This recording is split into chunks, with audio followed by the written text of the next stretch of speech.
I was playing through the remake of Fire Emblem Shadow Dragon, which is the one that stars Marth in the beginning of Marth's journey.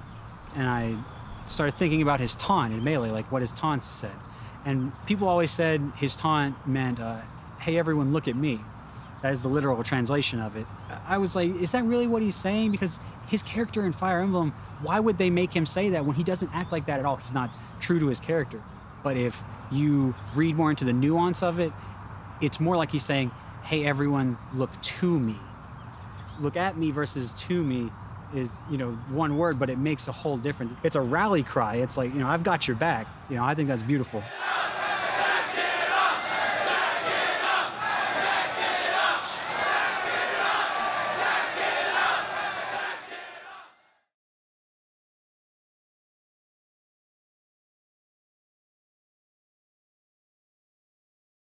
If you're looking for a dramatic story, you're in the wrong place.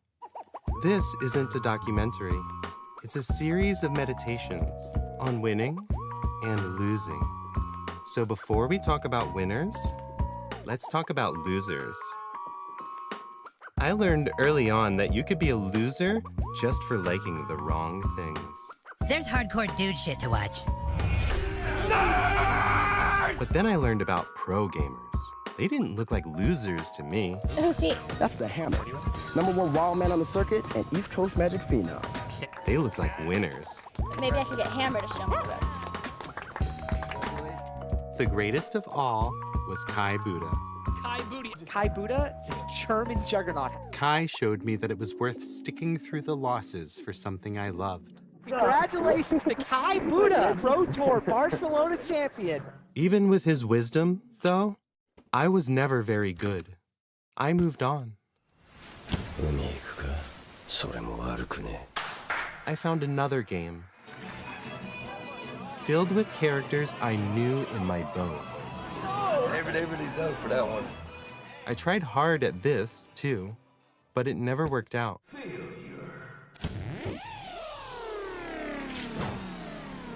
Things changed. I moved on.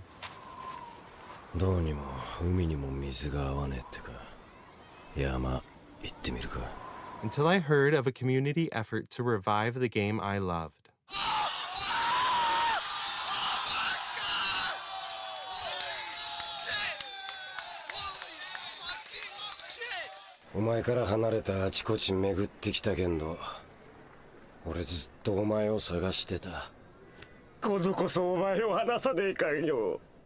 Being a professional player wasn't in my future, but I knew a bit about video editing.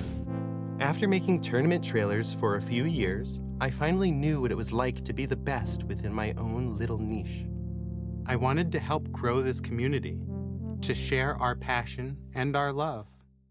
Event organizers began bringing me out to create content on site, which is how I wound up at Apex 2015.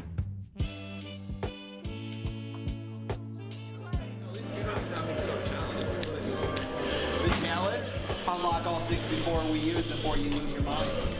I think I'll lose that. Apex 2015 has to be a fucking documentary. Against all odds. Papa Paint's got us. 2015 against all odds, seriously. A few weeks before the event, evidence emerged of abuse by the owner of Apex, Alex Strife, and they abruptly vanished. Those of us on staff were left to fend for ourselves in a dilapidated budget venue, unprepared for the brand's greatest challenge: success. Twitch actually gave money towards making Apex big, and there was more sponsors and attention than ever before. It was the first Nintendo licensed event ever. Apex was the tournament that you were gonna go to knowing that it was a shit show. Everything was set up to fail, but they were always amazing. I walked into the venue and I was like, oh, this can't run. They booked a venue too small for the amount of people. It was just not fit for competition. The call-outs, the blizzard, the collapsing of the parking lot, and the whole Alex Strife thing. Oh, that noise is whack. The 64 setups that have to be unlocked. Are you recording him bitching? Yep, he's recording me bitching. He's just a large black man with I fucking love it, damn it. I love doing this. I wouldn't be doing this if I didn't love y'all. Are you the biggest bitch? Let's do it, bitch. I'll fucking lefty arm wrestling on the bed all day, every day. I'm gonna drink some of this Fireball first. This is destroying me. UFC, nice meeting with us, be chilling. Record this. Put this on VGBC if I win. What are you guys doing? Arm wrestling? Lefty arm wrestling. And if I don't win, then delete the footage immediately, probably. Right, Same with me and Lefty. If you don't win, I hope you win. All right. Alright. On 1. On 8. On 2. On 17. 1, 2. Wait. That was not fair. You motherfucker. He got fucking mind gamed. Actually, the only reason I did any of this was to show off my liquid jacket, because see, it has a zipper on the side and everything. Can really put things in there. You can put things right in there. Right in there. That's what she said. Okay. Don't put that part in the official video. Despite the challenges so far, spirits were high. Major brands were finally paying attention to the competitive Smash scene, and success seemed on the horizon. Sponsored by a professional team. Damn, good thing I don't have a Smash 4 pool at 9 a.m. Because I'm actually Team Liquid. I don't know if you saw that jacket. But as Chillin and I worked late into the night, a question hung in the air.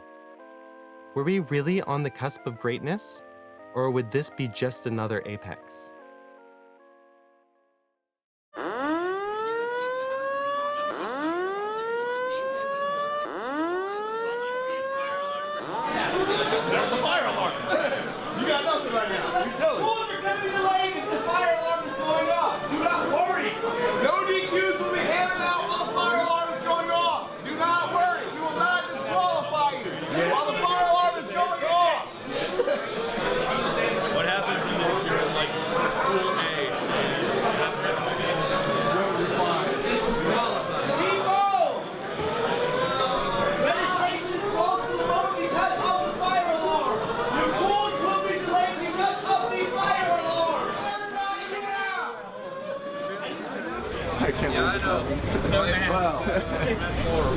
Classic Apex.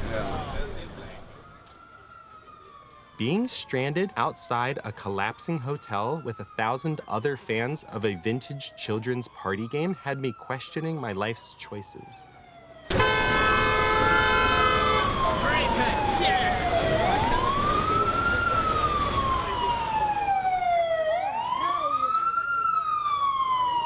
At the time, none of us were sure if this event would even happen.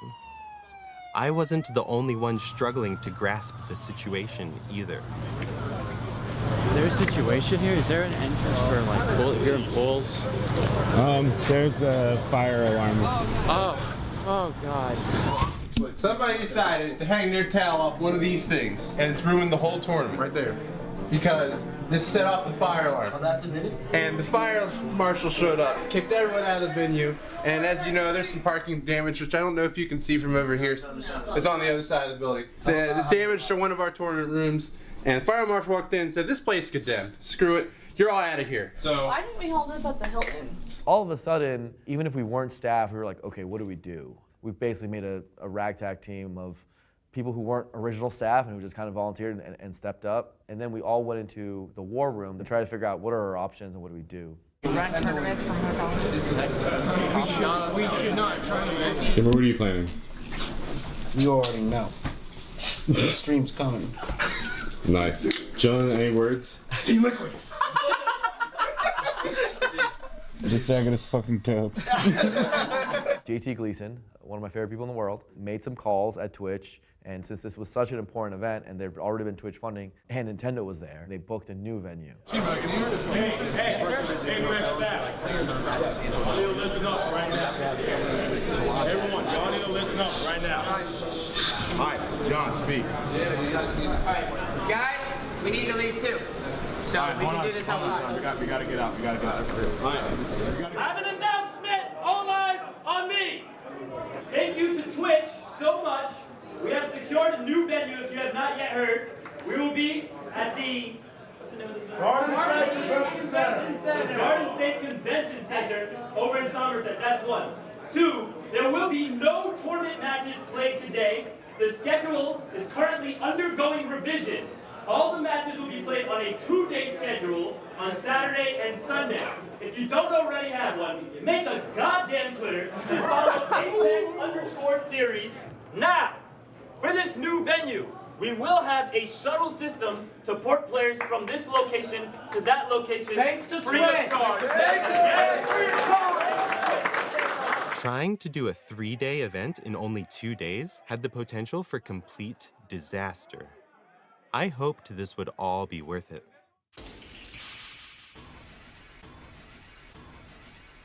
My tag is PPMD. It came as an esports version of my original tag, which is Dr. PP. It started in middle school, like a lot of troubled stories do. One day in 7th grade, I was hanging out with my friend at lunch, and I had a thermos that was full of orange juice. And he makes me laugh, because he's also really funny, while I was drinking it. And of course, he got what he wanted. I spilled the orange juice all over myself, all over my lap. That day was rough, but one of the things he did call me was Dr. PP, and it was really funny. It didn't really stick with me until years later when I wanted to start competing in Smash. I was going to my first tournament, realized I needed a funny tag, because I didn't think I was ever going to be any good. So I was like, I want people to remember me, so I'm going to have a funny tag. And I thought back to that day, and I was like, I'm going to be Dr. PP. So there you go.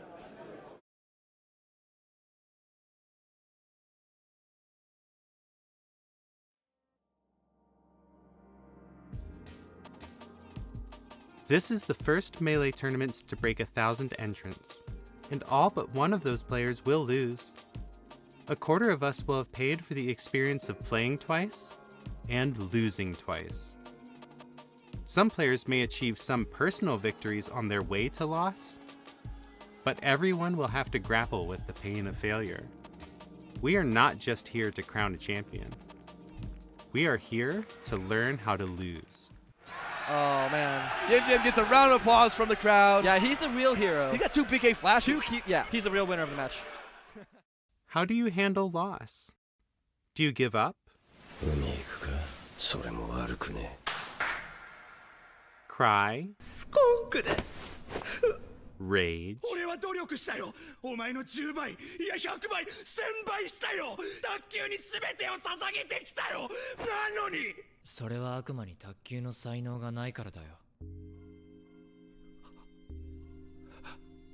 When losing isn't done properly, the pain will destroy us.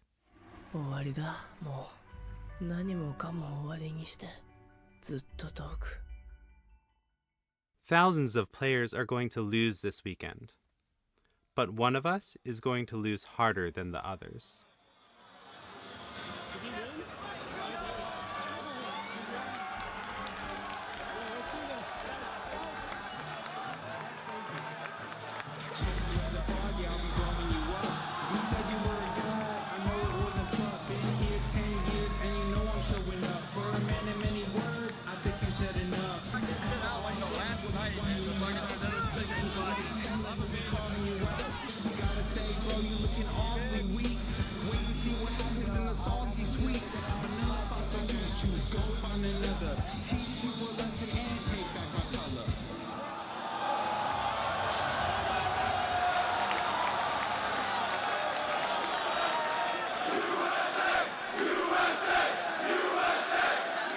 For like a flicker, I was like, Chill's gonna win. There's one thing that changes the whole fucking script. Flips the whole fucking script. It's this fucking rap song.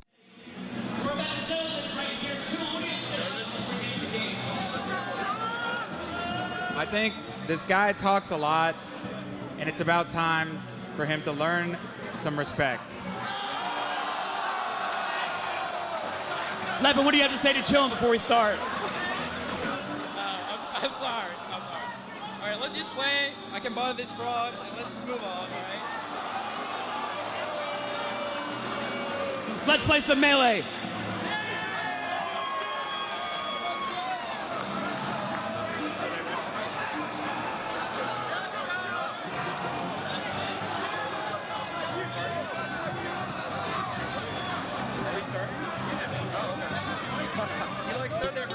Do you know what it's like to get your ass kicked in front of tens of thousands of people for 20 minutes straight after dropping a diss track about your opponent?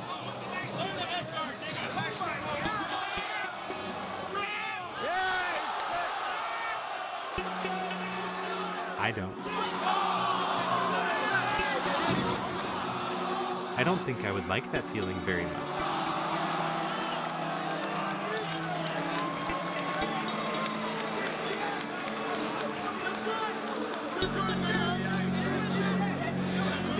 I don't know how I would handle it.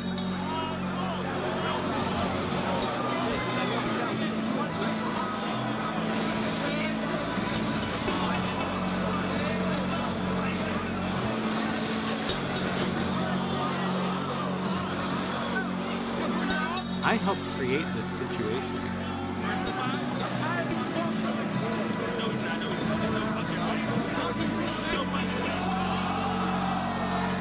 We knew that loss was possible, but this?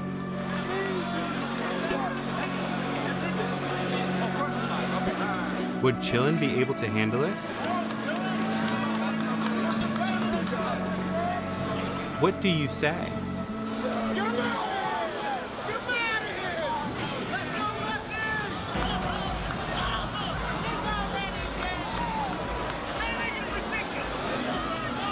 What can you say? He's not a god, nigga.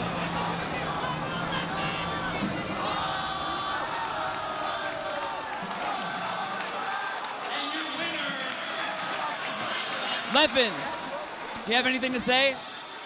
Is there anything to say? Is there really? Respect your elders.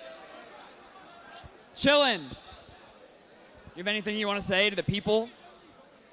Might be.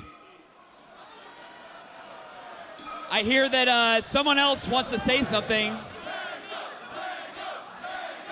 Mango was really good friends with Chillin. And so he's like, dang, that was really embarrassing for Chillin. And he wanted to bring himself in as a new CA, say, pick on someone of your own size.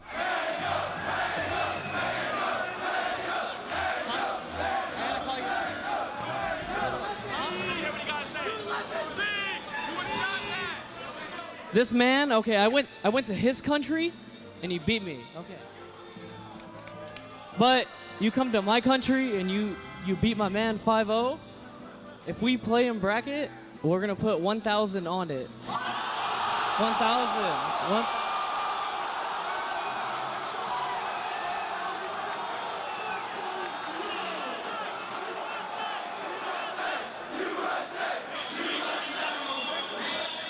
I saw that, I was like, Mango, you're like one of the greatest players of all time. Leffen, this is a new guy. Like, when you say pick on someone your own size, you're too big for this. But no, Leffen was actually that dude.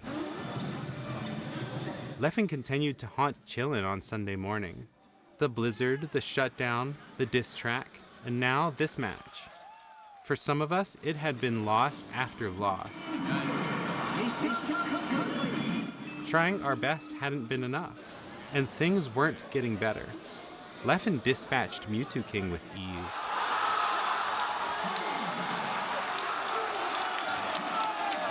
And as I watched Mango lose $1,000, I forgot I was filming.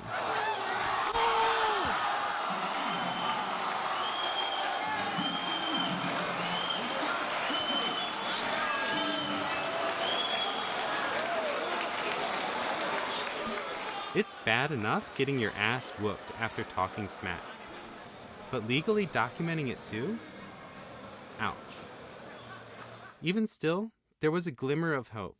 Someone who could turn everything around. Playing against PPMD, you are trying your hardest to control the match, and it's like slipping away all the time. PP has no chill. He making me bills. The decision making is so quick. He's gonna essentially stop you where you're moving. And I never really had a chance in those games.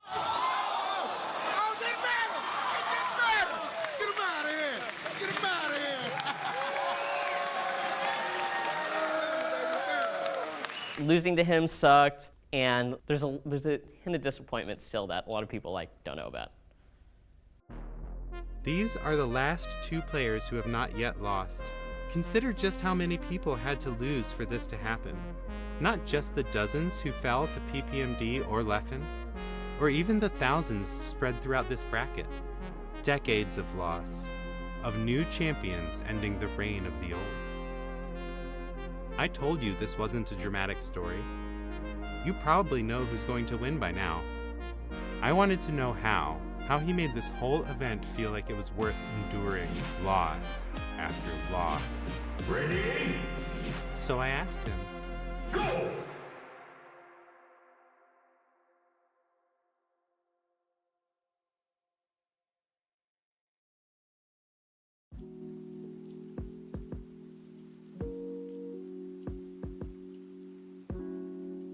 Yeah, so I'm here at this Japanese garden in the NC State Arboretum. I come here to kind of relieve stress, clear my mind, get some exercise, be with nature. I think it's a very beautiful place. My second home away from home. Before I can talk about what I've done, I need to talk about a little bit what happened with Marth. In the beginning, there was Ken. There might have been someone before Ken, but not for very long. Other people realized that a disjointed, fairly fast sword was broken, so then there were a lot more people like Ken. People complained about Marth like crazy. You know, like how people hate Fox now? People hated Marth back then. His character's so dumb, the range, he just tippers you and kills you, it's so stupid. You just get hit, it's so stupid. You just get hit in the air, can't do anything, get edge guarded. Ken was self-taught. Like, he didn't have a lot of the formal training, he didn't do a lot of theory crafting. He would watch some videos sometimes, took what he liked and discarded what he didn't, improved on the design he had then, and that's what made him to be so dominant so fast. That led to him having his own kind of unbridled expression, which most people don't have. He really taught you that, yes, you need to know the rules of the game, but you also really need to know how to break them if you want it to be good. I took little things from everyone. I didn't take big things. Generally, I took ideas from them about what Marth was, what the game meant to them back then, and what I could do with it. And Ken was like one of the hardest players for me to ever understand because he was so different from the norm. But he worked so well. I was like, well, it hit, and I mean, it seemed like he knew, but I had no idea why. It took me all this studying and learning and, like, you know, unlearning all the conventional ways to think before I could finally start seeing Ken's stuff as effective for what it was. Be your own person, do your thing, even if it's kind of like counter to what people say. And, you know, if you push it well enough and you still are intelligent about it, you can really succeed. Asin emerged kind of early on as Ken's rival, but Asin mostly always lost to Ken. But the rivalry was kind of just like the clash of styles, the clash of coast, clash of personalities, and you saw a lot of new stuff because they were both developing, innovating a whole lot for each other, and they were very evenly matched. If you watch it in order, you see they were doing some things, and they had the counters later, and then they had the counters, and it was very satisfying to watch. Wow, that drop back air just eating Asin up. here. Kiwi with one grab on FD has just done so much damage, now taking the stock and pulling into the lead. So the Mewtwo and Ken rivalry kind of came after the Ken-Asin rivalry, because everyone just wanted a piece of Ken. Their eras overlapped, but not totally. It was always about which one's better, and then that always evolved into, is it mind games or is it tech skill? Because that's the whole discussion back then. And Mewtwo was the tech skill, and Ken was the mind games. And the discussion never really went anywhere. It was kind of just which one did you like more? After MLG dropped Melee, Ken started taking things way less seriously, partly because he just wasn't incentivized anymore, partly because he was just burnt out. And then Mewtwo continued because he still had his potential to reach. When Brawl came out, the meta kind of died. Pretty much all the Marths quit. Ken hasn't quit. There were not many Marths. So it was pretty much Mewtwo doing the Marth thing all by himself. So he wouldn't try to find solutions to problems that he would have tried to find solutions to before. Like, Marth was used to be played in every matchup. Then Mewtwo got 4-stocked by Over Triforce at Pound 4, quit out of the match, back when people didn't quit out of matches, and we never saw him play against Sheik after that. Mewtwo lost to PC Chris's Captain Falcon in 2007. He never played against Falcon ever since with Marth. He always went Sheik and just beat them. So Mewtwo was Marth. And if Mewtwo lost a matchup and said it was unwinnable, there was just nothing, no other choice, no other authority. You had to believe it. I always felt that was kind of crippling for Marth's growth. He went from being the undisputed best, this character sucks, we hate him, to maybe he's the 5th or 6th best character in the game. I mean, I never agreed with that. I always had a lot of faith because I started when Marth was good. There's so much stuff that's not being used, like some of the good stuff Ken, Az, and KDJ did. People were always saying, you know, Marth can't do it, and then I'd watch them play, and they'd just be running at the other guy pushing buttons, and it's like, well, no wonder. I mean, that's not what Marth's made to do. And they would just say, oh, you know, you don't know, you didn't get results in tournament. I'm just like, oh, okay. I really don't see Taz beating him. I'm pocket controller, dog. I'm pocket controller. So Marth didn't really change that much from 2008 until 2013, when I started messing around with the character a little bit. What I did was take neutral ideas that I learned and like seeing that in my own way and not through Mewtwo, going back, seeing what they did right and taking it. PC Chris had played as in Fox Marth and as in beat him by just fair, wave dash back, look and see what he's gonna do. And it just blew me away how simple he was being and still so effective. So when you fair, you have time to wait. If you delay it, you have time to wait and see what they do. So that really enforced the idea of simplicity to me that I was still really trying to learn at the time. KDJ, he always had like some wonky idea about a combo or some other punish. KDJ's main message to me was think of every single different way you can use your tools as you possibly can. Chances are there's gonna be some off-the-wall thing that you're not gonna be thinking about because it's too weird, it's too different. But you need to go there. Uh-oh. Wow, the charge! So this guy Fast Like Tree, in 2004, 2005, he was a really good Texas player. Fast Like Tree, oh my God. He was like this hidden boss Marth, like people were like afraid of him, and he came up with a bunch of cool Marth tech, some of which still hasn't been, advanced super far. Arc, he studied under Fast Like Tree and then spent a lot of time trying to figure out how to tip or F smash and neutral. He was coming up with stuff to get around like what we call Marthritis, and it was very interesting, very innovative, and it was something that I've always wanted to really pursue and show people that can be done. PPMD dash dance. The way that he would finesse it is unlike anyone else. He's so quick with it, and he's never excessive. Like, the way I dash dance, totally excessive. There's like a lot of filler, there's a lot of bullshit, but for him, very efficient and always threatening. That's probably been my main contribution. I showed that you could dance around people, you could extend his threat range really far so that even if they were fast, they still had to deal with a massively long threat range. Heartbreak Kid is a really good player. He probably had the craziest power shield game I'd ever seen on any Marth. And he didn't even know like tricks to do it that we have now. He just was good at it. Ooh. Wow. Yo, the reaction. He was really good, he was up there, but he didn't travel much, so it was hard to know. Kind of feel like he was going for a short one. I'm not 100% sure, but wow. My Marth took a lot from PC Chris and Court. That was what really I built a lot of my Marth off of, was those two playing. They uploaded a series of friendlies over the course of a week or something. They weren't all drunk, but some of them were. PC Chris, he had a little bit of the wildness of Ken, and so he would have like the times where he'd just outplay you really hard and kill you, but then sometimes he would just have like a consistent, well thought out way to play. And Court was kind of like a different Mewtwo, like he was very efficient. He's actually kind of playing out of his mind right now. Yeah, wow. That was quite a read. Crazy down there. But he wasn't necessarily super defensive about it. And he was like more proactive. He could pick his spots a little better than Mewtwo could. They were much closer models to what I wanted from Marth, and so I built a lot off of those two playing, which is, I guess, kind of a little known fact. Oh, okay. Oh, wow. Yo, Mewtwo King-esque. Court found out about this, and he was just like, oh, really? Thanks. But then later he said to someone, man, I don't know what he saw in those drunk Marth dittos that PC and I did, but I mean, I'm glad it helped him.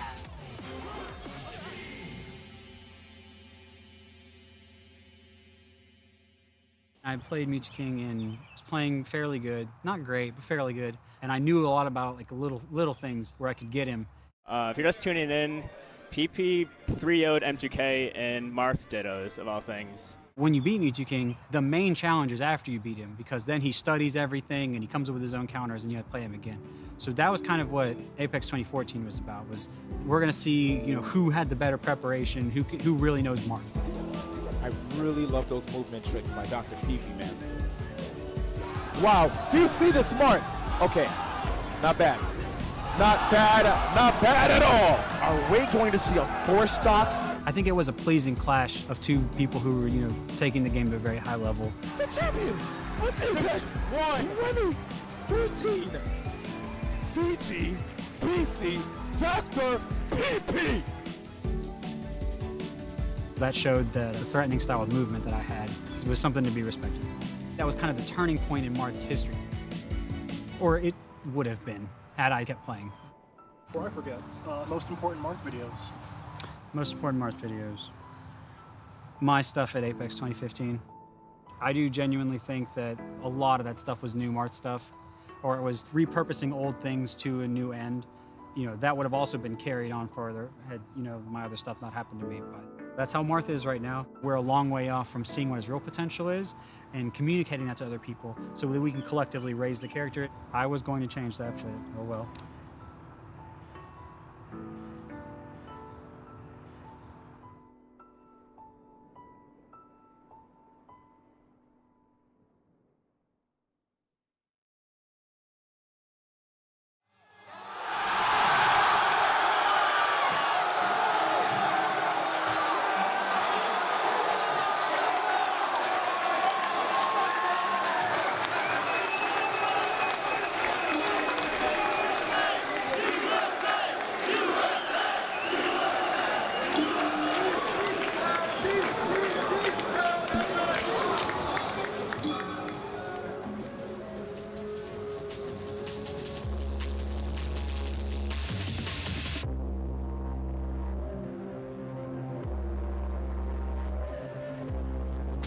Losing is painful.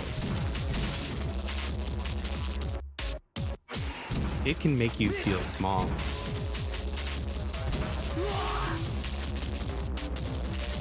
Like your career is over.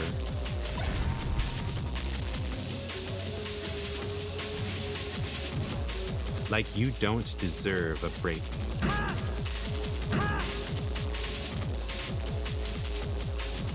Like you don't deserve a breath.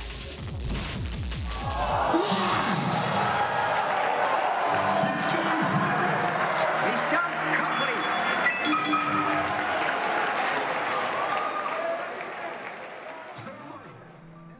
只要不再做这种只有我自己一个人没票的梦，就轻松多了。你的人生刚刚开始，现在才刚刚走到起跑线上。我已经不想再……哎，我说的不是打球，是说人生呢。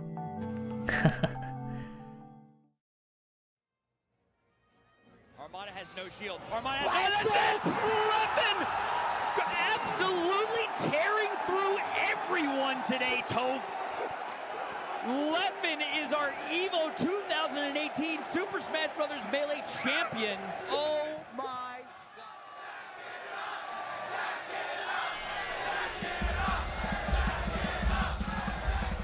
私はここまでだ。ヒーロー。また連れてきてくれるか。そうか。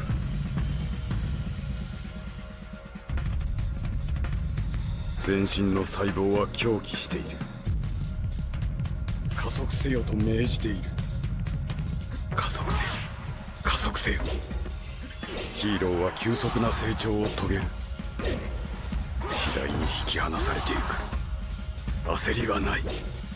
怯える必要などない。怯える必要などないのだ。ここはいい。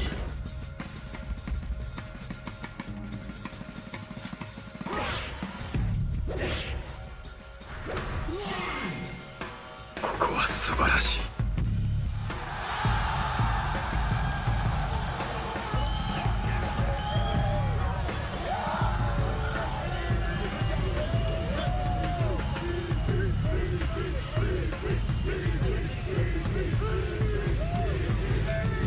We could feel that this was a very special event. It's still to this day the most memorable Smash event I've ever been to. It felt like a rock star, like super moment where everything was like aligning, and I could tell it was an important moment in everyone's lives. Everything leading up to it, the salty sweep, the hype, the shutdown, made us really recognize that. Salty? Like how you feeling? Honestly, I don't think I've ever been this like okay with a second place. Life is this crazy, mystical thing, and sometimes you just go out like a buster, and there's nothing you can do about it.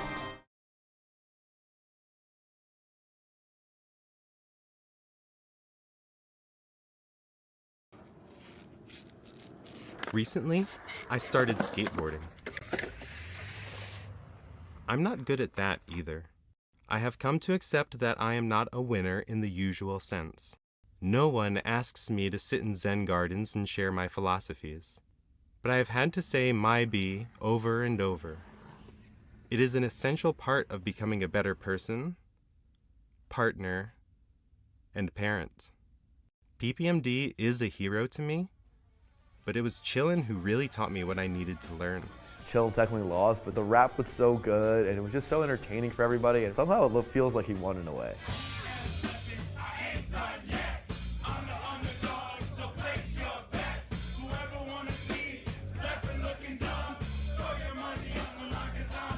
How do you handle loss?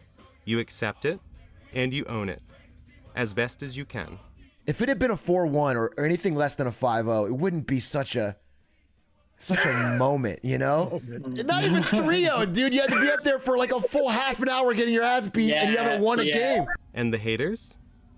Maybe they'll come around eventually. Got to say, bro, you're awful weak. Wait and see what happens at the salty sweet. Vanilla Foxy don't suit you. Go find another. Teach you a lesson and take back my color.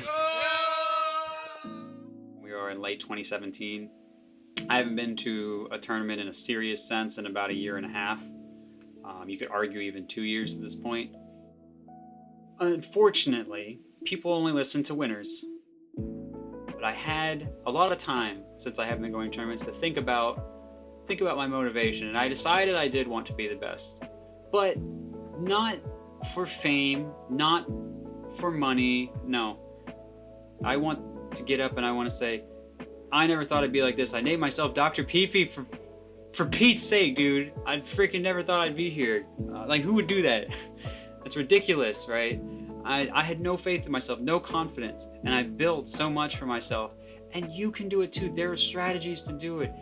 I learned so much about how to express myself and to overcome myself and to accept myself and love myself through accepting the flaws of my character, overcoming hard matchups, beating opponents in styles that really give me a lot of trouble.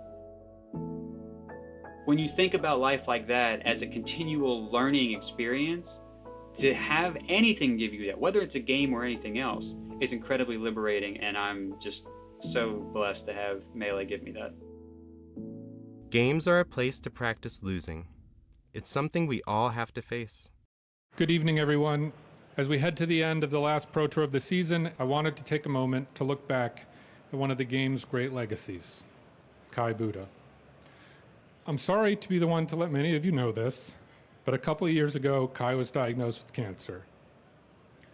Despite some up and downs in his recovery process, recently things have taken a turn for the worse. So today, I'm honored to announce that beginning this season, we will be officially naming our Player of the Year trophy the Kai Budde Player of the Year trophy. I can't think of a better way to honor the contributions of the game's greatest winner. Please join me in a round of applause for the winningest Pro Tour champion of all time, the German juggernaut, Kai Budde. Thank you. I'm sorry, I think that was not what most people here expected, but it is what it is. I'm 44 years old. I've played Magic for 30 years. Just the feeling that this game and this community has given me and being part of the Pro Tour, it's just been great. I can't imagine what my life would have been without playing Magic the Gathering. But yeah, I'm just happy to be here. I've had a great time playing Magic. I hope to show up to a few more tournaments as much time as I have, and yeah, thank you. Winning doesn't prevent losing. It just delays it. This interview with PPMD was filmed for an idea that never got funded. It failed, and what you're seeing is evidence of my failure. It was hard to build something out of it that I felt proud of, especially because multiple abusers were scattered throughout my footage. They poisoned the community so much that I questioned whether or not it was worth making anything at all. I have a conflicted outlook on my time in Melee. I think there's some things I wish I did differently, but I definitely tried. I put it all on the field. When I was younger, I thought that my contributions felt like a waste of life. You know, like, why am I doing this stuff with this random video game community? But as I got older, I realized that, you know, a lot of our constituents are people who don't have a great sense of community. They don't have that space. Frankly, this is a little morbid, but they're at higher risk for suicide. And I think that it's helped a lot of people's lives. So I think it's actually a monument. It's actually really important what we've built. I didn't think it was before. Games can be a way for people to get past trauma, and certainly, with my own depression experiences in games, I've been able to overcome plenty with that. That's something that you can only get when you can immerse someone safely. I wasn't a perfect player, but the way that I feel about everything is absolutely perfect. There were a lot of goals that I didn't achieve that were left on the table, and that's fine. I think aspiring for these big things, which is what I would always want to do. I wanted to win a super major. I didn't even get top 3 at a super major. The highest I ever got was 4th. I don't even see myself as a Mount Rushmore Marth player. But there were things that I didn't aspire to be that I eventually became. What I did for teams, what I did for Marth, what I did for the community, and tutorials and things. Yeah, I think my career was perfect.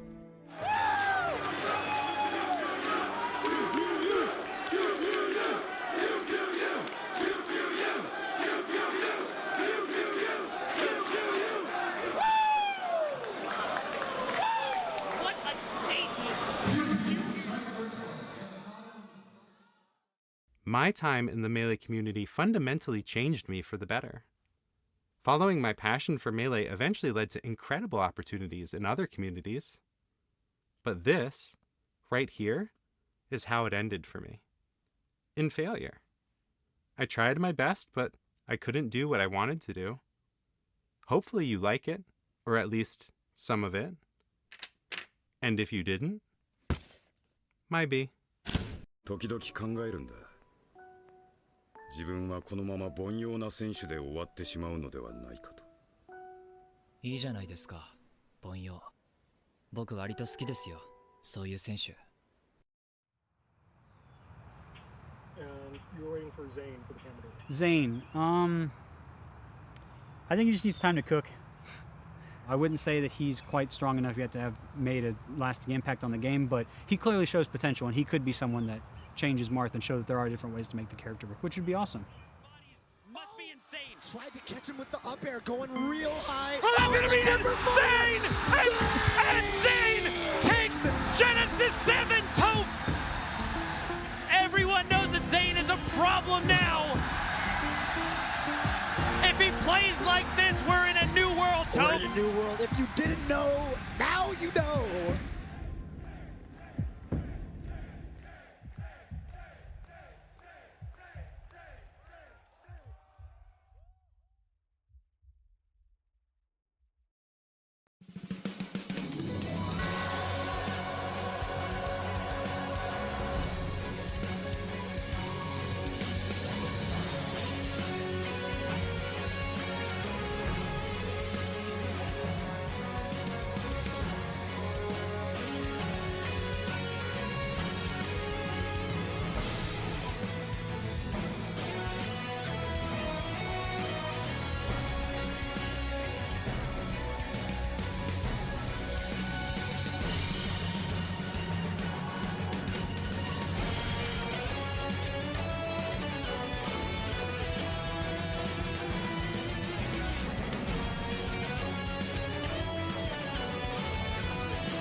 Wait, he does something to Erdos, and it will be enough! It will be enough for Temporary Plan!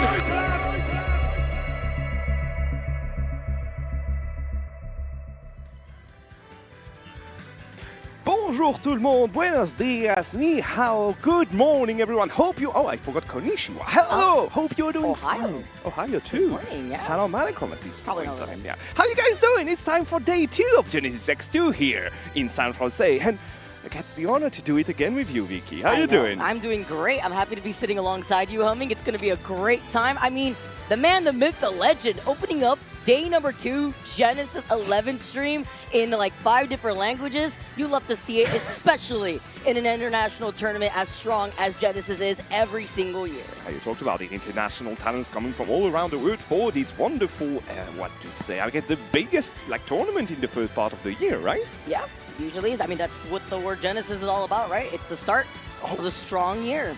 That's how I always see it as. It's the start. It's the beginning. Hey, I mean, come on. I learned something today. It's only 10 a.m. in the morning. Perfect. So, how do you feel about this one? Did you see any good thing you want to talk about yesterday? Well, following up from my block with Van, where we were talking about doubles, I didn't get to see singles other than what I was able to spectate when I was walking around the venue. Unfortunately, a lot of players not present for this event, which opens up, though, opportunity and doors for other players that have made their way across the sea to compete here at Genesis. I mean, when I look at Genesis, the one player that always comes to my mind is MKLeo. In our heart today, unfortunately, he will not be there for the weekend. Obviously, a big blow to the narratives we had prepared for this tournament. But hey, you know what? There are the Mexicans who are ready to take the throne. Spargo, obviously, being one of them. Big Boss also here to just wander around in the shadows. You know, he's also have a French sponsor, so you never know. Okay. I mean, he's already representing two countries. Again, I do not know what you're talking about. I am a very well-renowned and professional commentator here, and bias is not in my dictionary. I believe you. I believe you, homie. Especially when we talk about the European players. We could probably see here, I'm expecting to see within this block. It's great, too. You talk about we can't follow some of these narratives that you could have expected going into Genesis 11 weekend. But you know what? Set the script on fire. Throw it in the dumpster, because this opens up so many other opportunities here, like you mentioned. Indeed, and I guess we are good writers, so what better opportunity to create new narratives, right? Exactly.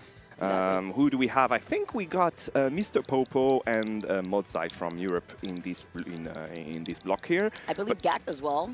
Gact as well, yes, indeed, from Japan, probably. It's going to be pretty interesting to see. But for now, we have we have Twirsy on the right side. And please, Vicky, tell me who do we have on the left side?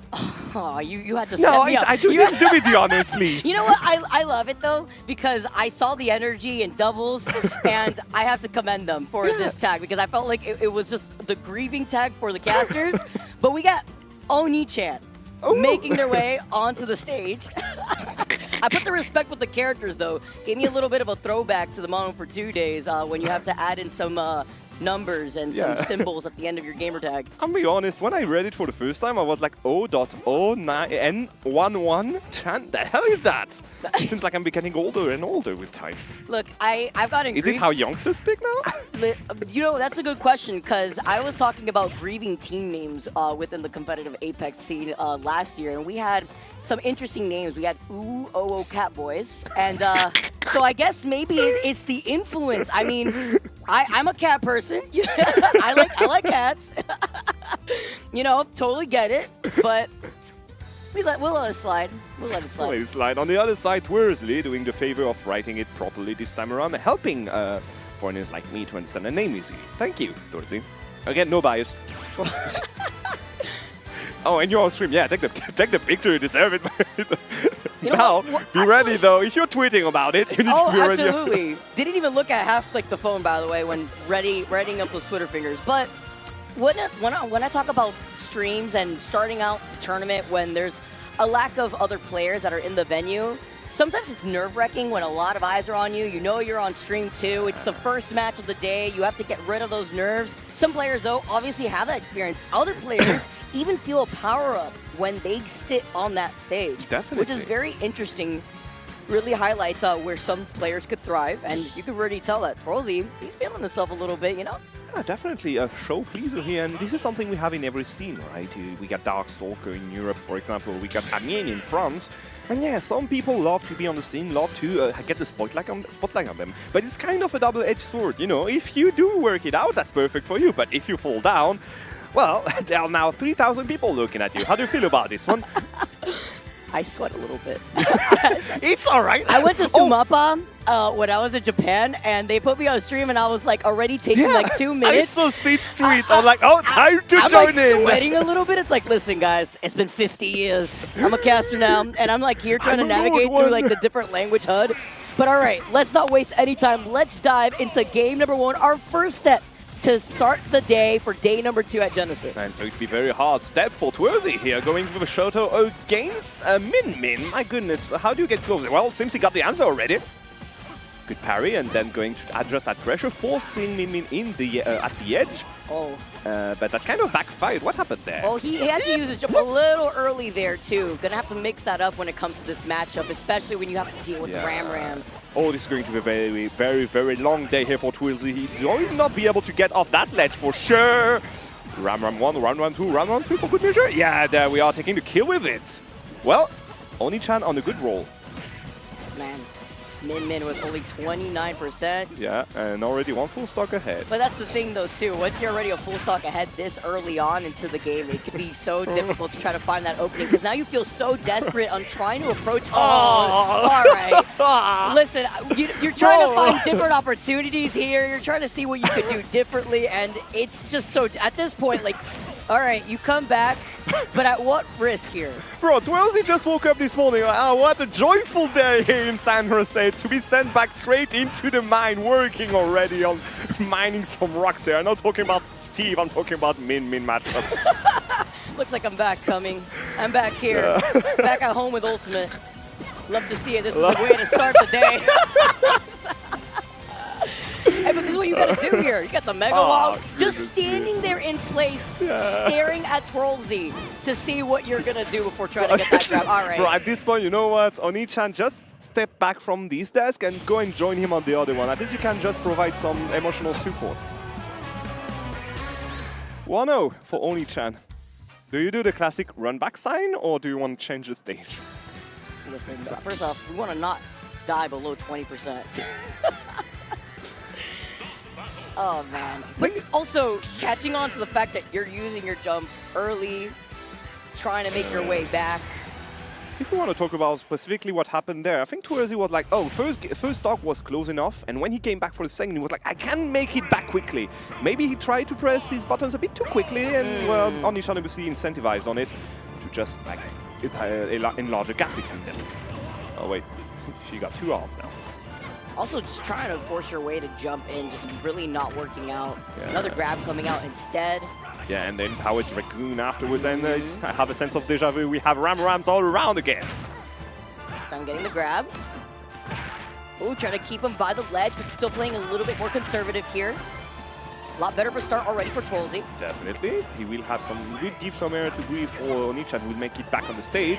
But for now, we have a goal opportunity. The DLC Pass privilege may be able to just like shift the odds here a bit.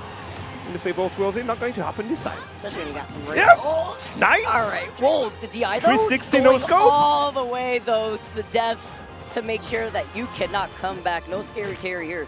That was a good snipe here. Oh, I'm talking with one of the best commentators from my exhibition scene. So hey, she knows what we are seeing there. She's witnessing a very, very, very good snipe. No, that's no, no check. Well, there goes the first plan that we were mentioning here. Trying not to die below 20%, and unfortunately losing out on that second stock so early. He's not even lucky with his execution this time around. Power Dunk not connecting with the last hit, and Buster Wolf being avoided again by Oni-chan. It's very hard to say this word. You know what without though? Smiling. Ni-chan has deserved it. Yeah, has nice. deserved it. That's what you gotta say out here. I love it. Living still 142.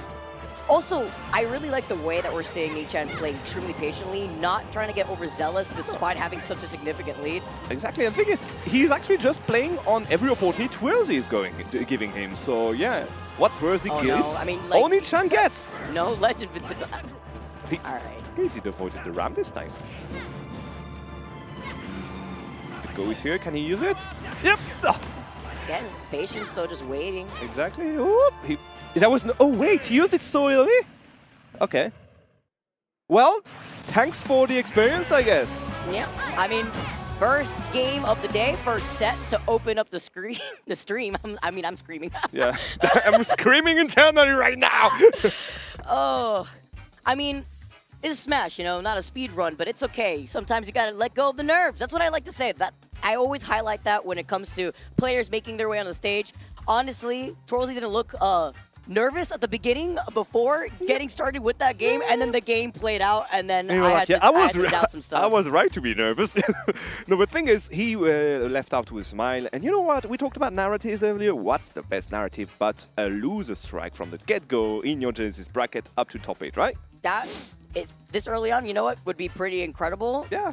You know, that's what these type of events are made for, right? You have to come out to be able to figure out maybe matchups that you aren't exposed to back within your home region.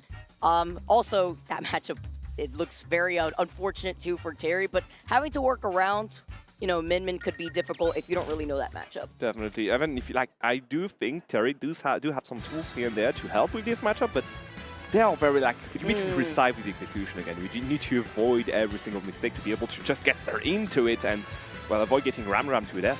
Yep. So what do we have now? We have Eiko against Alec. All right. Interesting. Do you know anything about these players? Not too sure, honestly. Still early within the bracket. Some of our pools, yeah. Obviously, we had singles play out yesterday. It's going to be interesting to see how today really plays out. Shout out to you guys watching from home. Not so early here on the West Coast. Maybe in my brain it is. Oh, I mean, in your way, you're still in Japan time, you're right. So, Yeah. yeah, hello to all the Still people in Japan watching us right now. In Europe, I think it is around like 7. Yeah, I'm not thinking, and if you watch my phone. It's 7:30 right now. Okay. So, PM, obviously. Yeah. Getting locked in. Shout out to you guys. Shout out to Larry, probably co-streaming, by the way. Maybe. How many people watch partying in this thing, you think? We got what? Oh, Larry, you probably a say? few. Larry's more on YouTube right now, isn't he? Yeah. I miss Larry. Shout out to Larry Lur. So, who do you think we're going to have on stream? Is it going to be again Pass 2 or Pass 1 this time around? You're talking about losing the stocks? Characters. Oh, characters. Let's see. I always love... Oh, Lylat, yeah! I was like, yeah, right, Now we're cooking! No, we're not. Absolutely not. You didn't see that, but there was a selection of stage, and we were this close to get into Lylat, and I was all in for that. Listen, MVD's Embrace already played chaos. his pool. MVD's already played his pool. He's the type of player that absolutely would love to see Lylat again. Never. Keep that in the garbage. I already saw him running in the, like when he saw the light. Imagine, like... All right, talking about changing up the characters that we have on our screen. We got Palu and Bowser coming up for the second set. Interesting. This is going to be OG Ultimate at this point, and Bowser is one of the like, powerhouses of the game if you're getting scared, obviously. And I think being in a best of 3 scenario is one of the best situation for a Bowser player. Can definitely work out, but you got to worry about those big hurt boxes against this matchup too. Trying to get the ledge trump into the back here, and then the option coverage with the up smash here from Eiko. Yeah, and that's maybe the best situation here for Eiko. Basically not letting Alec play, because he knows that the moment he gets both hands on the controller, that's going to be a different story. There we go, avoiding the up B and punishing the upper afterwards, following the upper with an upper. Wonderfully done, and execution was perfect on his first stop for Eiko. Yeah, trying to see what you could do instead of just get out of feeling like you're in the blender if you're Alec right now, even trying to utilize those up Bs, but then tech chase right off of the platform, these up air strings too, just tacking on even more damage. Yeah, Eiko still rolling here, Wuwan full stock ahead, and this is perfect. He's like shifting defense into offense swiftly without letting Alec express himself. Alec, which wants to be able to just incentivize on the 30 seconds he will have the opportunity to play, didn't get so many opportunities up to now. Maybe what? 1 or 2 skirmishes, and that's explained. You can explain this, like you can explain those percents. That's why those raw hits just really help out Palu, but then you work into that win condition for Bowser, right? You want to work into that rage. If you could find your way back onto the stage, nice high recovery though, just to force Eiko away. Indeed, but not going to be enough to get a kill, and he's calling these after one after the other, punishing with the back throw. 2 stock ahead for Eiko, and he's going to go for the Palutena attacks obviously here. It's going to be 50%. No, only two attacks here. There we go, time to pay your bills. Actually, the infinite money glitch out here. I mean, it's also just the matchup in general is very unfortunate here too for Bowser. Managed to make it back briefly here. It's still a 3 stock for Eiko. Alec trying to get in, going to get finished by Unfair, and will not be able to get a kill with that Fair either. And another down throw into back. This is the second time Eiko is playing on the DIs of Alec. Not going to get a kill with that Nair, but the explosive Mathur will just be the finishing touch. And you could DI great all you want. You could be the heavy that you are. But the option coverage that we saw there from Eiko was fantastic to open up that first game. Perfect execution from the beginning to the end here. He was always where he needed to be, defensively and offensively. So perfectly well done. What do you change with Eiko here in your game plan? It's just, honestly, stage consideration here could be really big for Alec. I feel like there were some times where Alec was trying to predict where Eiko was going to try to high recovery with the up B, utilizing those platform cancels. But at the same time, it's kind of what you mentioned, right? At the beginning of that game, those first 30 seconds are so important for Bowser. You're such a big hurt box. So easy to hit for Palu, especially with these multi-moves. Stage could work out here, though. Yeah, stage could work especially out. Especially with that middle platform. Exactly, Alec could just try to force Eiko to get close to him, but you know what? He's been doing this game one already, and it was working perfectly fine for him. Yeah, it is actually. Seeing though the back air. Okay, fine. Here too. Bowser Alliance going to just ramp up more percent on Eiko, but not going to be enough to get a kill. Finally, a good advantage face on Alec here. What is he going to do now on the edge? Off timing on the up tilt and going to get punished accordingly, and you are going to die for this, I guess? Recovery, no, he's making it back. All right, he had no other choice too, right? Because he got hit with that down tilt close by the ledge. Yeah. Okay, trying to land with the Fire Breath, not going to connect, unfortunately. And Barbecue is being served here on the first room of Genesis. GG. Barbecue. Oh man, it lasts so long, that up smash. Yeah, and covers so many places. There was literally. Oh! You talked about that platform, right? Well, guess what? Kind of backfired. Yep, double-edged sword in that case, and now you see the alley-oop. Oh, and going for the counter? Oh no, he's feeling it. Bro, you have some beef with him or what? He even tried to go for the hard read, expecting him to air dodge the ledge instead. Or going for... Oh my goodness, going to try to go for like a down B or something at this... Oh, but... second service. It's like a shish kebab. You said barbecue. Come on now. 88%, that's not much. Going to get hit with a big noggin in the face. Oh! Hey! That's actually way better than first game now. Yeah, you're right. We've seen that happen so many times too with Palu. Yeah. Slipping sliding right by that ledge. And again, I love the waiting here by Eiko. He's always playing on the second timing, which is a bad thing to do against a heavy. And Alec is kind of running into it every single time. I mean, you're going rogue at this point, right? You're at 7%. Why not just try your best? Yeah. Trying to get that smash attack, but you can see with the way that Eiko's playing with such confidence. Even laughed after getting that SD. Okay. 50%, that's still very, very, very far away from being a kill here. Oh man, Going for I saw the vision. I see it, I respect it. Obviously he does have way to like to provide a few things here and there. Yeah. Alec is feeling a bit too at ease on the stage here. This is the second time he's been hit in the face with something like this. And that's not the second time, but maybe the third or even fourth that he's going to get punished with those DIs. Really good looks here from Eiko to at least showcase the ability to use your bread and butters to get these follow-ups with Palu. Yeah, definitely. I mean, that was literally bread and butter after bread and butter. Yeah. I mean, this was breakfast time for sure, but... Bro, I ate well More today. like a buffet maybe at this point, but... All you can eat buffet at this point, and well, Eiko sure ate well. Alec will bow down and go and join, what was his name? Twirlsy in losers? Yes, Twirlsy. Another 2-0 to start things up today. Yeah, we're going by fast. Again, no speedrun, guys. Best of 3, Genesis. Oh, talking about speedruns, I guess we have someone who will be speedrunning again today. Look at who we got on the left.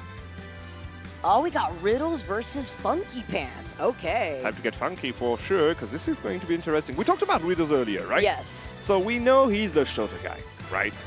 But... For how long, though? And I For say how that long? loosely, because as somebody who, I'm trying my best always to follow up and keep up to date, right, when I'm traveling. And there have been rumors. And yes, and I'm juggling other games here, and I'm seeing Riddles crash out on the TL. And I say crash out loosely, too, because is it really crashing out if you got to follow the crowd with what you got to make do? I saw him asking, you know what? You got to join the dark side, man. How do I do some tech here with Steve is what I saw Riddles tweet out. Yeah, rumors. I got to respect it. Rumors are maybe true because I've seen him play Steve yesterday already. So, yeah, you know, I'm kind of It sounds like the end of Smash 4 all over again, with those barriers and everything everywhere. So, yeah. How do you feel about this one?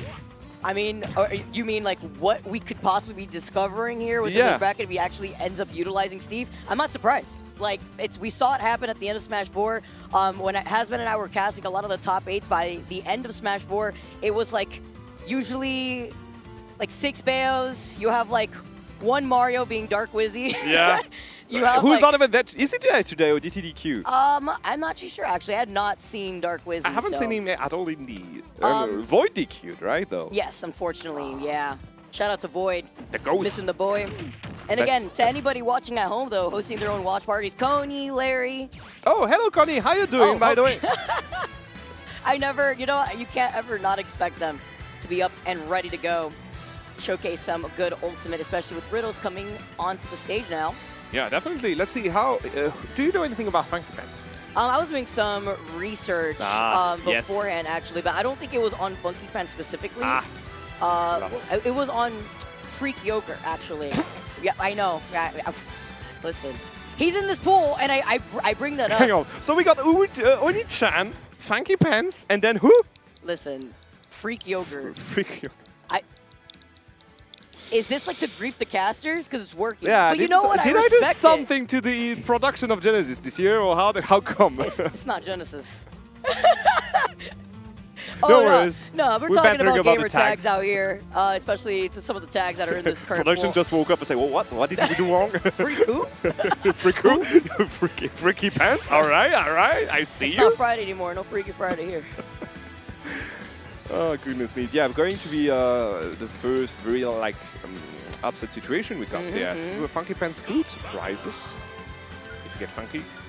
But Riddles, obviously. Okay, who are we hovering around? It's going to be... Just give us what we know what we're going to expect. Come on, Riddles. It's going to be a Rob. Low-key could be a very good matchup against Terry. Okay. He's sticking to the Terry, though. Yeah, no Steve. Not going to complain, to be honest. And we saw Terry already today, but he didn't get enough room to express himself, right? So, hey, maybe this time, obviously this time will be different. Let's see. Best of 3 situation, PS2, Riddles against Funky Pants, Rob against Terry. Let's get into it. I always love these part of pools, too, because you never really know what to expect. Any hidden bosses that could really be coming out. Oh, all right, Funky Pants making his way back. Again, you got to shake up the nerves a little bit. Yeah, you just have to warm up a bit. Managed to get in and avoiding the Power Vessel Wolf to just wrap up a few more percent. Good catch here with the side B. Will he make it back? Oh man, he forced out that high recovery here, but still love the coverage that we're seeing by the ledge between the back airs, almost getting the follow back air right there too. Yeah, I love the respect from Funky Pants, avoiding every like aggressive option the Riddles is trying to put into his face, and even using his up B here to just land directly in the middle of the platform, the stage. Hey, that's actually a very good movement from his side. Up. That was very bad DI though. Oh, that DI. Oh, that was the East Coast DI. Well, Ayo. I mean, that is crazy. Nice punish out of shield though with the up smash. Pro meter's online now. Are you okay? No, I'm not. Going there, 50% already. Damage. Ugh. Yeah, you need to get rid of Terry as soon as possible, my dear Funky Pants, because right now you're in for a lot of trouble. Our dash and good step smash to grid the landing here. Beautiful spacing right there as well. Yeah, stopping the bleeding at 76%. That's not bad at all. You just need to be careful because those are already kill percent. Okay. Use the gyros and those laser beams perfectly well. That's a good idea. That's a good way to just avoid the pressure. Riddles would try to just hot in your face. Good parry into a good down throw. F-throw, sorry. Perfectly well done again by Riddles. I love the way that Funky Pants is approaching this matchup too. Even going in for high recovery to try to avoid any fall from Riddles into the downer by the level, but then landing right on top of him. We say that, but covering where he was gonna land. No, indeed. If you were to go for very high recovery like this every single time, I guess Riddles will try to get them afterwards, and that was very good combo. Look at that up smash here. Oh, time for the Twitter clip. No way! No way! That works? That was beautiful! Waiting it out, but No! still, you didn't have the raids there too, and then Oh no! way! Oh no! Oh no! Oh no, you can't do that! You can't let that happen! Oh, Funky Pants! Oh, everything was perfect! Funky Pants about to get humming to start speaking just only French right now. Oh yeah, this is not perfect. Everything was perfectly done and then it wasn't. Oh no. I am a bit saddened. I was in it. I was in the zone. I saw the vision. I saw everything. I was like in it. Listen, it was a funky end. And then the little animation on the edge, like the way he was like waving his arms, and all you say, oh, okay, okay. We got even the funny moment in the Twitter clip. Honestly, though, again, respect what he was trying to do. The weight, anticipating it. I mean, even if Riddles didn't die in that case, it was about sending a message, also putting in the damage that he needed right there. All right, and now that the odds have shifted a bit against his favor, moving on to Town and City, a bigger stage. I do get again a vision, just trying to keep on the game plan he had before, as in not approach the big red guy with a cap. Scary Terry. Oh no, not on the platform. I'm scared. I'm scared. We're in danger. With a reason indeed. Not looking good again here for Funky Pants.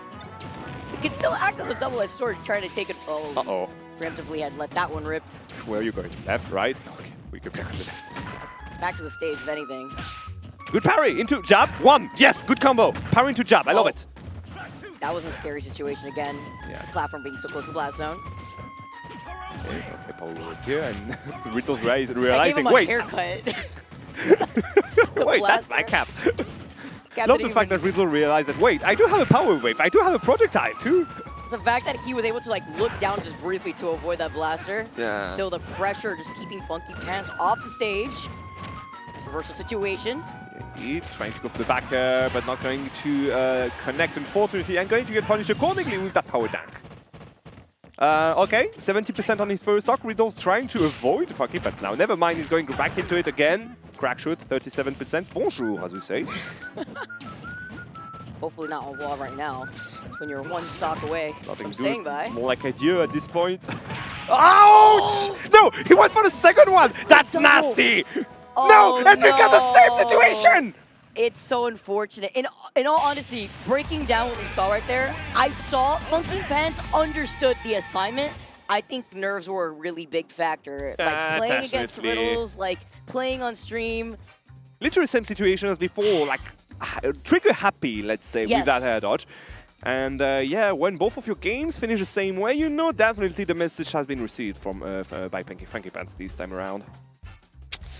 All right, but yeah, that's it for Riddles against Funky Pants. 3-2-0 in a row, my dear Vicky. How do you feel about this one? I can't believe we're already 3 sets down.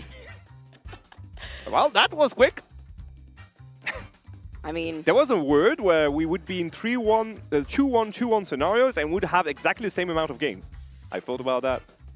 Yeah, but then that would have been like an extra hour, maybe. Maybe no. I'm giving it too much sleep. To commentate with you more. You know that, right? It's been a great time. Every single year we get a block together, and I was scared because the schedule this time around was me having a block with other people that I love too. But yeah, and then last moment scenario, we got to shift, and now I'm back with Vicky. That's perfect scenario. You know what? I wouldn't have it any other way, Humming, especially when Genesis has such goated commentators to take you guys through the rest of this event. Stop it, you. It's only going to get better here too as we progress through the rest of this tournament. Again, we saw some singles play out yesterday. Nothing so notable aside from the obvious like DQs and stuff. To me, at least, nothing really too notable to make mention of. Yeah. Today is the day that you get to see the crazy stuff really playing out, obviously. Exactly. Yesterday was the appetizer. Today, it's the main dish. And then tomorrow, we'll get the dessert to finish it all, indeed, the best part. But yeah, something maybe to note for all the European friends. Seems like expectation were followed. I think we didn't get any good upset on our side. Raplo is good. Gluttony is good. Siski is also there.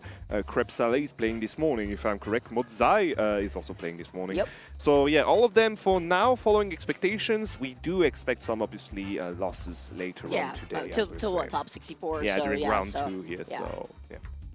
All right, we got the next match announced, but not the players yet. It's going to be FD against Shigura. Oh wait, Shigura, that's a mate of mine.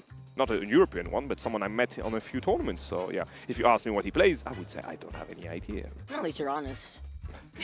But yeah, guys, if you've been enjoying your comms, it's Humming Bee and Vicky. You can find us right there. Damn it. Yeah, exactly. I never missed out on a Genesis, by the way. Like, at least as much as I try to, right? I've been coming out to Genesis since, like, Genesis 3. And I know. Back in the day, that was the Genesis that I was exposed to Umeki for the first time. Ah, yes. And I had seen the old god, Umeki I see. Rainbow back in the day when Umeki was on the Peach during the Smash 4 days. That was the first thing I walked into. I walked into Genesis 3, that was happening on the stream, and I remember losing my mind. When I just think about Genesis, I just think about so many iconic moments. Indeed, there were a lot, we talked about narratives earlier, but yes, there have been narratives for the past 8 years now of Genesis, right? Yeah. No, I mean, no. A bit more. I mean, that makes 11. Wait, it's GX2, so it's the 11th one? It's the 11th one, yeah. But we had to miss out on like 3. Because of the COVID stuff and all. Yeah, I recognize this is indeed Shiguro on the right, so happy about to see him. Let's see how he can do it. Yes, But guys, thank you so much for your patience. We're getting all our players onto the stage. 10 a.m. pools had just started, so a lot of our players right now are currently locked in at their setups. Also waking up, depends on who you're talking about. That is very true. Like Vicky. So, who's that? No, for like I know Gluto DQ'd out of doubles yesterday because he was sleeping. Really? He was sleeping. Oh, no. I mean, you know what, though? Sometimes, at least, as long as you're locked in for today. Exactly, priorities.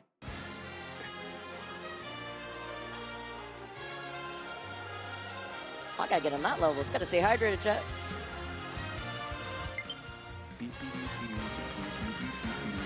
I was actually working on the talk back button, so they Oh, okay. didn't see it. Oh, Sorry, it's all alright. right, all right. I got baited. It's alright, don't Oh, worry. no. You got baited. Just I take did for I get just baited. ask a cup of water to production, but it's alright, Vicky. Don't worry. It's fine.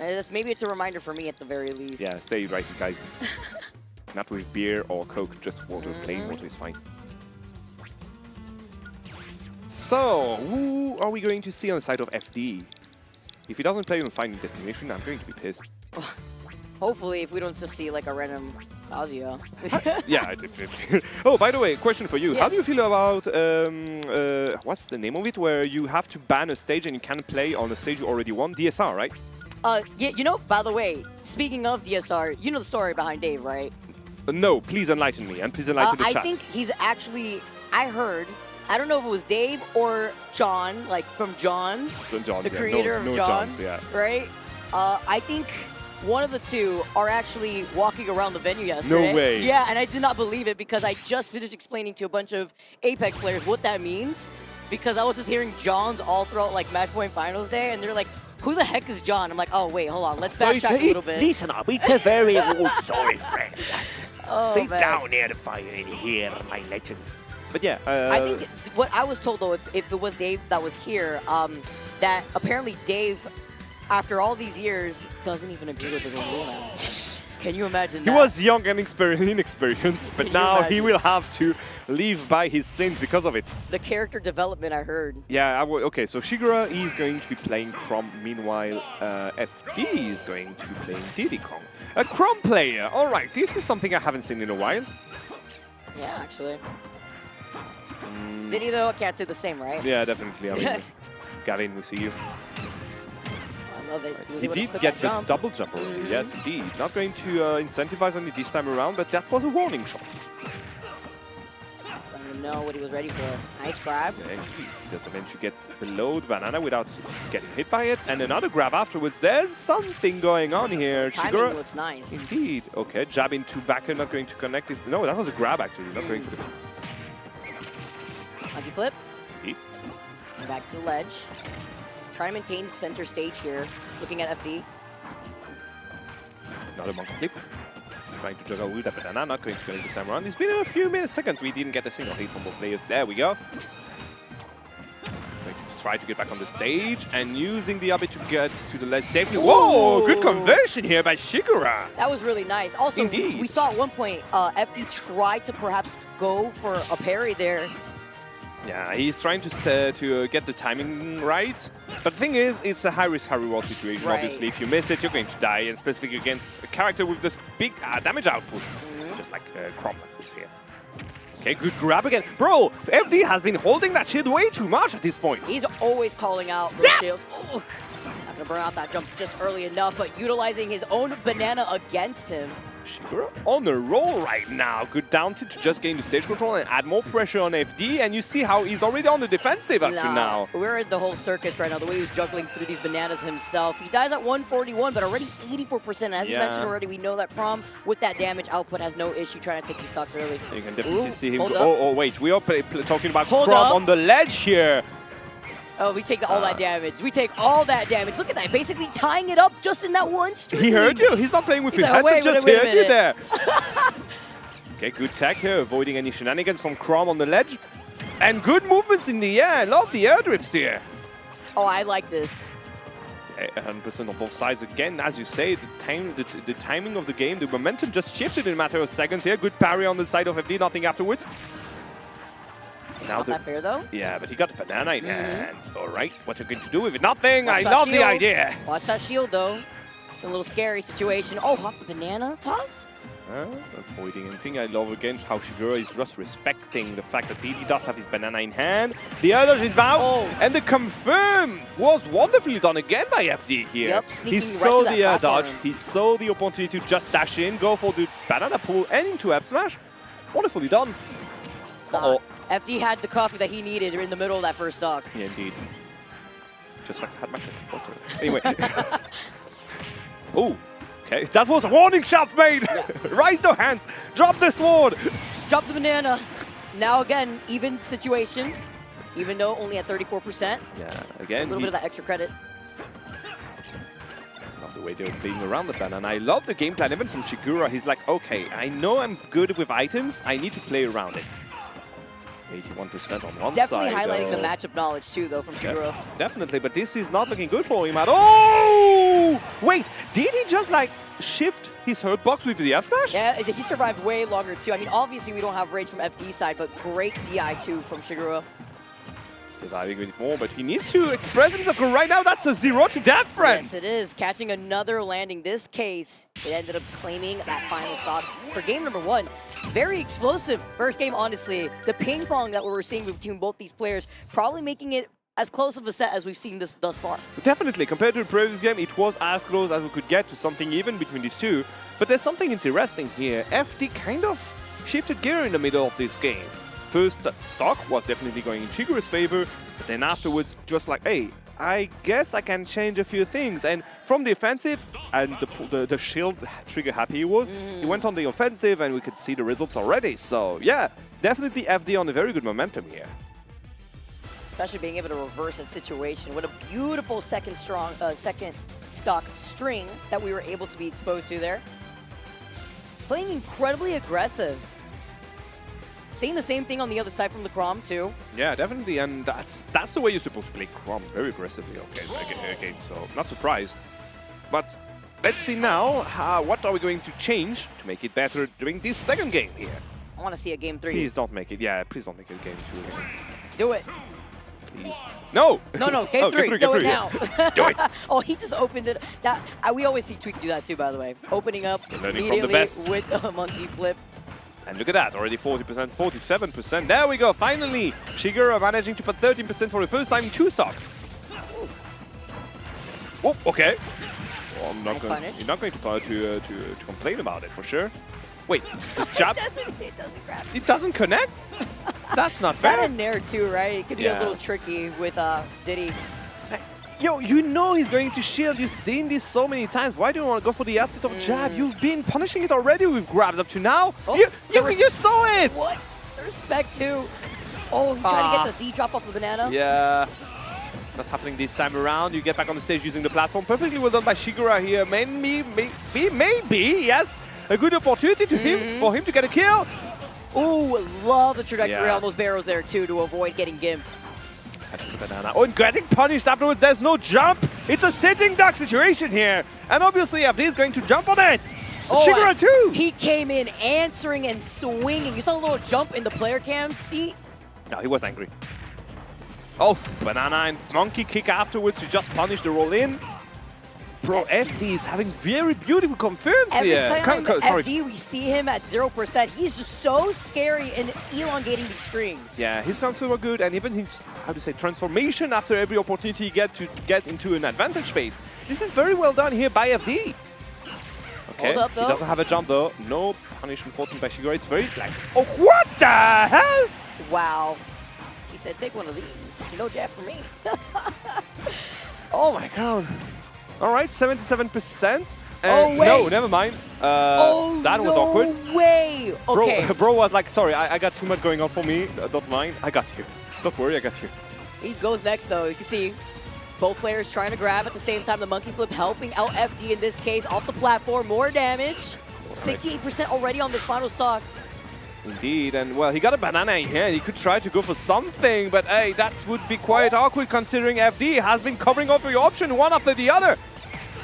Good Nahe The again. coverage off these platforms with the banana, too, from FD has just been great. Bro, he's wonderful here. Again, another good confirm after this banana throw. Drop, sorry. He can't even, finally he gets the grab, but the banana still ends up tripping him out. Don't worry, boss, point. I got you. Okay, Uh-oh. down to 1 into down till 2.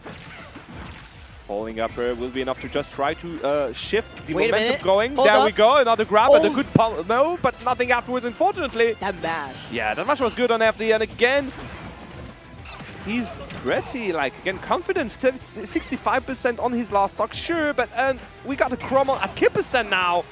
And a banana in hand. Is it going to be the last? Yes, it is! No way! Ah! Oh, the wait. Calling him out on the roll. Bro had already an opportunity to kill him, but being a nice guy, he was like, yeah, I'm going to let you survive for now, just do not roll in. And guess what? He rolled in. That was, look, it didn't go to game 3, but that was a fantastic set. Between the aggressiveness, it seemed pretty evenly matched. Was the SD like part of the plan here? You know, It was part of the plan to make it I was a more little pleasant nervous, for though. us. He was doing it for us. He was doing it for the crowd. Right. I believe it. But yeah, Shigura didn't like. He did play away. He didn't have anything to like apologize for. He showed us a good like game and all. Obviously, I was a bit surprised because he was punishing those shields very well up to like the point he didn't anymore. And you saw him grabbing the whole game 1 to just stop doing it that much in game 2, which is a shame. Also, but the hard read too at the very end right there. He had enough time to even take a sip of water before finishing off with Stay the up hydrated, smash boss. there. So that Very was tough. great. Oh my god, do you see what we have on stage right now? Oh, the boy. The boy, the GOAT himself. Ladies and gentlemen, we are going to have Smax against Icon. I love Icon. Okay. Guys in the chat, guys on Twitter, guys here right now, please help me find one guy around the world that doesn't like Icon. You know, that's I'll true. be waiting. Very nice guy. I'll be waiting. He actually approached me yesterday, and he was like, "Oh yeah, I cast the pre-Genesis local." I'm like, "I know you did." I go, "I know. I was watching. You did Bro. fantastic." He was asking me some like commentary advice too. Like, he is so eager. Not only is he a fantastic player, the Ryu GOAT, but also the way that he's, you know, so keen He's a on wonderful broadening person. his analytical mind and explaining the different interactions that Ultimate brings. He loves to explain. I met him for the first time last year, no, 2 years ago for King of Fields in France. And then from this moment, the moment he decided to steal my food during, Wait, what? yeah, during we ate together for the first time, and he ate my dish. Oh. Yeah, and since then it's been a long camaraderie story. He doesn't know that I'm going to get my revenge one day, Oh. but hey, don't tell him. No, for real. Like Icon, one of the GOATs. Max, on the other hand, being in obviously the underdog situation here. Let's see how he can do. And his pools are actually, like, re-looking at some of the notes that I was taking, his pools are actually going to be really exciting. They are pretty stacked indeed. But yeah, I saw him travel around Europe for his studies. He was at Regen, he was at Terra, he was around for UFA. Then he moved back to the US for the last year, and he's eager to come back in Europe. And you know what? We're also eager to see him again. I'm always down to see I some don't more want to Ryu say, action. but I do have the set Oh, the counts strap. against him. Oh, yeah? Yeah, we will So play- maybe you actually have the script that I don't have yet. We play together at Regen in our room. Okay. We shared a room at Regen, and I played with my K. Rool, and I won, and I registered. Oh, I nah, recorded homie- the game, homie is put- and I want to Okay. say I'm better than I can, you know. Wow. But you know what? Let's see how they can do it. Oh my God, it's going to be a Steve. But it's also, yeah, I was going to say, Smax here, you could tell he is so locked in. He's got the sunglasses ready. He's going all in with Steve. Maybe S-Max stands for Steve Max. Oh, I mean, that's a pretty good guess. Icon coming out of being 65th, finishing in 65th at Luminosity, makes big moves earlier in the year out of, Nice. what, like so almost 800 entrances.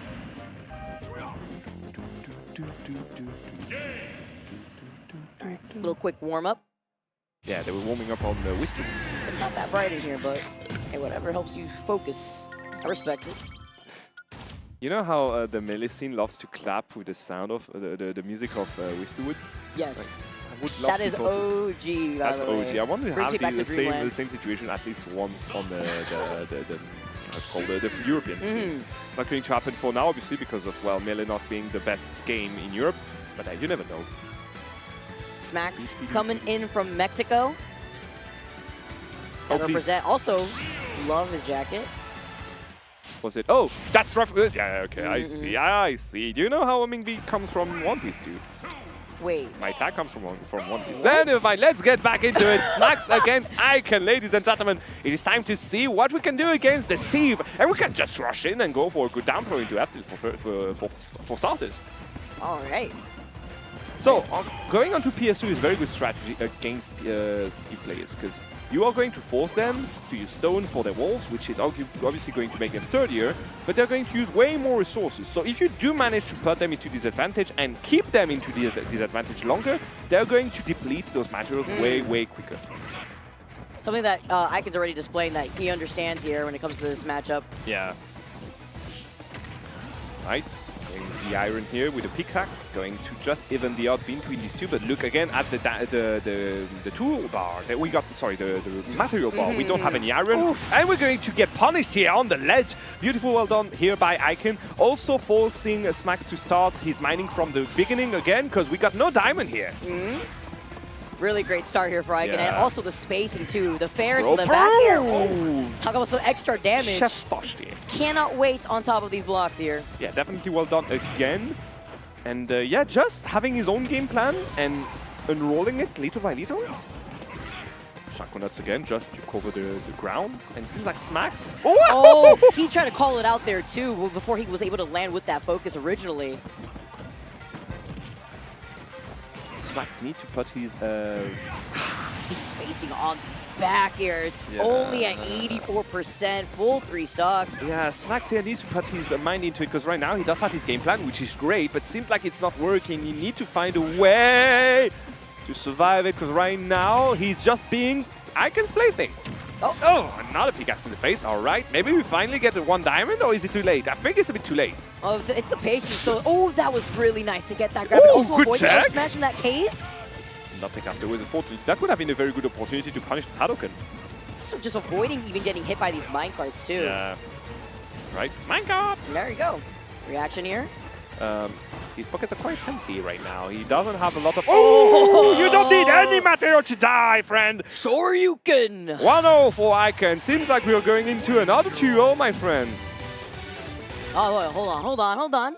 I don't want to curse it. Maybe I won't, true. actually. You know, we're banking on getting that game 3. It's got to happen eventually. No, wait. I feel like without the glasses, though, I've seen Smacks plenty of times. He's not Mexican. I think he's a NorCal local. I've seen him a bunch of times, actually. But him wearing the sunglasses? Yeah, I mean, looking at the flag, he seems to be from California, right? Yeah. Ah, Smasher have lied to me. So, I came with a plan here, and it seems again that... wait, did you get a change of character? No. I was talking about the crowd that's now like piling in right behind them.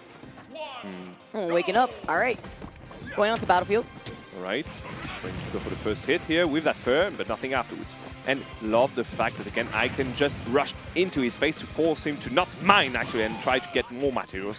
So a very good plan by Icon. And again, just being there, being a threat, but nothing else. Just being there and hovering menacingly around him. And I also feel like these platforms here, you know, you may want to try to build up some space between yourself and Ryu, but Icon's been so good at trying to approach here. In this case, though, taking a lot more damage than we saw at the very beginning of that last game. The Anvil just doing so much shield pressure, too. Yeah, indeed. That's a little more damage, as you say, but hey, still no diamond in the hands of Flax. And you know what? Ryu with a lot of rage is something I'm kind of scared of. Good back here, taking the stage control, and now we are on the ledge, avoiding the minecart and going for the focus shot. Oh, yeah! All the time. Hasta la vista. Baby. Get kicked. Message received loud and clear, I guess. Gotta execute the focus, especially when you don't get scooped up by the up smash. I got armor on that down B, just to remind you guys. Yep. So 127% and an angry Ryu are going to greet Smax here on his second stock. So gas music. Oh. Okay. So. Oh, is it time to die? Yes, it is finally. Smax will take a first stock here in this set. Eventually, one of the minecarts are going to land in that case, too. Although we have been seeing Icon doing pretty well against the minecarts. Yeah, love the way he's just waiting below these blocks. You never know if they're going to fade or if you can just jump in for an upper. And it seems like, yes, he did manage to ramp up more percent, but Smax is finally waking up. Nothing after waiting for the roll, not going to punish, but you got the back air afterwards on this jump. Interesting. Now, golden tools, still no diamond on deck, though. There we are, there finally. You go. It heard you. Thank you. And we got to summon it. Took you long enough. Now look into the plate. Yeah, right. Going for the mining here, just ramp up. That's it. That's all he needed. That one raw hit too. And you know what? Good idea by Smax to not use his diamond yet, because he knew he needed it now. Now is maybe his time to shine like a diamond. Anyway. Gonna shine bright, maybe. Especially since he's got the diamond ready to go. Ooh, second one. Avoiding second one. I love the damage output of Shackles. You don't expect it because it's quite slow and all, and you're used to damage output for Hadouken, but yeah. Right. Shackles Still putting in the damage. That was a very scary situation, yeah, it is indeed. Look at that. The diamond has been out for the whole stock, but nothing at all on the side of Smax. The fridge is empty. Smax still slowly adapting. Just waiting patiently. Still trying to get away. Yeah! You dead. No, the conversion into the true Shoryu. Again, it takes one of those moves, right? Well, yeah, a lot of respect from Smax to Icon. He saw the first beginning of the hits and all, went for the edge of doubt. Yeah, exactly. And then, you know, the Shoryuken was going in afterwards. So, yeah, perfectly well done, my Icon. Another 2-0. Another yeah, actually, another 2-0. The crowd going a little crazy there as they're also waking up. Smax, though, he started also waking up himself on that second game. Yeah, yes? I mean, that was good signs of life here from this side. But I was a bit, again, kind of bummed because he had a plan, get to this diamond winning condition as soon as possible. Icon just came in and said, yeah, no, it's not going to happen today. And he didn't adapt around it. He was like, go away, I want to mine my diamond, but nothing afterwards. And Icon was obviously very pleased about the situation. Just being there, doing nothing was enough to just add pressure on him. And that pressure got to the breaking point at the end of the game 2. So, yeah, there were certain moments that he was able to work around certain things that did work for game number 1 for Icon, such as when he was trying to Tatsu on ledge so they can get the ledge jump into back airs. We saw a lot of back air stocks taken in that first game. We didn't see it as frequently. Game number 2, it was a Shoryu game, right? So it's a lot of those conversions into Shoryu that really prevented Smax from being able to reset. But I also really like the plethora of the characters that we've had thus far on our stream here for day number 2. Likewise, I mean, we got some turtles left and right. We got some Steve, well, yeah, you can't avoid it. And we got a Min too. We don't have to forget about this one. We got a Bowser and a Palutena back to the game, to the beginning of the game. And now we got Widera, or Widera, how do you pronounce it? I'm sorry about it. Widera, I would say. Against Amphra. Interesting. So, do you know any of these two? Ryder looks familiar to me. I'm sorry again, I'm French. In case you guys are wondering why you do not know these players, yeah, that's why. That's what Genesis is all about, homie. What, French? No. I'm all in on that. Yeah, I do agree. It's all about the French. All right. Remember, no bias. Oh, yes, no, you're right. Of course you have to, though. Yeah, especially when EU comes to represent. I got a good statistic for you. I've been at 3 Genesis at this point, right? Do you know how many French players they sent on the stream while I was commentating? 0. Yeah. I haven't commentated a single French player during my last 3 Genesis. Wait, really? Yeah, really. Not a single one. Purpose? And then they say on Twitter that I'm biased. I thought you were only going to say... I thought you were only saying for this event. I'm like, no. It's for the past 3 years. And again, everyone says, oh, I'm a biased commentator. Excuse me? Didn't we have the French dimension here? So, yes and no. As in this year, we're going kind of chill French dimension, as in there's a recast. Which is me running around with a phone to just see how the French players are doing, and a French stream in Paris, checking on the French the main that's stream. amazing! Getting that power up from home too. International represent. Hey, hello people in the room. I see you wave. You don't see me nor hear me, but I see you. Don't worry. I love the energy. That's what I miss. Oh, Bayonetta back into the this is something. You know what? No way. Okay, I'm all in for this character Bowser diversity Jr.? here. Oh, Bowser what Jr. you- against Bayonetta. Now it's interesting. Now we're cooking now. So, what do you think about this match? This is not something we've seen in like years at this I mean, point. on paper, Bayo should be able to have no issue here, but it also depends on the way you try to space out some of these witch twists, because then you're just going to eat some of these Bowser Jr. backers for free. Yeah, indeed.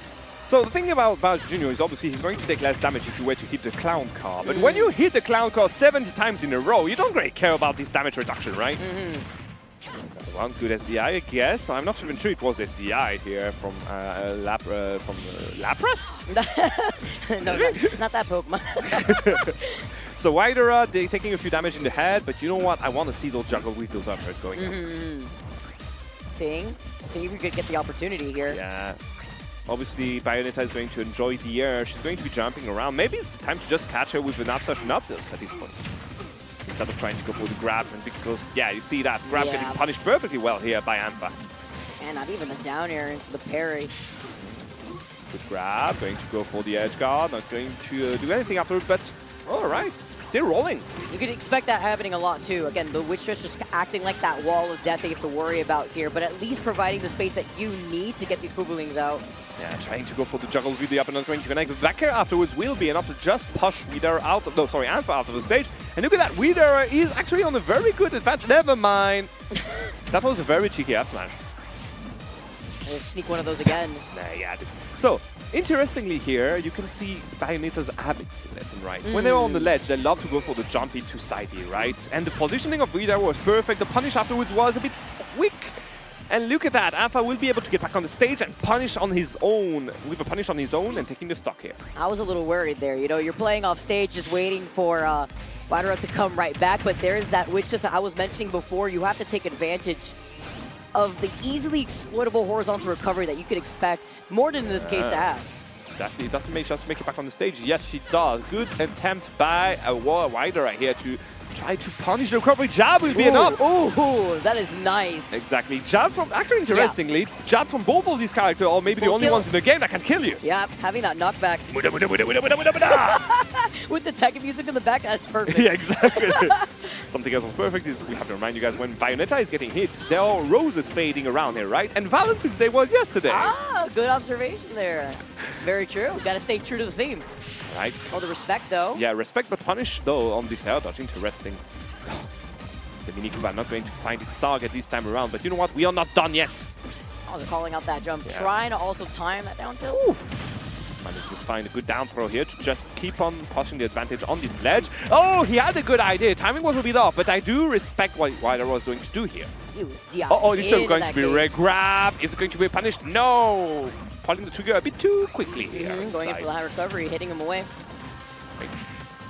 Jab into up tilt, not going to connect. Good He parry on the back wants here. that backer so Yo! bad. Oh! Wanted to see a big hit. That's what we call a punch. Hey, if it wasn't going to be the backer, it's going to be the nice punch here. Good tech on the Mini Koopa, not going to be enough to get a kill. And the grab here will not find its target. And just like that, Antha will have another opportunity to just express himself. Like to be careful though too. Yeah. Especially when you're at Bayo at 128 now climbing. Ooh. Would have worked on any other character, but we're talking about Bayonetta, so obviously nothing dangerous here. Although having the that's within right there to also reposition yourself right behind to get that grab. Avoiding the car accident here on SBF. Not going to be able to get a kill again. Widera is trying to, again, he's respecting Antha, and I kind of get it. But yeah, see, this is maybe one of the flaws of the character. You do not have so many like big confirms to get a kill, right? Besides the clown card. So no! That was beautiful. Give him the heal. Again, now this is the opportunity where you could try to go all out. Yeah, but we're talking about Bowser Jr., another character that does have a very good recovery. So yeah, nothing out of the ordinary for him. Need to be worried. Finally going to contest the back air with his own. 70% behind, ain't much. This is some damage you were supposed to take anyway against Bayonetta. So maybe now it's, now time to be worried a bit. I love the way that, oh man, no, the jab was ready for him. The crowd is actually very angry about the situation. Bro, what? Hey, up. Doesn't want to see Eddie Spaghetti here. No messes allowed on stage. Oh, he called him out off that roll in. And is it going to be enough? No, we are going for the last hits of the fair here, just to ramp up more percent. Now we are at kill percent, even with a throw. So yeah, we are going to see a lot of backers. We are going to see a lot of like pressure on those shields, I guess. Yo, he just landed in it! Oh, goodness, the eye were going to survive a bit more, but look at that, both of them can actually die. Is it going to be the reverse of the situation? No, good death throw, not going to be enough again to get a kill. But we're getting very high here. That was still very scary. That's also a very risky opportunity, but with that forward throw, that is just enough. Nearly living to 200%. That was way too close. That was way too close. There was a huge shout out to Lock In here from someone in the crowd. I respect it. What? I can't tell if he's cheering or upset that it was too close. Bro! Yo! Seems like, you know, like those soccer dads? Like, exactly. Bro! What are we doing? He's only 17! Something, Bayo can't kill. But you know what? Something that I really like seeing in that case, playing patiently, when you're at 0%, you don't have rage right there. You have to force your own opportunities. If you just hold forward, especially as Bayo in this game, it's not going to work out for you. And you are so light too that it actually ends up being way riskier until you get the opportunity to get a follow-up like we saw when you're off stage instead. Definitely. Now let's see what opportunities Wider can get in there to change the shift of the game, because right now seems like he was this close, but no cigar yet. No cigar, no sugar. What the hell? Hey, it's an American expression. I don't get it sometimes. You know, I don't blame you. I don't get a lot of things in English in general. American English. American. Oh, wait, look at that. That's a very good way to start things up here. Oh, 55%. On the platform too. Indeed. Look at that. We're going into Town and City, so a very long stage. He got a good read on the rollout. He's very angry about Morton now. Oh. That works? The fact that he was able to also hold it just long enough, the lingering hitbox on that, the crowd cheering just a little bit here. Mate, that's a 0 to death, and he's kind of rolling out on the second stock too. He's still going. Wait, bye-bye. Come back. Okay, I was a little worried it was about to happen all over again. Understandable, but for now, he still didn't get a single damage on his face. Oh, yeah, never. Oh, not another one. All right. But look at that. He got 70%. All right. He hit him once. 0.7%. He finally hit him. Bro, Wider woke up here. Happens, you let the chef cook in the kitchen real quick. Morton is coming through with the entrees. Ooh. Hold up, Keep on going with that metaphor. Bon appetit. Bon appetit indeed. And here we got... no, I'm just saying it in English. Wait. Uh-oh, no tech. He heard us. Wait. He may be cooking something right now, indeed, in that kitchen. Oh, well, the food is burnt. Yeah, serve it. Wait! My food is burnt! What? I love how we have the zoom in on the player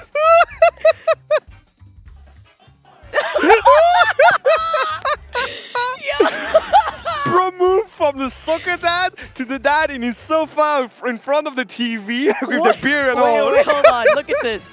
I want to be just like this guy. That's my son! I need to wake up just like this guy right now. Bro,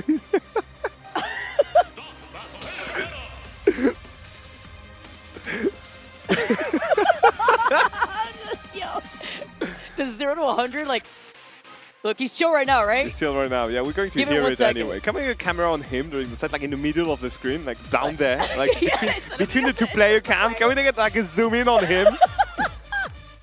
No, I was joking, production. Don't worry. Program's going. Actually, we can't move the camera. Yo, this guy is dedicated, by the way. Get yourself a homie to support you the way that guy does in the front, especially with a goated beanie like the Kirby one. Especially if it's your first game free of the set, of the vlog, Rivaki. Finally, and it's a very hype one, so I'm happy with it. Okay, going to get caught by the crippling here and taking 30% in the process.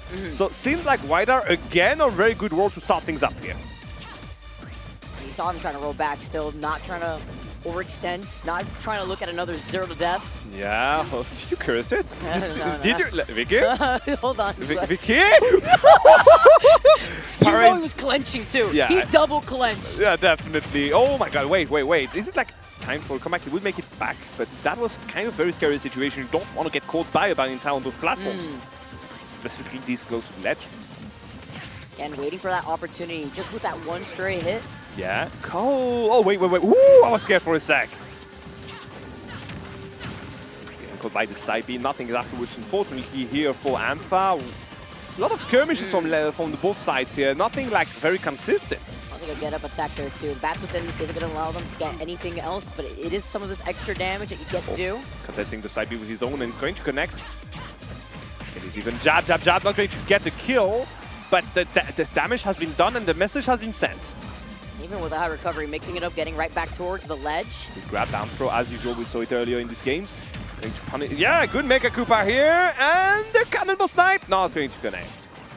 Yo, see, that's an issue with both grabs here. Yo, killing with an upper? The thing is, in that case too, we saw the up till the back air opportunity, but already too high of a percent, too much rage for that to even connect. Yeah, this is the kind of situation you don't want to be in as Bayonetta here. Nothing is going to connect into those, like, after an up air. You have to go for the rollbackers or the good smashes or reads.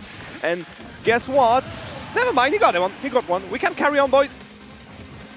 Oh man, now other people are getting out of the crowd. All right. He kind of hyped everyone up. I'm happy with him. Let's go.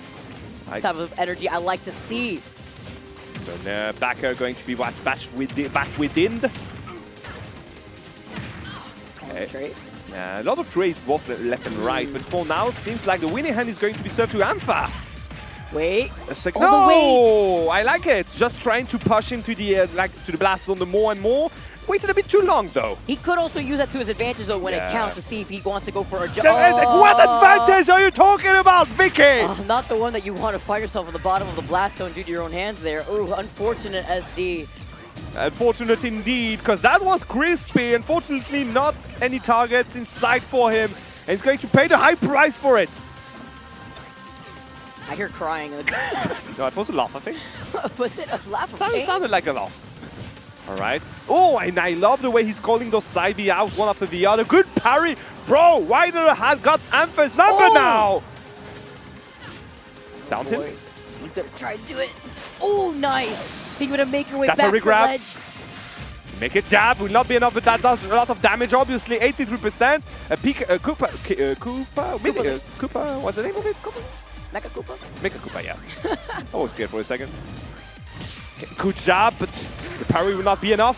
Oh no, 106, last stock opportunity. Yeah, Widera lost the momentum. He definitely lost the momentum here. Not like this. That's my son. That's my son.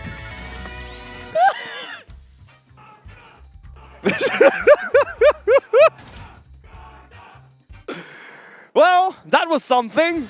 I love that guy. We need him here, and that energy, front row seats every time. Keep him here. Keep him here. Well, I mean, yeah, put him on the mic with us at this point, guys. No, we need him on the crowd. We need the crowd. We need a crowd mic, actually.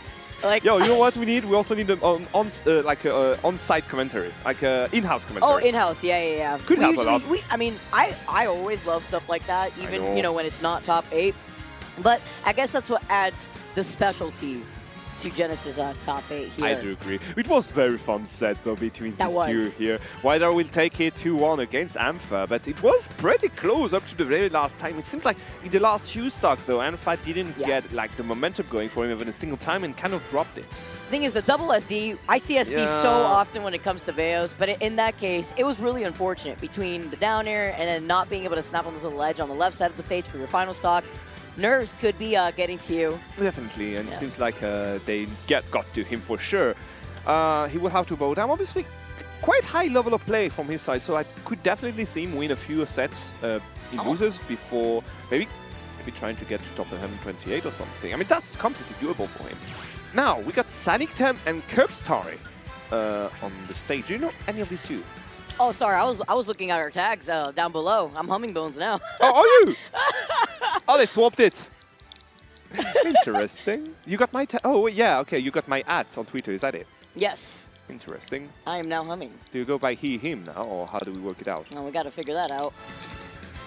Gotta figure that out. Well, we figure out our next two competitors making their way onto the stage. Sonic Shout and out to that Curbstar. bag, by the way. Yeah, I guess we got That's gotta be Curbstar. That's Curbstar. Curbstar for sure. I mean, standing by its name.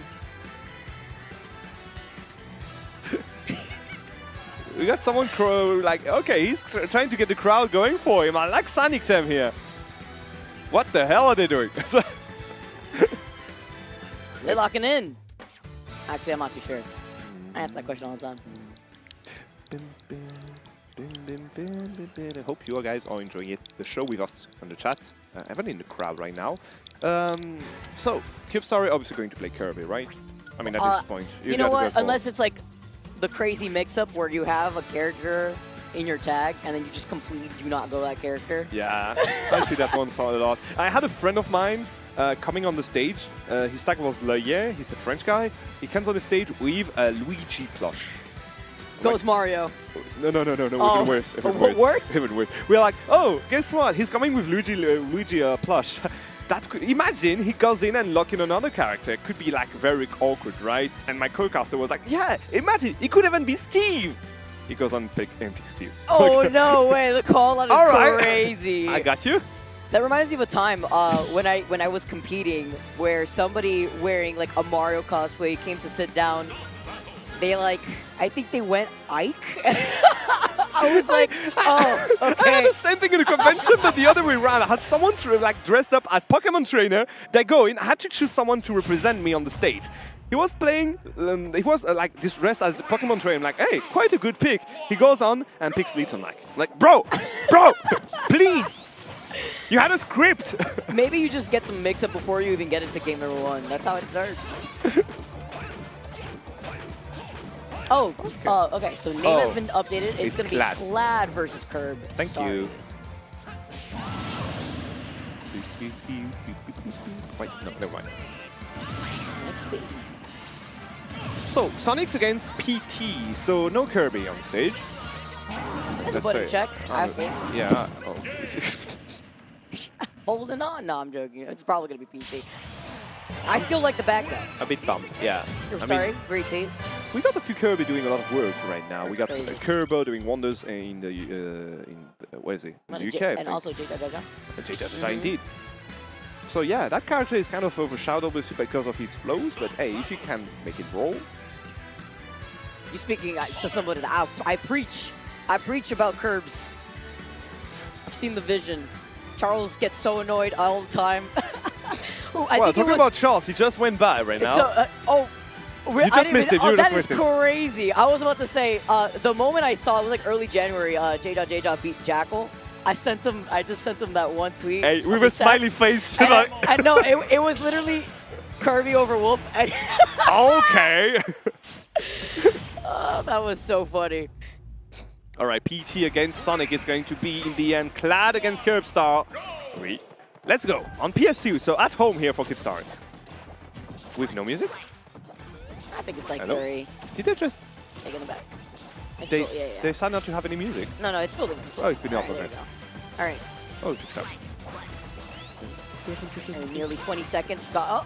Yeah, Oh. seems like we had I a was button. say sometimes it ends up being your own. Yeah, bro, I was going to say it's been half a minute already and they had more damage during the button check than now. Evan Production is yawning at it. I saw you. I love it. It's probably gets quality entertainment. Just hearing what's going on within our brains here. Yeah, Good catch a jump though. Good catch of jump indeed. Clad has been standing on that ledge for a long time now. Cheeky side B hit just on 1%, ramp up 1%. Curbstar is on a very good roll. And it roll up B. Okay, interesting. It's about sending a message. At least just trying to maintain center stage. Although I like the high recovery, the aggressive backer to make your way in. You know how Squirtle is just like surfing on the stage. Yeah, what a gun here just to annoy the recovery of Clad.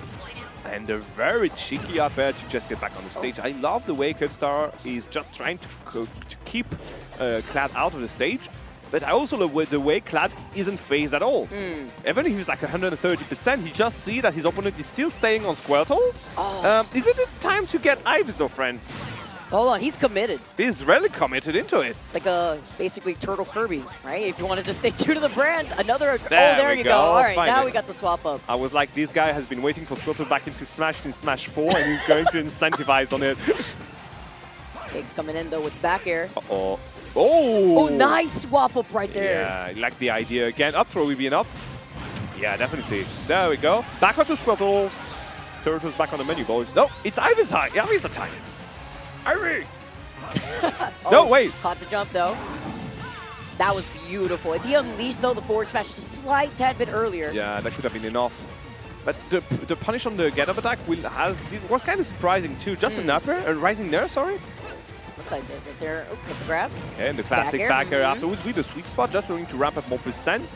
Kirby is on a pretty good roll right now. So that's a translate. Oh no. Gotta save that one. We're gonna see probably plenty more humming. Yeah, I'm 30 plus. I can't do that jokes now. Let's go for the F smash. I mean, that's the perfect time. What you mean? F smash just enough though to get that first stock. Yeah, but damage has been done already, and you can see Squirtle just again ramping, but even more percent going for the up beat. Nope, up air. Honestly, I was wondering if he was gonna try to go for something cheeky like a down air. Yeah, it could be interesting, but down air weave Squirtle, interesting. Swap up would have been better. Yeah, to the Ivy. Oh. Still committing. Yeah, indeed. Oh, avoiding the grab and just surfing his way in. This is one of the... Yeah, bro, that's actually a very good tool against Sonic, I just realized. Like, what? I was like, this is one of the first time I see a Squirtle use side B so much. But In then this I matchup, thought it for 2 works. seconds, I'm like, wait a minute. So we're probably seeing him stick to the Squirtle a lot longer. Definitely understand why now.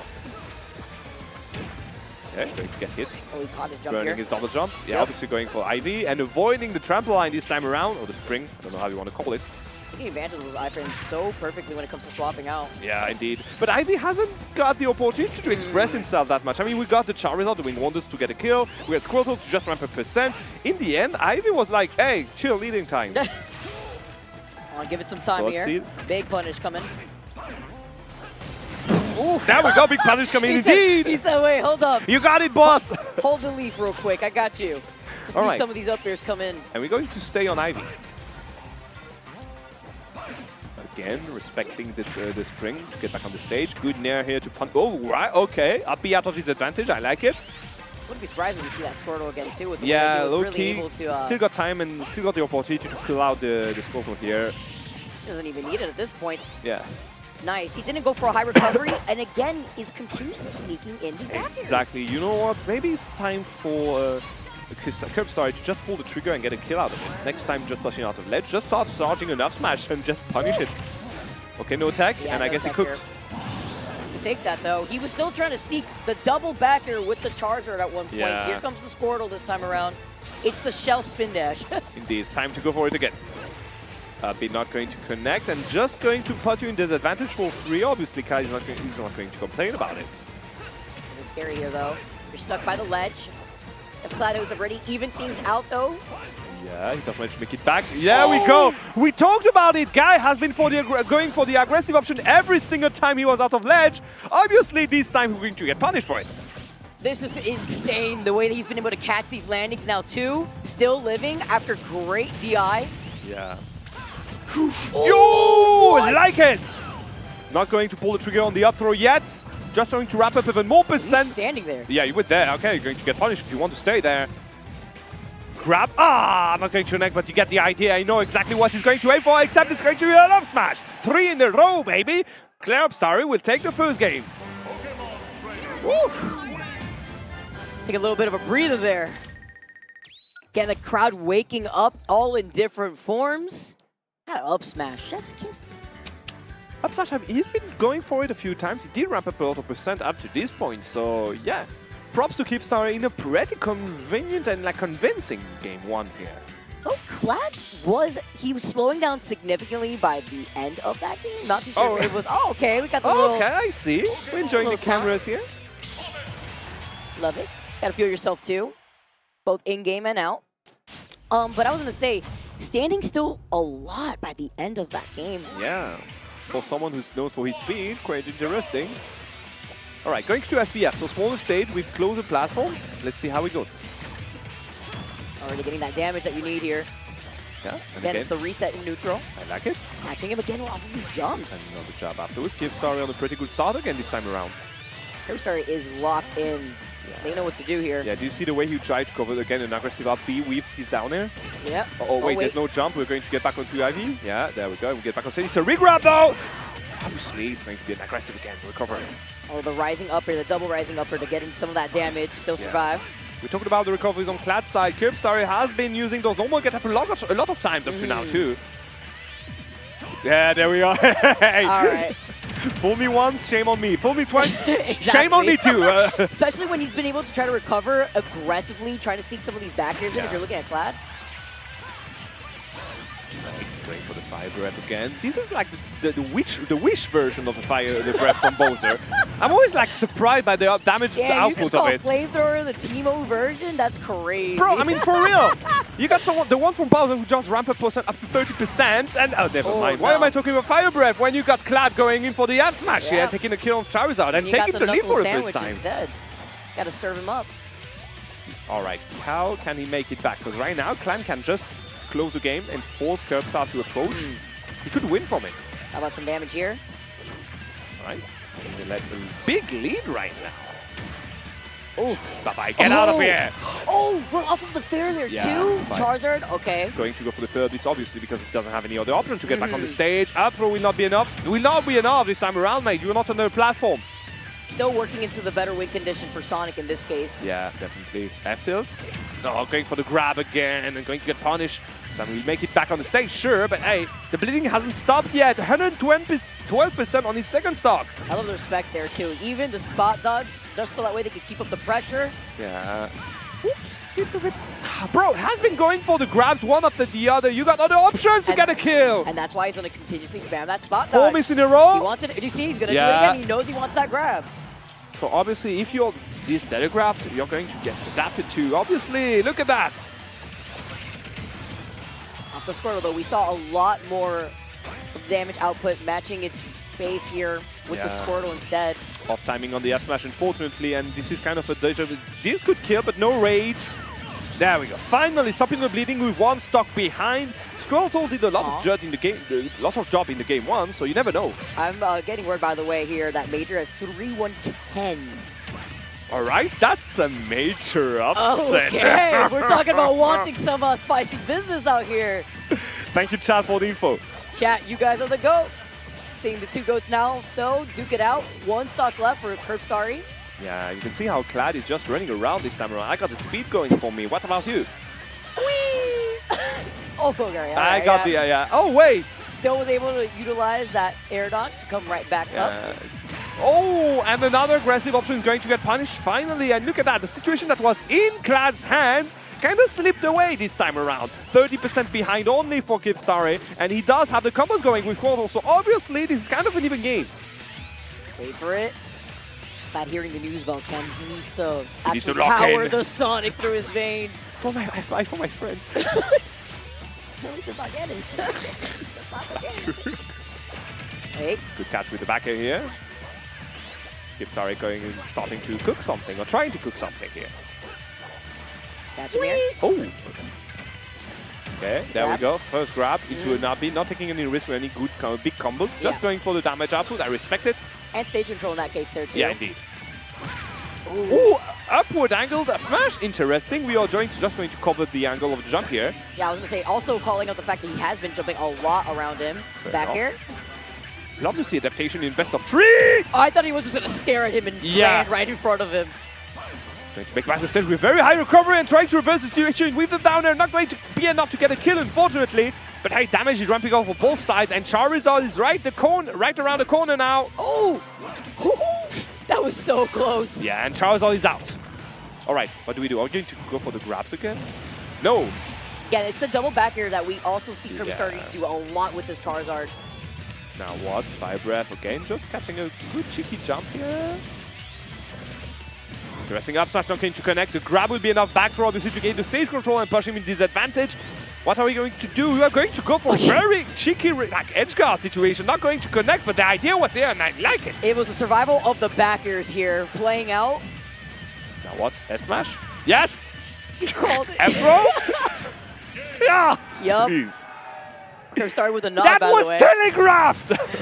Oh man, that was so close. Signs of life from Clad. Chat, you better not have lied. That's all I'm gonna say. Ah, shame really, because that was close to game 3 again between It two was. players. It was. Talking about that set in general. The crowd always showing their support, but Yeah. imagine how much You'd you're have to sweating, sit. especially the tech at the very end, sitting on the edge of their seat. I mean, I was jumping off of my seat. I definitely can't confirm that. Homie has to witness everything. It was fun. It was very fun. But yeah, Clad will have to bow down to Gustari after a very clenched victory on the Yeah. game 2 here. And is going to be sent into losers. And production is, telling us, alas, guys, it is the end of our luck together here for the beginning of the second day of Genesis X2. Vicky, it was, as usual, a pleasure. Always to the be casting best, with you. Humming. I always love being able to hop on the mic with you, get to kick it back, go through another amazing event here, another amazing Genesis thus far. Honestly, this is going to be a really good day. It's Yeah. great to see. I believe I'll be casting with TK later today too, so much to look forward to. Yeah, and I'm going to be casting with actually no one, because that was my last block. No! Yeah, guys. You got me! I got you, yeah, I know. But it's all right, guys. It was my last block here at Genesis. I hope you liked it for this year. It was, again, a pleasure to be there with you. You can find me you can find me here on the Humming Bones. You can find me on the Twitter here right now. But if you want to just... Yeah, whoops. And if you want to just send your praise to Vicky, you can find her exactly there. At Humming Bones. Yeah, exactly. But wait, what? No, for real. Please share us your feedback, because this is how we get better at commentating Smash Bros. And other games overall. So yeah, again, Vicky, a pleasure to be there with you. Of Hope you're course, going to Humming. have Thank you fun. guys so much for tuning in. We got some more Smash Ultimate action coming to you guys on the other side of this break. Don't go anywhere. Cheers.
Kazuya Mishima wins.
No, I told you.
What's up, everybody? Welcome back to Genesis X2. I'm Jet the Jenga God, here to bring you some round 2 pools actions with my friend Charles. How you doing, Charles? What up, what up?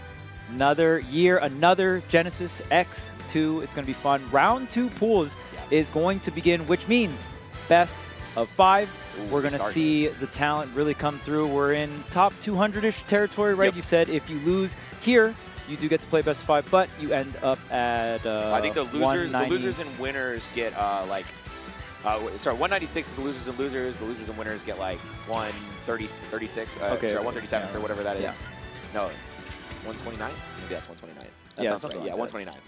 So obviously the level of play is going to be extremely high here. This is the territory where you see upsets where it's like, well, this player is clearly more experienced than this player, and then the upset happens, right? Obviously there's tournament nerves. This is a very big deal. This is the biggest Smash tournament of the year. So there's a lot on the line and a lot of international talent. I think that's to me, that's what makes Genesis so exciting, is so many international players will come here and, show what they got, and we'll see how many players from each different country can get into that top 8. Getting into the top 8 is such a difficult task, but everyone here definitely is going to be that first step if you want to at least try to win the tournament, right? Yeah, I mean, what you talked about with international players makes so much sense. I mean, it feels like a religious pilgrimage just to this event. Everybody comes from around the world. Like right here, we have Askro coming on from the UK, I believe, on the other side versus Sparkle. Not too far away in Oregon, but, still, that's a bit of a trek for anyone to cross state lines, come to a Smash tournament like this, and I think both these players are going to want to show up, show out, and have have this be their big run. A lot of people want Genesis to be their run of the season. And if there's any tournament you could pick to have an amazing run at as any player, I think everyone's, Genesis is going to be at the top of that list here. So we got Ness versus Hero. So Askro going to be on the Hero. It's going to be Sparkle on the Hero. Askro on the Ness. Oh, Sparkle on the Hero. Got it. Yeah.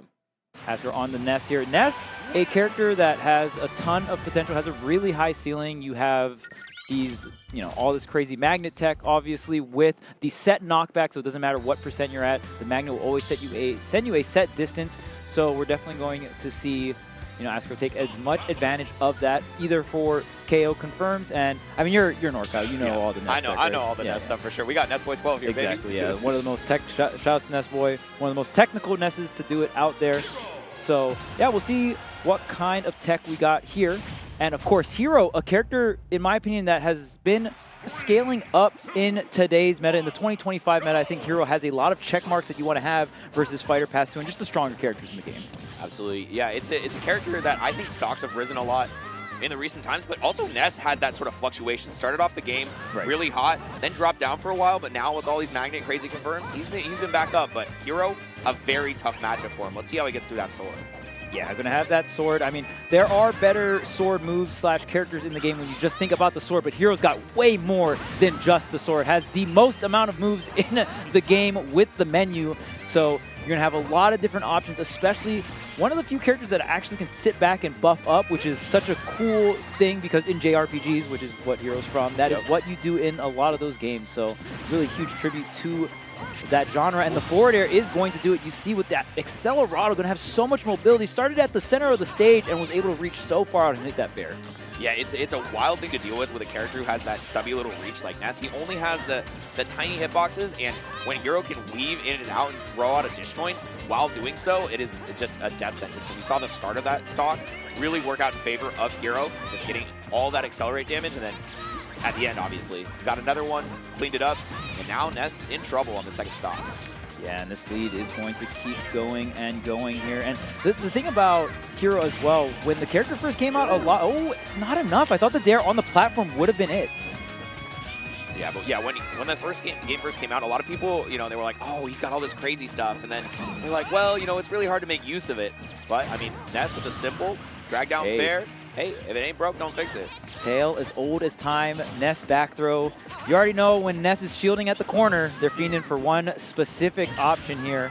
They want one thing, and it's disgusting. Yeah, absolutely. They're trying to get the stock at 80% or lower. But, yeah, and like you were bringing up earlier, Hero, when when Hero first came out, a lot of people were looking at all the offensive spells, all the spells that did damage and stuff. But at the end of the day, the strongest part about Hero's toolkit when it comes to the menu is all the utility moves.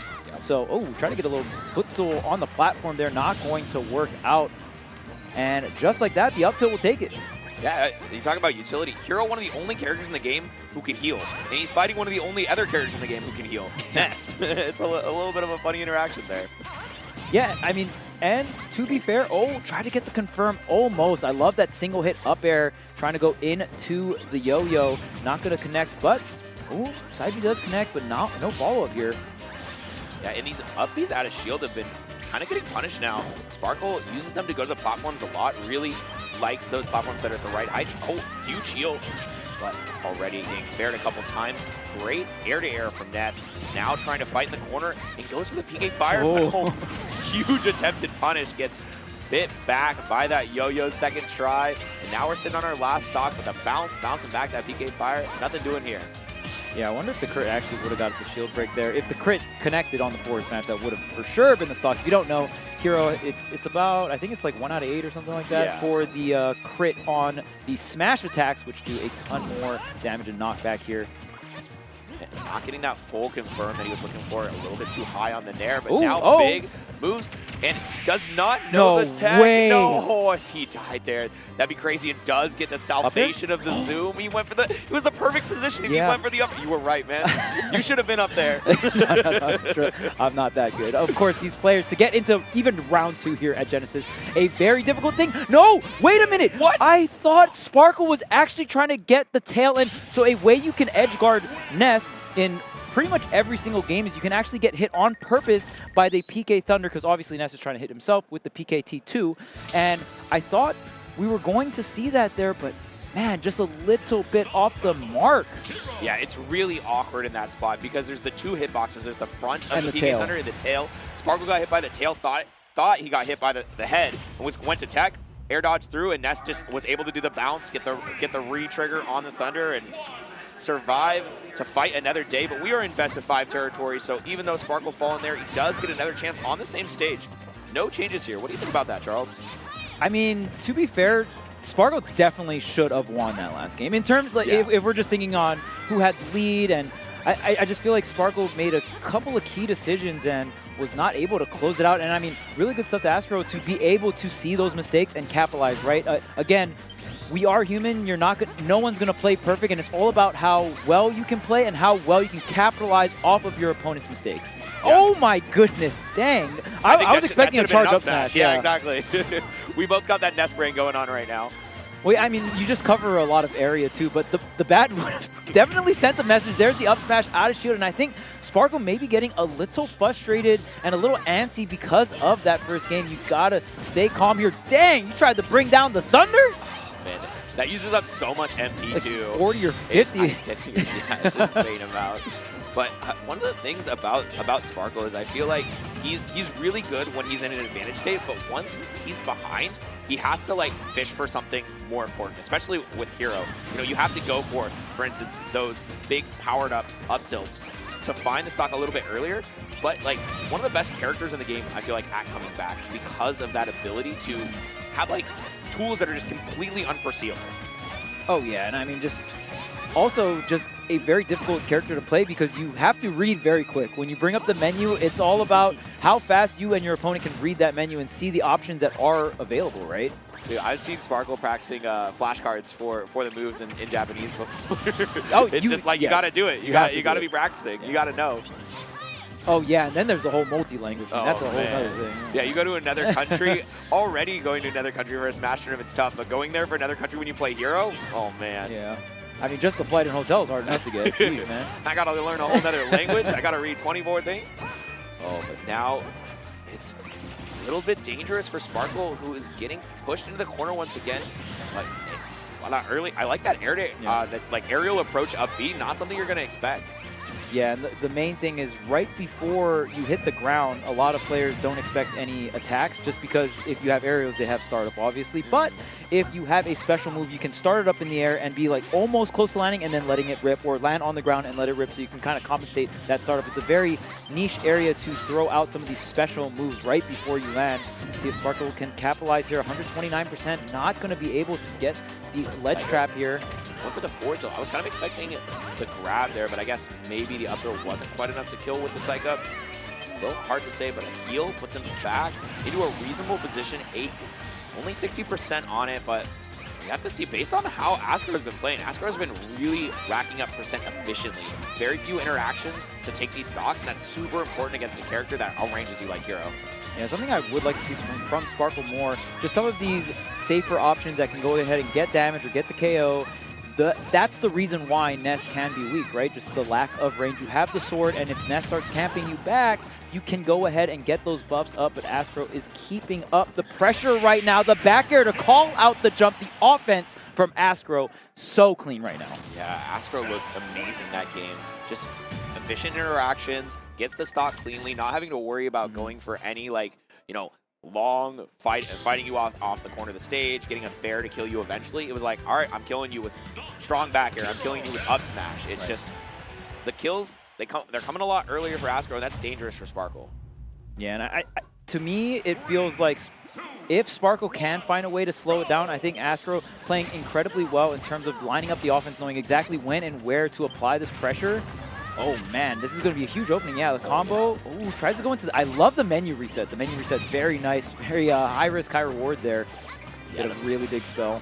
The menu reset on the platform is always crazy because sometimes you just kill them and other times just like it does nothing, right? It's such a huge, I wouldn't say it's necessarily like a gamble because you're not putting yourself at disadvantage. You can just shield. Yeah, but you have defense to always fall back to if you don't feel safe or, you know, getting a little hasty there. Yeah, but it's just like a very high variance play, and that's something like that right there. Like that's something that if he had gone Hatchet Man right there, I mean that breaks the shield. You're just for free getting through that. Okay, off stage. Let's see if we fish for the zoom, the bang. Oh no, I saw Zoom go in for the crackle slash. Oh, the misread. Yeah, Sparkle kind of dropping that one. I could be mistaken, but I think I saw Zoom on the menu I thought I did too. I'm looking at a rather small camera right now. Though, let us know, chat. Let us know. Oh, in a double fair off stage. Now, once again, using that up B, Ness not fast enough to chase across the stage. Somehow, though, Sparkle has to find a way back into this. Wants to take it. I mean, this is a huge deal for Sparkle. I mean, Sparkle's so much focused on this competitive drive. Really wants to make this happen. Okay, gets that side B. That's another tool that's super good against Ness because it cannot be absorbed by the down B. Even it's weird because it's like, it looks electric-y, but it's literally just a sword. Yeah. Very strong move. I mean, and I think that's one of the better hero spells. One, you don't have to fish for it. It's a very consistent factor, and it doesn't use too much of that MP, right? If you fully charge it, it uses a lot, and you get the armor. You call down the Thundercats. Yeah. You're trying to Falcon Punch someone. Oh, and wow, made it. Good stuff. And honestly, I think that was just a clean mistake by Ascro because he could have sat there and done the yo-yo down smash. That specific angle, it's completely free. Like, there's nothing Hero can do to get past it. So yeah, that's why I thought the stock was just gone, but hey, Sparkle gonna get themselves back on to the stage here. There is the zoom, getting safely back, swinging down that nair as well. Oh, and another side B puts in good position. Okay. Nice jump to use. Has to go for, oh yeah, that's what happens. That's what happens sometimes. You just a little bit too aggressive off stage. What do you think he was going for the absorb or just like go for a nair to knock him out of it? I feel like Sparkle felt like, hey, I have made these mistakes. I need to make a play to bring it back. But I think Sparkle can rely on other things to win this set. So, I mean, it is unfortunate, but at the end of the day, we always talk about the tournament nerves, like how players feel in these situations. And, you know, sometimes when you feel like you have to make a play and you go for it and you mess up, it is what it is, right? There it is, the yo-yo. Good STI from Sparkle. Gets out of that one position, but now just setting back with the psych up tilt does whiff, but that means the psych up is still on deck. Tried to go for another one. Yeah, Sparkle's been fishing for that every single game. This is the first one I think I've seen connect. He has a lot of room to make up. Luckily, the Accelerate actually helping him get back to stage. Up smash not covering that direction, and Accelerate potential. Oh my goodness. If that nair connected, that could have been it. The frame trap doesn't work. Oh, that jab was really good, but I think just pressing the second hit of jab 2 a little too late, so the shield came out, the up smash out of shield, and honestly, a 3-0, but a very close 3-0. Let me put that asterisk on the bracket real quick, you know? It just... You got to give it to them. It's unfortunate because I feel... Man, I just feel like Sparkle was so close in so many situations, you know? Every single game, it was just like, oh, last hit, and Sparkle just made this one tiny mistake, and you make some of the mistakes were really not so tiny. I mean, I would say there was like 2, right? The air dodge, like the attempt to take the PK Thunder, right? On the first game. On the first game, and then obviously getting hit by the PKT2, and in Smash Ultimate you can't. There are certain knockback thresholds that are just untechable, and PK Thunder 2 is untechable at definitely like up there. 40-50%. Like, it's just like, all right, you tried. Yeah, and I mean, Ness, this is where Ness gets kind of bucked in turn, because on paper the character usually gets edge guarded by most of the cast pretty consistently, right? If everyone's on point, playing perfect. But when you're in a tournament environment, not everyone's playing perfect. You can make mistakes. And against Ness, when you make a mistake versus Ness, you pay big. Yeah, huge W though for Ascro. I mean, that's a pretty impressive opponent to beat. I mean, Sparkle, really strong hero player. And I imagine not a fun matchup. Yeah, I mean that's a bad matchup for Ness. Yes, like for sure. Some people put that as like his top 2, top 3 worst matchups, just because. You know, the side B is so difficult to deal with. The edge guarding is really strong. Bounce. You can't, like, bounce is annoying. The zoom is annoying. Normally you get a ton out of ledge trapping and edge guarding, but you can't do that against Hero when he's zooming past you. Yeah, I would imagine you can even use bounce in pretty creative ways off stage, fish for the bounce after you knock Ness off, and then just kind of run down there. Yeah, if you go down there and bounce the up B, I mean, that's like what happens in Ness v Ness a lot of times. They'll go out there and absorb it. Yeah. But, you know, or with Rosa, the bounce, right? you don't even have to do anything. You just have to... I'm here. Body block. Body block it. All about positioning. True. All right, but we have our next match on deck. Lima versus Mewtwo King. What do you think about this matchup?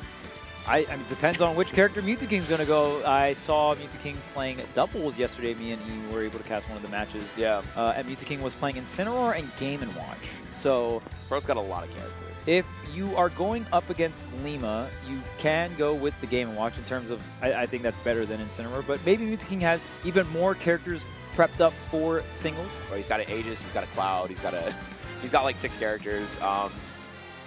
We know that since this is prepared since yesterday, it means that Mewtwo King has had time to decide what character he's going to play. I'm sure he's been grinding all night. Mewtwo King only here for doubles and singles of Ultimate, so no melee, which means this is his main focus. This was the main focus the whole last day. I'm sure he's got some tricks up his sleeve, but is that going to be enough to take out Lima? I don't know. Ooh, man, it's a tall I order. would love to see it. I would love to see it, but we'll see what Mewtwo King has been cooking up for the past couple months here, training up for this tournament. But Lima, if you don't know, an EVO champion back in Smash 4, one of the best Bayo players to do it in Smash 4, and continuing to play Bayo here in Ultimate, which is a lot harder to do in this game. So, shout-outs to Lima, really trying to figure out and make this character work for so long, especially in the beginning of Ultimate before the buffs to Bayonetta came through. Very, very difficult, but yeah, I feel like a lot of the Bayo players in general have really kind of figured out how this character is supposed to be played in Ultimate, and it is very fun to watch in Ultimate. Totally agree. And it's really interesting. I feel like there's been like a major rep from each of the big regions of Smash for Bayonetta, who's been like at the top. Yep, You've got Tom and P in Japan, you've got Lima here, and then obviously over in the UK you've got Bloom Forever. Yeah. And it's just like that whole it's Incineroar, okay. That whole like different styles of Bayo growing up in different places, but still hitting the peaks in each location is really cool. And it also shows that the character, she can still do it. She can definitely still do it. Yeah, I think Bayo, one of those toolbox top tiers in terms of just really strong neutral / mobility. Okay. Yeah, sometimes it happens to you, and Mewtwo King's expression did not even change, and neither did Lima's. They're just like, yep, that's how life works. And if Mewtwo King had just gotten 0 to death there, I would not have been surprised either. So obviously the offstage is going to be horrendous for Mewtwo King, but hey, sometimes you get the up B second hit and you get the KO at 0 and you keep it moving. Yeah. And a nice little whip there. Still looking for the ledge trapping, but off the ledge, these ABKs have been really powerful. Another one. Man, Mew2King kind of cooking this game already, Charles. Yeah, I'm very surprised. I'm a little shell-shocked as well. I'm very surprised. And even when I think about this, obviously Mew2King not going to have the best time offstage, Incineroar not the greatest recovery, but is a very heavy character. Bayonetta can struggle so much versus heavier characters to get the stock. You got to get the perfect back air or just get these edge guards. And Mew2King is going to opt to recover high in general, I feel like, and just kind of go for these counter mix-ups, right? Like, am I going to throw out the counter or am I not? Yeah, and that time just going past the ledge with the up B. Not something you see super often from Incineroar, and it did catch Lima off, but I would not be surprised if Lima tracks onto that very quickly in the future.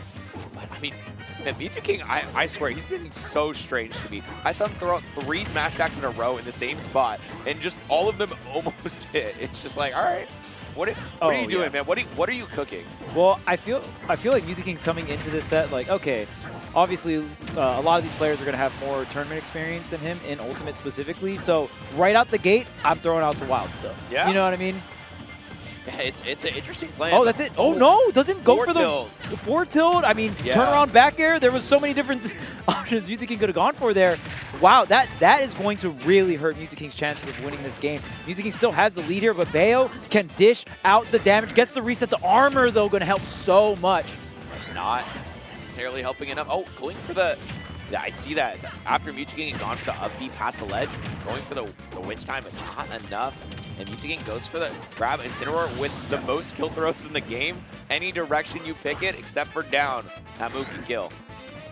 Okay, Mew2King still has the lead. How long can you hold on to this stock again? The offstage situation, early burn on the double jump, opting to kind of do this mid-level, or not mid-level, but like mid, kind of just close to the ledge recovery here. Yep. Again, going high. Most of the time, we're not seeing Mew2King go for low recoveries or air dodge to ledge. It's usually just burn double jump immediately and going high as possible here. This time sinking low, but not going to get snatched. Lima only taking 11%. Yeah, and as a reminder, this game did start off with Lima dying at literal 0%. So Mew2King has taken 1 stock at the time that Lima has taken 2. If Mew2King does not win this game, I just feel like it's going to be impossible for him to win set. Like, you really need to take advantage of that game 1 curveball, especially when you're playing a character like Incineroar.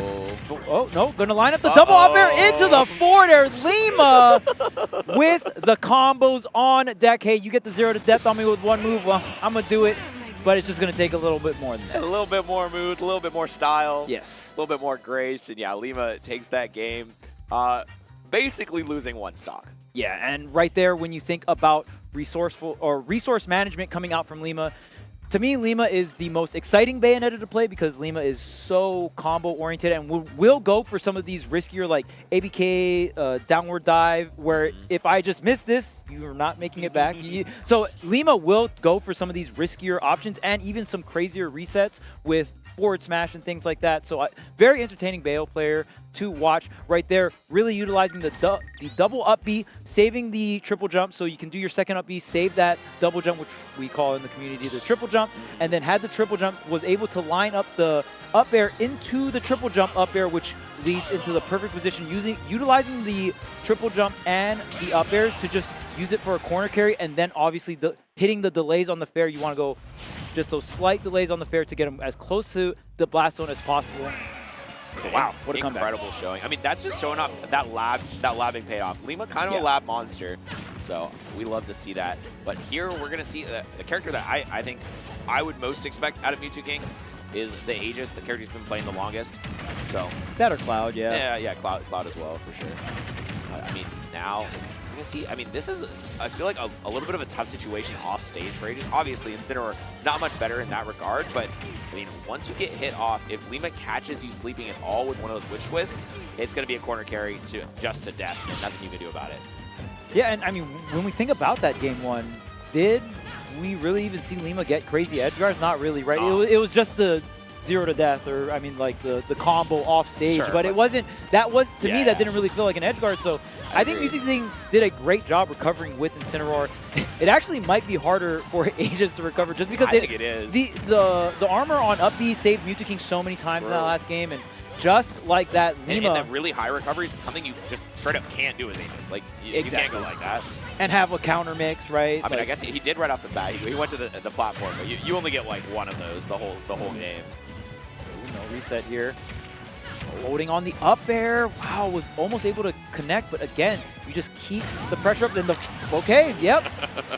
Again, Mew2King knows he's got to throw out some wild stuff, catch him off guard. Hey man, if it works, it's not wrong. Exactly. I mean, you really got to catch a lot of these top players with. I bet you didn't think I'll do that. Yep. And but the thing about that is, I feel like the best of the top players have what I like to call short-term memory loss. Like you get hit by some crazy thing, and you're like, all right, we're moving on. Yeah. Like it doesn't matter. I'm still gonna beat you. I'm still gonna win. Like what Lima did at the beginning of the last game. Right. He got hit. He died at 0. Expression doesn't change. Locks in. Wins the game. No problem. Yeah, definitely not their first rodeo. And I mean, when you think about anyone that's competed in this game for so long, you've definitely been hurt many times. Yes. So at a certain point, it just becomes like, oh, okay, yeah, that's part of the game. I got 3 stocks, cool. Like just on to the next stock. And like you said, short memory can help you so much as a competitor. You don't want to really harp on some of those mistakes. Just like that, Lima getting the reversal here. Gets the offstage situation, tries to set up for the... Ooh, okay. Wow, what a recovery from Mew2King. Avoiding that neutral the entire time. Yeah, extra spin link. But now Lima's going to just use that witch time to get a dash stack. I mean, not much, but I mean, I think that's one of those things where super weak hit. So, and he was a little bit far away. Wanted to make sure to get some sort of punish. But now, at the corner stage, looking for some ledge trapping with Pyra. It's the full jab. Almost enough to kill. But still, Lima finds his way out of the corner. Gets that down tilt weak back air, though. And now, Blazing End just enough to get back to stage, but Lima with a couple little resets, just hacking on and not enough to get the kill just yet.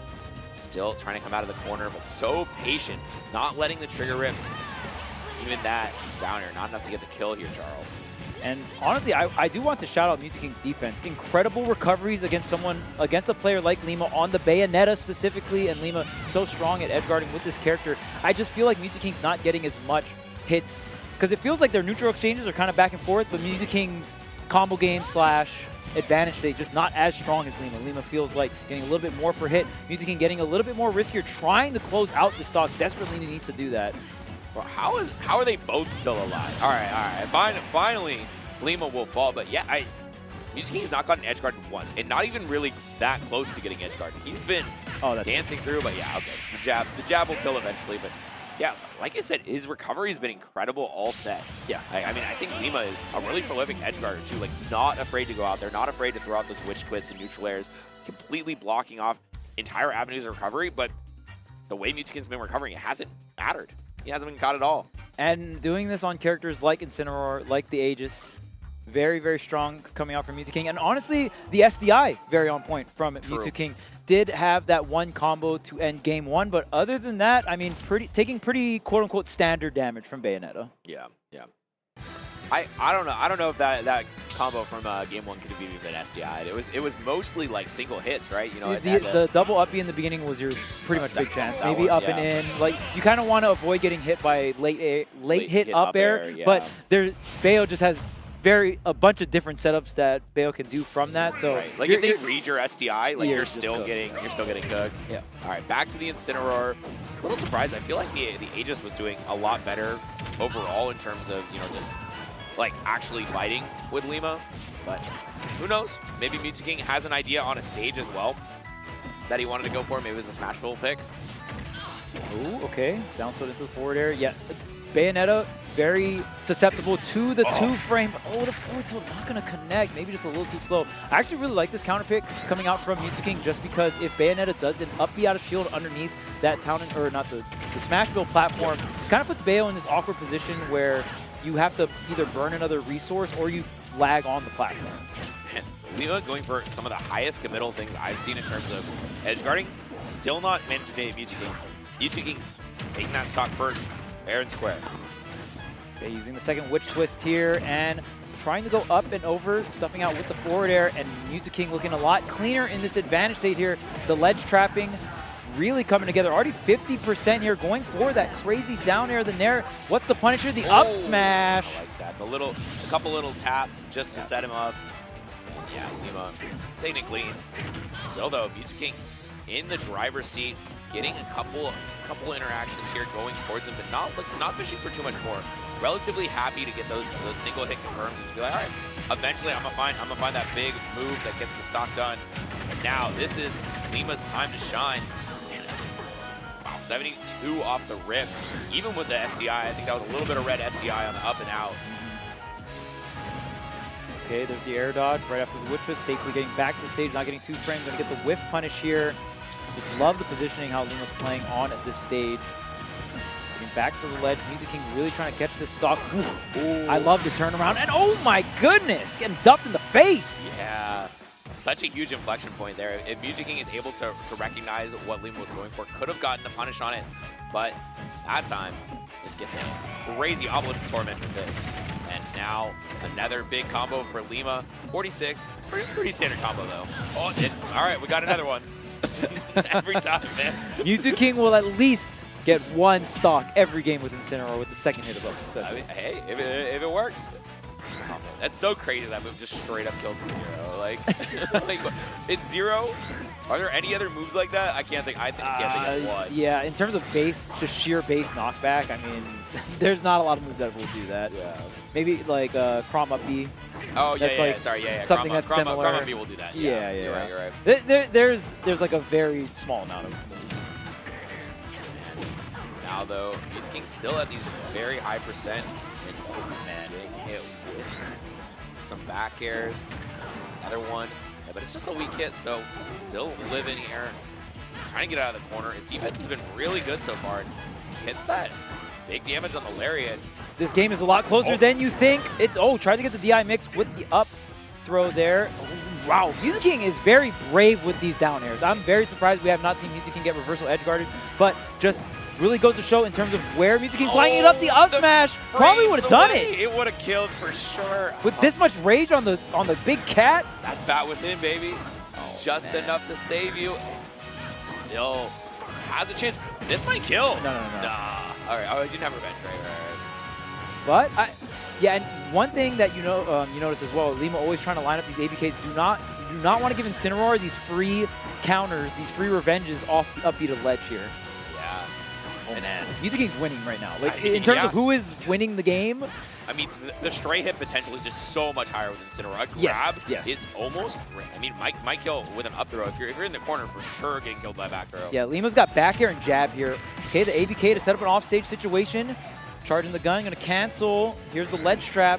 Jab, back air. What's it gonna be? Maybe a down tilt? No. But Mew2King is just backing up 4 up times in a row. Just like, I do not want to get hit by anything from Lima. Still nowhere near killing, even at 213. Yeah, I wonder if ABK into back air will do it. Okay. That's for sure. Finally it, but so scary for Lima. A couple interactions away. I mean, just back here in the corner. Any of those would have hit. Oh yeah, for sure. And you saw the amount of respect Lima was playing the entire last stock from 0%. Yeah. And right when we saw Lima get to around that 60%, we were like, uh-oh. This can get bad real quick. It's dangerous. And yeah, I mean, I think the Mew2King had a really solid game plan. Like we talked about earlier, you know, he's a grinder. He will practice as hard as possible for all of these situations. And if there was a way in which he could beat Lima, he found the way, but not enough on execution side. It was just so close though. Yeah, Mew2King definitely came in with a game plan. The Pyromancer didn't work out as well as the Incineroar, especially that game 3. I feel like how fast Mew2King was adapting, just game per game, was very rapid. And man, that game 3 was so close. We saw, again, I really want to point out Mew2King's defense. I think his defense was the strongest part about his gameplay in this set, even reaching to percents over 200. Right. And, you know, against Bayonetta, that is fairly common. Par for the course. Right, especially with these heavier characters. But still, I mean, Lima is very proficient at getting these stocks, getting these edge guards, and it just goes to show Mew2King understanding how he needs to get back onto the stage with Incineroar, because that's going to be the hardest part in that matchup. Yeah, and not only how to get back on stage, like playing in neutral, Mew2King was just like winning so many more interactions than he expected to, because he was not being over aggressive. When he was in bad position, he was figuring out his way to get out of that bad position and take advantage of center stage, take advantage of when you know, Lima's trying to go for air to airs or something like that, not being over aggressively jumping. I think that's a big thing that some of the Incineroars will do a lot. Is they'll go for their air, they'll go for jumps and aerials. And it's so hard to fight Bayonetta in the air with that ABK. You're jumping, your head's just gonna get clipped every time. So yeah. Impressive showing from Mew2King, to say the least. And Yeah, and I feel like one of the biggest things that tripped up Mew2King, so many bats within. I feel like if maybe we saw a little bit more mix-up on the offense of baiting the bats within, because maybe Mew2King really kind of maybe autopiloting certain scenarios, because bats within is a frame 1 out. So there's not a lot of characters in the game with frame 1s out, but Bayonetta is one of them with the bats within. So yeah, because we saw a lot of down tilt into forward tilt, which is going to confirm against 90+% of the cast. I thought it confirmed against Bayonetta too. I guess not. Maybe just in that specific circumstance. Yeah. I mean, like there's so not many enough to say. variables in Ultimate, right? Because of the rage, because of the stage positioning. At what point did you connect the down tilt with Incineroar? Were they getting 2 framed, which means they're a little underneath the stage, which kind of changes their position as well. You're not necessarily hitting a grounded target with the down tilt. So many variables in Ultimate, but man, that's the hard part about the game though, right? You got to figure out all these different variables and just execute it so quick on the fly. A lot of improv here in Smash. Yeah, and I mean, I think that's one of the things that's beautiful about it. Yes, absolutely. All right, we are going to be going into our next matchup here. We're going to be having Ben versus Yompi. And Yompi from Japan, a Pichu player. And Pichu? Yeah, she's a really strong Pichu player, and that's something that I'm always a little bit scared of. I mean, it's like, all right, you can hit the character and it can die, and it dies, but you know, the damage output of Pichu is crazy, and the kill potential, like there's so many confirms that you can be like, oh yeah, oh no, okay, I died. Sorry, my bad. And of course, Ben hailing from Vegas, one of, if not the best Zelda in North America. Yeah, huge fan of Ben. Great person overall, and just, going to be coming in, trying to take out Yompi, and that's going to be a tough task, because whenever you're fighting somebody from Japan, you know that they have like practice against all the randomest characters. Oh, yeah. They've got these crazy tournaments every week. They're having majors. It's definitely a scary position to be in.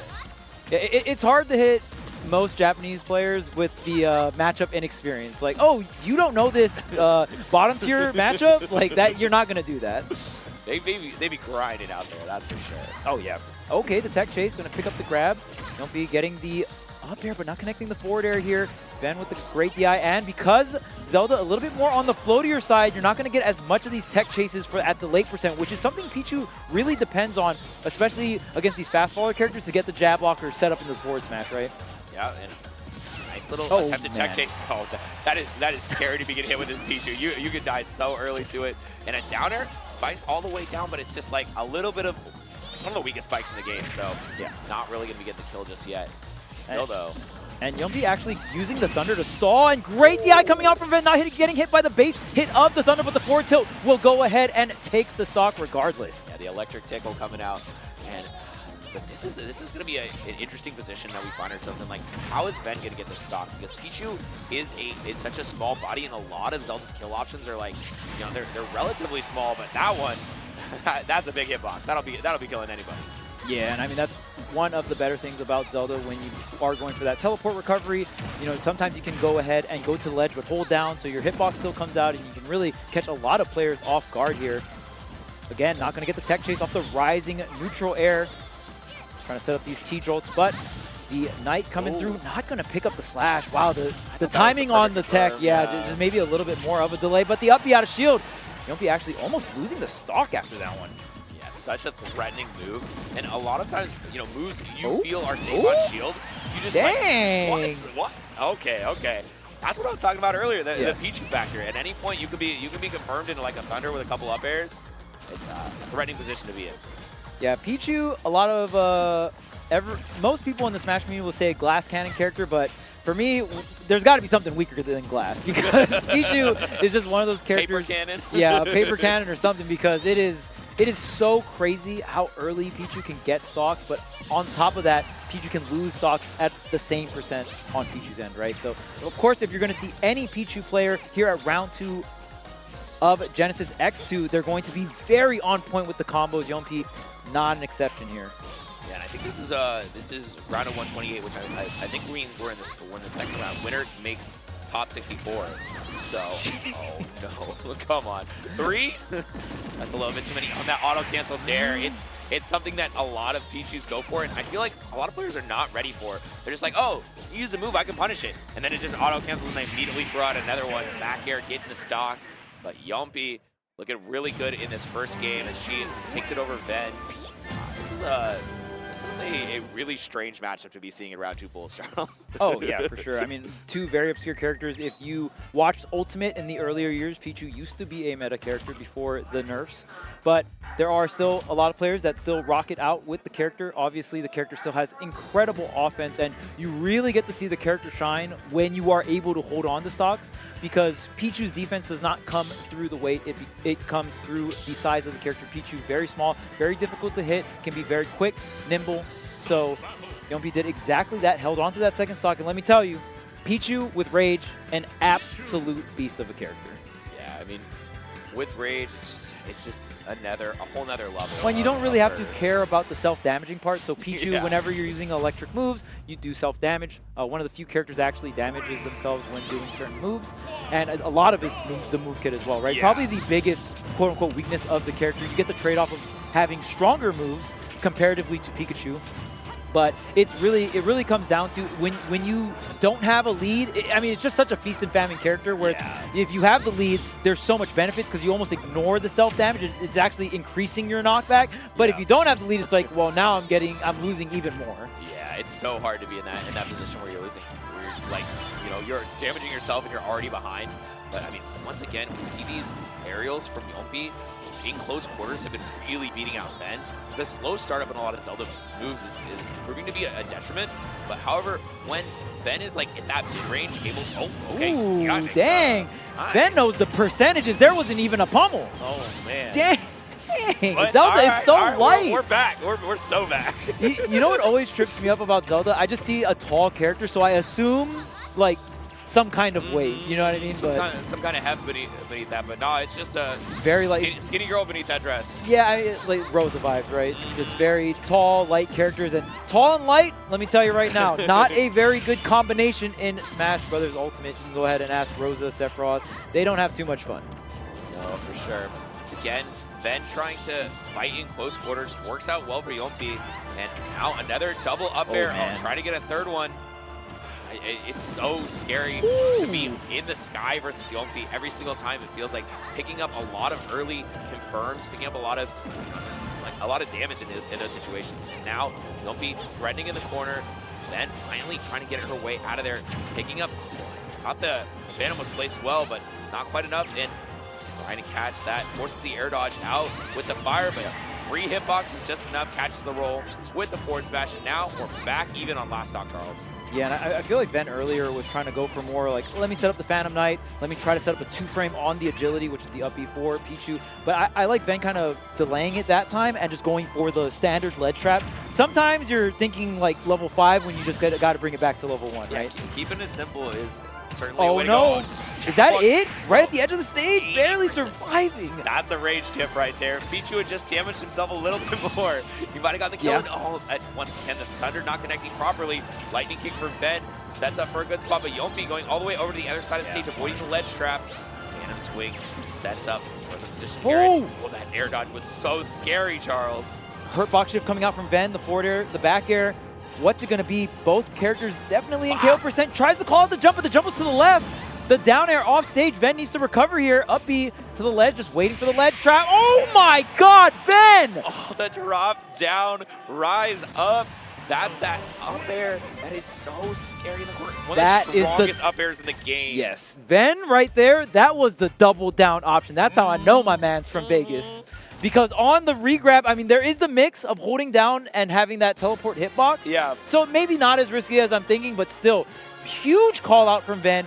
1-1, we got a set. Yeah, absolutely. After that last game, I feel like Yumpy is going to be so scared to contest Ven in the corner. Oh, those are the most interesting parts about these sets, right? These players are at such a high level.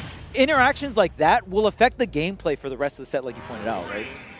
Yeah, I mean, it's just like, because Yumpy felt very comfortable in the corner earlier. We saw multiple times the forward tilt getting the kill, the jab lock in the corner.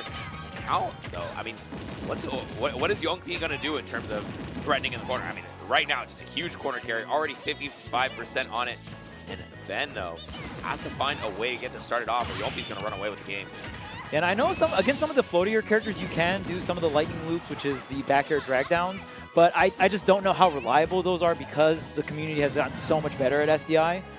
So we'll see if we see some of those drag down loops come into play, even if it's a couple reps. And I believe it was either normal get up or ledge jump getting caught by that forward smash. You'll be doing a really good job of setting up these forward smashes. Such a powerful move from Pichu. Yeah, and certainly not afraid in the corner. Yeah, we were thinking, oh, maybe they'll back up a little bit, give Ben some space, but not this time. Just the forward smash, the biggest middle option you can do there. Now Ben playing a little bit shy, playing a little bit backing off while trying to throw out these forward airs to catch Youngpi coming in, but she has not bitten at all, and Youngpi has done a really good job of... Oh no, that's so clean! I love that, the land to get the turnaround. Oh man, that's so sick. Just a dash, run all the way across the stage and dash attack. Hey man, see, good Pichus there would have thundered. Great Pichus reset and go into the back air. Youngpi showcasing why she is one of the best to do it here with Pichu. There's the down throw, the down air double. Yes, okay. Double dunk, almost confirming. Still though, Ben in this game for now, however, way down. It just feels very difficult to bring it back versus Pichu. But then you have to remember, like, hey, I'm fighting up against Pichu. Yeah, you know what I mean? That up air might kill. Like, it's close. Oh, tries to get the forward smash. A little, like, looking not close enough there, maybe, to catch. It doesn't catch. That one didn't catch the jump. I think it would have caught neutral get up, but not quite close enough to catch the jump, and that's what Ben opted for. So we're seeing a little bit of, just mixing up and conditioning on the corner, seeing what Ben's going for out of that spot. And now Tech Chase not going to catch the tech in, smartly taking out. And okay, Ben still having a chance here, but went for a rising up air off the corner. Drag down, but oh my gosh, the DVC. Ben gets the kill first, but it doesn't matter because Youngpi with a stock to spare. One thing I really want to point out that is very impressive about Youngpi's gameplay is the T-Jolt usage. So these T-Jolts are so on point because when you're thinking about Zelda, you really don't want to T-Jolt into the Phantom Knight. Right. So we're seeing Youngpi kind of even faking out, like, oh, hey, I'm going to short hop or full hop, look like I'm going to T-Jolt. Oh, you're setting up Phantom. I'm actually going to go up and over, fair, drag down, into grab. There were so many interactions where you see Youngpi being very aware of, hey, I'm either going to fake a T-Jolt or go into the T-Jolt, and setting up those situations, really mixing up Ben in the neutral, which is why Youngpi is able, especially in that last game, get so many openings, and Youngpi was just really making them count. Very true, very true. All right, we are going into this next game here. I mean, Ben keeping this really competitive in the first two, but that last game with a full stock lead, it felt so tough for Ben to come back. And I think that might have been like a factor of the counter pick as well.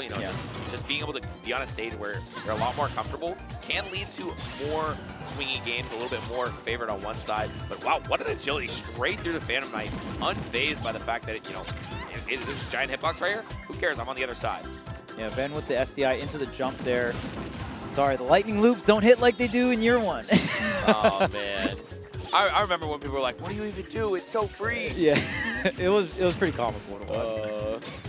Okay, so back to neutral here, the T-Jolt, and this time Ben playing very great counterplay. We're not seeing the Phantom Knight just get set up willy-nilly in neutral. I feel like, and even that last game, I feel like it's not going to psych Ben out too much. Sometimes Pichu players have a Pichu game where it's just like, okay, you got all your openings, you got all your reads afterwards, you got all your resets, you hit all your combos, and it's just going to look like a wash, right? But Ben hitting it with the mental reset coming into this game forward, looking clean with the lead as well. Yeah, the lead looking good, but see how long it lasts. No back air or forward smash there. A lot of options would have done it. Interesting to see that. Normally you do the forward-facing back air right there, so you don't need to go for it. Maybe even forward tilt. There was a lot of different moves there. And maybe Youngpi not expecting the hit to connect there, because even that down tilt, when you get it on the ledge trap, the character is lower than the stage, so you can get some nasty confirms. But there's the up throw into the Thunder here. Yeah, catching the DI, sleeping a little bit, but it's not reactable, so you got to react to getting grabbed. All right. Oh, platform tech chase, but yes, catches it with the Phantom. I like that. The back hit of the Knight. Well, actually, Ven timing it for the overhead swing of the sword to cover all the tech options on the platform. Something we see so much at top level Ultimate is players really pushing platform tech chasing and covering multiple options, if not all of them. Yeah, that was really impressive to see. So up B that does get the stock. Yeah, I mean, goodness. it's so crazy when you hit the strong hitbox with Zelda up B and you're just like, why does that just murder me? Oh man. It's very, very powerful, especially if you're Pichu, and also Ven lining it up so well with the lead here. Not gonna get the tech. Oh, the air dodge doesn't get caught. Ven getting out. Oh, that was such a scary position. I mean, every single time you get up aired by Pichu, you're like, all right, is this the right one? Have I SDI'd the right way? Am I gonna get caught by a Thunder? Oh, actually, huge opening now. Sets up for the ledge trap. Yumpy just goes straight to ledge, unafraid. Now another throw off stage. This is a tough position for Yumpy now. Oh, no capitalization on the platform. Oh man. Okay, can you get the punish here? Wow. Just going through, so smart by Ven. Gets back onto stage, and now like Pichu, dang, get off me! It's dead, just dead all the way up. Even with correct TI, I was like, I don't know, 74% all the way across stage. Doesn't matter. That lightning kick hits just as hard on the lightning character. Yeah, I mean, we have seen Ven really get tricky with the defense. The defensive up air when Ven was getting ledge trapped, and now we got the kicks on deck too. Not the kicks, man. And game 5, our first one of the block. Ven and Yumpy going the distance here. I'm so glad they put this one on stream. This is one I was looking for. It's a banger. It's a banger. And yeah, I mean, I think Ven seated around the 120 mark, and Yumpy seated in the like 30s. So this would be a huge W for Ven to be able to get into winner's side top 64. I mean, that's all. You're always looking to stay in winner's bracket as long as possible, but if you can make it into top 64 there, that's such a great position for a run. Also, with Zelda. With Zelda. Very impressive. This character is very not so great. that's the nicest way you could possibly put it. Yeah. Which honestly just goes to show how strong of a player Ven is. Right. Shout out to Ven. Yeah, I mean, I think that this year has sort of been like a year where a lot of the low tier heroes have really been like rising up, grinding their characters in mind, and getting thundered and just absolutely obliterated. But hey, you know, still in this game 5, we're on PS2. This is going to be a relatively neutral stage for most matchups, but right now, does manage to get in the right position. Oh my! Oh, chasing all the way across stage, catching that on the platform. Charles. Did you see the delay as well coming out from Ven? Utilizing the floatiness of Zelda, was able to stay airborne and just wait, react to the option, nail the kick, get the sweet spot, and just like that, Ven is back into this game. Yeah, the descending one instead of the rising one. Normally you'd see it right away rising up.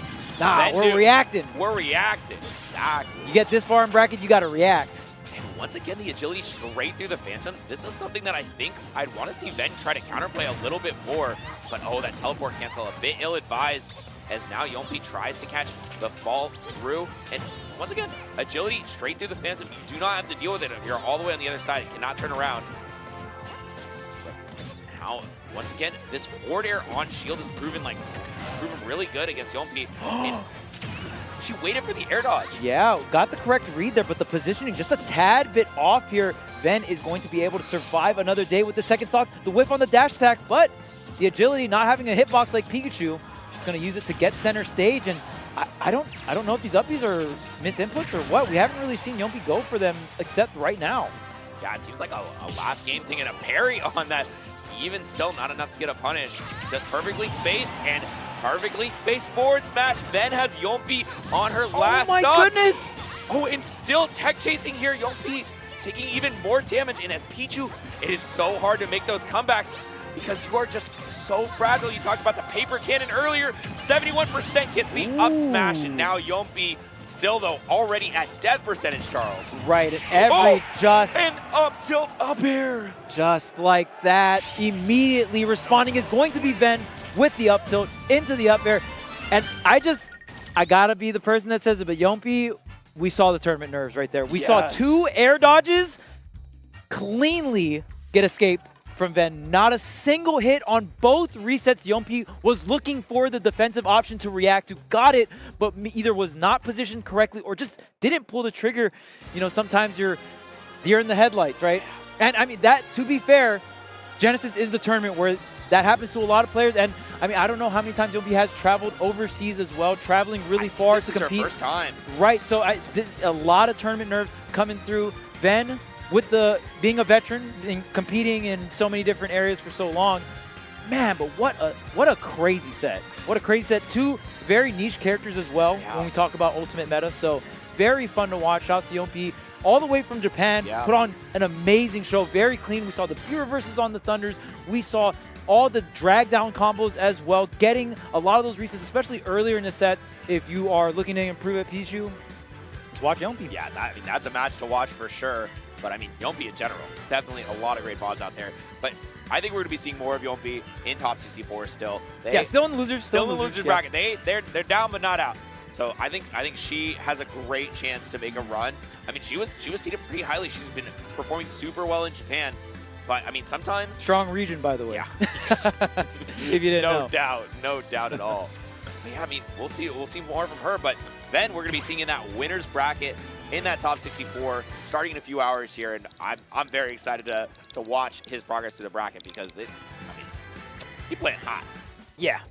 That was some great Ultimate, my goodness, and a lot of throwback characters, and again, niche characters, always fun. That's why no matter what part of this stream you're watching, when it comes to Ultimate, you know, obviously top 8 is going to be the highest level of gameplay, but there's so many other places in the show that are so fun to watch. There's so many characters in Ultimate. There's so many things to enjoy about the game, about this tournament. So shouts to Genesis, man.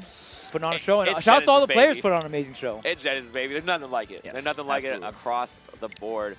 And we are going to be getting into our next match here relatively soon. But, I mean, this is going to be a really interesting one as well. It's going to be Sonics versus Kyon. And Kyon, another player from Japan. They had a lot of reps here. And the JP lineup coming through. They're coming through. They're coming in hot. And another low-tier hero here. Link going to be the Kyon choice. And, man, that... Is Link really low tier? Okay. I don't know. I'm man. kidding. It's hard to say. I am personally a Link believer, but I believe in Task Link. I believe in like the bomb loops. Bomb loops and all the craziness. But it's like, why would any player practice that when you can just nil with Steve, right? True. But, you know. Hey man, I haven't seen a Steve all weekend on my blocks. It's just true. It just hasn't happened. I feel like when we get closer to the end of the tournament, we might see a little bit more. There's some pretty good Steve players here. There's a couple. For now, we don't have any. We have Sonics, a contender to take the whole bracket versus Kyon. Absolutely. And yeah, I mean, we haven't seen Sonics compete in a while too, so I'm actually really excited to watch him play. Yeah, some people. I mean, when I say some people, I mean a lot of people have told me that Sonics is their pick to win the whole bracket. They're like, oh, that's not a bad pick by yeah. me. I mean, I think he's just such an incredible competitor. He is one of the most like. I will study every minute interaction to know this specific matchup so well, and I'll be able to handle this exact spot.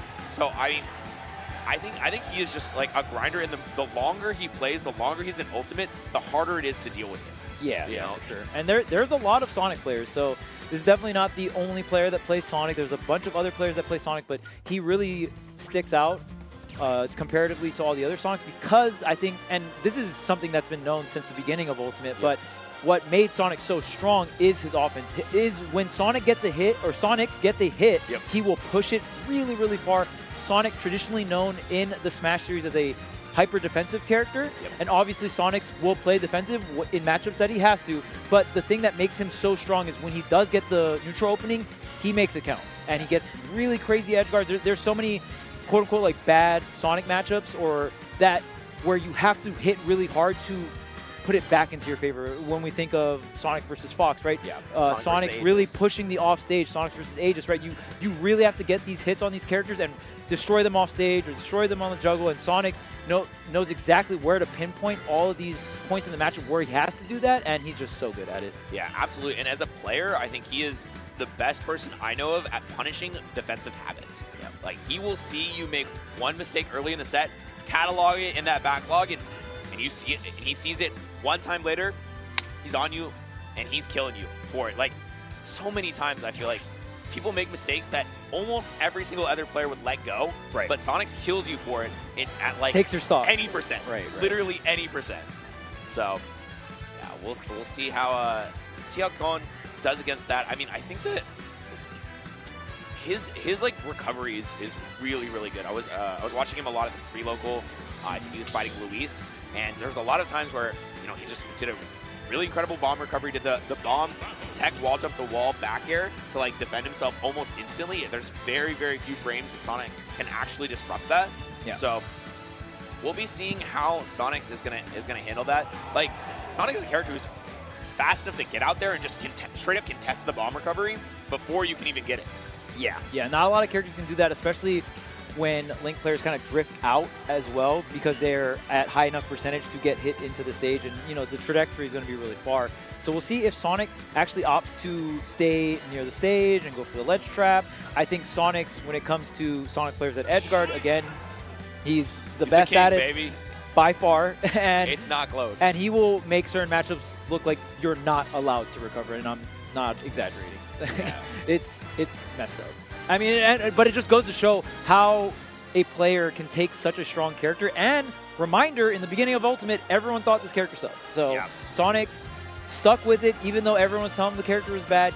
He had faith in the character and pushed through and figured out the character, and no one else was there to show him how to do it. Right? Almost Solo brought this character to like a top Relevancy, 2, yes. you know, on More than almost relevancy. everyone's tier list. It's crazy. But Kyon, on the other hand, is another person who's been really pushing the meta of his character, really making sure that he has, you know, a lot of crazy confirms, a lot of ways to, you know, recover and cover Link's weaknesses. But my God, There's no double jump. The 65% off the rip, a nice little fade back gets enough, but that manages to shield that down air. Now, Oh Kyon my! is in trouble. That was such a good punish. It is very hard to contest. Crazy. It's very hard to contest that Link up B. So the fact that Sonics went under and then whip punished the up B with spring up air is insane. Most of the ways people contest the Link up B is from above, but there's also from below, which you never see. That's like the only time I've seen somebody be like, oh, there's also a weakness below.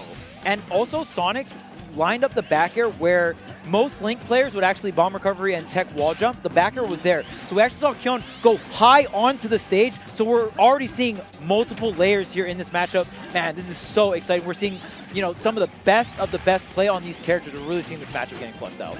Yeah, this is something interesting as well, is how the bomb is going to interact with Sonic's approaches.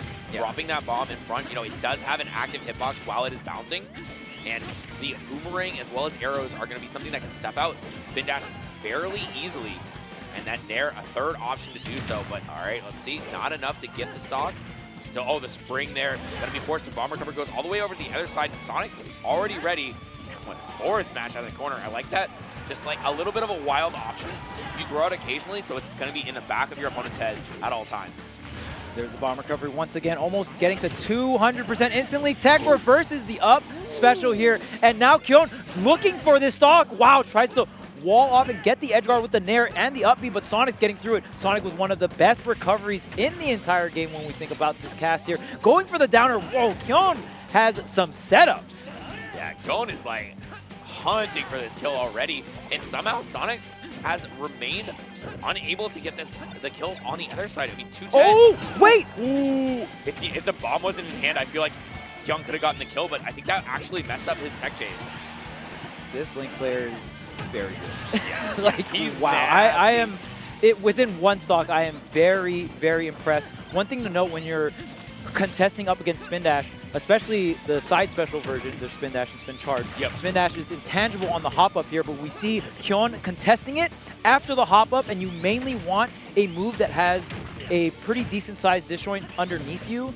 And Link Nair is just going to be a very strong move like that, where you can go ahead and fall on top of the Spin Dash, and the Spin Dash hitbox isn't that large. So we see Kyon actually stuff out the Spin Dash multiple times now.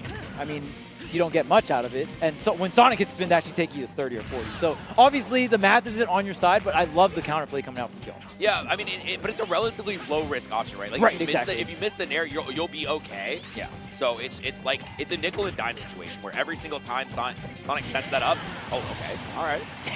Yeah, that works. That move is strong. What a call out coming out from Kyon.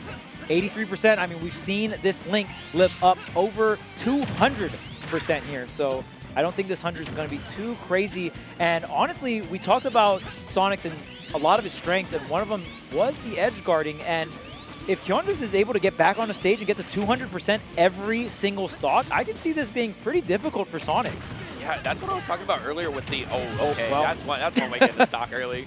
Well, if you can't edge guard him, just hit him with the juggle. I got Spring. I'm going up to the skies, into the blast zone, the kicks to do the trick here for Sonics. Once again, and we're back to this sort of neutral situation where Kyon has the double projectile, has the bomb, as well as the boomerang. But, I mean, Sonics found its way past that. That was a very scary forward smash that could have been the end of the game. But no, I mean, Kyon has to get out of the corner. Does pick up a little bit of damage with that forward air, but we see it every single time. Kyon is getting like these nickels and dimes, never getting like big confirms, and that's because that's like the character Link is. When Sonic picks up a hit, he takes it for a ride. And even though Sonics is up a stock, we see the pressure still being around that mid-range area. Sonic knows that, hey, if I try to make this more of a timed match, then there are going to be advantages, right, to Link, just because these projectile chip damage will eventually add up. So Sonic definitely wants to still keep things mid-range and extend the lead over and over the forward tilt, and still going off stage. The spin shot into the fair. Sonic got all the tech lined up here for Kyon. I love that interaction in the corner there. Kyon went for the tech wall jump back air, which is something that a lot of people will get trapped by because they'll just get caught with the back air because they're sitting close to ledge. That time, Sonics, as he saw the bomb drop go, backed up like a step. Just did like one step backwards, perfectly spaced outside of the back air, and set up for the just a forward tilt off stage, run off, get the forward air. Simple, just doesn't have to overcomplicate anything. He knows if I'm in position to get the punish, that's all that matters. Yeah, and you were even mentioning earlier how Sonic is a character that's just so fast. There's multiple ways for Sonic to set up himself off stage, right? Spin shot being a combination of utilizing the jump at a specific timing with the spin charge, the down special. And Sonic was able to propel himself out where Link generally wants to set up and pull the bomb. So by the time Kyon was pulling the bomb, Sonic, the Hedgehog, was already near him. And like we're talking, Kyon was by the blast zone, by the way. So in terms of mobility, Sonic will always be king, and Sonic's very, very good at abusing that. I mean, you're just too slow. It's simple. Yeah. He's been saying it since Brawl, man. Okay, going into this next game, Kyon opting to place the bomb under the platform and just threaten it. And Sonics has to find his way in, and find his way in he does with the double up air, double back air. That's the classic Sonic starter. And now already Kyon, I just have it 77%, very similar to how we saw in the last game. But I mean, it's just like off one interaction. This is kind of the tax at the beginning of the game that Kyon has been paying. He still managed to find his way back into relative even matchup in the last game. This time, let's see what he goes for. That was exactly what I was talking about earlier. Sonic sees you make one defensive adaptation, immediately adapts to it. The first game, he covered the wall jump back air angle. That time he covered the high one. He knows what Kyon's going for. It's so crazy to me because when I see Sonics get certain parts of the matchup down and just I see the execution behind it, it almost feels like certain matchups are impossible when I'm watching Sonics play. It's so true. It's crazy. It is hard to do that. To be that clean and to execute a matchup that well, not a lot of players can do that. Yeah, I mean, that's why he's one of the best of the best. Yeah. Already picking up even more percent. This is such a tall order to get even out of the corner against Sonics, though. Okay, big swings here for Link. You're going to need a lot of those to bring this set into your favor because, I mean, again, like we said, the math just doesn't really add up for Kyon in terms of like what Sonic gets out compared to what Link gets, right? Yeah, I mean, if Kyon can do the thing where it survives to 1,000,000% like he did the first stock, yeah, like that is the one saving grace where if you do that, you can afford to make that math work for you because you just get so many more chances than Sonics does. But it's still hard to say. Okay, the forward air, yep, this is very far off stage, goes for the directional air dodge, gets the double jump. I love the fade out. Sonics gets another dash attack. The jump is refunded though. I like these far away up Bs not going straight to the ledge with it because we've seen before the spring's so good at hitting Link's head, the main place you can contest that up B, and Kyon able to fade back a little bit so it doesn't get hit that time on the right position too, and he's forced to go for the tech wall jump, but does get out of there relatively unscathed. And and it gives Sonics a little bit of damage for his trouble. And just, all right, letting it rip once again. That was some brawl patience right there. Just standing at the center of the stage and just waiting and then ripping the forward smash. Hey man, sometimes you got to do it. Yeah. Oh man, and just like that, I mean, looking a little bit closer here, Kyon was able to get some damage here. Sonic is a extremely light character, so if we get one of these really big link swings, and man, it's crazy because I'm trying to think of a time that Sonic's got hit in this set by forward air, and I don't even think it's even happened. Kyon's not really going one for off it. the corner, yeah. Yeah, like it's just such a there's so much startup. You kind of have to throw it out and hope Sonics runs into it, right? Yeah, and all right. No double jump here. Got to force the bomb pool and Missed just bomb recovery. Oh, tragic. I mean, I've watched like 5 or 6 Kyon sets in minimum, and that's the first time I've ever seen him miss a bomb recovery. It just never happens. So I'm wondering if it's like tournament nerves, if it's something else. It is tricky because you don't want to. You're pressing down special to pull the bomb, but you don't want to fast fall. So you kind of have to like halfway do it down, and there's so many different things going on in that interaction because you also. Link needs to pull the bomb, you need to Z-drop it and drift towards the stage because you don't want to get hit out, right? So there's a lot of intricate movements happening within that. And then on top of that, there's one of the best players in the world trying to edge guard you at the same time. So Yeah, and you also pretty difficult to do. You also have to DI the bomb in certain ways. Like you want to DI down if you want to take the stage, you want to DI Or up up, if you want to go, yeah. And then you have to do whatever you're gonna do afterwards too. It's a lot. It's a lot going on at one time. That's why it's like so impressive that I've never seen Kyon miss it. Exactly, general. yeah. But that one time, Genesis, baby. It Genesis. gets to you. It gets to you. And I talked earlier.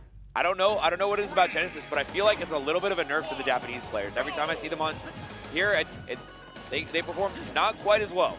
Comparatively, right? Where we see and not to say that Japan doesn't do well in international tournaments. There's a lot. In fact, Japan's probably the most successful country when it comes to international tournaments, whether players go to Japan or they travel out. But like you said, it's just something in the air here, right? It's just Genesis is a whole another level when it comes to legacy within Smash. All right, coming in, very even game so far. Kyon didn't take that huge damage at the start that has been happening in the last few, and now going for a lot more boomerangs here, and just stopping the spin charge in its tracks. It's not actually doing any damage, but it's just like, it's resetting the situation, which I guess is something. So you know a character stopped here. When you do something and it's like kind of a W, but you're not really getting any damage, oh, there's a reversal. You just straight up get nothing. Oh my. The last hit did not connect. I'm so brother, sorry, this Kyon. I'm character so sucks. sorry. This character sucks. Dang, man. You couldn't even get the last hit on the up special there. Sonic's going to get back on the stage with the forward tilt. Not going to really matter. Took a little bit more damage, but Kyon able to still seal out this first stock. Still have the lead here, and we all know the lead versus Sonic, so important.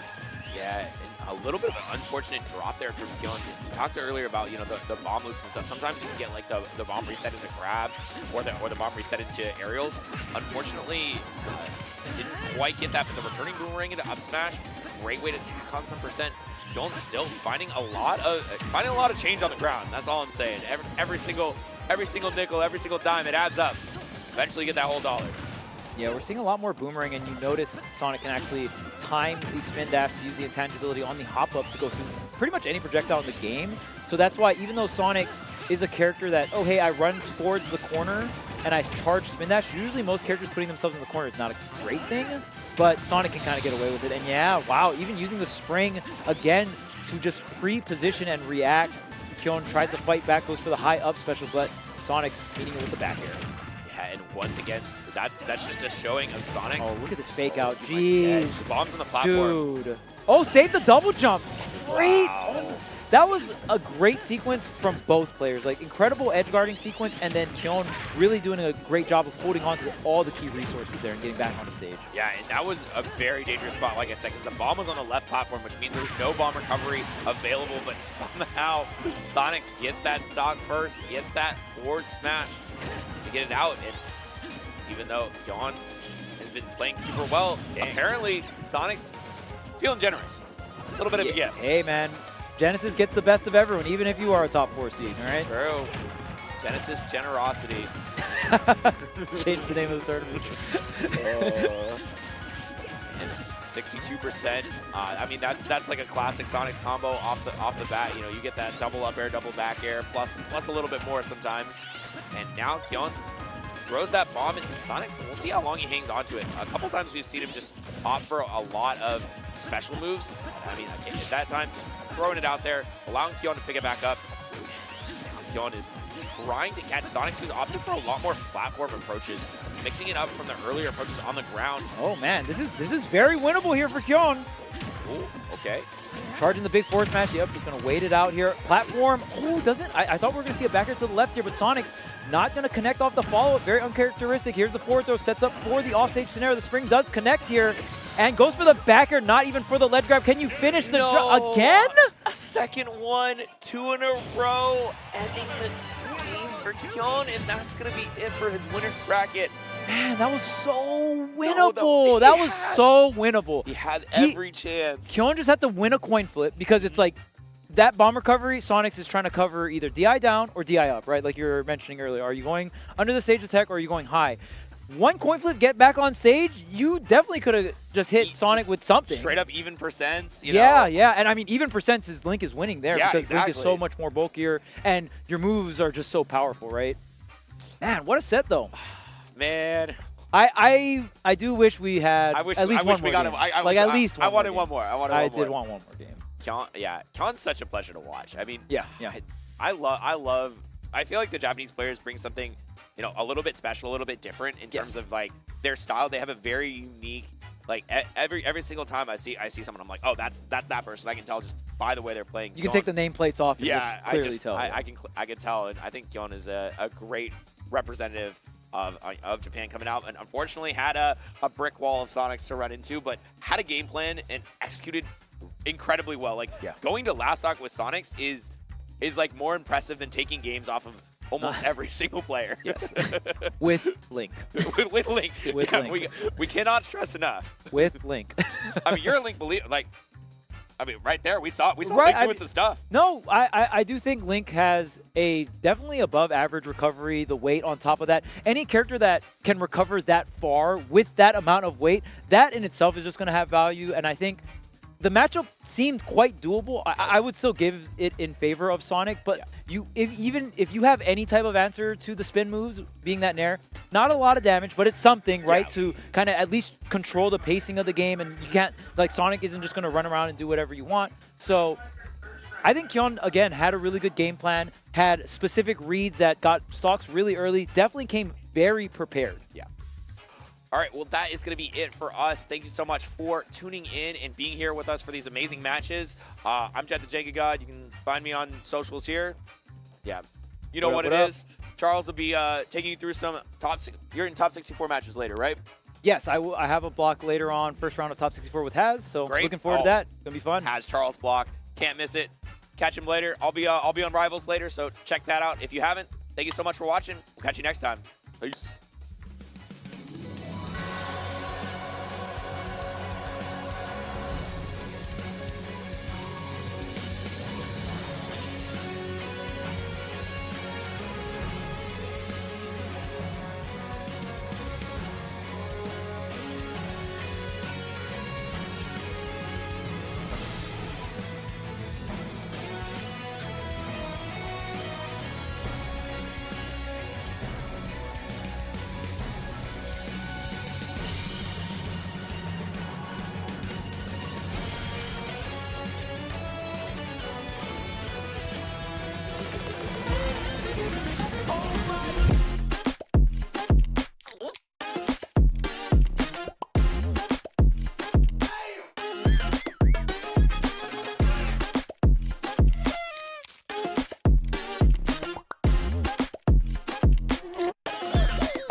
What's going on, Genesis? We are back again for some round 2 pools action on Mars Bars. What's going on? I'm Hazmat. We're here to bring you some excellent Genesis X2 Smash Ultimate Singles action.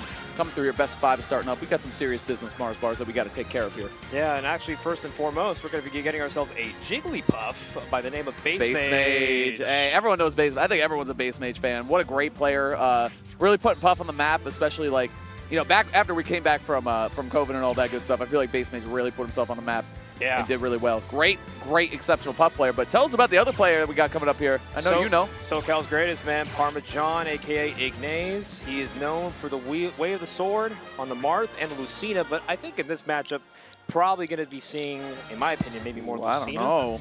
We'll see, man. I feel like Marth can just pop the Puff at like 0. You know what I'm saying? Like Hey, Tipper kind of goes crazy. He's got the spacing for surely, too. And it's going to be a hard matchup, at least for Base Mage to really pick his spots. You know, this is a big game of spacing, and Jigglypuff often like kind of struggles with a little bit of the close combat, especially when somebody is just throwing a sword at his direction. So, but he's pretty confident in these type of matchups. He understands what it takes to find his openings, and of course, his favorite forward throw. I mean, you're going to get a lot of things off of that if you just catch and jump.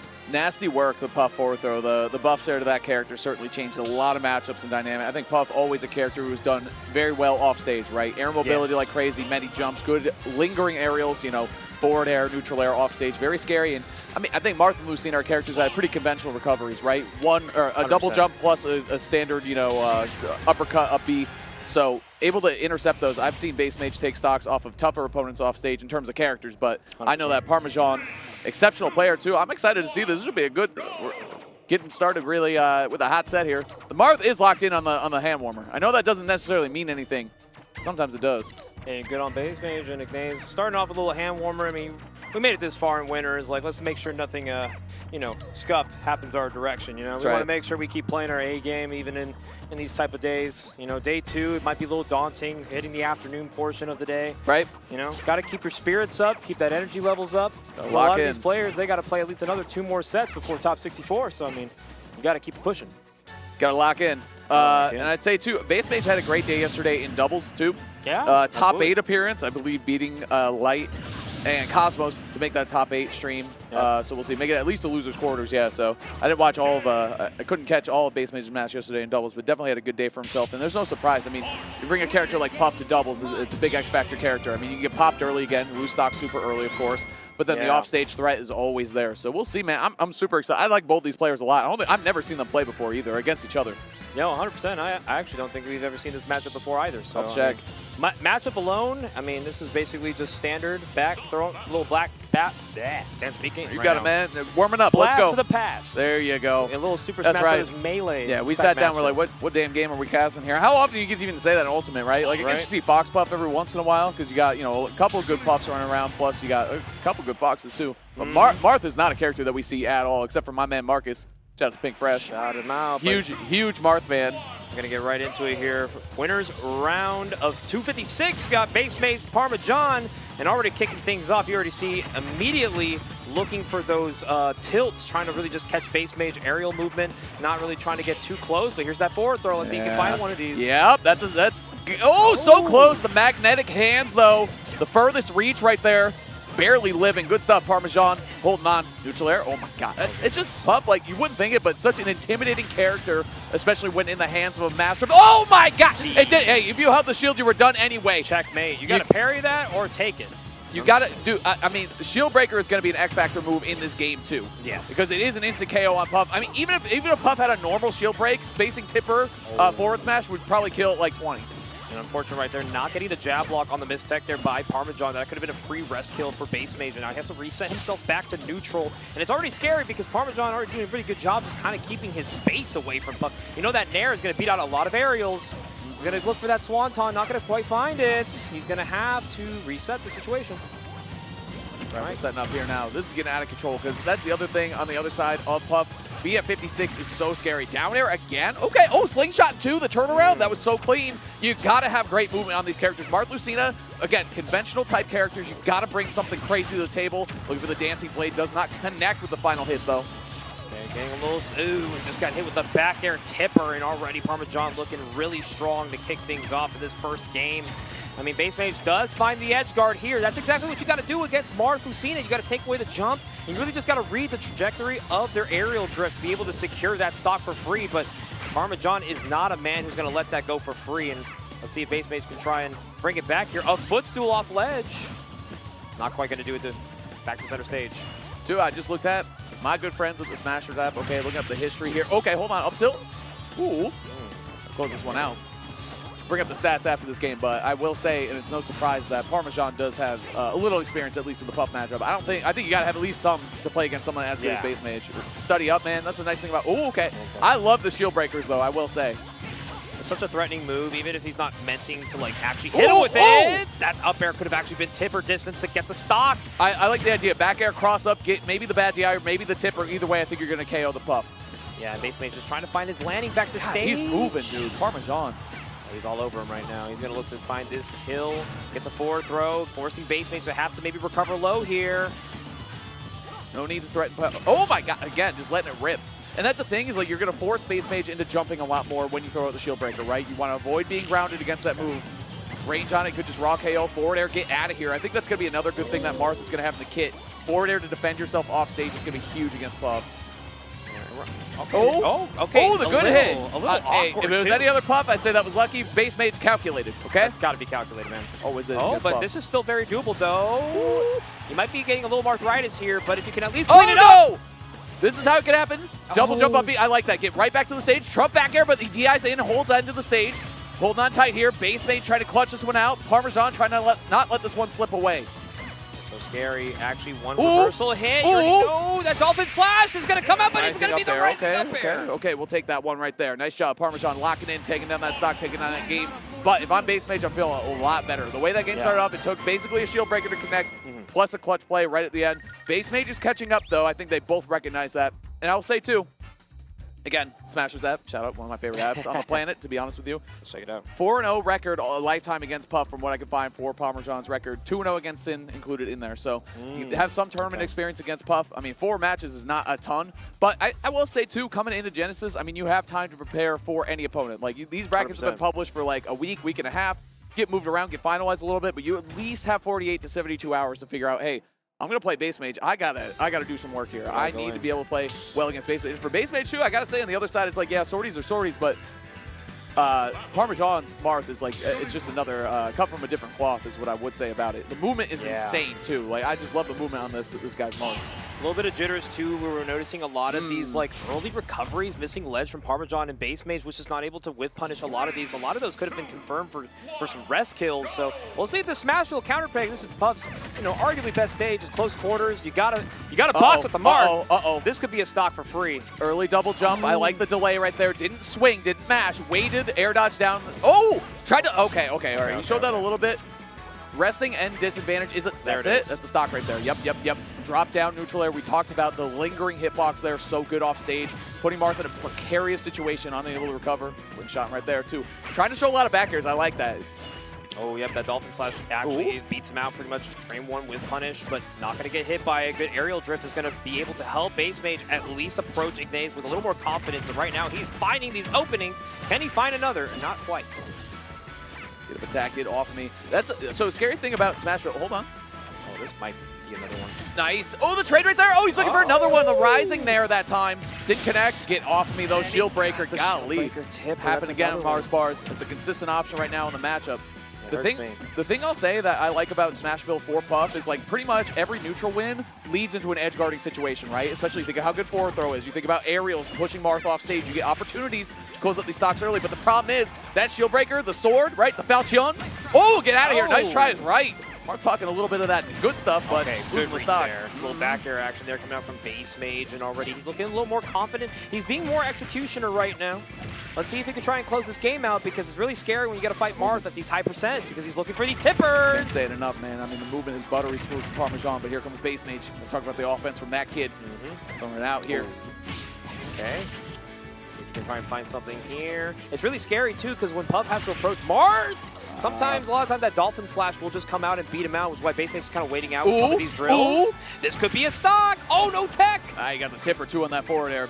Big damage right here. Oh, that was unfortunate. Oh, boy. Okay, this is so now the thing I don't like about this stage for Puff Tipper Marth F smash on the stage is going to go crazy. Okay? Hold on, Marth. Oh, and the pivot grab too. Let's see. PJ, man, coming through. See what he can find. Got to get back off stage, though.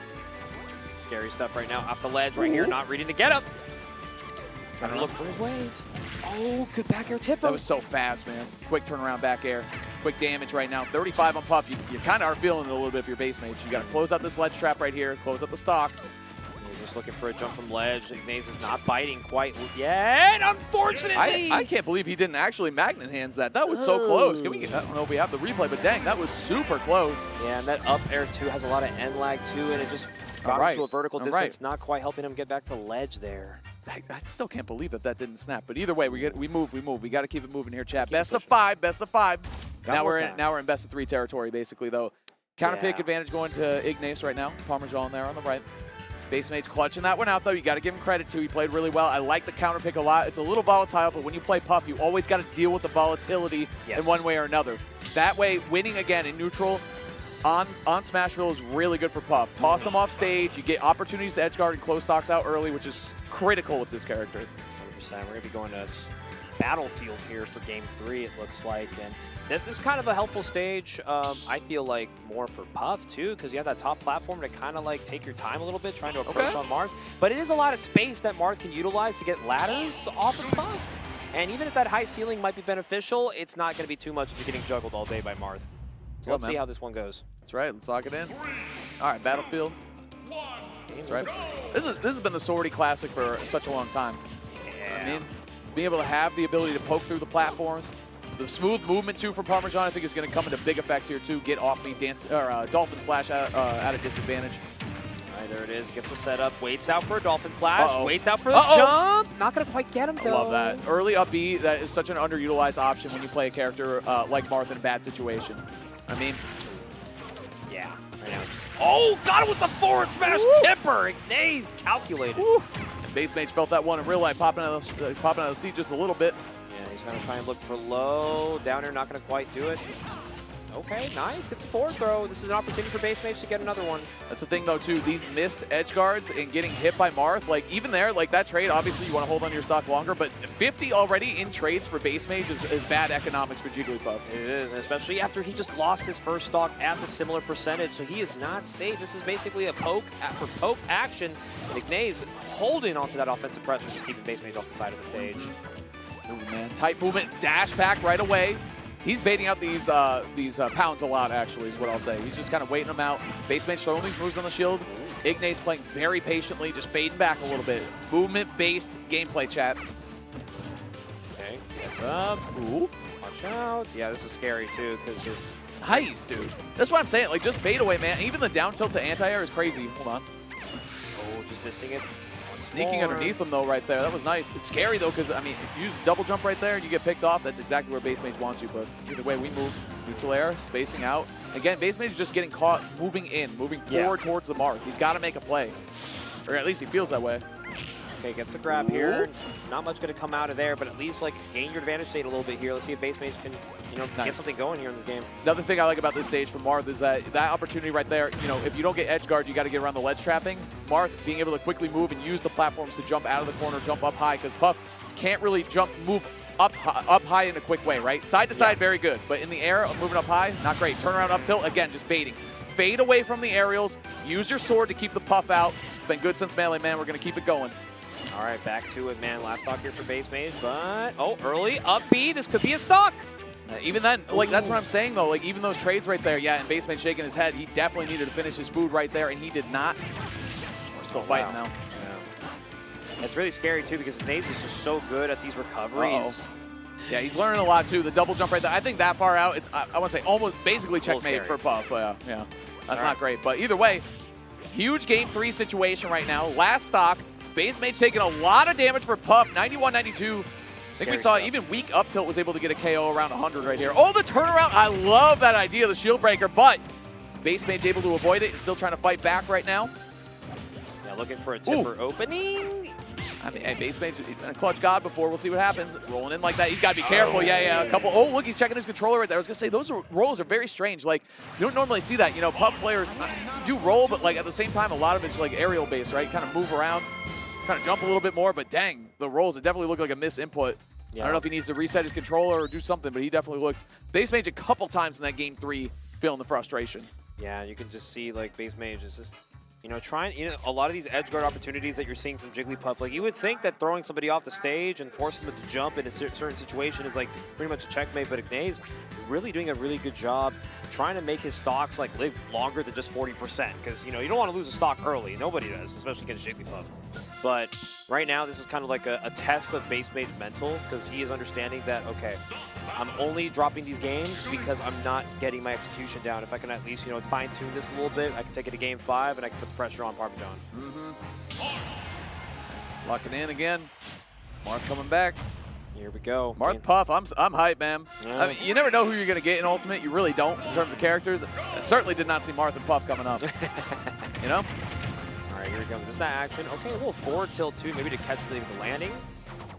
Let's see it here. Okay, starting up right now for Ignaze. A few hits. Ooh. Okay, late hit. Oh, catching the drift. That might, nah, yeah, catch the jump. Good on Ignaze. Okay, so resetting it right now, the center stage. Yeah, as you can see, Base Mage is kind of looking for some of these drift-in nairs, trying to at least put Ignaze in a bad spot. This is far enough. That's got to do it, right? Yeah.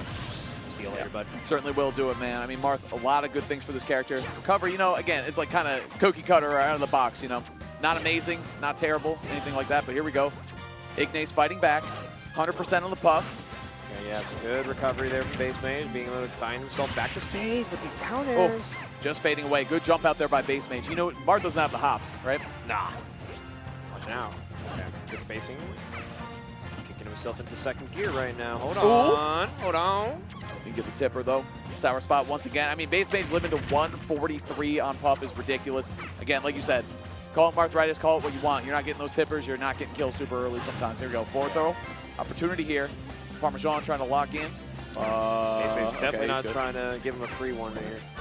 Yeah, okay, I just worry for Base Mage because I saw him, mess with his controller and definitely got some misinput. So going onto the stage like that just makes me a little nervous for him, He's got to be confident in his game and his controller, apparently. Not worry about them sticks. Oh, that's really gonna be another stock. That's another stock right there. 170. All right, shout out to survivability on Jigglypuff. 170. Oh wow. On the Puff, still moving here. That air dodge was pretty nice. Yeah, you want to get maybe like one more hit in here just to kind of Base Mage trolling at this point. Yeah, he doesn't want to get near they say Base Mage is a tag, French players, the French casters.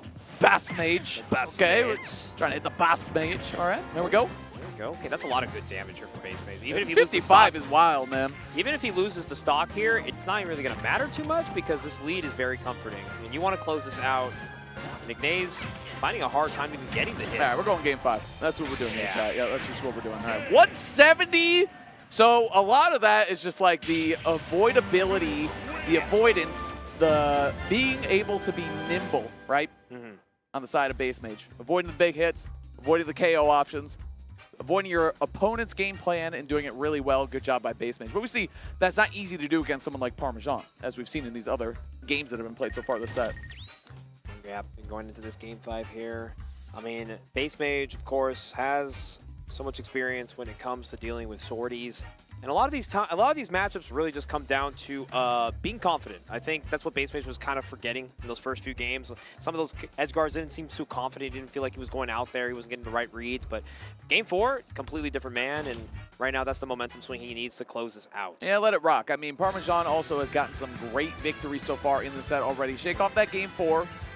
Move on to game 5. You get counter pick advantage too. See where we end up here. Select screen. Hollow Bastion. Interesting. Big stage, but most people opt to go to that single plat because that distance with the Marth aerials, Marth tilts, under that platform, it's gonna make Jigglypuff not want to land on that platform. It's not a safe platform to land on. All right, going into it. Game number 5. Sticking it with Puff Marth all the way through. That's right. Unless he's thinking. No. Lock in the mark. Come on. He's trusting. I think that was a game plan thing, not a character thing. You know what I'm saying? I feel like, and that's going to happen against someone like Base Mage. It's just his character is volatile. Sometimes you get 3 stock, sometimes you beat 3 stocking. Got to chill right here now. I think, again, the fadeaway and beating the aerials was really what was working for Parmesan, all right? Yeah. So there's a game plan here. Stick to the script. Oh, upbeat. Getting aggressive off stage against Base Mage can certainly bite you, though. You got to be careful. Either you're forward air. Great trade for Base Mage. What an early stock taken, basically fighting in the blast zone. That was ridiculous. Base Mage doing a good job to get that execution right there. He's looking good. Fall through the platform, though. Tipper up air. Good way to kind of swing back. Crouch. See, this is what I'm saying. You just got to wait. Bait the puff out just a little bit. Chill. And Base Mage on his side, dude, there's no reason to approach right now. You got to just, okay, all right, well, unless you get a pound into the, ooh! Oh, he was setting up, he was setting up, he was setting up. Looking for that up tilt on the platform. Ooh, just not enough to get that follow up there, too. Look at this puff go. His puff is moving. That's what I like to see, is the turnaround down tilt, fadeaways again, baiting out the puff. Nice and patient gameplay, because when Parmesan hits you, it hits hard, man. Uh-oh. Scary stuff. Okay, he's going to get Dolphin Slash off the ledge here. Oh, nice drift. He's going to go for it. Nice, good. Waiting out the neutral air, fading around it, and then jumping it up being. That was really good. Grab whiffing, though, man. Another one. Oh, good tech from Base Mage, followed by another one from Parmesan. Uh-oh. This is getting out of hand right now. This stock means everything. It's close. Just not enough. On that top platform, probably, but all the way down on the bottom floor. Not going to cash it out there. Okay, nice drift in there. That's... Oh, just a little too early on the commitment. Nice. Ooh, and the footstool's going to take the stock. Smash and jump right there, taking it down, though. Parmesan on the board. Down but not out by any means in this huge critical Game 5. This is winner side of Genesis. No joke, Mars Bars. It is not at all. Both these players do want to exceed their results, excel, and they know that it's going to come down to this edge guard right here from Base Mage. Cleaning it up there. He's on his one stock to go to finally take out the Marth. Yeah, lobbing that one in right there. I mean, that one you're going to walk home all day. Base Mage is not going to miss a layup like that. Not at all. And right now he's racking up some he's mixing. insurance. We in the blender right now. Base Mage, back throw. You got feeling the pressure right now when a puff starts cooking you like this, man. You got to put him to sleep right here. Oh, early Dolphin Slash, back to ledge. Safe option here. Okay, drifted back in. Ignace looking for an opportunity to catch this puff, this balloon. Bro, I hate teching against puff like that. That's going to do it. All right, man. He's going to rest him. That's it. Oh, he pulled him. Wait. Genius. That was insane. 10,000 IQ plays, almost right into a shield break. But Ignace fighting back here. God, wait. We're alive. Chat, different can you hear me? Game. Hold on. You got to get this edge guard. Yep, that's it. Okay. Do it right there. Okay. Dude. And you know what? Base Mage immediately fluttered back. All right, you're not jumping off me again. Treating him like a damn paratrooper. Jesus. Okay? That is the craziest clutch He deserves it. Yeah, he should have got 2 stocks for that one. That deserved it right there. That was really nice. Both sides, too. Like, Ignace is actually insane for going for that footstool. Like, he didn't have an option, really. You know what I mean? Like, at that point, throw it down right there. Oh, my goodness. Yeah, Base Mage, man. Deep breaths right now. That was an insane set to kick us great. off, man. That was great. Game 5 really looked great for Parmesan coming around the bend in the first half of the set, but that's why we play him out, chat. That's why we play best of 5s. Nice job. Hey, we call Base Mage. He definitely can be a clutch god himself, obviously, as we've seen from many Jigglypuffs. Many Jigglypuffs in the past. As time has gone on. But yeah, what's going on, Mars Bars? How you doing, man? What a great set to open it up, man. I'm kind of sad, though, because I like both players a lot, but I like seeing some Marth at a top level. Might be a little biased as a Puff main myself, but True. you know, how to give it up for Base Mage to be able to clutch that out, because it was really, really scary to see a lot of those missed edge guards at the beginning, but you know, you gotta clean it up, man. Base Mage, high top level playing Puff for a reason, man. He keeps that composure in the worst of times. But now we're gonna be seeing a very interesting set coming up next. Okay. Tell me about it. We got Jogaboo and Shay. I believe Shay is a Sora. Jogaboo, one of the best Japanese Captain Falcon players. Just a very well-liked individual. Brings a great energy to the venue and to the community. So Jogaboo, great presence to have here. Who doesn't love watching some Captain Falcon, especially in this day and age in Ultimate? Yeah. And he was playing pretty hot, too, at the pre-locals, too. He was taking out some good names up and down the block. Who'd he get? I know he beat... What'd he get, man? I know he beat some of the NorCal PR guys, but, I mean... Took some of his He's a good player. He's a good player. Good player. But right now, Falcon, I need to see some more Falcon action. I don't think we've been seeing a lot of Falcon on the stream. Just in this game, bro, he just not hit the right way, in my opinion. Like, it just doesn't. Just don't feel the same, man. I don't know what it is, but it just, I play Falcon like every game. I think everyone kind of plays Falcon in every game, like has a secondary, like just kind of for fun. Everyone likes hitting knees and, you know, stomps and all that good stuff. I feel like that's not true in Ultimate, though. No, not at all. And sometimes a lot of these like up air chains that you see Falcons getting an ultimate, they try to read a DI mix-up to maybe get a knee off of it, but stomp knee is, you know, is a read. Everything is a read. It's no longer anything like confirmed. So obviously it's gonna be a fun time to watch Jogibu go crazy in this set. So I appreciate everybody tuning in, of course, to Genesis. This is, in fact, day 2. This is round 2 of pools, round of 256, and we're getting ourselves closer and closer to that topper echelon of the bracket here. And so many great players. Oh, okay. Man. So I think it's Shay or Shy? Shy. No? Yeah, is it? I think it's Shay. Chat, let us know. Yeah, Shay. Shay. I want to say Shay. Arizona Sora. Okay, I was right about Sora. Right, that's great. Got a big win yesterday against Quinn, causing an upset, beating a very good, very good player, Quinn. Okay. Let's see if Shy can keep it going here. Shay, Shy. Shout out to Arizona. All right, they got one of their best players out there, man, making it a statement, taking out Quinn. That's a big name. But So hey, maybe Chad will tell us. Shy, thank you. All right, Chad. Shy, Shay, Shy. What the? It's pronounced like Shy. Thanks, Chad. All right, we'll get it right. We'll get it right for the set then. All right, so Shy, Arizona Sora, Youngblood in the mix. So we're gonna get Sora against Falcon. Dang. Sounds kind of troublesome for Jogibu if you think about it. Okay, tell me about it. I don't know, man. Like, I just feel like Sora can just kind of play around Falcon. Like, you can be an explosive Falcon, try and catch him in many different ways, but I think Sora is just going to be able to kind of control the pace, and that's what Shy's going to have to be able to do if they're going to have to, you know, keep up with a player like Jogibu. But explosive Falcons are also such a threatening aura. Yeah, I feel like, too, something that Sora is a great edge guarder or something I'll say as well. So many options to get back to the stage, so many ways to contest your opponent off stage as well. And I feel like Falcon is still susceptible to that quite a bit. Yeah, so it's going to be, let's see the juggle game too. Because Sora, you know, a lot of people just talk about the Sora wobbles, you know. We left wobbling in the past in different games, but I mean, Sora wobble is really just execution from them being able to time their nairs and really trying to get an extension. On the nair loops? The You nair ever see loops. who's got the loops, man? Gotta get the loops See? in, man. I always, you know, you break things down just at a high level. It comes down to offense and defense, right? Like those are gonna be the two key things that we talk about. I think on one side, how is Jogibu gonna be able to? Oh, okay, we got Sora for sure. How is Jogibu gonna be able to recover? I think that's like his defense. Is he gonna be up being out of shield a lot too? I feel like that's such a, or just up being in general. Like just scooping with Falcon is so good. But against a character like Sora, I feel like he can just swat you away. Like Yeah. the Keyblade goes kind of crazy in that way. All right, I think they're going to start getting kicked into gear right here. The fist bumps are out, and here we go. We got Falcon Sora for your next one on the stream. Let's see what we're going on stage pick here. Jogibu against Shy. Let's get into it. Yeah, Japan against Arizona in the building. Battlefield to start things off here for game number 1. All right. Something, too, you'll always see from Falcons across every Smash game is that movement. I mean, he's a speed racer. The way he moves here, it's a little funky in this game. Like, his turnaround animation is kind of crazy, but if you master the movement, he still goes crazy. And there you go, down air off stage already, but, you know, it's Sora already. Oop. Yeah, Making it back. Scary. All right, let's see if Shy can get something going here. You know, a little 45 here. We're playing it slow. You know, Jogibu's still trying to mess around with a little bit of the speed mix-ups. It's a weak bear. Yeah, and when you play against a Falcon that, like, you can't really predict, dang, the movement is real right now from Jogibu. Get punished, though. Make the pizza the up tilt. Like that a lot from Shy.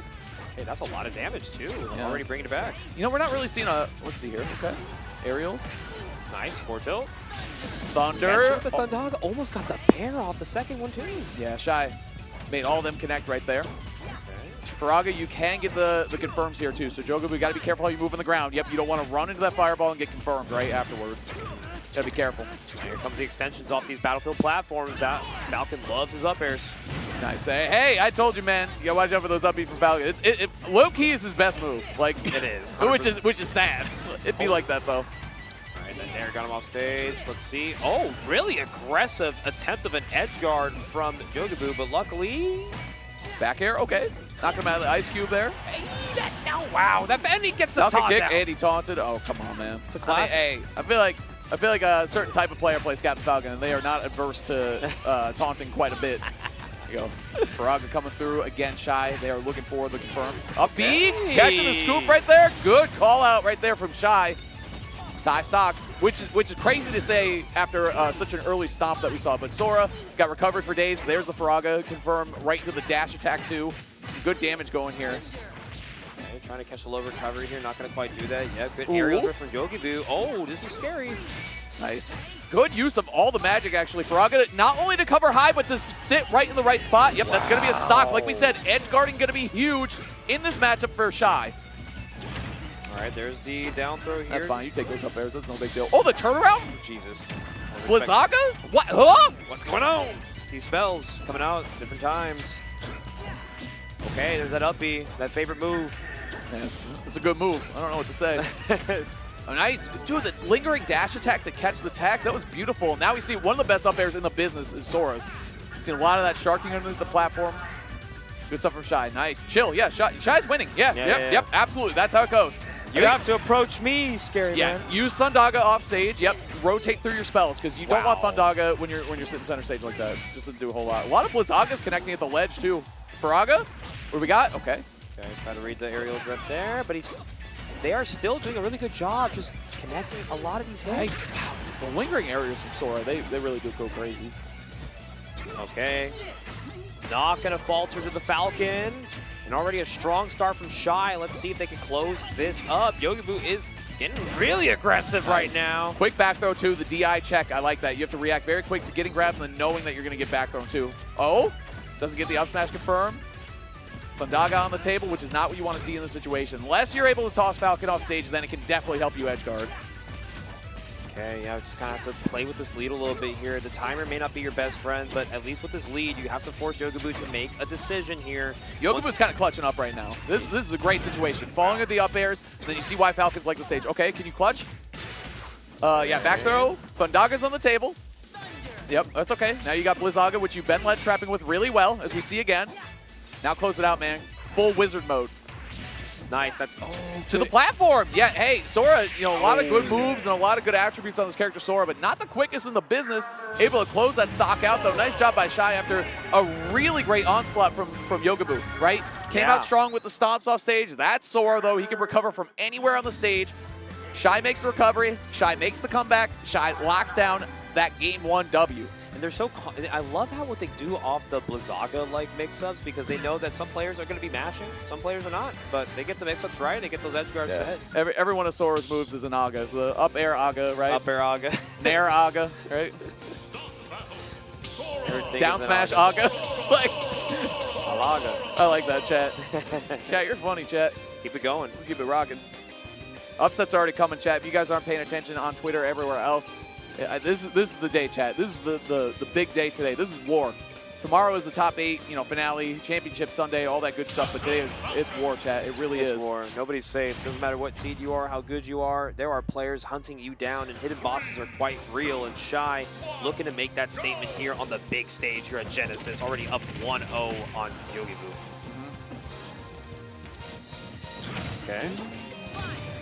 Oh, whoa, oh, dude, the awareness from Shy right there to go for that. That was, again, a good confirm. You got to be confirming out of Firaga if you're going to play Sora at a top level like this.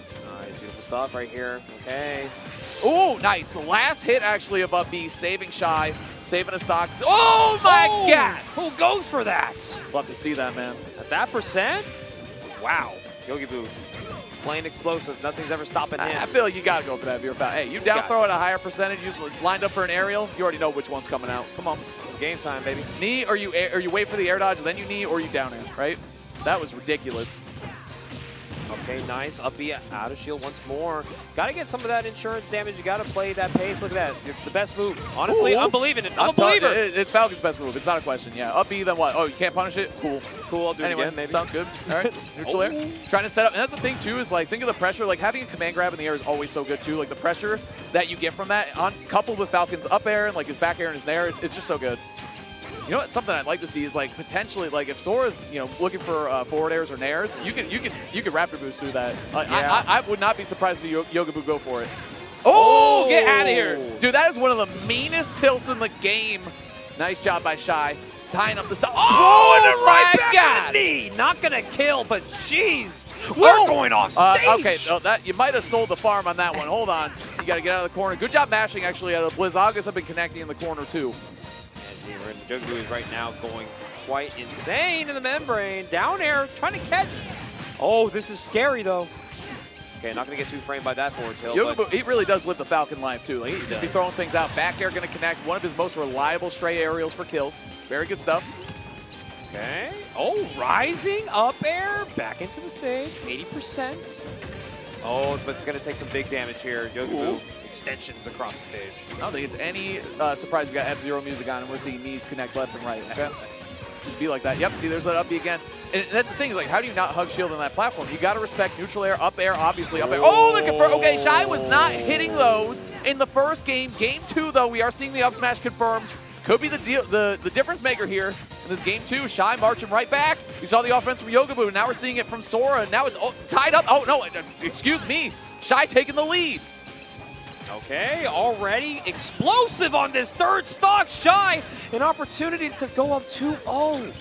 In the corner, yep, looking for the turnaround. Blizzaga trying to catch him getting out. Up smash does not scoop the second hit, though. Shy, second chance at life here for them. So scary right now. Both playing, literally playing at last hit at this point. Shy needs to close this out. That's looking good, though. Nice and chill right now. Slow it down. Slow the Falcon down. Tournament or damn ice cube. Oh, my goodness. Good shield. That might do it. Up B, yeah, look at that. Keeping the confirms nice and easy. What a comeback from Shy right there. Again, an electric set of offense coming out from Yogobu. Electricity is the name of the game with this guy playing Captain Falcon, but you know what?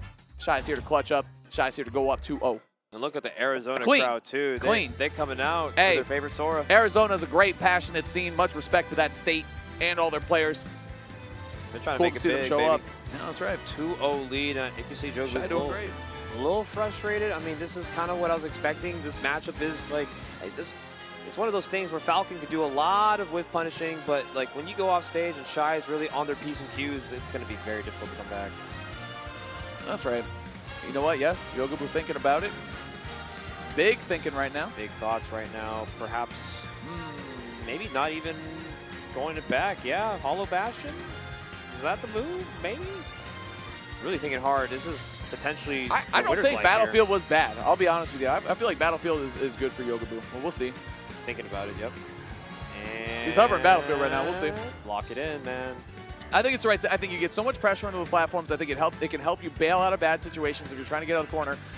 Unless Shy has Blizzaga, like that does so much work against Falcon. Like at the end of the day, Falcon's like he's a Smash character. You know what I mean? Sora's like a whole other DLC beast from when Falcon had spawned in 20 years ago to the first Smash. So it's like I just a dude with a jump. A dude with a jump against a damn Blizzard at the ledge. I don't know, man. It's tough. It's tough. But we'll see what Yogobu comes up with here. I have a lot of faith. I mean, there's been flashes of brilliance, to say the least, so far from Yogobu, right? Yeah, 100%. Opportunities to take games down. And Yogobu, big, deep breaths right here, understanding that this game is going to be very pivotal if he's able to keep this set alive. But we got to give credit to Shy, though. Honestly, keeping the composure to win those last stock interactions with a player like him, hey, man. You got to take it to the bank, though. The job ain't finished yet. Shy, a younger player, too. See the tournament composition against someone like Yogobu who's been around for a while now. Just ridiculous. So, see how both these players play here, though. Battlefield back at it. Oh, we're just dash dancing neutral. Okay. All right, here we go. Game number 3, back on the battlefield. Nice. Dude, I like the double fire right there. Okay, you've only shot one fire this entire time. Yeah, too. With the platforms of Battlefield, you do get the opportunity to bail out from your up Bs, too, from Captain Falcon. Oh, whoa. Okay, nice. Actually worked out. Mashing the magic right there was actually good to get the Thundaga off the table, because you really only want that one when you're edge guarding Falcon. Yeah.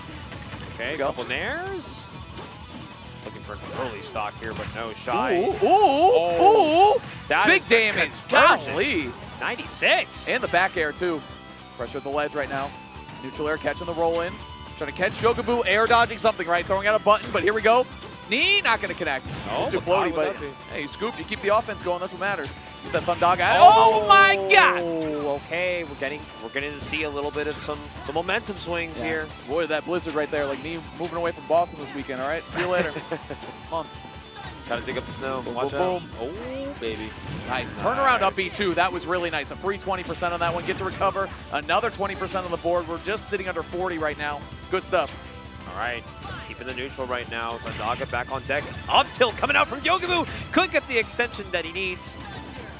Nice. Been using the Thundaga to get him off.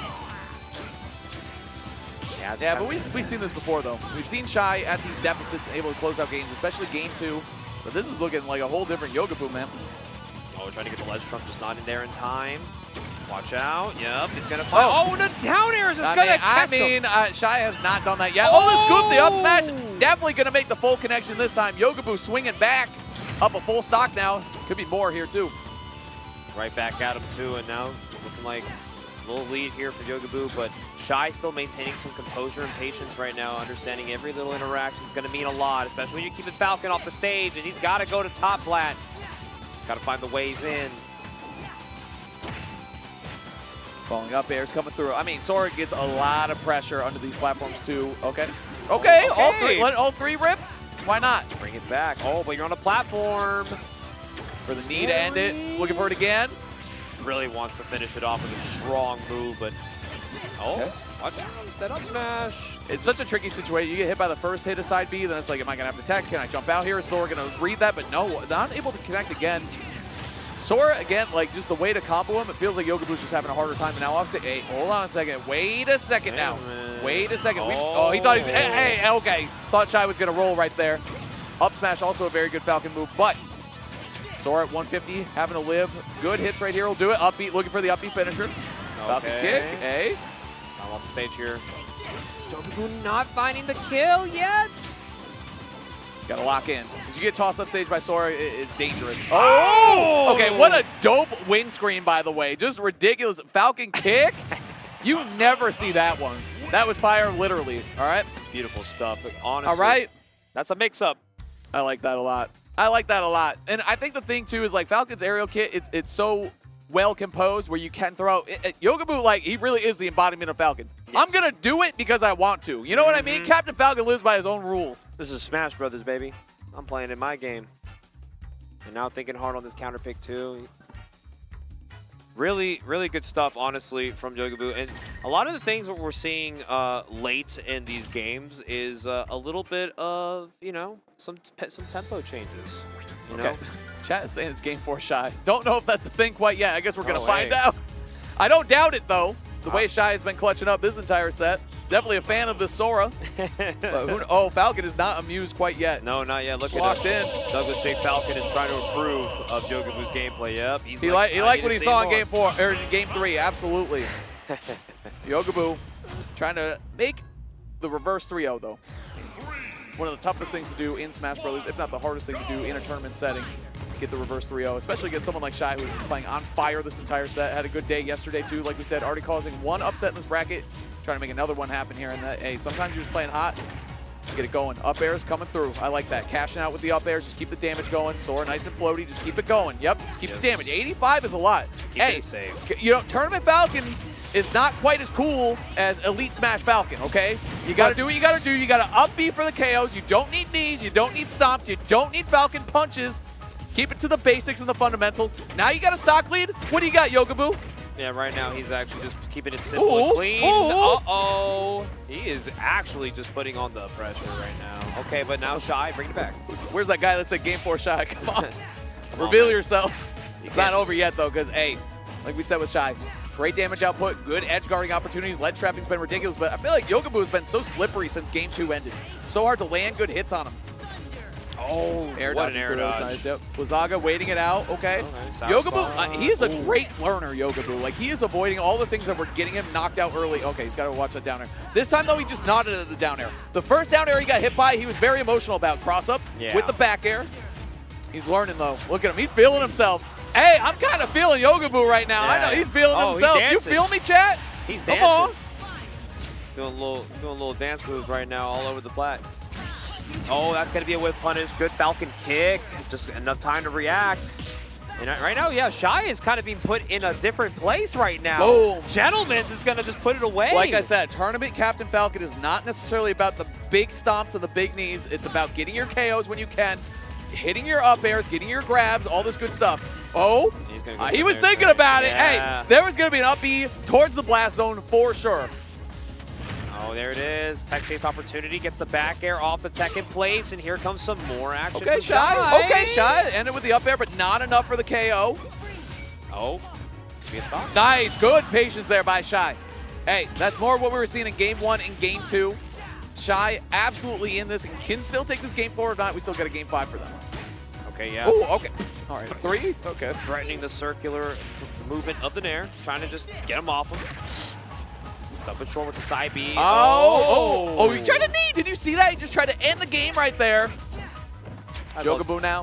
That's all he wants to do, man. He just wants to kill him. Uh-oh. Okay. Good interruption right there. I mean, that is just classic swordy against melee, right? Going for an aerial, just getting outspaced by the sword. A blade, I guess, in this case. Blizzaga just not getting it. Oh, wow. Looking for an aerial drift. Yeah, you already know Jogaboo is trying to go out in style right now. We've been playing it simple and clean for the first 2 stocks, but let's get this 3rd stock getting a little crazy with it. Hold on. Bink. Looking for it. Steadily praying. Oh, well, hold on now. Hey, Shy, like we said, right back. Game 4, Shy. Hey, where's that guy that said Game 4, Shy, okay? I might believe you. You might be back in this. Hold on. Oh. No, knee is not going to connect right there. Up B for the frame trap, though. I like it. Good opportunity to close this game out now. Yeah, Shy, though, got to fight out of the corner. Nice, letting it rip on all 3 hits. Get that 12%, get out of the corner. Oh, see, hey, did I not say that's his best move? All right, no punishment right there. Back air center, so in game 5. Shy, though, hey, fighting back. Bring it to last stock in that situation. We got a game 5 now on the board. Who's going to clutch up? Jogaboo's got all the momentum in the world. Shy, though, as we've seen, a fantastic Sora player. Can certainly make this game 5 victory happen, but as Shy has the counter pick too, I do feel like Small Battlefield is not the wave right now. No, it's not. I believe Hollow Bastion will be, in fact, game number 5. It sounds very storybook too. Sora taking this set finally to Hollow Bastion. The music being played, the narrative being pretty much put down, but it is time. Can Shy close this set, or are we going to see a reverse 30 ball? And even Jogaboo's returning the favor too. I'm Douglas J. Falcon. You got to remember the name, or else you're going to feel the pain. It's not really fair to summon Captain Falcon in the background as your stand, per se. You know, that doesn't seem fair. That we're going KH1 Sora? Back to the basics, the fundamentals? Destiny Island? I see you. This is scary. Nice. We're all going to start it off. Okay, this is where Shy's been doing really well. In the corner here, ledge trapping. Jogaboo, though, fighting back. Stop into the grab. Oh, this is huge. Oh, this could be neat. No, okay. All right, wasn't neat, but not the good one, okay? Not the good one. Still got some damage, though. 88 on Shy. Watch out. Oh, my goodness. Very scary. Already looking for these down airs. Looking to really just clean up the stock. Because you can see when the Blizzaga is going to come out, you have all the time in the world to maybe punish Shy for going for something that's very pretty laggy, you know? But good on both players to watch out. Oh, there it is. Yeah. The Nair 1 knee. The classic. He went from jog to run right there. He's hitting the full acceleration. Jogaboo. Great job already turning around. Saw him get a little emotional game 3 and 4. Bringing it back now. Locked in game 5. Get over here. Hey, I'm telling you, is that his best move or is that his best move? I'm a believer. All right. I'm a believer. Hey, I've seen it before. Been on these streets of Elite Smash. It's mean out there, bro. It is. That GSP, you had to hold on to it for your life. Stuff. Some say it's better than the rankings. Here we go. Here we go. GSP. I'm saying a Raptor boost would go foolish right there. That's all I'm saying, okay? This might even be the perfect percent for that, too. Nice. Oh, okay. Turn around up B again, letting it rip. Oh, he traced it. Oh, that movement was nasty. Just fading away right there. The perfect read right when he needed it. Jogaboo, like we said, full sprint right now. Trying to close this game 5 out real quick. That was beautiful movement in the air. That's what Falcon is all about. The hey, what's coming out, talking about Raptor boosts a little bit. Snazzy with it. You know what I'm saying, man? Get a little Jurassic here. Okay, but this is actually really scary for Shy because you can already see they're kind of seeing the fall off right now. Well, hold on. This is where Shy, very good 3rd stock player is what I will say. A lot of fight in this player. Wow. Okay, bringing it Faraga, back. The dash attack. Hold on now. Oh, yep. There's big damage there. Says yes. Well, hold on. Oh, that's a lot of up airs. Oh, not again. Down air. Wait, sit down. Jogaboo, sit down. You got another stock. What happened? Okay, What happened? Lock in. Oh, my God. He sat down and brought the house down with him. Bro played possum right there. He stood up. He was raging in real life. Then he sat down and said, you know what, actually, Falcon knee. Okay. He said, wait. I'm GOAT. I am the GOAT. What the heck? What did I just watch, dude? Wow. Ridiculousness here at Genesis X2. Doesn't get much better than that. Jogaboo moving on. 3-2 reverse 30 on the table. Some banger sets we're getting. What? Getting some game 5 that are just going to the mark, baby. Chat, y'all serious right now? My goodness. Hey, that's how we do it in Cali. That's how we do it at Genesis. It's all here in San Jose, baby. Every year we always get these crazy sets. Jogaboo. Hey, I did not like getting hit by that down air again. He was acting in real life. Hey, he sat down. He locked into the knee. He said, all right? wait, I'm go. And I'm just going to get with the He was hitting the knees. Getting those knees all the time, and that's a great way for Jogaboo to keep it going. But hey, you know, a lot of action kicking off real soon is round 2 winners. I mean, these are all game 5s. These are all really good sets. Speaking of good sets, okay, got some OGs coming up. Got Siski and Goblin. Goblin, okay. Hey, wait, is that the one-piece trading card game player Goblin? That's gotta be Go. the TCG guy. Goblin been around for a minute, man. I mean, young gun in the game, back in Smash 4, still doing it big here. Yeah. Siski, one of the best Samuses in the business, has been for a super long time. Samus against Roy, I mean, it's just going to be a clash of momentum, I think. Yes. Can Samus keep Roy out? Yes. You got to watch out for Screw Attack. Like, up B goes so crazy against aggressive opponents. I want to see what Goblin can do on the push-pull game. Yeah. You can hold forward. All Roys could do that, but the great Roys are the ones that step back just a little bit, especially against someone like Samus who's going to try to keep you out with Zaire. Yeah. Morph Bomb, and also up B, obviously, when you're pushing the advantage. So I want to see how Goblin can not just step on the accelerator, but on the brake too, chat. See what he does that. It's like an immovable force sometimes when you got to deal with a player like Siski, because his discipline when it comes to those ledge traps are just so tough to deal with. And Goblin, of course, being a player who's been around for a long period of time. Oh, he got the part out. Watch out. He got the one piece. He got the one piece in his pockets. He's not out of it. He's like, I'm a different player now. Y'all know I got the power in me, baby. The one piece is real in my pockets. See, man, I mean, Goblin's a gamer, dude. He's great. Siski didn't come here to play no games, though. He's trying to win Smash Brothers. All right. You see how serious he is with that meme mug? Look at him. He's like, I'm here for business, man. I don't care if you're here for some flashy shows. I'm trying to win Genesis. Siski kind of goated, man. That's what I got to say. A very consistent player. Fantastic player we've seen. One of the best Samuses in the game, like we've said for a long time. I don't know if they played before, actually. I'll look it up. Smash it up. I'm in there. Go ahead. Talk to him, Mars Bars. Yeah, we're going to get this one. I believe Siski Goblin, yeah, with Samus Roy. Preferably Dark Samus from Siski, of course. I mean, obviously, they might be the same character, but I think Dark Samus just kind of fits Siski, of course. A little bit of a different aura. Goblin, of course, has been around the game and playing. I've been seeing him play some Ike, actually, which is really funny. But tell me about the Sasuke. Yeah, it's 1-0 Siski favor. That's not really enough to really go anything. But it was at Smash Factor 9. So, I mean, shout out to Smash for that first off, doing the research for me, which is great. That was like it was like 2.5 years ago. So, you know, both these players have changed a lot since then. Let's see what we got locking in, though. I mean, I'm excited to watch Siski and Goblin both play. I mean, we're really hitting that stride in the bracket here at Genesis X2. This is where some players are going to make their Cinderella runs. You know what I mean? Could start right here for either of these players, chat. Who you got, chat, by the way? Toss it out there. It should be a fun set. I agree. Oh, yeah, 100%. I think, too, like, Samus, there's something so...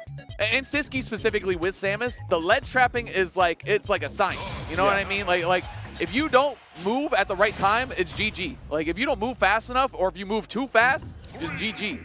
So I'll see how Goblin deals with that. You see that the in-game tag by Luffy. He is expressing himself as a Smash player secondary. But you got to deal with Siski, man. And right now he's already out the gates, moving crazy with this stuff. Okay, 57 off rip.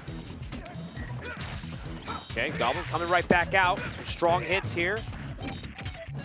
Down throw, up air, gonna get the sour spot, and wow, with a little bit of the wiggle of the stick. So I think a good statistic lifetime. I mean, obviously Siski, one of the best players in EU, playing up against Flo, the best Roy in EU, 3-3 lifetime. So definitely could go either way here. And again, it's just that thing: momentum, speed, aggression against more patient play here. Ledge trapping, like I said, is just gonna go crazy. Or bomb up high. What are you gonna do? Patience, good patience right there from Goblin, but you still get jabbed afterwards. Oh my God! Actually gonna connect and KO. That might have been holding out to try to fall out of the jab one. I don't know, but that did not look good either way. Again, Siski, like, at the ledge is just one of the most consistent best players, I think, in the world, period. It's just ridiculous. Like, how do you get off the ledge against this guy? Oh, great uppy there, too. Parrying the Morph Bomb. Getting away from that charge shot. Watch out. I think it's going to go right through you. Siski charging up, getting ready to get back. Oh, but you're off stage against God, Siski. that's 50. That's 50 easy, yeah. Oh, my goodness. Could be a stock, too. What, the Ultra Missile at the ledge? Dang. I mean, it does linger there for like a second. So honestly, it might. I don't want to say a shield break setup, but maybe like, if the projectile lingers, then Samus will be able to move. Just ridiculous. But either way, here, Goblin swinging right back into this. Ledge trapping too. The step back. That's what I'm saying. Is like not all aggression, not holding forward. Don't run to the ledge and mash jab. Step back and punish the aerials. Really good stuff from Goblin there. But now, oh boy. Yeah, well. Yeah. All Yeah, right. it'd be like that. Hold on. All right, good stuff. Nice, good job by Goblin. That's what you have to do, is avoid the round one, then don't get panicky. Don't just instantly double jump, don't roll or something immediately. Wait and see. Once you get past the round one ledge trapping, that's when you're able to try to make a move. Okay. Nice down tilt, looking for the tech chase. Not going to tech in. Definitely does not want to put himself in that position. Nice. Good up B. To anti-air, man. Oh, it's huge. Nice, I love that. Sliding too with the up smash, covering a little more ground so it would have scooped in front of him. Great platform coverage right there from Goblin, but getting caught in a roll. Good catch from Siski. All right, last stock already. Oh, there's the opener for Goblin. Big 39. And the ledge too. Also, I mean, we talk about Siski's ledge trapping a lot. Very, very strong player at that, but so is Goblin. I mean, Roy's jab, just the utility belt of ledge trapping right there. Does everything. Nice, okay. We're keeping it very close here. Down tail. He's going to chase him to the other side. Looking for that tech in, but... Oh! And he ran in and get it right! I think that the tether grab is so good in Samus's kit. The way that she keeps you at a distance and holding shield. I love the extra extension from that. However, if you whip that grab, especially against someone like Roy who's fast and has very powerful options like that forward smash, you're going to lose stocks early. Really nice job from Goblin right there. Baiting out or avoiding the grab and then getting a KO off of it is enormous, because not only do you win that game, but it sets a precedent going forward, right? Hey, if you whip a grab, I'm Roy, I'm probably going to get a KO. All right, yeah, that was beautiful And that's the thing, like Samus, especially Siski Samus, usually lives for so long. So dropping those stocks early is just critical in winning sets like this for Goblin. Really nice stuff, man. I love that counterplay. That was beautiful. That was perfect. Laughing off a little bit, too. Okay, the Samus coming out here. Hollow Bastion. Regular? Okay. Yeah, going regular. He understands it might have to be a little different aura for him. Boom. Oh, okay, nice. Good drift. Big damage here. Fade in. I like that dash attack, too, because now look at the positioning here. Think about how good Hollow Bastion is. Again, you win neutral, you toss him off stage. Now we're in the Siski blender, right? I wonder if he chose Samus because of the stage. Because low-key, those morph bombs are looking like they're blending into the stage a little bit, huh? Okay. I'm starting to think that maybe this is just the mind game. Could be. Hey. Okay. He's moving, still moving. Oh! Wow, Jesus, the sour spot on Man, that I love that side B to stall out just a little bit. These top level Roys go crazy with their movement. Their positioning right here. Siski fighting back down though. Oh, hold on. No jump. I think that's just it. Yeah, you don't have a jump. Nice job. Actually, the Zair to close that out was beautiful. No need to risk it or try to trade with a neutral air or anything. But there you go, swinging right back. Goblin tying it up. Dead even right now. Gotta find your way in. He's gonna catch the air dodge. A couple up airs, screw attack. No screw attack. Waits out for the air dodge again. He's just piling up some safe damage here. Yeah, oh, got him off the stage early. Whoa. Okay. Okay. Got a good grab. Wow, good distance too. Yeah. Being able to apply that. The thing with Samus is, like, even though you lost the game off that grab, you still got to throw him out, like, throughout the duration of the set. It's bound to get punished every once in a while. Losing game 1-4 is not great, but you still got to go for those grabs. You got to condition shielding grab, just like any other character, but for Samus, it's such a critical part of the game plan, man.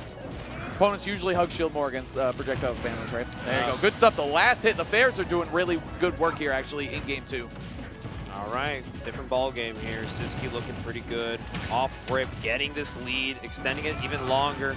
Of course, Goblin never backs down from a fight, but oh, Jesus. His missile play has been really good. I feel like that's one of the things from Samus that, like, it just didn't, like, everyone charge shot, morph bomb, like, all that stuff. Siski does some of the best, but this missile play is very interesting. It's like off-tempo projectile. Okay. Got him on the tech chase. Good get-up attack there. So scary when it picks up time. Yep, gonna catch a jump right there or shield poke. Either way, Goblin's still hanging in there. Forward smash, punishing it again. Do it. Well, now hold on, because this is a little scary right now for Siski. Against any other character, or a lot of other characters, maybe you aren't that scared. Uh-oh, I don't think he has a double jump. Yep, Zair, air dodge, very nice job. He learned from the first time. Very nice. Up B though, yep, shutting it down. All right, you're at 153 against Samus. Yeah, it's just fighting out of that corner into that position. I think he gave him the homie DI on that one too. All right, let's go to the next game real quick. Nice job by Siski locking that one in. Game 2 going to him. A little back and forth action. Love to see it, especially at this level of bracket. Solid full stock victory right there. That was clean. That was clean. Alrighty, back to PS2 here for game number 3. But yeah, I mean, a lot of the things that Goblin is succeeding in, you know, even in that last game too, was just kind of calling out Siski's roles. I mean, Samus's, I mean, we all played some Elite Smash Samus's, right? But this is not no Elite Smash Samus, you know? Sometimes they will roll to a position and Goblin very willing to bind them, like right there, just kicking the game off with a fastball. Fair in an F smash, 35, but ooh, we're gonna return the favor. That down air missed. All right, here we go. Back throw again. Okay. Yep. More bombs in the corner. Good patience from Goblin, able to get an up B too. A little damage. Now he got a little space for himself to breathe, and he dashes out of there. Good stuff. Good stuff. Nice. Can't get too hasty against Samus in the corner, man. Goblin's done a good job of that, actually. Good up airs too. Oh, just barely getting the air dodge. Nice through attack. And okay, that's a huge hit. It's not gonna quite put the stock away, but forced to roll and forced to hold it. Golly. And like I said, the coast to coast with ledge trapping from Siski, I mean, that's why he's the best Samus. One of the best Samuses on the planet, I should say. Gotta be, he's up there for sure. He's definitely up there. A threat to be reckoned with. Goblin getting these juggles too. Catching the movement coming out of Shishki. Okay, nice. Waits out the grab whiff. And a back air. Not going to kill yet. He needed that. He needed that because this is where Siski. Oh, the reversal. Oh. Now we're in the paint house. This is not good. Yeah, one little hit from that charge shot can do so much for Siski. And nice run up forward tilt there from Goblin. Good read on the no tech. Gonna clean that one up. Okay. Yeah, this is scary. Nice. Rolls away. Haven't been seeing a lot of rolls from ledge here from Goblin 2, which is good. You know, got to use your one good roll when you can. They're both up being in disadvantage, looking to get an opening. Yeah, it'd be like that in this matchup for sure. Yeah, single it down right now. Center stage, we are swinging away. Goblin looking to, you know, stack the gap a little bit more in his favor. But Siski's just doing a great job. Charge shot is just such a good move. Like, it just is. Combos, covers jumps if it's big enough. Like, it's just so good. Nice. Okay, bobbing and weaving. Hold on now. Come on, Goblin. Okay. Okay. Jab 2 once more. Jab 2s are connected. And that forward air. Good checkmate him. Oh, no. Opts to go for a fastball fair. But thinking he would catch the fastball from Goblin. But now Goblin getting a little aggressive, too. Watch out. Trying to get him off stage. But oh, no. Wait, he saved him, actually. It was all calculated all along. Oh, and he gets hit with another charge shot back to 169. That's the thing. That's why Samus lives for so long. Not only is Samus like a bigger character in terms of weight, but oh my god, the double edge dance at full range is going to do it. Like we were saying about Samus, usually lives for a very long time.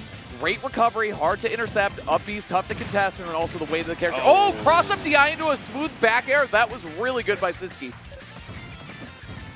Okay, last stock once more, but you know. Anybody's game right now. Don't let the percentages fool you guys. This could be anybody's game, and Goblin right now looking to take a turn in this advantage state. Okay, dude, the Zairs have been so good from Siski so far. Yeah, right now, good stuff here from Siski, but Goblin coming right back, looking to fight a little bit harder right now. That's right. Big stuff. Okay.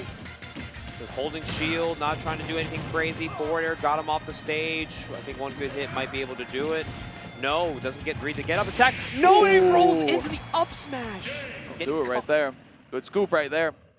Siski on the board again. 2-1. Alrighty. Siski one away from keeping his winner's life intact. Of course, we've seen Goblin bring these back. Yeah.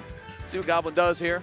Got a good W on the board game 1, but it's been the Siski show since then. Again, like we said, ledge trapping so good. I gotta say, the Zairs have been the most important part, because I mean, when you talk about Samus, you know what to expect from the character, right? Charge shots all day, defensive up Bs all day, more bombs at the ledge, all that good stuff. But I think the missile play has been really interesting. It hasn't been paying off, but the Zairs have been really good, especially off stage. Yeah. Alrighty then. Game number 4, bringing it back to PS2. Right now, do or die for our Roy fans. Gotta see if they can get them through. I'm telling you, man, that's there. Big old X factor on that move. Oh, morph bomb. Okay, just casually morph bomb away all day. I like it.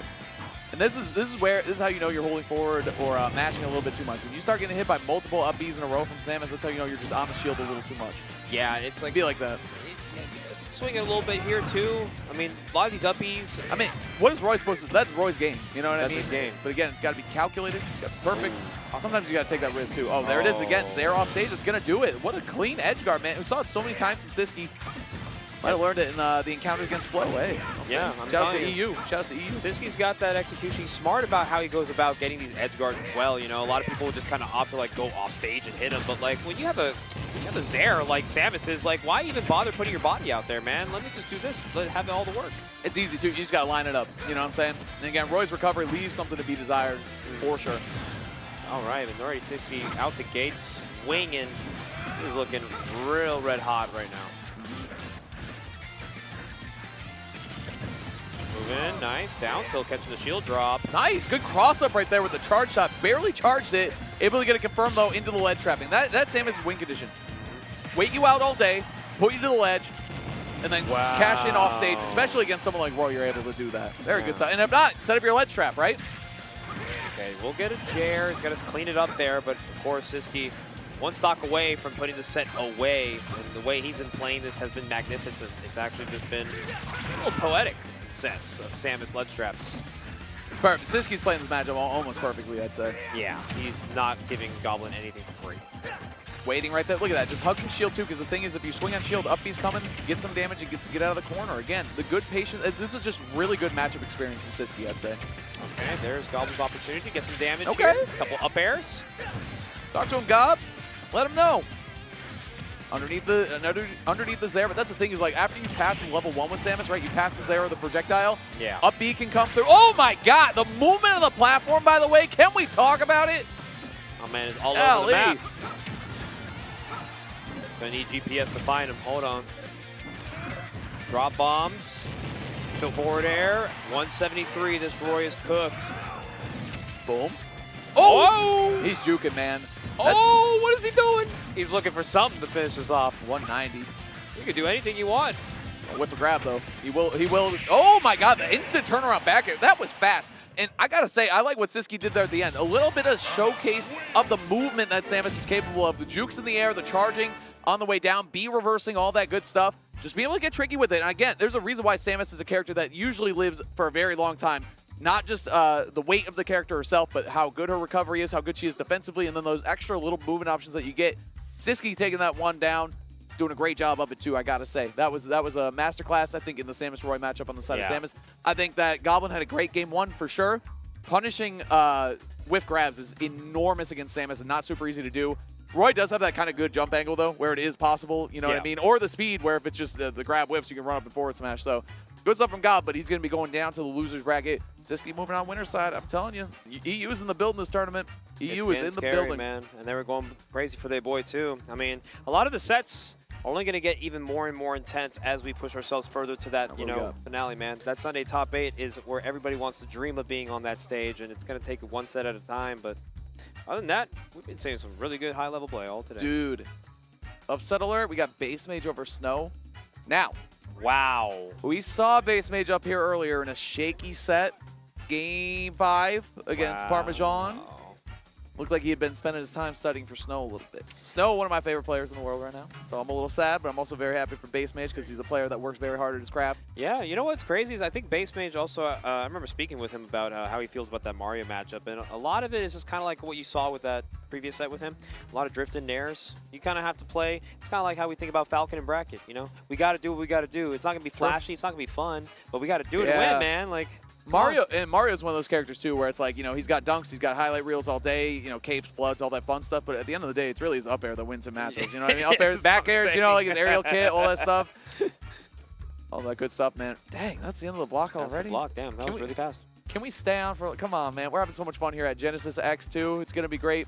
That's it for me and Mars Bars today. Good stuff, man. I mean, that was a hell of a run that we had from all those players. Some great game 5s, great game 4s. Siski, Base Mage, like so many good sets and so many good players. I already know you're not going anywhere, Chad, but stay tuned. We got more Genesis X2 coming up here. Today's, like we said, today is War. Tomorrow's Championship Sunday. Stay tuned, chat, and we'll be seeing you.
Welcome back to GX2.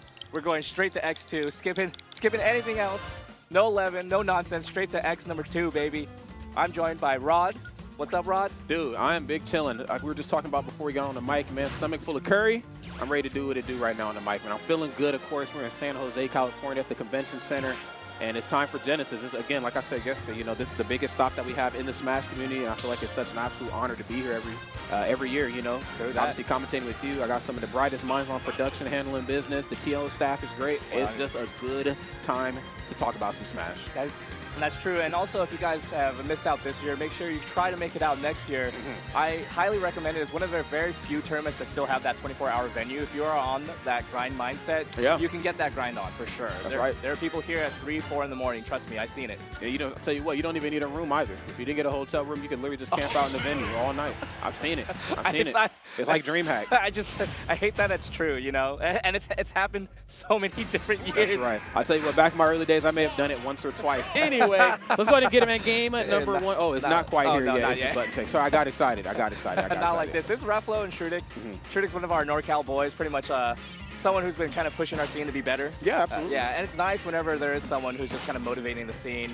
Been bouncing around from, because goes to school in like Santa Barbara. Yep. So it's been traveling from SoCal to NorCal. Kind of been joining California, man. Finally bringing it together. Yes. Finally getting our stuff together, man. Bridge that gap, man. Yeah. I want to see as many players here as possible. You know, there was a time in Smash where I felt like, you know, West Coast was on top, and I mean that just in terms of like just the sheer number of events we had. You know, we had NorCal Regional, SoCal Regional, we had all the sagas. You know, Evo, of course, Genesis. You know, we had everything. Yeah. But now it's a little few and far between. So I'd like the West. You know, let's get some more events out here. I want to come back. And of course, priority PNW, of course, is where they should be. That's one of the nice things too. Is PNW has been kind of like stepping it up too. Yes. They have so many events, and their like player base is so dedicated to make the drives, because they drive. And PNW is huge. Like we talk about California being big, but PNW also includes Canada. It does. Vancouver. Also forgot about that. Deer's here as well, man. That's right. The mind behind Battle of BC. So can't forget about our friends in the Great White North. Yeah. They just so many events, so many great events. But you're right here right now, Genesis X2.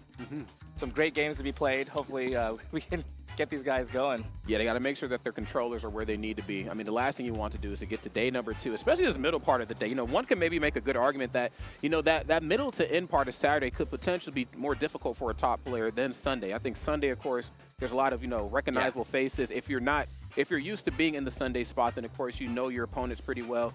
But I mean, you're still in that upset boulevard territory here. You know, somebody could show up, you know what I'm saying, crumple you up, toss you out, you know, move on to the next match here. Yeah, it's rough too, because we're in an area where, especially at Winners Round 2, where there's just data on you. There is. Like there's so many VODs. We're 6 years deep into the game. Like, man, if you're a notable player from a notable region, they are gonna know everything about you, and you don't know anything about them, right? Shrutick though, there's enough footage here. Bouncing around SoCal and NorCal. Both of these. Both of these players, if they really wanted to do their studying and practice, they definitely could have. So this was going to be a pretty competitive match. Yeah, it most certainly is. And I think those are the matches that you just certainly look for in an event like Genesis. I mean, you know, pools are pools. You know, we definitely got to get through those. We need everybody to have their moment, you know, to shine on the stage. Exactly. But now it's all business. This is day number 2. You know, no more doubles. It's just singles, I think, between all the games. Yeah, at least all the platform fighters, that is, excuse me. So, yeah, it's time to play for that championship Sunday money. Yeah, that's what it is. Trying to end up in the Civic Centers, to stay in the backstage, where all the glory is. That's right. But the glory is right here, right now. Ruffalo versus Shrutick. Let's get game number 1 going. It's time. Oh, it's time. It's time. Alrighty. Fist bumps all across the board. Let's have some fun here. It's Samus. It's Inkling. Let's make it do what it do right here. Game number 1, small battlefield. You know the vibe. Let's go. Okay. Standing jab. You know what? Ruffalo has a Palutena, right? That's what we mostly know Ruffalo for. It does have a secondary Samus. This is kind of what I was expecting would happen. Shrutick does live in California, of course, the land of the Palutenas. So you don't really want to put yourself in a disadvantage playing that character they have so much matchup experience with. No, you most definitely do not. Again, I think we've seen it just the match before with Siski as well versus Goblin. Now, of course, that matchup a little bit different because Goblin, I think sometimes it's a little hard pressed to get off the ledge versus a character like Samus. Those ledge trapping options are vicious. I think that when it comes to mobility, you know, Inkling, you know, has themselves covered. Yeah. Oh, but has Ruffalo covered right here, and a lot of ink here. Yeah, it's one of those weird things where Inkling does a pretty good job zone breaking if they need to. Their dash is amazing, right? They can get up close and personal, and if you throw out a missile or something, it might get low profiled potentially. The platforms though really working out for Shrutik. Has Reflow right at the edge. Smart right there for Raffalo to actually hug the upper underneath of the stage too, just to make sure to get back to that ledge as safe as possible. Trying to create himself a little bit of distance, but it's not enough space between you and Shrutik to save you there. Getting it done in a big way. One stock goes up. Yeah, that's definitely one of those things where you think about top players are just amazing at playing that corner, and Shrutik really pushed Reflow right at the edge, made it so difficult to choose an option, and all it takes is just one jump, right? No, seriously. Okay. Oh, and then yes, that time not low profiling the projectile. That time just air dodging through it. Shrutik right now certainly feeling themselves. Risky territory to being in the corner versus a player of Raffalo's stature, but wow, just so much patience with the shield right there for Shrutik too. With the landing there, Reflow opted to do nothing. There's the pickup though. Okay, one stock apiece right here.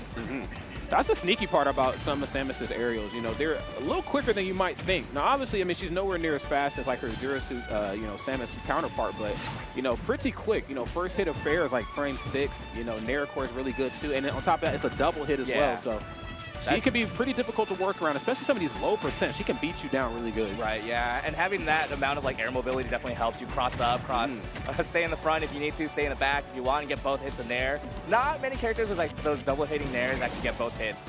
Yeah. Samus definitely does. Oh yeah, no doubt about it. And Raffle's getting that percent done up in a big way. Trying to make up for some lost time. You got to watch yourself. Hey. Oh, nice. Yeah, not able to find it. The percentage might not be there, but for Ruffalo, we can find this ledge guard. We could be up in this game. Okay, then staring down the barrel right there, Samus's arm goes right into the charge shot in between the down special and the neutral special. Not a place most players want to be in this game. Okay, almost with the mix-up right here to make it back onto the stage. Okay, this waiting game. Okay, there's fair. Nice, and actually gets it that time, but not quite enough to get the stock taken. Does get the red sparks. Yeah, I feel like that's kind of the hardest part about for both of these characters. Once you're at the ledge, what do you do? But more so, difficult for Inkling to make it back, right? But no, an air dodge, and we get a full flip of the scenario right here off stage. That's right. A little bit of a situation reset here. Now it's your turn to come back to the ledge. Smart right there to actually go for the tether into the forward air again. A quick frame 6 option in the air.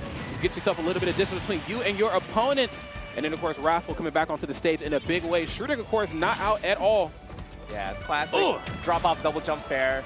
We have all seen it on Elite Smash. You know? Rinse and repeat. But in those scenarios, they're just doing it over and over again. Sometimes they just don't expect it, honestly. Yeah, and again, I think sometimes it's just like I think just the constant rinse and repeat of just beating you down in the same situation. I think both of these two characters locking you down at the ledge. Yep. Even if it's not like killing you, it's just like, oh, I'm here again and again and again. Like it's such a big part of both characters' toolkit. Yeah. And it can just really weigh on you sometimes. Yeah, it's funny. We have all the stage, but we've been playing in the corner the whole time. Left and right, but never in the center. No, it's a mini game. Well, I think we've seen what happens when you get to the center part of the stage, especially when you're scrambling to come back. That's how you end up on the receiving end of like a Samus forward air or back air or like really any of the aerials that Inkling has. All very potent options. Nothing off the down tilt. Yeah. Good on Raffle to not roll in off the ledge either, just going for the neutral get up every time. Having all this space really does help out so much. And you know what? As Samus, you don't really want to be running on that ink either. Just keep yourself safe away from the ink. Make sure you can keep away from Inkling. Don't let him get in for free. Yeah, again, it's just manageability of your resources. That's kind of the name of the game here for both these two characters. As you can see right here, a bit of a switch in play style here from Raffle. Knows that he has a very commanding lead. Decided to get back off a little bit. You know, in the early part of the game, we get to see that dash attack come through. You know, some of those aerials, a frame 3 jab. I mean, she has some okay options up close. Not the fastest character out of shield, but as long as she's in the advantageous state, Power Suit Samus is pretty good. But once your percents hit dark red, she's backing off, you know, until she gets you to the ledge. Then it's time to make you pay for it. As you can see here, ooh, okay. Not going for a grab right here. Potential to shield poke. Good on Shrutik to get away from the situation. Right here in the center of the stage. All right. The hunt is real for Reflow, but now we're resetting back into the neutral. Shrutik needs to get this percent lead back. Oh, I love that fake out. Get off the stage. Get off this stage. Yeah, I'm not sure if that back throw should have killed like that. It felt funny. Yeah. It's one of them KOs where like even we felt it on comms. Like that felt funny. Yeah, it is kind of rough too, like when you're in those situations playing from behind for either of the characters, right? Shrutik, I feel like, was doing a good job stuffing out anything Reflow wanted to do. But once Reflow got that lead, it's just a complete opposite situation. You just can't find your your way in. Yeah, it's just about knowing when that switch is going to come through for Samus. Again, you know, at lower percents, she can tangle a little bit. You know, obviously she's not going to play the up close and personal game for the majority of the match, but you know, for a good chunk of it, she can play that game with you. It's just knowing when that switch is, when you start to hit those mid to dark red percents.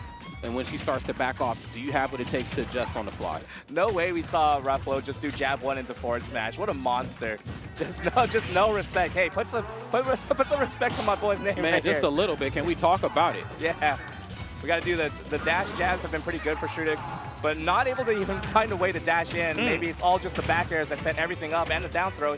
Here's a little bit of a combo, maybe find an extension here. And I'm liking this from Shudik too, just knowing how to adjust these combos. Again, Samus's weight a little bit different than most characters in the game. She's heavy, but she's also kind of floaty too, so have to know how to adjust these strings accordingly, because what you don't want to do is overextend on a character like Samus, because then you end up on the receiving end of a Samus boot. Great stuff right here from Ruffalo, going up in a big way. I like that play too from Ruffalo. It makes just so much sense. This character wants to get into you, jab or grab, just the jump, the down air right where you might have been, and pick up that kill with the back air, the tipper too. So strong. Yeah, it is. Not missing leg day for sure. Ledge trap. Okay, on that ink. It's going to slow you down. Not too bad of a situation right here for Shudik though. If you can put Ruffalo in the corner, find that stock. But it really is about closing that distance, and we can't close it at all, even on small battlefield. We are struggling right now. Again, it's just those dash, or not dash cancels, excuse me, wrong game. Those neutral charge cancels. That stuff right there, I think, is just starting to get into the mind of Shudik a little bit. And again, Ruffalo has that ability to threaten that space between you and the opponent, but threatening space no more, said Shudik. Love that up smash, even stocks a piece. Percent's telling a little bit different of a story. Yeah, kept her composure. I know so many times where you see a missed up special out of shield or whatnot, and you kind of scramble, especially with the platform. Shudik holding it down with the up smash, but can you hold down the stock? Nope. Oh my goodness, and that move is just so dangerous. I think first hit is frame 8, and then -5 on shield too. Again, Dude, that move, dude, that's a mess up. It's a messed up move, man. It's got 2 hits. And it has 2 hits. I mean, my character has a 2-hit area. I play Link, you know, back air and of course forward air. Forward air. So I love my 2-hit areas. I just hate being on the receiving end of them. Right. You think you had time to drop shield, do something? Nah, you don't. No. But maybe Shudik can find a stock here. What a weird angle for that jab to finish off at. Can't find the roller. All the ink on, and Ruffalo still decides to dash in and go for a grab. What? Yeah, just trying to slow down some of this footwork here, some of this perfectly placed footwork here from Ruffalo, putting them on top of the ink.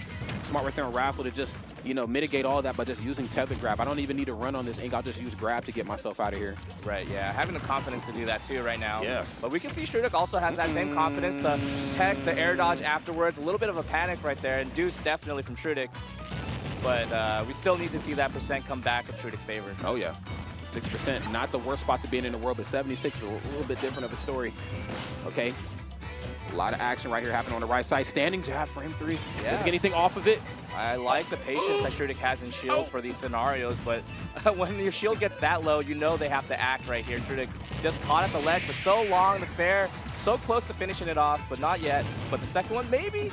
No. Okay, falling out of that, and that's one of the more unfortunate parts about Samus's toolkit is that it's easy to fall out of some of her options, but up smash, some of the Samus say that move is not quite as reliable as it should be. Some might even argue that Mii Gunner has the up smash that Samus should have. Dude, Mii Gunner's up smash is ridiculous, that's for sure. It's actually should be against the law. Honestly, that whole situation was so smart too. Landing air on the shield, hits both hits of the shield. Shudik's been shielding a lot. Yeah. We're going to get that shield poke. that up smash to cast a shield poke. Very, very smart. I don't think many people would think about that option there. Definitely an underrated tactic, poking shields. Yeah, and just knowing when and when not to shield, I think really makes all the difference in a matchup like this, because there's parts of it where you're like, well, there's no way that Ruffalo wants to approach. This isn't a part of the match where, you know, I'm not in the corner of the stage, basically. So at that point, you know, Ruffalo's kind of staying a couple character lengths away from you. But again, if you run up and hold shield from a safe distance away, in air quotes, then she can just grab you. Exactly, You know, again, it's the mind game that I think Ruffalo just has Shudik in here. But if there's a will, there's most certainly a way. We did see a reverse 3-0, I believe, in the last block. So anything can happen here at Genesis. Definitely, yeah. And you're totally right, too. Like, the fact that Ruffalo actually goes for a lot of those faint charge shot cancels you were talking about earlier, you could just go straight into grab afterwards. So you just flicker that a little bit. And no matter how good your reaction time is, you're still guessing. Oh, yeah. Uh-oh. And guess what? You're off the stage. There's back air, I believe. I'll have the bomb jump their way back and actually able to make it. Jeez. What's up with the space characters in these magnet hands? That ain't right. Yeah, I'm surprised also Shudik actually didn't opt to go for a down air, at least as extra insurance, but maybe this up air. There you go. Booyah, baby. What's the relationship between like the ink and then on shield? Like, isn't it tough to like get out of once they get up close and personal on you with that, right? Is that what it is? Yeah, so I've talked to Shrudik about this too. Thankfully I have, because that move is just weird. So Yeah. like it's pretty much like mix afterwards if it's close, but hold on, that up tilt was actually kind of OD. That was filthy. That actually wasn't nothing nice. Yeah, you don't get up tilts like that unless it's a European Samus. That's all I'm saying. There you go. There you go. Nice. Probably thought they were going to go for the second up air. Try to air dodge away from it, but again, that's a multi-hitting option. Drifted away, but still being punished. Not quite able to get back onto solid ground. Back air right over the side special. Clean stuff right here from Shrudik with a little bit of positional advantage. I would like to see them play the corner game as well as Raffle's been playing it. Yeah, it is difficult too, right? Like, we have been using the ink pretty often, right? Gets away from the grab. Ruffalo made the right call, but just not the right spacing. And right here, a little bit of panic for Ruffalo to get back onto the ground. Maybe Shrudik can capitalize. Yeah, I know it's sometimes easier said than done than to deal with Samus and Dark Samus's up B. Like, again, it's an up B. They're above you. They're free fall. You would think now's my time to punish it, but it just feels like they land so quickly every time. Yeah. Ruffalo's been doing such a good job avoiding roller too. 2025, and we're now avoiding roller, man. Dude, it sucks, man. Finally made it. It's tough. I finally made it. Hey, you still can't mash out of it though. They supposedly nerfed that. You still can't mash out of it. It's crazy. All right, putting a little bit of pressure right here. Back airs, all over the place.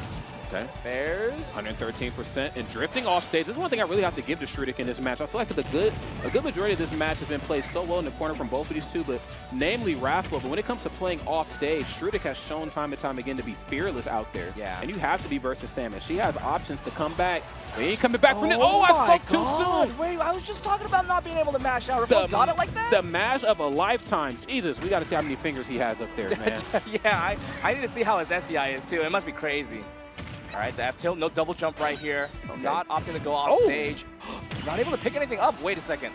A down air on Shrudik's end. Now the situation is flipped. No. Oh, wait a minute. Another flub off stage. This could give Shrudik the light at the end of the tunnel. He needs to succeed. Going to go for the... Okay, going to go for the charge special one more time. Yeah. What I've noticed from Rafflo too is just kind of understanding the space in the back air. I feel like Rafflo's been doing a good job not allowing himself to get hit by the back airs. Or, man, just not allowing Shrudik to get back onto the ground. Maybe that's all he needs. Okay. Oh. Hey, clean, clean, Right. clean. Love that. Options galore. I mean, again, the coverage was just amazing there from Rafflo. Yeah. Knowing, okay, they're probably going to air dodge this, but when they air dodge, they're going to drop down to a very specific distance away from the ledge, and I should be able to put out one of my multi-hitting aerials that are so good on Samus, you know, to cover your recovery coming back. So great stuff right there to Rafflo. And Shrudik, of course, one of the finest Inkling players I've seen in quite some time. You know, I think us in Ultimate, sometimes we're quick to write out some of those early meta characters out of Ultimate's history because of DLC and the ever-changing meta. You know, even today, meta's still changing, but I still think Inkling can contest with some of the better characters. You heard it here, man. Inkling's coming back. She's coming back, dude. She ain't done yet. Yeah. She ain't done yet. And neither are we, friends, if you're just tuning in. It's the GX number 2, okay? That's right. We're on the GX series now, and we're having a lot of fun here in San Jose, California. It's Rod, and of course, it's the legendary Snorlax, and we're Your boy. having some fun. If you're just tuning in, that was Shrudik, of course, a California monster, facing off against one of the best Samuses to ever do it, Rafflo. Yeah, It's a great match. And normally people would think, oh, it's Palutena easy, but when you live in California, you know you're playing against someone from California. Land of the Palus. Like, honestly, smart move. Very smart move. Switch to it up. Samus, actually. Yes, which again, Palutena, again, no shot at her at all. I mean, she's an absolute animal of a character. Yeah. You know, dash attack, frame 5 nair, like she's tough to work around. But you know, I probably would have switched it up too. Yeah, what was cool about Rafflo also is like it wasn't just like the ground game, kind of staying in the air, not letting Shrudik land was very important, and not letting Shrudik get anything started. There were some instances where we did find like maybe a back air to get something started, but after the reset of a situation, Rafflo just never let Shrudik actually find any kind of way in. No dash jabs, no landing back airs for free. It was mostly landing fairs that kind of opened things up for Shrudik, but that's really the only thing you can do when they're that close to the ledge too, because Rafflo is using all that stage space. Yeah, it's tough as well because, you know, both of those two characters I think kind of comprises some similar ingredients, like just in terms of character mechanics and then of course what they're looking for in terms of neutral. Yeah. Getting you in the corner, both characters can lock a player down like no other. Unfortunately enough though, I feel like where Strudik maybe fell a little short, and I don't think it was more so him, it was more so the character that he was going up against. You know, you just have to adjust your combos for characters like, you know, Peach and Daisy, you know, for characters like Samus and Dark Samus. You know, you have to adjust them because a lot of stuff that's true on characters that fall at a normal weight or at a normal speed, you know, doesn't quite work the same on Power Suit Samus. And so I think that adjustment on the fly really made him struggle a little bit. But it did feel like Strudik had found a little headway towards the middle end of that last match, knowing that, okay, if I hit Raffle off at a certain angle, I can go run off Nair, run off back air, you know, things as such, you know. For sure. Yeah, You- I mean, you mentioned fearless. it. Yeah, I mean, just again, you would have thought that that character had multiple jumps with how well Strudik played off stage, but again, just a little off the mark.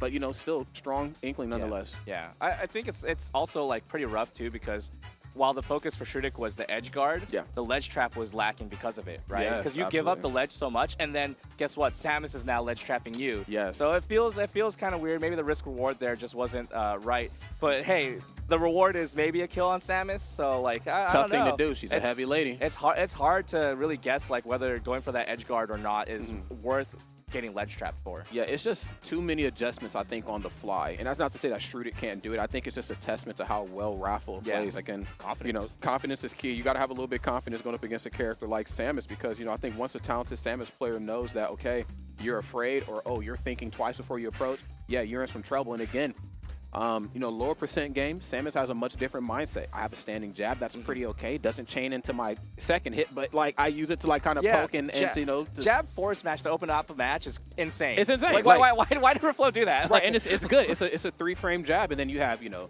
Nair, which is really safe on shield. Even if you shield it, most characters not with buttons quick enough to do anything about it. You know, we got to see up B a lot. You know, we just got to see a very fearless Rafflo in a way that we didn't really get to see a very fearless Strudik. And that also makes me kind of wonder, too, like what that loser's bracket is going to look like, too, because I don't know how many players that still play to this day have, you know, a vast amount of knowledge of Inkling. Yeah, we have, 86 characters in the game, 89 individual characters if you, like, Peace Out Pokemon Trainer, right? Yeah. And then Aegis also. So just a lot of, like, character matchups you should know. Sure, some of them are Echo Fighters and whatnot, but that's There's a some lot of differences, yeah. there's a lot of roll distances that you should know, and Yes. all the rolls are different. Forward roll, back roll is different.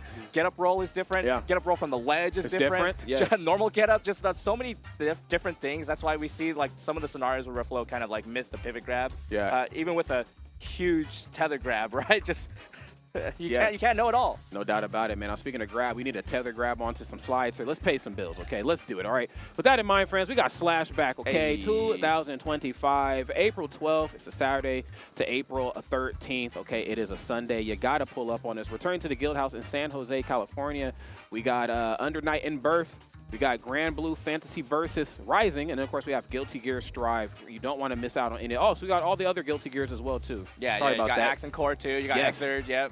Yes. Yeah, you got everything. It's the anime fighter haven, man. Everything you need to succeed right here in the anime fighting realm, we got you covered in NorCal. Yeah, thankfully. If you haven't seen it, I've seen people grinding Tetris this whole weekend. I was sitting in the venue at 1 a.m. and someone was on 1 CRT playing Tetris. Hey, these guys are serious about their matches. If you guys really want to see what's going down, check out June 6th in Nathan, Pasadena, the CTWC 2025. Yes. Right there in SoCal, man. Pull up on us, and of course, pull up to the Great White North. Canada's Super Major returns. Venue fee is $60 USD, friends, okay? That's not a lot of money. Lock in early, okay, so you don't pay the ultimate price later on. Street Fighter, Tekken 8, Fatal Fury, Guilty Gear, Under Night and Burst, Splatoon 3, Super Smash Bros. Ultimate and Melee, Rivals 2, and of course, last but certainly not least, Grand Blue Fantasy versus Rising. Use code GX2 for 15% off, friends. I don't know how great you all are out there at MAP, but 15% can make or break a lot. So pull up, please. Oh, yeah. And when you go out, make sure you stay fresh. There it is, 10-0. Hey, is that Toph? That is Toph. That's your boy, man. The Toph you love the most. There he is. Yeah, it's just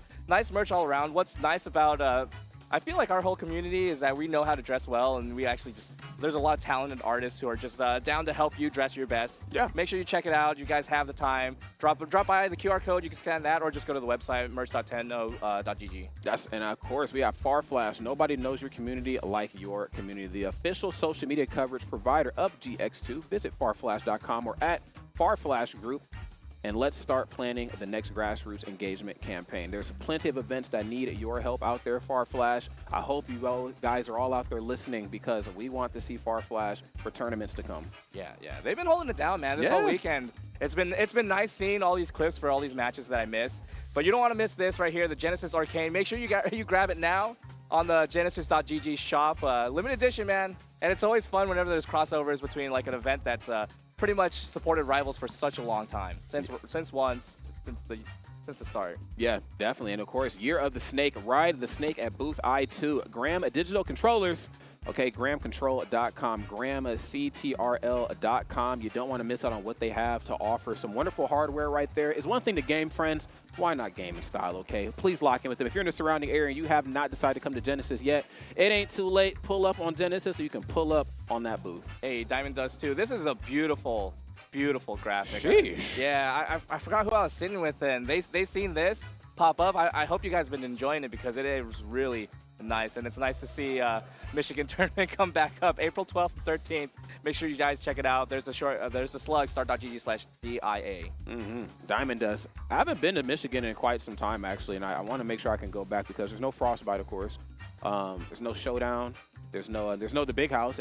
Maybe there is a Big House this year, and I just don't know, but I know there for sure wasn't one last year, so it'd be nice to be able to come back to Michigan. That was actually like one of my first kind of, I don't know, breakout tournaments. I mean, I'm from the Midwest, so, you know, when you start commentating, you're like, there's certain stops you want to hit. You got, like, Combo Breaker, Smash and Splash.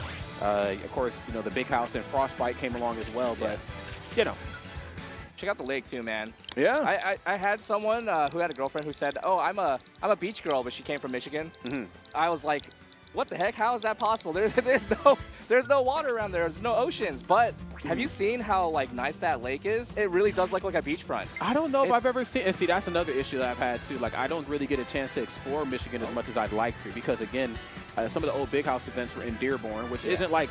I mean, you're in Michigan, but you're not like where the things happen. Then it moved to downtown Detroit, which made things a little bit more accessible. But even then, it's so cold. I'm like, it is. It really is. What am I supposed to do? That's why it's like beach girl. What? Right. Can you, Whereas now I might not be the best at social studies, but I don't know if there's a beach. But yeah, a little sand, a little water, you can make a beach out of it. Oh yeah, it's nice. And there's waves too. I'm like, whoa, there's waves there like that in a lake. Yeah, it's crazy. We'll take it. Looks like we got our next two competitors here. I'm excited for this. Yeah, man, it's always nice when we see someone who's been away for quite some time, AK, coming back, I believe. Yeah, he's been on his like, I want to say like World Warrior arc, but it almost feels like he's kind of stepped away. And then he's like gone to like the mountains, man. He's just been studying himself and, you know, getting right internally. Yeah. You know, how are you going to win when you're not right within, you know? That's so true. That's bars right there. Yeah. Definitely one of those people that we're so motivated for Smash too. And remember like all the conversations, all the interviews with AK and just how excited he was to get better at the game and improve at the game. And I'm sure that motivation and drive is still there. Competitor at heart, you can't escape it. No. You cannot escape competition. You'll find it one way or another, whether it's from one game or Smash. It will come to you. Okay, and I want to make sure I'm pronouncing this name properly. Mild. Dude, it's hard. It is okay. Sorry. Okay, so here's the thing. Great. It's good on Naru that she exists in the fashion that she does in the Smash space because she helps us pronounce these names properly. And I want to make sure that I'm giving these players the proper recognition that they deserve. Okay, Mild Naho, H.O. Am I saying that? You know what? The chat will let me know. If anybody's gonna correct you, it's gonna be the chat. Yeah, that's a lot of syllables to keep track of. That's why we shortened Apollo Kage to AK. Yes. And I'm pretty sure we'll just shorten the mild NA or something. Mild NA. Okay. You know what? This was the one tag that I was worried about having right on stream. I was practicing all of them, especially Sephiroth. That one was like, that one. Oh, so it's just mild. It's just mild. Oh, it's easy? Okay, it's just mild. mild. Like that? We're psyching ourselves out. Okay, well, you know, I have to rely on the chat stats. I trust in the chat. Mild, but a hot player, man. Mild, about to bring the heat. Yep. Hey, thanks for having our back chat. Thanks. Definitely one of my favorite things about watching majors too. you guys are so wild. Is it mild or Mild Naho? I'm pretty sure it's Mild Naho. Mild Naho. Yeah, but the pronunciation is definitely not there. I've tried and practiced, and it's very difficult. I'm not very adverse in Japanese. I'm sorry. I apologize. We had Jesus Christ. 2 different days of having Japanese players at the pre-local, and I still just struggling. Struggling. Okay, this is the Donkey Kong player of the weekend versus Apollo Kage. Okay, this is such a scary matchup for both of them. You can't tell me like that you are not afraid of playing against Donkey Kong no matter what matchup, because the character can just steal any stock any way possible. It can. I mean, again, you could be winning for a good chunk of the match, and it actually doesn't matter what Smash game it is anymore. Yeah, I think we're seeing like the rise of the Kong over in Melee as well too. Shout out to Junebug. So this monkey, I mean, he can do any dang thing. Yeah. You do definitely have to watch out for a lot of these like big aerials on the way. Apollo Kage so good at staying away when he needs to, and then also like deciding to go in. Used to be known as the like CQC like Snake player, but now opting to play this matchup mad safe. Yeah, I mean, and honestly for good reason. So you get caught on that Cypher improperly, you're going to be on the receiving end of a Donkey Kong backer. That's just not where you want to be. Nice, going to eat that grenade, but unfortunately enough, still with that first stock. Nice, gets a standing jab to spin it to the, guess what, to the I win it. Great stuff is looking good here. Apollo Kage has a lot of work to make up. Dude, all of that because you missed one anti-air too? That's all it takes. Landing there, you miss a tech, That's it. Okay, nice pick up on Apollo Kage. We definitely need that after that last stock. Getting jab blocked by Donkey Kong, man. That's right. I mean, it's a good temperature checker too. First hit on F2, I believe, is frame 4. So to put that into perspective, wow. Okay, brought the tool out early. Yeah, the RPG straight to the floor. All right. On the platform, nice, good discipline on Mild to stay on the platform, go for the F tilt, but Apollo Kage seems to be running away with the lead with the percent. Okay. Oh no. Okay, off of his feet, unfortunately. Could be ready to lose his seat on this second stock here. They're trying to take that, oh my goodness, the top platform away, but actually electing to go up underneath it and then using up tilt. Sneaky business. Yeah, I mean, he doesn't get more sneakier than Snake, man. I'm surprised to also see that Giant Punch come out on the platform. Maybe he attempted to drop through and sneak one in under Apollo Kage. Okay. So difficult to play around the platforms right here. Oh my goodness, really? I mean, I gotta tell you, just the level of fear I get off of just one small hit from DK, because you know something devastating is on the other side. The Beaver Bird on the neutral special. Jesus Christ. Dude, okay, having this much confidence to play around the platforms against Snake, especially with the way they set up grenades on platform, C4 on platform, Mild has been chilling big on that Hall of Bastion platform. I don't know about the stage no more, man. I don't either. I had a thought kind of coming into it, and now that data is just getting thrown out the window here. Throws a grenade up here this time, and then the turnaround up to those. We don't miss those again. Now that's the Apollo Kage classic. Again, his CQC game, friends. He was a little late to the party on it, and for good reason. You know, DK historically, not a character you want to box again. No, okay, no, you play no, Punch no, Out, no. you know what I'm talking about. If you played any version of Smash, you know what I'm talking about. Yeah. Especially for somebody like Snake, again, you probably out-button DK in a lot of areas. You have a frame 3 jab. We've seen the utilization of F-tilt, but the fact remains the same, okay? We have to swing with some caution, because if you overextend even just in the slightest, a Donkey Kong player of this stature here will make you pay for it every time. True, yeah, and what's interesting too is that we didn't really see too many grabs come out for Mild, right? Yeah, like, yeah. In a matchup like this, you'd imagine like, oh, I get a lot of mileage out of grabs. Snake is probably shielding a lot because you got to pull out grenade, shield, and drop the grenade and cook it. There's pretty much set up for you. Maybe you can sneak in a grab, empty land grab or something like that. No, it was just all buttons, baby. Yeah. That's all we needed. That's it. Sometimes that's all you need to succeed. Okay, both sides right here feeling pretty good. Winner's round right here of 128, friends, just in case you didn't know. Apollo Kage going up one game here, but of course it was a hard-fought one game, because honestly, it could have went any way. Honestly, really fun match to watch too. Just to see someone so down to stick on the platform. People are so scared of playing on that platform, but not my hope, man. No. That's the hot spot. There it is, bringing the heat right here. Game number 2 is upon a small battlefield, and yes, I've learned now the immediate parry, just to see if I still got it. Frame 3 down there. Ooh. Oh, eat this down tilt. Yeah, didn't opt for the grab too, right? We hit the down tilt, we hit the trip. We went for F tilt instead. I'm curious as to what the thought process is. Maybe not wanting to run into any of the grenades. I mean, again, you still have to make sure that some of your stuff is airtight versus Snake, because he will try to grenade through it. That's definitely true. But we find one grab, no cargo, just a straight back throw. Oh, and then the immediate air dodge off the platform. Smart. Oh my goodness! The chase! How does he do it? Oh my God! How did he get that high? It's Donkey Kong! Mild bringing the heat right here. Dang! And Apollo Kage losing his seat right there in that first stock. Up throw right into the nair. Oh my goodness! It doesn't matter where you're at. He's going to swing anyway. Okay, onto the platform. Dude, I feel like Apollo Kage's got to get rid of these platforms. And fast, okay? Yeah. You think you can set up? You think you can get away from it? No!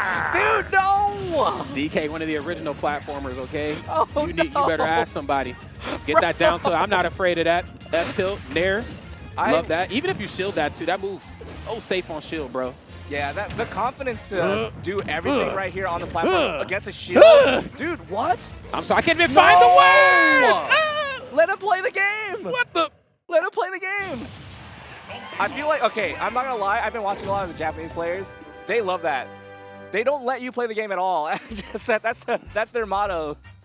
You can't play the game. This is a one-player game. Bro, that's all me. It's all me, baby. It's just all me. Dude, you have nowhere to go. Can't jump. Can't pull out grenades because it's Donkey Kong. You're still a heavy character. You're down for the trade anyway. Punch. You're coming up. Bro, just punch. Yep. Jeez, man. So I'm trying to come down off of that high of that last match. Jesus. Yeah, we need to zoom in on this guy's face. He's an animal. Stone Cold. Just a monster.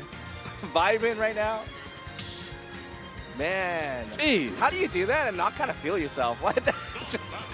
That's how you know he's a competitor. Yeah. Yeah. Both sides know that this is just on par for the course. We are two, players at the top of our class. These things happen, okay? You can't let it shake us too much, but it's okay to feel yourself a little bit. Game number 3 is here, and immediately I run right up, drop the grenade. Yeah. Put it down. Okay, F-tilt on the platform. We're actually onto a slightly different Hollow Bastion, this time on Smashville. Wonder if the smaller stage will help out Apollo Kage. It feels like Mild's been really good at doing these boxing options, but we did win on a similar stage on Hollow Bastion for Apollo Kage. Yeah. It was mad tight, though. I don't know. Yeah, it was really, really close. That back air, of course, lasting for so long. Okay. Okay, air dodge back at the ledge. Yeah, nice setup for Apollo Kage, too, with the grenade right there. Make sure you can make it back onto space safely. All right, dash attack, okay. Putting a lot more pressure on Mild to get back onto the stage. This is exactly the game plan that Apollo Kage wanted in game number 2. And hey, guess what? We're looking to take game number 3. And that's kind of the messed up part about Snake in this matchup, too. I think for a character like DK, you're not only just working around the grenade system, but then you're also having to work around the fact that he can actually KO you at some earlier percents than what you're probably expecting. Yeah, you feel like you're far away, and then suddenly you get hit by a down air from the second floor, just straight through the ground. That's it, man. Okay. Playing on the top platform. The runoff back here immediately. Up throw. There's Nair. Yeah. Crazy, because like this is a stage where people consider like the center your house, right? This is your nice, safe room. This does not feel like someone's house. Dude, you can't... No, this is an apartment in Brooklyn. No. At best. Yeah, someone's stomping on the top floor, man. That's right. You can hear everything. Back air. On top of a C4. Yeah, no attempt at grabs right here, too. Mild is just down to keep swinging. Avoids everything. Grenade still right behind. And was able to grab grenade and then like get away from the C4 in time and everything. I mean, again, on a big body character like DK. Hey, there it is. My goodness, a big body means you're a big target. Nikita right there. X marks the spot. I think the timing is just ridiculous. Like understanding all these grenade timings, there's one grab and that's all you need. Maybe that's why we're not seeing it too often, because we got to do those mash checks for sure. We do. Now, Raffle had him on lock in the last game. Yep. Apollo Kage better lock in right here. There's down special to bust up the party. Yeah, the fastballs have been so good on Mild, too. Throwing out the back air, fastballing. Not enough time to punish, too, as Snake. No, unfortunately not. Just a little missed time here. Building up himself a wall right here with the grenades and, of course, the up smash. Just trying to figure out what the right approach option is going to be. Right, slowing down the game. A lot of patience being displayed by Mild. Apollo Kage trying to set up shop. Trying to find a way back down. Giant punch used. Okay, a little bit of breathing room for Apollo Kage now. Uh-oh. Off of your feet. Again. Has him sticky. On the tie. Okay, but now because he's sticky, he knows that he can play a little bit of a distance away and charge up that neutral special. Oh, my God. Yeah, double jump expend right here, but no way the Nair, the air dodge is called out. I'm just going to say it. I feel like DK Nair kind of the MVP of that match. 10 frame startup, -5 on shield. I mean, I feel like it's just making Apollo Kage sweat a little bit. And also the late hits also confirm into crazy stuff. That first stock that we seen, the late hit Nair, the jab lock into the spinning Kong on the ground. Like, that's just, what is that? Who he feeling like? And dude, the hitbox is not easy to like hit too. No, it is pretty tiny. It is. impressive, man. Okay, well, potential final game right here on the winner side of bracket for Apollo Kage. I'd like to see this go all 5 games, but I think Mild has a different plan in hand here. Yeah, different stage every single game so far, too, right here. Maybe Apollo Kage can make something out of Battlefield rather than Small this time around. It is scary, though. You're playing against Donkey Kong on Small Battlefield, you might just get ding-donged. Yeah, seriously. Once we get on that top platform, it's kind of any man's game here. Okay. Has a grenade, has the C4 setup, so smart on Apollo Kage for trying to close off access to one part of the stage here. Yeah. DK is one of the characters, I mean, he's so tall, like whether he's on top of the platform or not, he's going to eat that explosion. Yeah, just the spacing has been so good for Mild, too. Understanding, like, hey, this is where my hurt box is and where the hitbox is for C4. And also sometimes just being confident enough to just go for swings like that right under the C4. Apollo Kage is not willing to let it rip. No, absolutely not.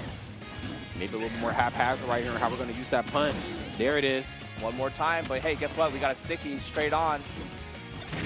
Okay, Sticky's on somebody now. Might actually be back on Snake. Oh my goodness! God. Okay, narrowly escaping death right there. It almost looks like the extension of the grenade hitbox is what kind of caught Apollo Kage there. Slacking, and then yes, right to the top. Yeah. Sending Mild packing right there. Great stuff here on Apollo Kage. Has a lead here. Not much of a lead, but we'll see how much they can hold on to it. Okay, nice. Cypher stays away from the F tilt this time, going mad low with the air dodge. There's an up air, of course, the classic grenade and shield into a rising aerial. But the back air, not enough to seal the deal right here. Can we find anything else? That nair, hey!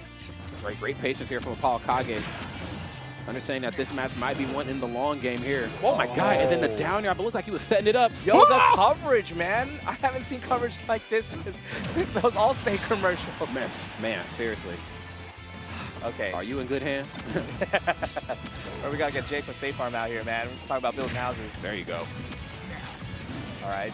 Holding down the center of the stage. Apollo Kage is so comfortable playing at the ledge.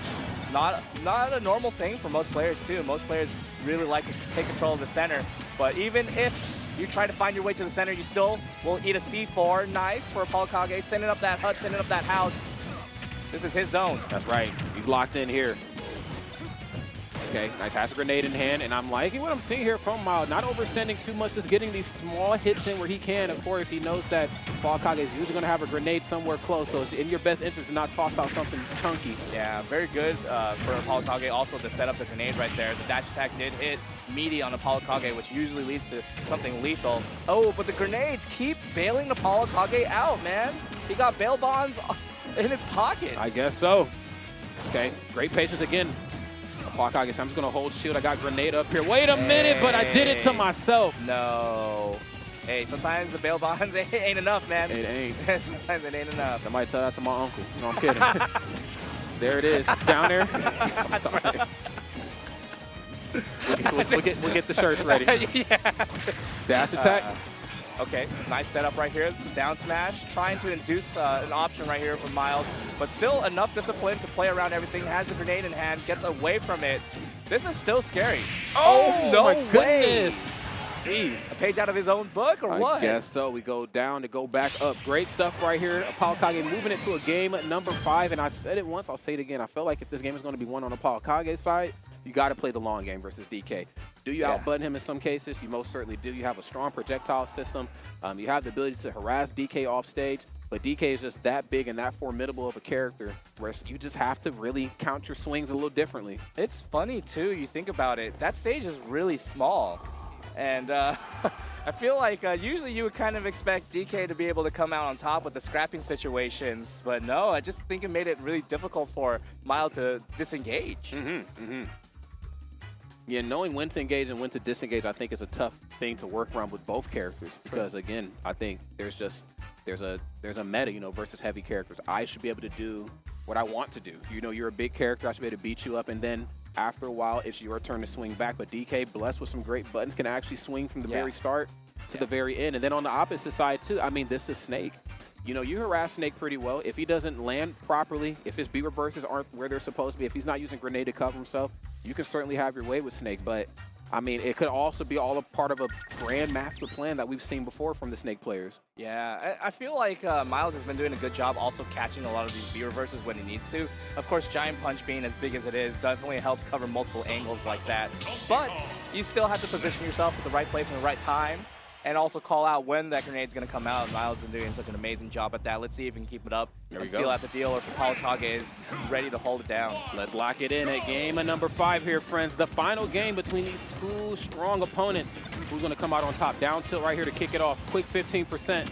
Yeah, and you don't even realize it too, because Apollokage has been setting up a lot of grenades and whatnot, but Miles has been getting a lot of free winds on that giant punch. Be ready for it. It might be a really big swing, man. Oh yeah, big swing coming soon to a stream near you. There's down there through the grenade, trying to close off access to these platforms. Frame 4 on the forward tilt, but unfortunately was not able to follow up accordingly. Oh man, the big swing came. Good on Apollokage to recognize the situation and make that roll on the platform. This time we're playing with platforms properly.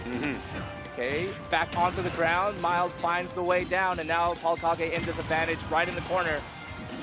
Right where he usually likes to sit, but the pressure is real. Okay, yeah, can't land properly. Looks like he didn't realize that C4 was already on the ground. I think he wanted to actually drop it right on top of Miles. So again, manageability of your tools can certainly make or break a stock here. Great parry. Oh my goodness. And going for the slam to the ground immediately afterwards, there's a grab, cargo throw into the nair, trying to set up for a little bit extra. That's sneaky. Usually people look for the guaranteed damage, but all that just to die to the C4 on the platform. When Mal's been doing such a good job avoiding it, but Apollokage is sticking to the game plan. I mean, it just goes back to what we talked about earlier. It's the tricky part. It's the dichotomy of a matchup like this, where like I should be able. It should be my turn, but you know, you have C4 planted somewhere where it just kind of broke up my little bit of advantage here. So yeah, great stuff. Messing up his old flow, man. Seriously. Both sides still looking good right now. Of course, Apollokage bleeding out and looks like he's not stopping anytime soon. Yeah, get off that top platform, down tilt. Oh up air. My gosh, the damage just racking up. 2 grenades off of the down tilt. We are talking about how good Apollokage is with the CQC, but when you add the grenades on top of that, he's just unstoppable. Yeah, seriously. Oh, throw. Yo, to the sky. Okay, smart and nice. Using that platform assist the way that you're supposed to. Where was that match, AK? Where was it? we need to know. Your winner side stock certainly on the line right now. We're going to see the safest Snake gameplay we have ever seen right here. Yep, okay. Putting a lot of pressure right on the platform. The B reverse into the stage was so, or into the platform was so sick, keeping that pressure up on Miles to make it back onto the stage. You got to be relentless to the very end here. Up air, grenade in hand, going to Z-drop it there that time. Okay. Smooth stuff. Yeah, went for the tech to be able to pick up the grenade, but still taking so much extra damage. Hey, don't count out Miles yet, though. This is Donkey Kong. This is Giant Swing, all charged up. He's angry. Yes, it's an upset Kong. Yep. Okay. Just kind of soft toss the grenade right here, just to try to bait him out the corner. Knows that if that top platform detonates, he's going to eat a lot of percent. You better watch out. What I like too is a lot of times the angle for Apollokage knows, hey, if I get hit, at least I have grenades backing me up right here. Miles has to really commit hard in order to find any kind of extra damage. And we're seeing it right here. No, had grenade in hand, couldn't do an up air. Oh no, no way. Not like this. This is PS2. This is why you never go to PS2. Oh my goodness. Oh man. In the 11th hour, Mild with the well-deserved pop-off. That match definitely was spiraling out of control. AK, of course, seemed like he had the game plan in hand, but unfortunately fumbled at the last minute. Great stuff, and honestly, that was just some great Smash Ultimate. Wow, that was awesome. We went through 5 different stages. We did. And we ended up on PS2 out of all the stages. That is the stage you never agreed to go. Don't do it. Game 1 against Donkey Kong. Don't do it. Ever. Don't do it. And you ended up there?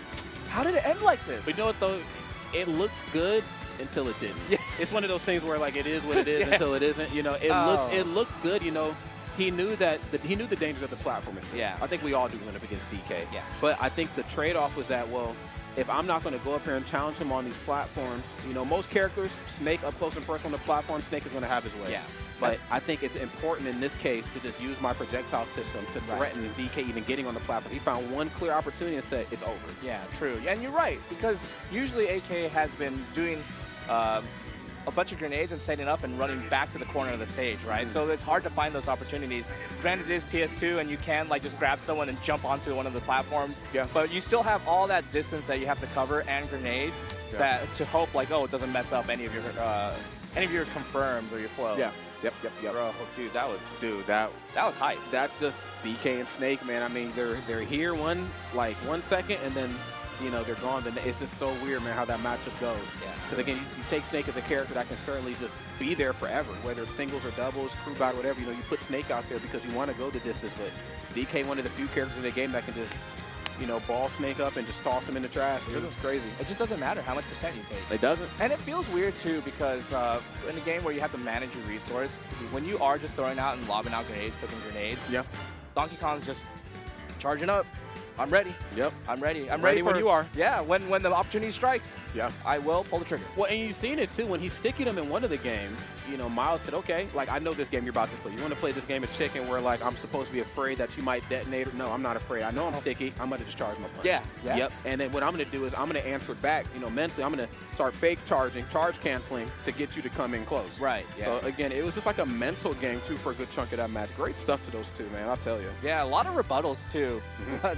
the down airs on the platforms, the fair from Apollo Kage on the platform, that was nasty. I like that. Saying, I want this game. I'm taking this set. Game belongs to me right there. Man. And that game belonged to Miles, more importantly. So great stuff right there to those two players, of course. Miles going to move on to the next portion of winners. Apollo Kage going to drop a little bit earlier than he probably anticipated, but that just means that there's more sharks down there in that water. To move on to the next match, of course, we have the CEO 2024 champion himself, Cola, in the building, ready to face off against Peppa. This should be a great match. Ooh, nice. Nice to see Peppa actually holding his own, too. One of Chile's best players, too. It's Mario, so I don't know what you think about, what you guys in chat think about Mario, but that character is never out of it. Just like Donkey Kong, I feel like. You get one opportunity at 40, 30%, and you might be able to take a stock easy from it. Yeah. Or you get it at 20% because you get a landing up air. It's just that easy. It's just that easy. Yeah, you know, there are some matches where I think, man, there's just no way like Roy can edge this out. There's just no way. But Cola's Roy, a little bit different. True. A little bit different, you know. And I think to even see like kind of what he did at CEO, you know, there's going up against Riddles in grand finals. I think Kazuya, Terry, you know, the fighting game characters can really just smack, you know, characters like Chrom and Roy around, but, you know, he made it look effortless for the most part. So, I mean, if you can do that, you know, versus the fighting game characters, you should be able to do that here versus Mario. Yeah, it is one of those matchups where you know you have to like get up and close. You are playing Roy. You're not a character with the benefit of spacing, right? Maybe at higher percents where you do want like the late hits to be able to confirm into something, because we have seen that development from Cola where we get any kind of like sour spot into a confirmed sour spot up air into up air and whatnot. But you still got to get that percent somehow, some way, and you're gonna end up having to fight Mario, which is gonna have to face him eventually. That's right. You know, you can, you know, stay away as much as you want, you know, and again, Roy blessed with some good footwork. I mean, if he wants to get out of a scramble or out of a weird situation, he'll just dart on out, but you will have to face me sooner or later. Yeah, Peppa's such an energetic fellow, too. I was talking to them. They are actually apparently out in the U.S. for a whole month. Oh, wow. Yeah. Good for Peppa. They came to the pre-local on Tuesday. Not the 3 pre. Yeah, and the 2 pre, the 1 pre, just every single pre-local they can, and they're still looking for more tournaments to go to. Hey, if you're on the West Coast, Peppa's looking to go out to a tournament. Peppa's looking to play, okay? Yep. Well, hopefully we can get Peppa to like some more tournaments too in the West. I know Battle of BC's coming up as well, Battle of BC 7, and there's also Level Up Expo in Vegas that's happening too in April. So I'd like to see Peppa more for sure. Yeah, definitely. It's just nice to have that kind of like energy too. On the other side, Cola's energy though. Yeah, he's always up. Yeah, he's always up, man. I need a can or whatever Cola has to drink in the morning. I need some of that. I just don't know how it just comes out so viscerally, you know, just out and aggressive. I love it though. My boy Brandon on stage. Love this right here. This is going to be a great match for sure. Again, Cola, I'm going to be honest, haven't really been following this journey since he won CEO. And I know that there's also points in time in Smash Ultimate's, you know, history where Cola will just kind of go cold. He'll just, hey, I'm not going anything for a while. I'm going to focus more on me, or I'm just going to put the game down. Yeah. You know, we have seen how well he's played after he's put the game down. He's come back. So not entirely sure what he's been up to, but you know, hopefully Cola can, you know, can capitalize here this weekend. I'd like to see the pop off, you know, if he won this tournament. I'm sure it'd be just earth-shattering. Oh, yeah, destructive, actually. Not even a Meteor could match it. No, absolutely not. A Meteor could never. Yeah. Meteor could only wish. Yeah, just sees Cola and says, man, I dream. Yeah. I dream. Yeah, Roy, again, just such an interesting character, too, because there's points in time in a match where you are able to, you know, kind of tangle up close and personal. But I think where Roy really gets to shine is kind of similar to what we've seen with like Raffalo and Siski earlier, and even like what was it, shoot trick as well, like Strutic? Yeah, I got you. Just the corner game, man. Yeah. You know, Roy with that frame 5 jab, you know, just some of the quicker options up close. That nair, the first hit on nair, very devastating. Yeah. Double edge dance. I mean, Roy, a dangerous character at all points of the stage, but when he gets you in that corner, it's a different story. Yeah. I do want to point out too, this is what I noticed from Peppa in the last couple of days that they've been out here, is their combo routes are a little different too. In situations where you might be able to like find an up air nair into a fair, I've seen Peppa actually go for up air and just force you off stage and be able to capitalize off of that. So really, yeah, I definitely want to see. I haven't seen a 0 to death just yet, but I know Peppa is definitely capable of it, considering all the scenarios that he's been in. Yeah, Mario again, just don't let the buttons and like the aggressiveness fool you. This can also be a very situational character too, like knowing just how to pivot a combo mid-combo to get the damage taken or to get the stock taken. Yeah, and we've seen it just right there too, the down throw, the up air. Most other Marios would probably end up getting an air to try to find a reset. Peppa just goes for the guaranteed damage with the up airs. Rightfully so too, right? Because he's up right now, not by much, but he could stay up. All right. Okay, there's that frame 5 jab I was talking about before. Just trying to turn it into a little bit of something, but playing the floor is indeed lava. Get that counter out of here. What? So high in the air. Mario can't jump that high that fast. Yeah, you might have got him confused with the other guy in the overall. That's Luigi. Yeah. And that's still a maybe. There's F tilt. Yeah. Glad we find the shield on the up smash right there, but jab, no back air though. Fair instead. Uh-oh. Not a good spot to be in. Okay, kind of let him off the hook. He knew that double edge dance was coming. Smart on Cola there to stop it in the final moment. And there you go, Snorlax. You brought it up. There it is. There it was on stream. Yeah. Jab back here. Ready you got for it. Hey, okay, down throw, up air, not going for the back air. It's just interesting to see the different like options that Peppa takes as a Mario player. After watching like Snow or after watching Kurama, it's definitely a different Mario. I think that's kind of just a testament to the character's innovativeness. I mean, this character is like just tofu when it comes to what he can and can't do. I mean, he can just pivot a combo. Wow, my goodness, mid combo. Okay, I'd say it was worth it. For sure, 100%. This is Mario you're talking about. Yeah, you got to get him up out of here and fast. Peppa, of course, playing this one safe in the corner. Nothing off the downer. The air ball back to the stage. What the? Yeah, no double jump right there. Had to go for the air dodge, and now Cola has to really find their way in. No fair there, just up airs. Kind of let him off. I think he knew that Cola, just such a seasoned player, would not give him the air dodge he was looking for, just the drift he was looking for, more importantly. And then try to cape him up, be back to the ledge. The DI in on the down throw also caught Cola off guard right there. That is so crazy. I just don't know what to expect from Peppa. Cola, oh my God! Cola right now looking really good, but I smell a bit of a comeback here from Peppa. Yeah, it is Mario. You find this stock, you have a little bit of rage. All you need to do is hit one combo, and then the next is a grab. Yeah, seriously. You try to go for that drift away frame 3 nair. Didn't get anything off of it, but probably more of that to come. If not in this match, certainly the next one. Double edge dance for sure. Yeah. Okay. Right at the ledge right here, holding the center of the stage. This is the other kind of Smash Brothers that we're seeing rather than the last match. Yeah. These guys are fighting. It's kind of crazy how Smash works. We get like two very aggressive characters, a character that can be played aggressively, and when they meet, you know, kind of somebody who matches them just in terms of like, you know, velocity, the match actually kind of slows down, you know. Oh, yeah, and that's going to be a KO off the top of the screen. Great stuff right here from Cola. Definitely had that worth it stock there. I saw stock number 2 and was able to, you know, just kind of milk it. I saw the vision there right there from Peppa too. We hit that up air and then maybe be able to catch the landing. But if Cola is able to win against any of the FGC characters, you already know how good Cola is at landing. Because when you are playing Roy, you commit to the bit, man. You go all the way, full drift in on the stairs. Can't escape, man. Hey, and on the opposite side of committing to the bit, I feel like Peppa is, and the bit is over. The cape is off. I'm off the clock, man. I'm going rogue. It's time to beat you down. Oh yeah. We do have extra games to play with. This is all best of 5 from now on. Okay. Going into game number 2 right here. Onto Hollow Bash. Okay. Let's see who draws blood first here to kick off this game number 2. There's up air again. Standing jab, and my God, I mean, again, you just overextend. I mean, just one missed input, you just eat so much damage.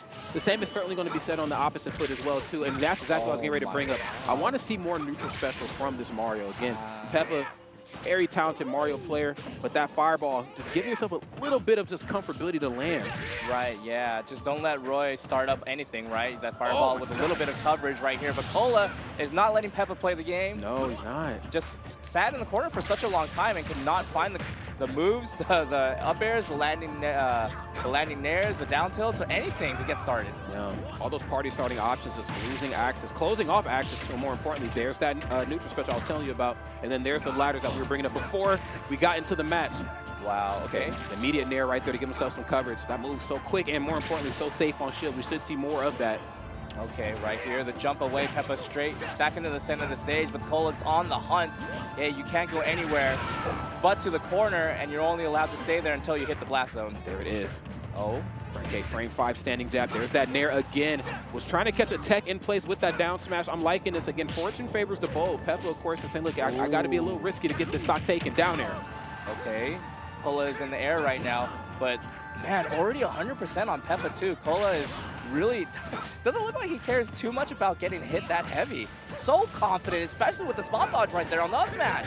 Oh my goodness, knew that he wasn't going to go for all the swings in the double edge stance. And yeah, I think a little confidence, to your point, goes a long way. I mean, it's so easy to say I'm losing control of the narrative of this match. I'm losing. I should be playing more haphazard. But I like that Peppa's still holding forward. But maybe to his own detriment, Cola goes up another stock. Things aren't looking good for Peppa. Yeah, did you see that landing up air on the up smash from Mario? Like, why did you do that? I don't know. Oh, it's not looking good.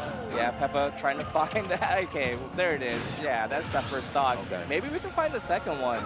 All it takes is maybe 2 combos. But you know Cola's good for that combo DI. You really have to track that. He really is. Okay, then knowing to hold shield, every time that Peppa comes off the ledge, because it's usually an aggressive option. You usually see down air or nair. Namely nair again, very safe option. Down air, multi-hits, trying to throw him off. Double up smash, I guess so. Yeah, don't even think about forward air. Okay, I like it. Peppa tried to go for a dash attack to try to catch the Blazer. There's the back throw, tries to set up a little something nasty on the platform, not able to find it. Here's Peppa with the pressure, but no, one whiff grab, there's the F-tilt. Okay, still in it though. Not quite out yet. And yes, again, another aggressive option on the way back up again. This is what we talked about going into the match, is how well Cola plays in this corner. No standing jab. Oh, there it is. Goodness. I almost said no standing jab because he was too far away. Had the presence of mind to actually just walk right up and do it. Cola right now looking very comfortable in this match. And that was a little crazy too, because most people would try to walk up a little bit. That was a slight dash. Yeah. Timing mix-up. It wasn't immediate jab. It was dash, wait, jab. And that caught Peppa off guard. That would have caught me too. I got hit there. I got hit. We all got hit. Everybody in the audience got hit by that. Yeah. The timing mix-ups mean everything, especially with a character like Roy, where you kind of know what the game plan is. Yeah, the options are kind of linear. And I say that with as much respect as possible to most of the Fire Emblem characters. I'll say it's a good thing that their options are linear and that they're kind of telegraphed for the most part, because I couldn't imagine if they had like the mix-up sauce of like a Mario or a ZSS on top of the disjointed capabilities. That would throw me way off. So don't give them that. Yeah. Please don't. They're probably thinking about it for Smash 6. We'll see how it goes. There's up throw, double up air. This one's starting out just a little bit more even than what we've seen in the previous 2 games. There's that nair down tilt this time too. Yes. Again, just the fearlessness up close and personal. You have to be on a character like Roy. Don't let Cola know for a second you're afraid of him. I'm not afraid of that. Hey, okay. I'm not afraid, he said. Double edge dance with a little bit of a misstep. Maybe one wrong foot in the wrong spot. Gets in front of Mario. Peppa hitting with the forward smash. Can we find the stock though? If it was sweet spot, it definitely would have killed. But right here, we're still looking really hard to find that kill. Here's the tag. A little bit of a delay from Cola, not able to find anything else afterwards. Just discipline and respect on both ends. Yeah, definitely. Again, just eating that shield up too. You don't want to hold shield too long up close and personal, but then you also don't want to drop too early either, because stuff like this happens. Great coverage right there from Pep. I was saying it once, before. I'll say it again. I love that utilization of the neutral special. I just want to see it timed a little bit more carefully, and you should be okay here in this match. Okay.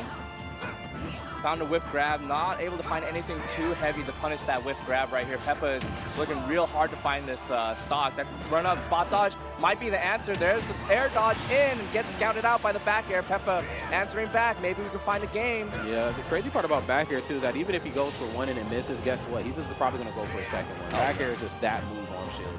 Yeah. Okay, fair.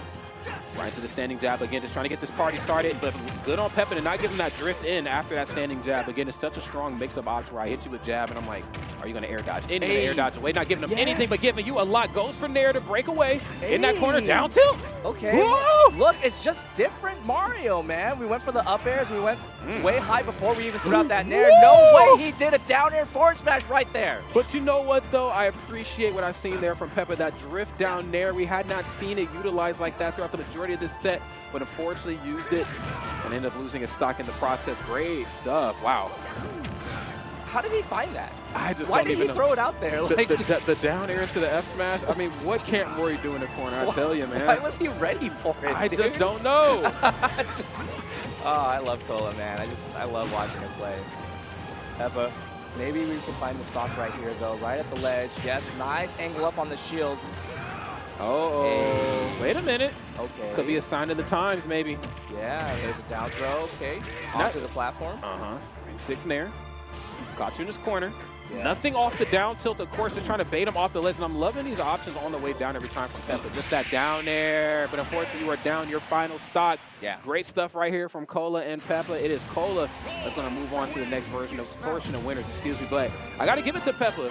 The adjustments were definitely happening on the fly, but maybe just a little bit too late into the party. I love what I've seen there right before that down air into that turnaround up smash. That drift down there, I mean, that's just one of those moves where you almost tell yourself, why didn't I do this earlier? Yeah. It's kind of hard, too, right? Because Mario's traditionally not a character that has an easy time air to air, right? The only rising aerial you can really do is like back air, but you can't do that while standing immediately unless you're amazing at doing any kind of like IRAR back airs or whatnot. Maybe nair or down air, but you know you're losing that trade against Roy if you misstep. Yeah. And Roy, with decent rising aerials, you have rising nair, right? And also rising fair, and then you could jump afterwards anyway. Like, does not have to worry too much about that like level of precision.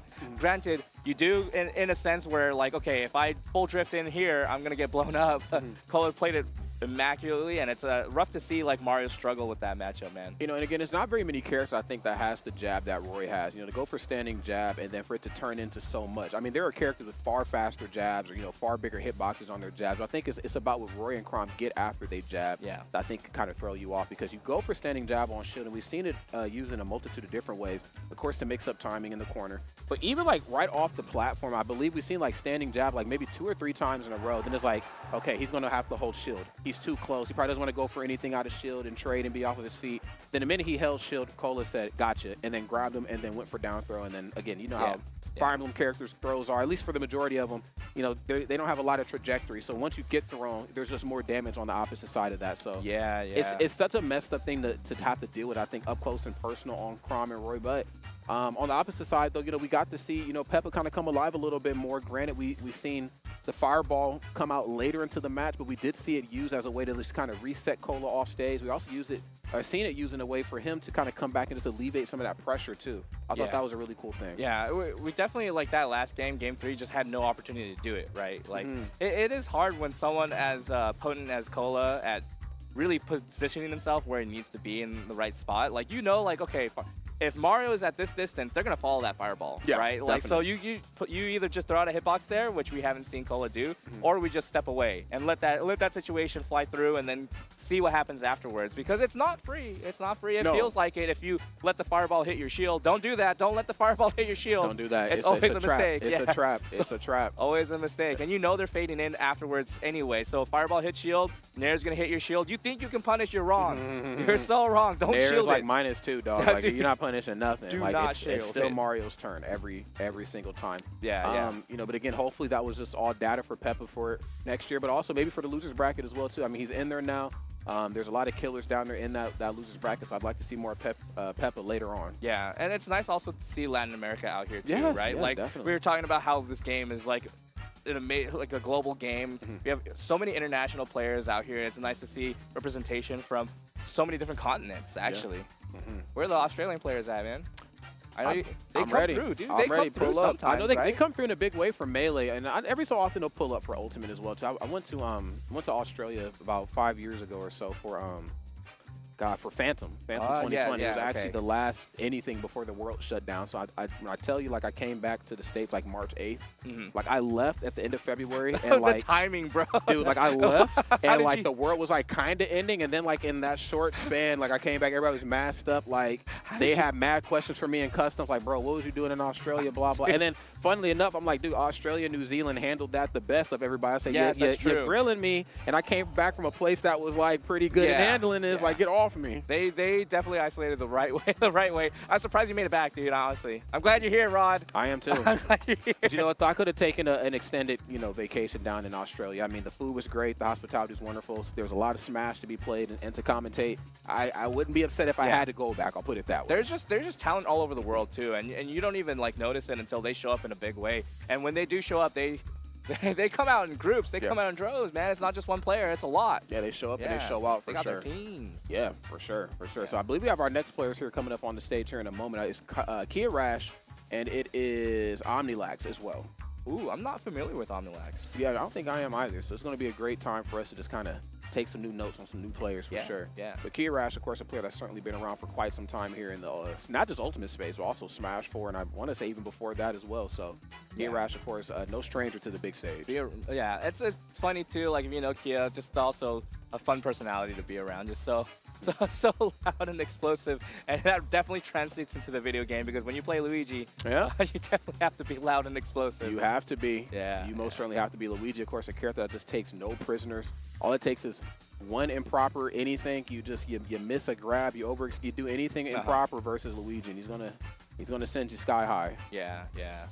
I definitely. I feel like lately and recently we've been calling Luigi a demonic character, and it definitely checks out, right? Because other people have been like kind of comparing him to Kazuya with the Devil Gene. Yes, definitely checks out, dude, all the way. Evil Luigi, I'm ready for it, man. Yeah, I think he's been through enough. If there's ever a character in the game that I think needs to just go evil because of the stuff he's been through, is certainly Luigi. Oh, I'm down. I'm down for. That'd actually be a good premise for a video game, like like a Shadow Luigi, Mario has to stop him. That'd be crazy. I'll take it. Mr. L. Nintendo, are y'all taking notes? Yeah. I feel like if they ever want to go like a different direction with any of the Mario Bros characters, it's definitely going to be like Luigi, right?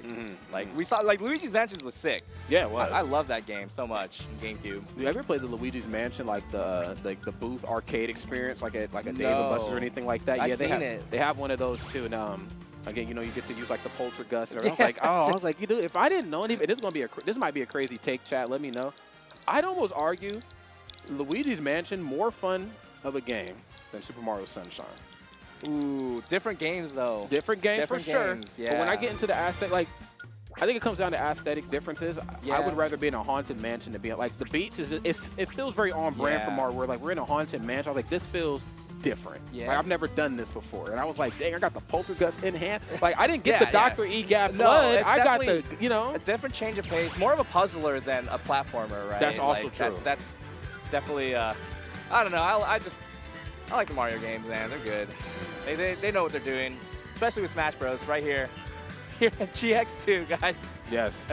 Genesis 2, right here in San Jose. GX2, that's right. We are. It's not a reset. It's not a rebrand. We're just trying something new right here, friends. If you've been along this Genesis journey with us, then you've seen it happen long enough to almost. Change up the flow a little bit. It's GX now. It almost feels like what they're doing in Mortal Kombat. Like, hey, we're Mortal Kombat 1. You know what I'm saying? This is the start of a new era. Yeah, we skipped the 1 though. Yeah, we don't need that. Nope, it's just we GX. Don't need that. No, we don't. We don't. Yeah, just GX. Okay. Okay, so I see SFL also on their Twitter tag, Omnilax. Yeah. Nice to see people from all over U.S. Also, we talked about global and international talent. There's just so much talent also within the United States. And, dude, I feel like now's the best time to really show off your moves, too, especially with a lot of the Japanese players out here. They came out heavy. They did. We got to show them what we can do.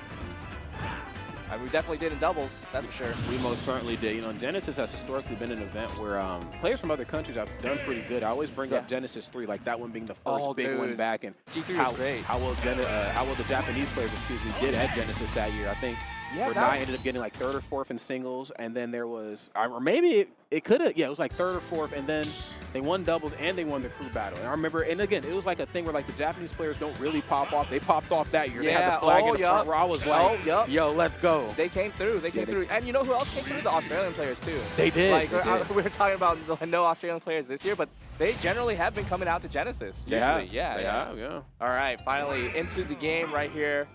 Terry versus Luigi, Luigi versus Terry. Here we go, friend. two explosive characters. It's definitely going to be a slobber knocker. Okay, down tilt right there just to try to kick off this match. Great move up close. Obviously, it's a move that, you know, Devastation comes after it lands, but it's also pretty safe on shield being -6. So we're going to see a lot of that come through here for Omnilax. Uh-oh. I got one of those too. Hold on. Yeah. I got a good nair too, bro. It's kind of scary too. You do the jab power dunk against Luigi. If the SDI out, you're definitely at risk of getting destroyed. Any kind of misstep right here. A lot of pressure, but Kiriash with the patience, the landing nair after the power guys are like that. It just don't make no sense right here how Kiriash can find these combos, these strings in between, but does it so effortlessly. Oh Excuse me. God. Bro, what? What? You landed in that, man? D, man. Okay. No. Up tilt. Okay, we're just having a good time with it here. He can have it, man. He Up tilt. Oh! Okay, I thought he was actually going to land on the platform and then go for the up special. Oh my gosh. Okay. Yo, Kia, stop playing with your food. Okay. That's just disrespectful, man. Kia right now looking pretty darn good here in this match. Omnilax has to answer back here and fast for this match gets out of control. There's the nair right into the fisticuffs. Nice. Yeah, I like the way that Kia's been playing too, not really relying too much on the grabs, knowing that we do have this game we can box, dude, up tilt into super jump punch. Not like this. Yeah, not up to kill, but maybe this time around. There it is. Oh, actually, maybe wants to put a little bit more percent on. Could be a flub. Doesn't matter. Gets the stock. 115% with the gold meter online. You're going to have to use that to your full advantage here. Oh, you're jumping too much. Gosh, dude, just... It's game one. How did he know so much about him? I mean, one could maybe make the argument. I mean, let me just start off with this. Kiriash, of course, phenomenal player. But then one could also make the argument that some of the fighting game characters in the game, the moves, options, pretty telegraphed, you know. But it's not that I think that throws the players off that are going against them. It's just, you know, just how imposing those moves are. It's like, I know what you're looking for. It's just, I can't really stop it. Yeah. Kiriash, on the other hand, is like, actually, the goal is to stop it before you even get started. Just don't let this guy land. Charging up smash while he was on the was on the platform. That was insane. He didn't even have to go to you. He didn't. That was messed up. Oh, he said, oh, let me switch it up a little bit. Evil Kazuya, evil Luigi. Let's do it. Yeah, bringing out the demon within himself. Right. Right here. Okay, trying to make it back. Double jump still here. The hop kick. Oh, but dude. Down tilt, up oh tilt. my gosh, it's Deep, conversion. But you know what, though? I feel like once you've given him that rage drive, though, like you want to make sure you get this stock taken on Kazuya as quick as possible because, unlike Terry, a lot of what Kazuya does is he's just intangible. Like, it doesn't matter if it's disjointed or whatever that you're tossing now. He's just literally blue. If you look at the frame data, he's like an assist trophy. No, he's actually even better than an assist trophy. Yeah. You just can't hurt him. You know what? And I agree with the change, too, because Kia has been doing a lot of rising aerials. Namely, that rising fair has been pretty, like, good for him, especially the game number 1. So I can see crouch dash, maybe electric afterwards to really pick up something. But, dude, Kia is just pressing whatever he wants and finding every single hit that he can get. Kia hasn't blinked in a minute. I'm sorry, those are like meaningless Rodney stats, but that's how you know a player's locked in. That's how you know what the fisticuffs, hold on, frame 4, it ain't done. Keep it going, keep it going. Oh, it's not over. Why does he do that, dude? Oh, did he just try to, okay, he's gonna go for the crowd. Okay, wait a minute. Up air. Has him kind of caught in this corner here. What is he doing? I don't even know. How does he get away with it? I just don't even. Dude, listen. I'll say this. People who play Luigi are also good at like mini games. Like this is the face of somebody who's good at mini games too. I mean, because this is just a mini game. Dude. That's all Luigi's neutral is like I do what I do, and then did you make a mistake? Punish time. Kia really wants to kill with the green missile. Oh my god. You gotta he be. didn't even land on the... Bro, ain't no damn way. Ain't no damn way. Y'all, listen, man. Why is it that every single one of Luigi's like specials is kills? Dog, I just... What? Chat saying flow state. Is that... Is that flow state? I just... He just... Just destroyed. I'm sorry, Omni, man. Luigi Mishima. They said Luigi Mishima, you know, and I'm kind of here for it. Did you see the down tilts across the stage, bro? Dude, that was crazy. Oh, dude, why did it look like Rob, man? Okay, potential final game right here from Omnilax. I'd like to see them get one. Okay, there it is, Stonehead. Yeah. Down tilt. There's a throw down air and there. Oh, wait, actually, okay, I thought Kia was going to go for that full thing. That's the crazy part is Kia's actually not going for the 0 death. He wants a little bit more game time. He does. I mean, he also can get a lot of luxury when every time you flub a up special KO. I mean, Omnilax is just not there to punish it properly. Right, nice grab right here. The back air not able to connect right here, but still finds the forward smash. Omni just not ready for any of Kia's options right here. Green missile across, still can't punish. Yeah, I mean, he just parries that frame for upper on Kazuya. Nice. Oh my God. Wait, why did what? I guess because he was getting, or he was laying down. Oh, all right, we off got the one. backboard. We'll take it, bro. One on the board, baby. There it is. One on the board. Especially against Kia, man. We'll take whatever sauce we can get. Yeah, dude. I do not want to be employed by from this Luigi, dude. Bro, get the. Sorry, I was. Yeah, bro. I mean, hey, Dude, I'm with you. No, there's just no way. I'm not surprised if we see a down taunt, dude. Just I wouldn't be surprised. Okay. Okay, nice. The first hit of Twin Pistons there. Off the mark, gonna go for the down throw. Okay, tried to find a little bit of a reset. Landing up air. Wow. Tried to go for a trump right here. Interesting option for Omnilax. Still finds electric. There's the crouch jab, but nothing else afterwards. Luigi, low profile with crouch. I don't. Okay, I'm gonna save it actually for the post-match analysis. So I don't want to call nothing too early. There's up tilt though. Going red, but can we put this stock to bed though? No, can't find it. Not on the platform in time. Whoa, whoa, whoa! We got Mac dashing, running straight in, rolling back. I feel like, and okay, I'm gonna say it. I feel like we might be playing with our food here just a little bit, and I don't know if we want to do that for somebody who's, you know, made it to this far right here of top 128. Yeah, this is. I mean. I feel like you know, the longer you last, the more time you give Omnilax a chance to think of some things, but it won't happen, unfortunately, at GX2 this year. We have to save it for GX3. Okay, Rod. Now my post-match analysis is this. I understand on paper the switch over. First of all, let me just say something. All right, break it down. Sometimes you get beat down on stream. I don't think Omnilax is a bad player. No. He's a very, very good player. I just think Kia Rash is just that good. Yeah. But Omnilax, of course, is an absolute machine as well. Next part, I understand the switch to Kazuya. You know, we talked about it, you know, just playing up close and personal, being able to close out that distance also safely. I'm wave dashing in. You can't do nothing about it.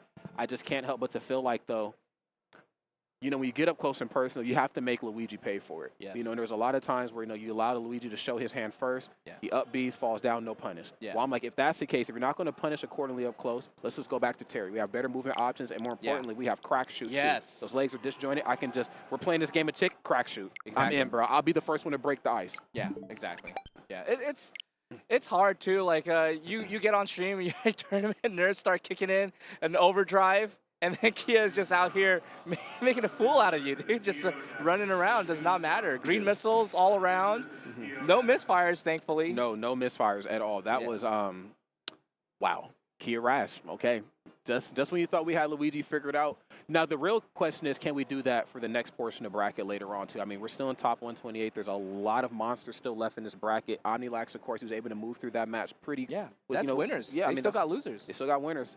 Can we do it again though? And then a couple more times. I mean, this is a long game here at Genesis. You know, we really make sure that these players get as many matches in the day as possible. So. Right. Yeah. Some of these people also have to pretty much play starting from today, right? This is the hardest day possible. I think when we first hopped on the mic, that's what we were talking about, was that, hey, look, Saturdays where the actual real matches are happening. Some people had to only play 2 matches to get out of winners yesterday. And now today, some people actually even had to play today. So going on from your first pool to your second wave of pools, can you make it out? Can you brave the storm?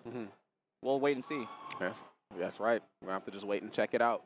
Well, friends, with that in mind, I believe that concludes the end of our Power Hour. Again, it's Rod, it's Snorlax, and we've had a phenomenal time. Snorlax, as always, it's a pleasure to do this with you. We don't get to do it very often, but when we do, we got to do it in a big way.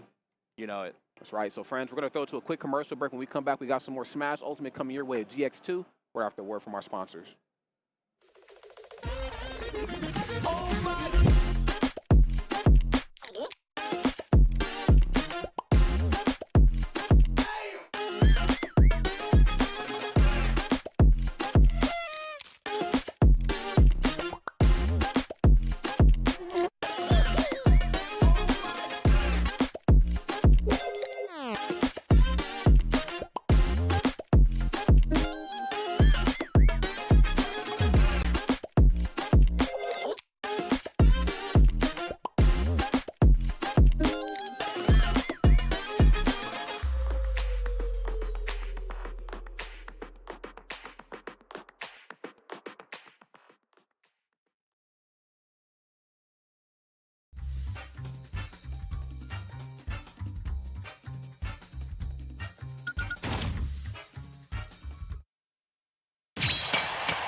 Round 2.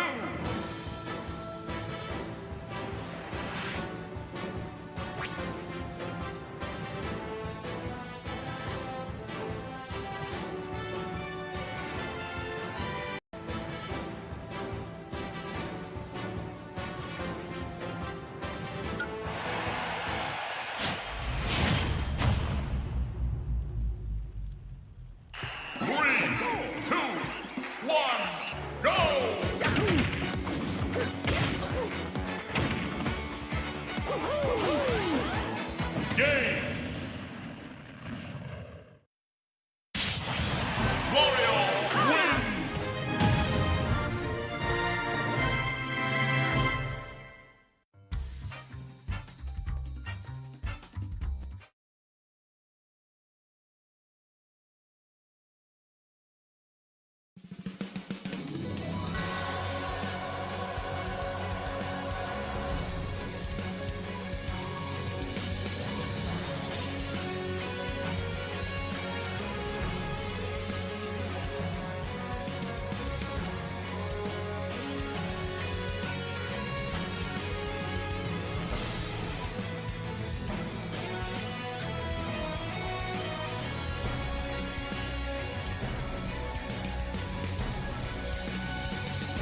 All right, what's going on, everybody? Hope you enjoyed that brief intermission. We are back with some more Super Smash Bros. Ultimate action here at Genesis 2, Gen 2, GX2, some type of that. You know what the twos are? EE and my boy Copter on the mic. My boy, I know you're doing a back-to-back block. How you feeling? I'm feeling good, man. I've been doing back-to-back this damn weekend, you know what I mean? It's, you know, it's part of the grind. That's what I come here for. I don't come here to the West Coast for an 11-hour flight for nothing, you know what I mean? I come here to work, you know what I'm saying? It's 11 hours? Yeah, 11-hour flight. That's tough, bro. That's tough, because I know you come over quite a bit, so it's like always like the same flight, So, like, essentially. to East Coast, it's like 7 hours, 6 hours flight. Okay, It's right, that fine, you makes know what I sense. mean? That 11 hours, sometimes 10 hours, whatever it is, to West Coast, you hurt a little bit. But it's, you know, I love coming here. Genesis is one of my favorite events, if not my favorite. I think there's too many good things about it. We about to dive deep into these, round 2 of Ult? Yeah, round 2, man. I think like the round of 64, I believe it is. And obviously we're going to kick things off with a banger. Spargito is going to be on the stage taking on Note. Don't you know too much about Note. However, Spargo, I think it's pretty obvious. I mean, how many accolades do you need? Current #1 ranked in the game according to Illumi Rank. So, and I think too, Spargo got to be like maybe one of the odds-on favorites to maybe capture their first Genesis title, because it's crazy when you think about it. He's never won a Genesis. Exactly. With all those accolades, still Genesis has eluded Spargo. Was in top 8 for the previous years, but this time trying to go all the way. Starts with trying to get past a Note here. Yeah, and of course, you know, I'm not really exactly too familiar with Note as well, but I always like to say if they're in this far in the bracket in winner side, they're doing something right. So shout out to Note as always. But they got Spargoat though. Like you said, Spargito. Something not too many people can say they won against. It's going to be hard. The cloud swinging, all types of swords in your face. It's going to be hard to deal with. Maybe Note can find a way. See what they can do. We shall see indeed. Very excited for this, though. I mean, anytime you just have one of our upper echelon players competing, definitely always a treat to watch. And the crazy thing about Genesis, too, Faz, we know this all too well, upsets, they happen all the Love time. it. Saw Base Mage took out my boy Snow earlier. Oh, I said, hell what no. the hell happened with that? Somebody just told me that Riddles has been eliminated. I'm like, what is going on right now? Like, this is just crazy. They're dropping like flies out I here. know, what's his name? Jugaboo, his last tournament in the US. He took out the Buzz just now, I believe. So, you know. Oh, yeah, you're right. The yeah, Buzz did he lose. took out the Yeah. Buzz, so, you know. Good grief. All the upsets. So you don't know. Note can maybe do something, you know. You never Who know. knows? Don't count the guy out. That's the fun thing. When you make it this far, when you make it to the stage, and it's not pools, but any damn person on pools, we'll keep it real. But when you make it this far, at this point, you're definitely going to be somebody who's going to be a challenge. We'll see what Spargo can do. And as good as Spargo is, I do know, you know, time to time, I've seen Spargo crumble under that pressure a little bit. Obviously, I don't think we're kind of at that point where that'll happen, but you never truly know on the Genesis stage. There's so many expectations on this young man's shoulders. We'll see if he can live up to it. Yeah, it's a hard bracket, man. Bracket will never be easy. There is 1,000 or whatever, how many people in this damn bracket. It's hard to be keeping that same autopilot the whole way through. There's going to be cracks sometimes, you know. Obviously, the better players don't show those cracks a lot of the time, but Note might have to find a way in if he's going to have to, you know, steal one over Spargo. No doubt about that. I'm curious to see who Note is going to be piloting. Obviously, we know Spargo likely going to start with that Cloud. There's a couple characters, obviously, in that tool bag if needed, but it looks like Note is running Pikachu. So. Great matchup for him, honestly. Well, this will be fun because Spargo has such a history of going against Shiny Mark. Yes. A lot of online battles primarily, but that experience still translates over very well. So let's see how this one unfolds. We are starting things out on small battlefield. Of course. Spargo and Note, let's go. And I don't think too many swordy characters really like playing against the rat characters, right? It's so hard to hit them. It is. You know, they can carry you off stage, which we're seeing right now. These bridges, as people like to call them, it's going to be hard for Spargo to get past it, but maybe he can find a way since he's done it before against characters or people like Shiny Mark. 100%. One thing that really works, I've noticed a lot in Spargo's favor, is he'll get to those points where he can just really start to do that rush down pressure and then make you uncomfortable, right? So maybe at sometimes you'll start second guessing your offense. You know, Pikachu does have a great offensive toolkit for sure, but when you're under duress a lot, sometimes it's hard to really just pick those moments confidently. A little bit as we're seeing right now, being put through his paces. Oh, Spargo used to that, bro.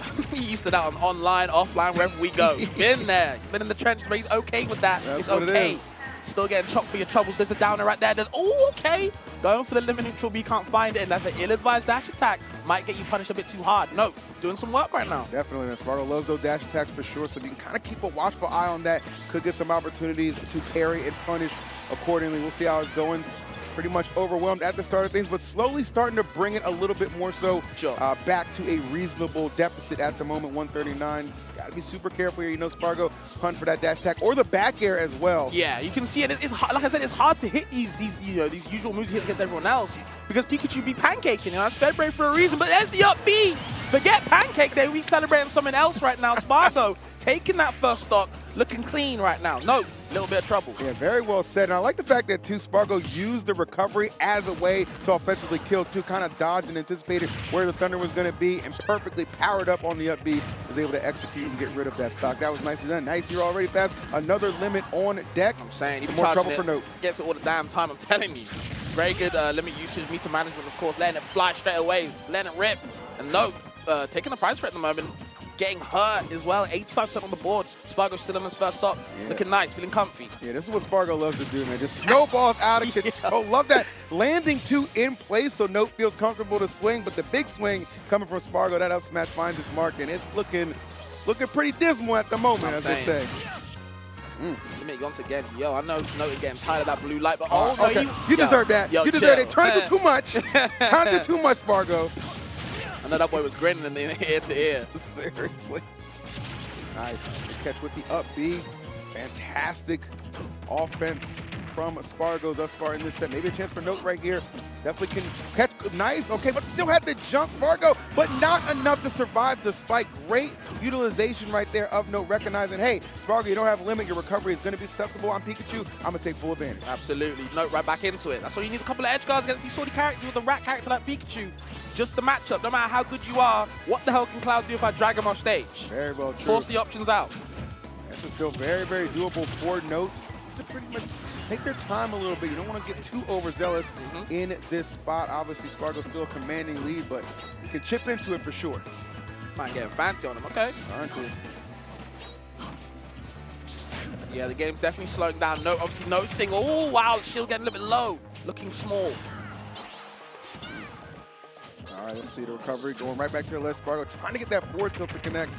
So many options will KO at this point for Cloud, but you've got to find them. And Note wisely continue and just chuck Spargo right off that ledge. Look, if I can get you off the stage, I know I still have a chance. It doesn't matter my percentage. Yeah, and just like down in right there. And honestly, I think Note can be happy with that. He's now forcing Spargo to overshoot his approaches now. You know, that down there right there, maybe if he had his eyes on just to shield it in the moment, but of course, Spargo clutching that first game wasn't as easy as we thought. No doubt about that. And one thing too, like that, just to get it that close, all came from like that really impressive edge guard that we saw, right? Chuck him off, and then from there, that's where I'm going to apply the pressure, utilize some of Pikachu's amazing tools, especially against Cloud. Lackluster recovery, as I said, without the limit. But if Note can kind of do that more consistently at the start, maybe he could put Spargo in a deficit, make him a little bit more uncomfortable, and then he has to play your game at that point. Definitely some opportunities I saw there for Note to improve and make this a close contest. Yeah, he definitely sets not over, best of 5 now. We're in the big boy brackets. Note definitely got some things you can do. You definitely exposing Spargo for some things, obviously, of course, with the recovery, stuff like that. It's just, I think, like you said before, Spargo has played this matchup over and over with Shining Mark, on and offline, man, in delay, without delay. He's seen it all. He's been in them trenches, so I think he understands how he has to save his jump, why he has to be reversing his up Bs and stuff like that against characters like Pikachu that can really take advantage of Dunk. Very well true. Gotta be interesting. And I am excited to see Pikachu too, mainly for the fact this character I feel like definitely needs more representation in the meta. We know Esam was a bit of a pioneer back in the day. Obviously Shining Mark doing the thing now, but we need some more consistency, man. Let's see if Note can take those first steps. Let's see a big upset here. I'd love to see it. I would love to see it. It'd be kind of crazy. I'm a Spargo fan, but I still would love an upset. Hey, an upset's an upset, all right? When that Echo rank or whatever rank be tweeting out, number, say, 250 is upset number 1. What the heck? I'm there, bro. I'm retweeting it too. Don't worry about me. He retweets everything. That ain't nothing new. My man Fabs with it right now. And Note looking pretty good here, too. I'm liking what I'm seeing. Oh, swinging a miss with the up throw. Okay. All right, agreed right now from Spargo. Really wants these smash attacks to connect. Be careful. We're seeing Spargo kind of take his time now on how to recover. He's been put into a lot of position. Great weight from Note. Good patience. Can you finish the stock though? He needs this down there. Not the right timing, unfortunately. Yeah, just a hair off. That's going to be all Spargo needs to get back to the stage. Retreating in that shield. Gets the fair connect, and limit is on time. Let's see. Depart that. Oh no, dash attack out of the corner. Great burst option to get the KO there. Yeah, and he kind of faked Spargo out. He actually jumped air dodge straight away back down air dodge and actually got the dash attack straight away. So kind of keeping Spargo on his toes. Again, undershooting and overshooting to make sure Spargo doesn't feel comfortable in these neutral positions. Really smart from Note. So interesting to watch. Again, just all these battles I know Spargo has had with this character, but no, really holding their own as Spargo is finally able to take off that stock. Let's see if he's going to just, he's going to toss that limit before it gets exhausted, and then easy turnaround up B. Yeah, he wanted the pivot cancel F tilt from that neutral B, the limit side, but just couldn't find it right there. Still, no, taking advantage again. A little bit of a deficit, but we've seen Spargo with deficit at the start of this game, and now he's kind of feeling comfy yet again. No, got to do something quickly. Yeah, this is one thing about playing against top players, right? Like, you inherently, when you get that lead, they just always find a way to kind of just chip into it and take it back. It's kind of, why they're top players.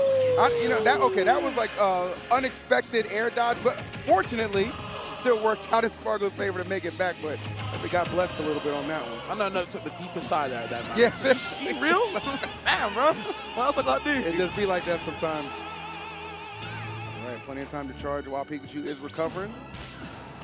That's the thing about Pikachu, man. When he's recovering, he can stall it a lot, so he can waste frames from his opponent's side and then capitalize whatever he can. Good parry right there. Can't find the punish, unfortunately. We're playing a different game, though. I'm sorry. Down smash there is going to take that stock, and Spargo right back to it. Yeah, I like going for down smash there, too. They kept that one a little fresh. Worked out majorly. Ooh, big catch. No jump. That's the air dodge. No.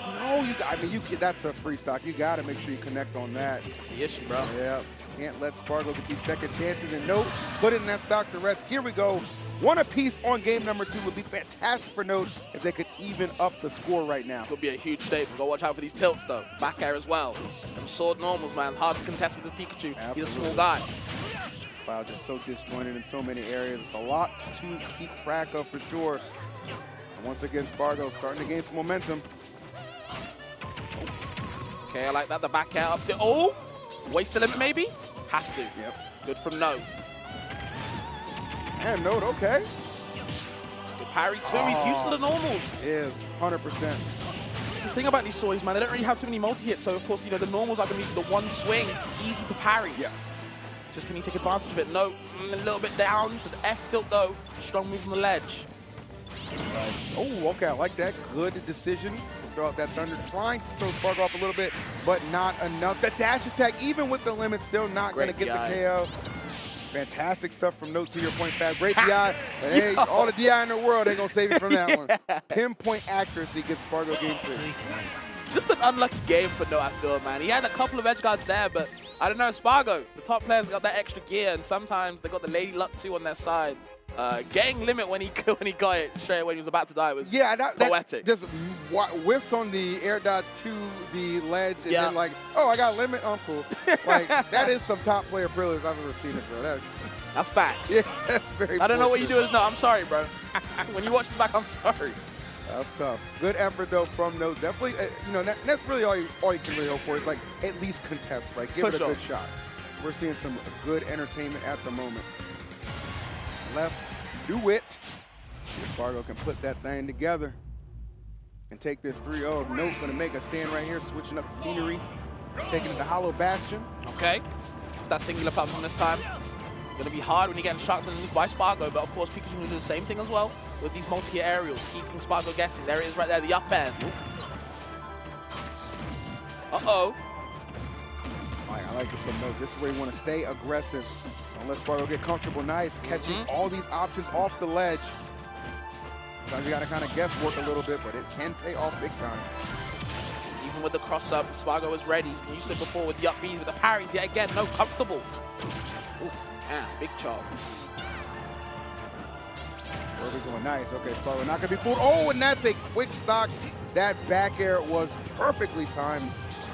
Wow. That back air even come from, man? Yeah, it's just, I ain't see that. It's just out of nowhere, bro. Ooh, and now in danger of getting that percentage lapped right now. So, yeah, Spargo, he is on one at the moment. Good delay on the up air, too. Yeah, the patience, man. Spargo feeling it. He wants to end this game, end this set. And he does. Tired of it. Right annoying him, I can just tell. Okay, up air, down B, yup. We back into it. Right on the money. Yeah, Pikachu's definitely one of those rather annoying characters for sure in the game. And definitely Spargo, playing Cloud definitely amplifies that in a lot of portions of this matchup too. So I can understand, yeah. Definitely trying to end this as soon as possible. 3-0 is looming, but not done yet. Nope, but an opportunity to strike back. Drag down, yup, I want it more. Sam building up Spargo, watch out. Ooh, good reverse on the up B though, just keeps Note guessing. Double roll, the Spargo is terrified. I'm taking it back to Wi-Fi. Yeah, I'm saying, bro, get off now. me. Okay, you can see Spargo going for a couple of Hail Mary ups just to get the picture away from him. That's what you have to do. He's forcing Spargo to overshoot, and that's where he kind of feels comfortable. Spargo, got to do something quickly. Yeah, definitely feel like the tempo switching a little bit as Note is definitely starting to, get a lot more comfortable. Oh, that quick attack follow-up was brilliant. Good chase. Hold on now. Oh, okay, but yeah, sometimes it just takes one dash attack to shut the offense down. One stock to go for Spargo. No, let's see what you got. Yeah, he caught him dashing in, dashing out, dashing in. So, of course, the DI was not exactly the best. Good capitalization from Spargo. But now, Note on his final one has to do something. Ooh, nice F tilt, okay? Yeah, smooth. Not quite enough yet. Limit, let's see. Spargo's gonna let you just throw it. Yep, 100%. We'll just take the damage at this point. Not worried about anything else. That parry is... Okay. Right? Okay. You got it, bruh. Buddy is motivated. What else I can say? Looking like it might be a 3-0 and a handshake at this point, Fabs. Feels like Spargo really found his stride in the second half of game number 2. Oh, you can't waste opportunities like that. You're just wasting frames. You're gifting to your friend Spargo, man. He'll take that every day. Damn, get off me, please. I'm recovering pieces, Spargo. This man does not use his spare sparingly at all. That's the go-to option in a lot of scenarios. Okay, continue Note. The fight, I see you, Note. Let's see. Doesn't jump into the danger zone. Smart stuff. I don't know, 123. It's a lot to ask right now from Pikachu. Honestly, yeah. Kills him now. Maybe gets an edge guard. You know, we're back in business. Maybe. Okay. Let's see. Nice. Okay, full commit. No reason not to. Full send it at this kind of deficit. It's just one edge guard. Spargo knows that too. He's been there. Note knows it too. He's comfortable too. He's like, listen, I'll play on this platform all day if I have to. You got to come to me, buddy. I'm going to romanticize that platform. I'm my best friend now. Come on now. Do something. Valentine's Day came a little late. Uh-oh. Yeah, the trips. Boy was spamming it. Never mind, though. Spargo is able to clutch it up, take that third game. A little bit of a scare, but never mind. No edge guards available this time. No, unfortunately, bowing down to losers. But good effort, though, for sure. 100%, yeah. Spargo was just like, you know what, let me just swing out of disadvantage right here. He got all this pressure on me, but look at that percentage. Even if we trade here, I'm probably in a fair position, and that was pretty much the case. Well done to Spargito. Takes that 3-0. A good start, obviously, to that top 256. The show. That was good, though. That was a good effort. Good effort, no? We weren't too familiar with Note coming into it, but definitely left a positive, lasting impression with that performance. Yeah, of course. Like you said before, there's not exactly too many Pikachus out there. There's maybe a couple of you on your hand, counting your hand, right? But no, definitely trying to push into that door. Like, you know what? I can do something as well. And it might have been a 3-0. Maybe the story of the set was not shown of the score. And Note will have to pick up in losing. Spargo, though, of course, trucking on. Winner's side still going. We'll see if he can finally take his first Genesis. I didn't even know he's never won one. Yeah, I actually forgot that. It is pretty crazy. I mean, you know, when Leo's walking around with like 5 or 6 rings. Oh, yeah. Hey, that boy is Mr. Genesis. Oh, my goodness. Sorry he couldn't be here, but, you know, at least we still have a ton of other amazing talent at this event. I mean, this tournament is crazy. Just stacked from all different parts of the world coming together to make Genesis. Once again, it is what it is every single year. So. Crazy event, bro. So I'll be advertising back to people back at home. If you want to go to one tournament of the year, I definitely would consider Genesis. There's a lot of things to do inside and outside the venue. San Jose is beautiful.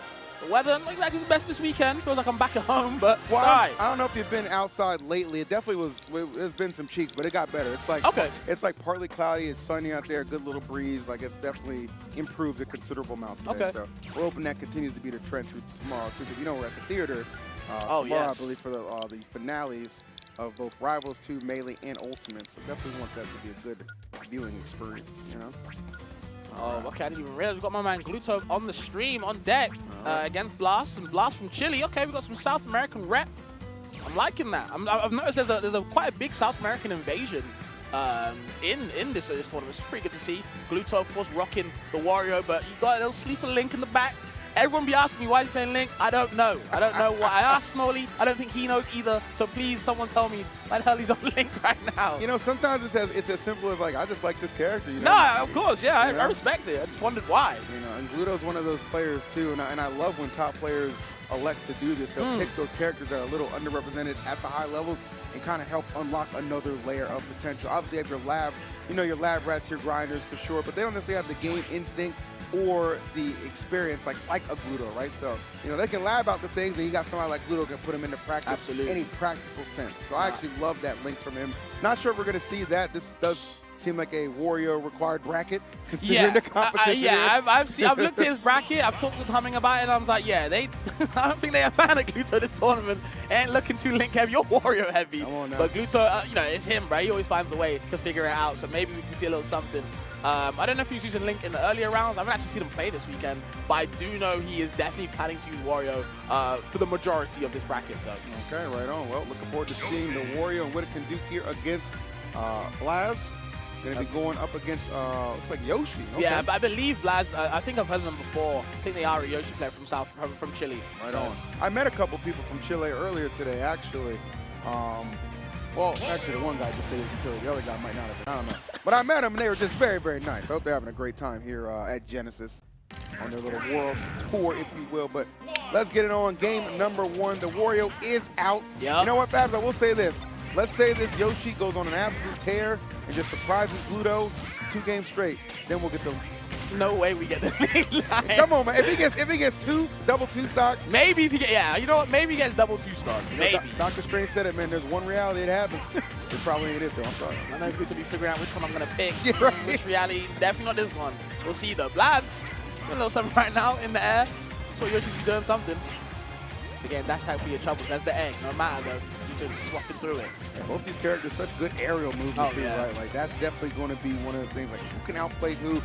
Not just on the ground, but in the sky as well. Right now, Gluto convincing a lead, and he is chipping in to it even further. 142. This stock is definitely on some borrowed time right now. You just see the patience of Gluto, too. That's one of the things that makes him so terrifying, bro. When he's just standing right in front of you, you press a button, well, guess what? Mine's going to be better. One of my favorite things about Gluto is, like, you see all these tweets about these jokes about, how walking's so good, but I don't really see too many top players use that.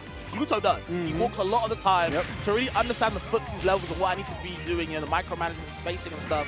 He gets a lot of it, so, you'll see a lot of his time when he's playing. If he doesn't know what's really going on, if he just wants to wait it out, he'll just walk, bro. It makes sense, man. Sometimes you just kind of got to survey and scope out exactly what's going down before you fully commit. Great up air off of the bike confirmed. Fantastic stuff for Gluto thus far. We'll put a little bit more damage on this Yoshi. And you can see Blaz, again, being forced in a situation where it has to chase. Ooh, nice off the egg layer. We'll go right into the nair. That was clean. Yeah, we got conversions. Okay. Serving it up. The eggs. Throws the bike as well again. Okay, the shield pressure with the side B. Maybe a bit ill-advised, but we don't even punish it, so never mind. They got Yoshis in abundance at Genesis, man. I saw Sid getting all the Yoshis together for one of those pictures earlier today. I was like, good Lord, there's this many? Well, there might be one less after that walk. Good Lord, Gluto obliterating that poor little dinosaur. Yeah, putting the stick on him, but that's the one that killed all the dinosaurs. I'm saying right there. Explosion. We find out it was Gluto in the sky. What the heck? I'm saying. What is Blowfella doing? Put him away, please. Crazy stuff right now. Gluto firmly keeping the pressure going up B out of shield. Easy toss right there. If Blaz can slow the bleeding somehow, got to find some ways in there to get that offense flowing consistently. But Gluto is such a menace at just stifling even your best approaches. Yeah, and he's doing a lot of these fade back F tilts, kind of slapping that Yoshi in the back, patting him on the back for a different reason, getting him the hell out of here. I feel like Blaz definitely overshooting his approaches, and Gluto's like, you know what, come to my welcoming arms, but the up air, take him off the top. Blaz not down on that yet. We're on the same stock now. We can do something. 100%. I do like the fact, definitely, even at a deficit, still keeping it close, right? So you're still giving yourself some opportunities to still make this victory a reality, but you're just so good at that final stock, man. It is really hard to outplay Gluto when you are stock for stock on that last one. And right there, the bike going to go ahead and accelerate Gluto into taking that game. Yeah, I feel like in that last stock, because like, I'm planning not to get hit. I'm going to just wait for you to do your own thing. When you make that mistake, I'm going to punish you accordingly. Blaz was never really comfortable in that game. Sometimes you get a little conversion off the eggs, but it was always in a deficit, always on the back foot. Yep. Sometimes you got to make these top players play on the back foot themselves, make them uncomfy. So very true on that front, my friend, and that's exactly what we just saw. Perfect display from Gluto, but hey, it's only one game. No reason to think Blaz can't bounce back and definitely still make this very competitive. Let's head into game number 2. See what stage we are selecting. All right, gonna be some triplats right here. Good old Battlefield. Love this stage. Too classic. Yeah, absolutely. Instead of bypass going to the end of the third one, just for that, top pressure. And I do think that's pretty good for Yoshi. Just the one that sometimes kind of ladder-esque type of character, with the up airs. Yeah. A lot of the time you get a lot of damage off it, like I said, with the air drift as well, putting him in his opponents in bad positions. Just seeing Blaz, great start. Hasn't been touched until now. A little bit of grab conversion, but you can fly away. Sometimes that's all you really got to see, right? To see that damage start to accumulate right off the rip, and that's what's going on for Blaz right now. Same. Excellent start to your point, Fab. Let's see if he can continue that. Not let Gluto drag himself back. Uh-oh. And grab. Trying to approach me aggressively like that. You get punished. Avoids the edge. There's the nair. The belly's coming out. He's flying. Man, big back air. Yeah, seriously. Just like that, you'll notice, starting to get pretty much even at this point. Oh, I like that. Actually, that roll to chase down with the fair. That was interesting. I don't know if that was intentional or not, but hey, a happy accident worked out for a favorable spot. You see Blaz trying to re-space away with these back airs. That multi-hit move, the shotgun move I like to call it. Does sound like one. Very strong potent move as well. Okay, out of shield back here, not quite enough. Now we're chasing. And this is some of those off-air, in-the-sky battles that we discussed in game number 1 that would be very important. Right there, Gluto getting the best of Blaz in that exchange. Okay, taking their out shield. There it is. He's can punish. Couple of claps. Now look at that 48. Just like that. Nothing. Man, that was really deep. Just stacks up that damage. And to your point, no problem, no hesitation at all. Gluto retaking the lead right now. It's pretty damn good at the moment. And you just do this, man. Like, you don't have to rush in. Like, one of the good traits for Wario is that ability to kind of dictate the pace. Okay, the F-tilt not hitting this mark right there. Trying to find something. Gluto glowing, though. You know what time it is. Yeah, Waft online. It was definitely a bad time at certain points. But to Blaz's credit, going to be able to take off the stock. Nicely done. You can dodge this Waft. Oh, I thought that might have been a frame trap. Was very close to getting that second back air to connect. Not quite meant to be. Oh, no tech. Like that jab block. Okay, double jab block into reverse up tilt. You got combos. Yep. Okay, Blaz, I see you. Can you finish your plate, though? Please, do something. Egg's not doing enough. Trying to get a lot of the combos, the F tilt. Fade back yet again, just couldn't find the mark that time. And Gluto hunting, really trying to finish this off. Blaz gently bringing this back, hit by hit. Not going too crazy or anything like that. Oh, I love that grab, actually. That was so bold. Yo. Oh, my goodness. And has to force Gluto to use the Waft. That's fantastic. I know Blaz smiling right now. Even needs to bite to charge up that Waft time a little bit quicker. Gets a stop right there. And, Gluto in the lead, but I think Blaz will take that W. Yeah. It's a W for them. 100%, because even at this point, you knew you were going to lose the stock, but now you don't have to worry about the touch of death right here from Wario with the Waft off the table momentarily. At least getting him to exhaust that was fantastic. Would love to see the KO come out right now sooner rather than later, though. But every second that ticks, that Waft gets closer to returning, as we know. Need to forward that spike ASAP. Okay, again, fading back into Gluto. He's happy to kind of, just walk outside that burst range, hit you with the forward tilt. All right, Blaz, you got to make a play, my boy. It is now or never. He's throwing out to again. It's not working out this time. Love using up B out of shield so much. He wants to roll. Okay. Blaz not giving it some note. Okay, good patience. But again, he's drifting into Gluto. He's saying, you know what? Please grab me. And at that point, it's kind of just like, okay, like now you're kind of back to a hope and a prayer type situation where it's like, I'm gonna get this KO, but is it gonna mean enough? Yeah. Oh, did walk on shield. All right. He's trying to crack that. We got shield pressure. Trying to scramble that edge, man. I see it, Gluto. Wasn't quite to be, but he's at 140 right now. Going to take quite the effort from Blaz to survive this onslaught from Gluto. Not saying he can't do it, though. Oh, my goodness. See them hands? Yeah. Expanded. Great timing from Gluto, too, man. It's like, I'm in disadvantage, but am I really? Like, better make sure your combos are airtight or else I'm clapping. That's what it is, bro. There's like even just that little bit of a window for Gluto to put some countermeasures in. He will absolutely do it. And we saw it there perfectly. He's going to go up 2 games to none. Blaz winner's side life on the line. So you can find the strength to at least take it. Just take it game by game. At least get a game. Yeah, he's trying to keep it competitive for sure. It's just little things like, you know, spacing-wise, not exactly giving too much respect to Warrior's shield, to Gluto's shield. And he's getting punished for it a lot. He's fading into him a lot of nairs, probably a little bit of autopilot. Probably works against, you know, your lower level players, but we at Gluto now, man. You gotta step it up. 100%, man. He's definitely one of those players that definitely commands a different type of approach. Sure. You know, when you are facing them in bracket. And Blast to me has shown very confident Yoshi for sure. There is no question about that. Absolutely. Just Gluto in those closing moments when it really matters down the stretch of being one step ahead. But right now, getting stepped on Blast, on fire right now. Good patience, almost able to connect that nair off the air dodge. Was not meant to be just yet. But another opportunity may be looming. Okay, another forward air on the ledge, like that. Forcing Gluto to gonna burn his recovery tools, doesn't use too much. There's the up air, taking the lead, and finally we see Gluto at an actual deficit. Yeah, this is actually going to require a lot of work right now from Gluto to make up this. Blast just with a incredible start. And I like the fact Blast 2 brought it back to Battlefield because I thought it was a good effort in game number 2 despite losing, right? Okay, attacking that shit, bro. He's swinging his head on it. You want something? But Gluto swinging his head back with the back air, pushing further away. No eggs available. You all out. No free range for you. There's the up tilt. I like that. But the down air conversion, probably one of the full hop, got the short hop, maybe a miss input. Ooh, they're trying to mix him up a little bit.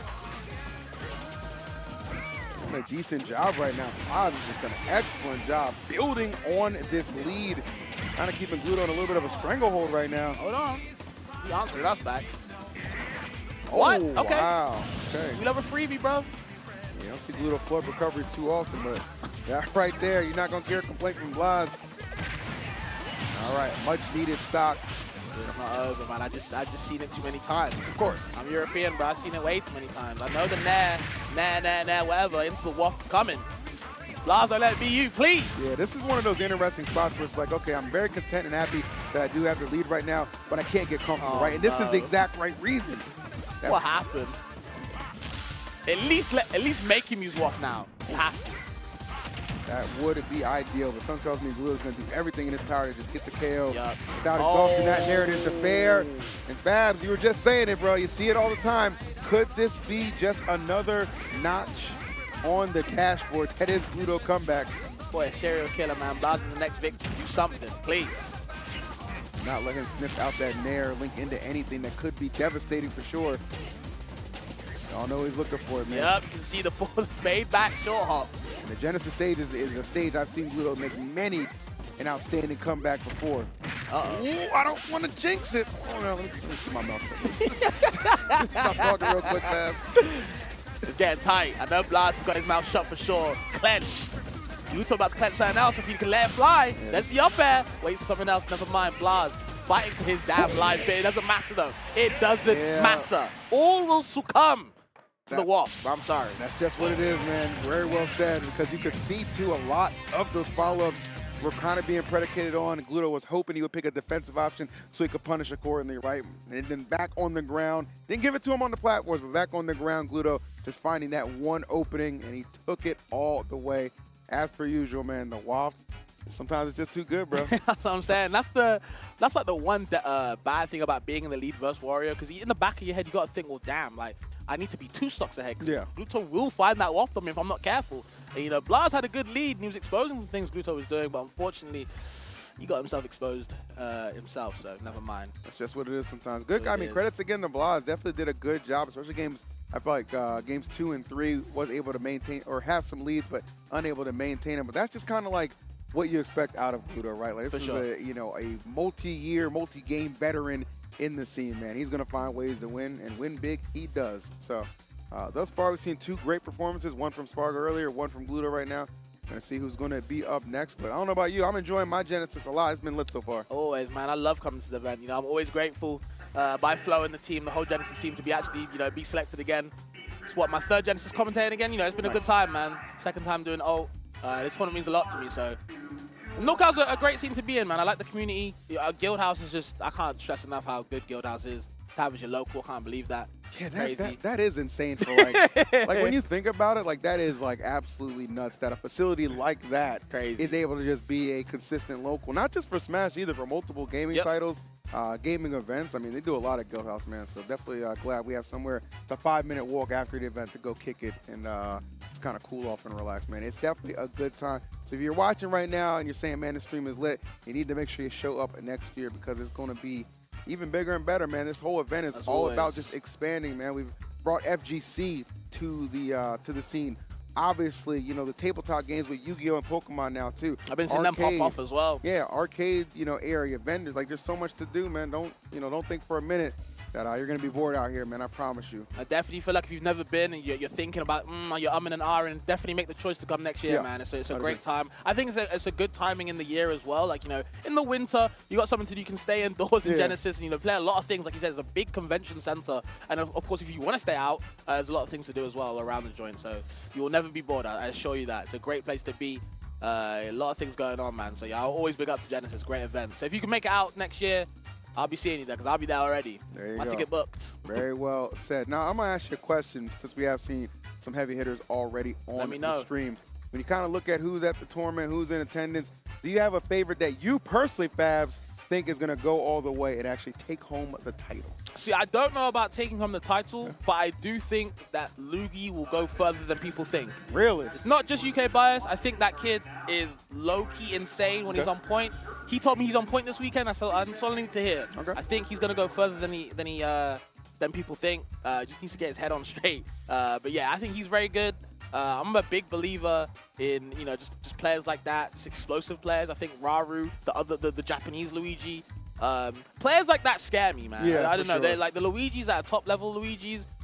They really just need that one grab. I feel like they go further than people think. Yeah, Raru's an interesting case too because like it definitely has been having some struggles over there. In Japan hasn't had those, you know, amazing results. We're accustomed to seeing that got him in that top 10 situation on the Lumen Ring.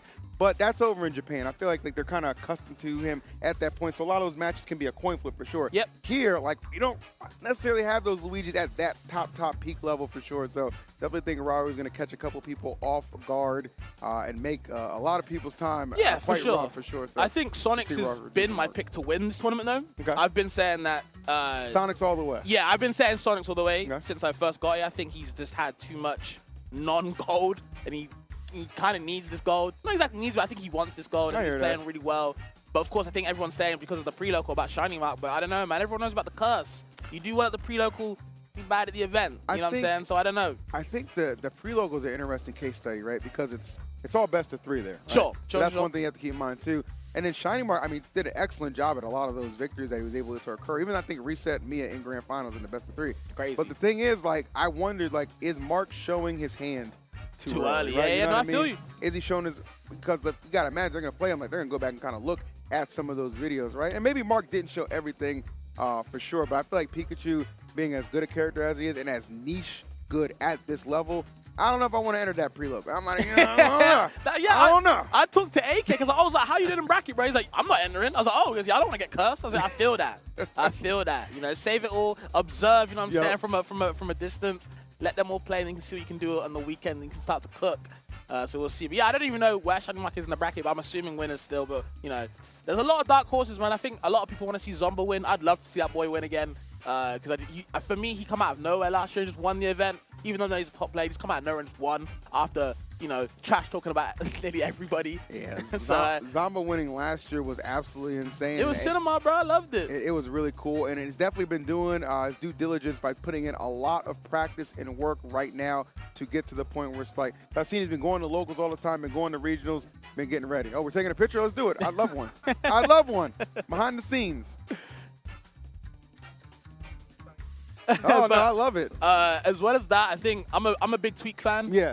And Light, of course. I think one of those two to take the whole thing would be great. I can't see them looking at their bracket. I'm going to be real. It looks kind of tough. It's tough. It looks no tough. wrong telling the truth. Yeah. But I'd love to see it if it was Tweak or Light. I just don't see it for them too. We will see. That's the great thing about Genesis. A lot of the bracket is so much predicated on upsets, right? So that bracket path is never quite what it looks like. Yeah, it doesn't matter. We'll see how that goes. But you asked the question earlier, not sure where Shining Mark is in bracket. I'll tell you where he is. He's on the screen. Oh, wait, damn, they changed it? Man, oh, that's messed up. I had a segue teed up and queued. Oh, that well. boy. That's crazy, bro. It was Shiny Mark and Yoda Cage, and I was like, oh, this is going to be good. Good setup. And they took it. That's crazy. But we're going to get Beast Mode Paul and Mr. E. That's good, too. I like that. Yeah, I think, Swordy battle. I think, the majority of the community loves Swordies for good reason. I think when Beast Mode Paul is playing that hero, or Sephiroth, if he still plays him, very good, innovative character with hero, adapting on the fly with all them different spells, making it look like a damn Christmas tree. And then you've got, like, for me, the king of fundies, man. You got Mr. E rocking on Lucina. I know he was dabbling with Aegis, but I don't think that's coming out. He's been like the Lucina for me for a while now. Because he had Proto Bantam, in Japan doing his thing. But I feel like in NA, everyone always thinks of like, well, Mr. E, bro, Eric, that guy. And we'll see what he can do. Just a really strong player. And whenever I talk to him, it's just full confidence. What I mean? Full confidence at the wazoo. He is never like, oh, I might lose. No, I'm gonna make top 8 because why not? Like, he's that type of guy, and I like seeing him do well. So I would love to see how he gets on versus when he goes forward. I think if you're going to be a competitor, that's the attitude you have to have. Facts, right? Like, big you have to have full belief in yourself. And it's not like it's just blind faith, right? Like, he puts the work in. This guy routinely is at, 2 to 3 locals a week, no matter where he is. He's been on, like, the West Coast for the last 2 or 3 weeks. Yeah. And I see him every time tweeting out, just ready for this, that, and the other. Okay, this man puts in the work for sure. So definitely hoping to see him get rewarded, but he's got a tall task ahead of him, man. Beast Mode Paul, this guy is no slouch. Definitely somebody whom I think capable of upsetting a lot of those higher seeds in this bracket too. So yeah, BMP, it's be a fun collision. Hero is just a force to be reckoned with, especially as you are probably, probably if not one of the best, heroes in NA, maybe the world right now, of course. You got the ones in Japan as well. That both of them are doing pretty good. But of course, Beast Mode Paul back over here is not a slouch to be, messed with for sure. All right, it's gonna be fun for sure. And you mentioned the fact, obviously Mr. E has been dabbling with the Aegis. I kind of picks and chooses when the Aegis is gonna come out. He not bring that out, bro. I'm sorry. He not bringing that thing out, bro. And if he does, put that shut back. it down immediately. Shut it down. I'll take off my headset and go over there. I'm tired. Oh man. Oh man. Yeah, it's so funny because I do think Mr. E Aegis could be incredible for sure. I think the problem is it's too green right now. It's too new. Yep. It hasn't had like enough time and enough experience at those hardcore events. The thing about it, he's been playing Lucina since the game came out. Yep. You know what I mean? So, you what? Marth and Smash 4, I believe. So yeah, he's been playing the character. There's a gap right there. So you got to keep that in mind for sure. But I'm excited to see how it's going to go. Absolutely. For sure. This will be an exciting one, no doubt about it. And I got a feeling this will be our first set that we see that's not a 3-0. Yep. I think, you know what I mean? I think we're going to trade games I back think and forth. definitely could go back and forth. Yeah. I wouldn't even be surprised. I believe Beast Mode Paul is seeking to win this, but I wouldn't be surprised if Mr. E pulled out something out the bag. Like I said, that boy is full of confidence. Something out the bag, but not the Aegis. Leave that alone, bro. Leave that alone. As much as I think highly of that character, I think very highly of Aegis, I just don't think, I feel like you got to be in the mindset to play that character. Because to me, it's not a bracket character, you know what I mean? Because just because that recovery is so exploitable, yeah, they can do a lot of things, but you just make a couple of mistakes, your stock's gone, your whole set's gone. Why get stressed about that when you got Lucina in the back pocket, doing nicely, I feel what you're putting down, brother. I really do. Just how I feel. No doubt. All right, well, it looks like they are fists, bumps, ready to go. Character selected, Lucina and Hero for your viewing pleasure right now. Chat game number 1, Mr. E, Beast Mode Paul. Let's get it. See how this one's going to go down. Very excited to see it for sure. I think for Mr. E, best tool he's going to have with Lucina is that speed. You do not want to let Beast Mode Paul get comfortable enough to really start getting a chance to go through and flick through that menu, right? You got to keep Hero on the back foot a lot of the times. One good thing about Lucina, of course, you can drain Hero's mana meter by just forcing him off stage and making him use a spell every time with the beat. It's going to be good from because he loves these edge guards. He'll hunt you down. Oh, absolutely. Eric, that's one thing about Eric. He is a very fearless player, right? On stage, off stage, it does not matter. The chase is on when it comes to Mr. E. So Beast Mode Paul's definitely going to have to do his best to corral and keep that pressure to a minimum as best he can. Got the Accelerator on deck. Have to see what he does. Okay, so let's fly. All the specials in the world. You gotta watch out. Yup. All right. Ooh. It's so crazy, like how, and I love how quick he is filing through that menu too, man. I'm gonna tell you the truth. Baz, I tried to play Hero one time. Lord have mercy. Yeah, it's not for me. I said, is this an age thing or just a field thing? I couldn't figure it out, brother. It was tough. But Paul, obviously, no issues deciding what he's gonna do. Zooming right back to the stage. There, get the chase down. No, double spot dodge, not getting punished. Love it. Okay, fortunate right there. The game we play. Okay. Go watch out for Psych Up. Yep. The Sizz, let's say, coming out. Nice, good catch right there. Gonna roll in It's a little fade back fair to get rid of that stock.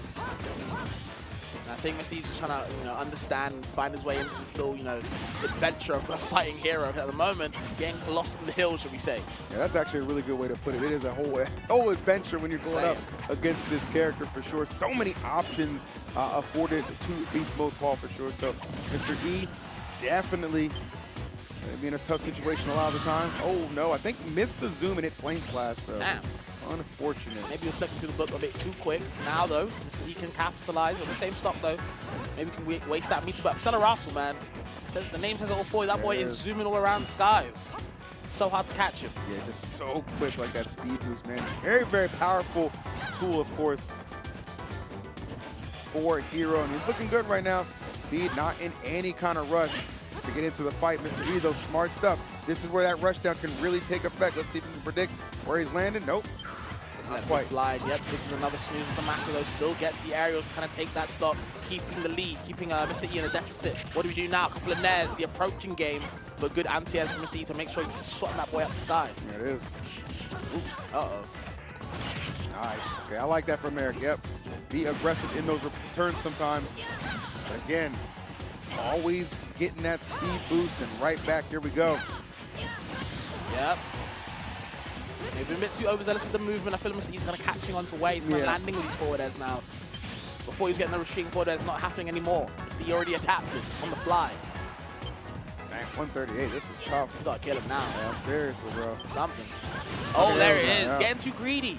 Full on commit. You're going to siphon through that menu in the sky. You are not going to be coming down on my watch, says Mr. E. And now still with an opportunity despite the deficit. Ooh. Oh, I like the schmixing right there. Oh, no shot. You are done. You got it like that? Wow. The Ice Age, not just for taking out dinosaurs anymore. Saying. Sheesh. Taking out women with swords as well. Boy, Beast Mode Paul does it all. That was a nasty ending to that. Especially on the recovery, too. I don't know if that was a two-frame or not, but that was just great edge guarding. That was a two-frame, yeah. Like, that's crazy. So I'm just like, damn, Paul, you really moving like that? I didn't know you had it like that, Paul, my bad. Got the exercises, too. That's smart. Keep yourself limber. Nothing wrong with that. You don't want to tighten up on that stage. I get it, Paul. I said, all right, get it. Okay, Paul. Yeah, you let me down fly, I'm telling you. Yeah, that was nasty. That was definitely disgusting. Excellent stuff from Paul. All right, now let's see how Eric is going to respond. Counter pick right now and see what those options are looking like. Definitely think he was doing, again, I thought he was keeping pace very well. Just like that edge guard was just insanity. Sometimes you just got to tip your cap, bro. Yeah, honestly, nothing else you can do. Nod on to the next game. Keep it stepping. Okay, game two. See what Mr. E can do. Like I said before, he was adapted on the fly. But he's just trying to figure out what he can do. And I figure out when you're trying to figure out what you can do against Hero in the game, maybe it takes a couple games to adapt to the situation. But Mr. E was adapted on the fly, so we'll see. Big facts right there. Let's see how it goes. I feel like I haven't seen Paul at that much stuff as of late, at least like maybe not out of state. So it is nice to see Paul up here competing again on a big stage like Genesis for sure. Trying to successfully get a big time win. Taking one game towards that. Gonna parry one of the side Bs, but not all of it. Yeah, he's the roll in, but doesn't do too much with it. Probably just keeping it for data later on that conditioning game. I see it. Baiting out the spot dodge, but again, not really punishing it, just kind of letting it run its course. Keeping Beast Mode Paul guessing. Okay, yeah. Piece by piece. Oh my goodness, the timing from Mr. E. Forward smash, immaculate on that one. Needed that. Yeah, definitely caught Paul off guard there. I know he for sure is not expecting to drop the stock. Okay, see, Beast Mode Paul just wants to buff himself up. Get them spells running, all the colors in the world. Oh my, watch your shield, please. Okay, don't land on me, boy. A lot more calculated pressure this time around from Mr. E, right? Like, yeah, he's still good in those moments where he can rush down and attack, but he's not doing it haphazardly, right? A lot more calculated timing is definitely working out for him at the moment. No, for sure. I think he's taking his time now. He's understanding. If I just rush in, I'm going to get all sorts of spells off me. Whatever. Crackle and pop. Not going to be a good time for me. But now he's taking his time. Really benefits from that a lot. Finally loses a stock, though. Paul got a little bit of work to do.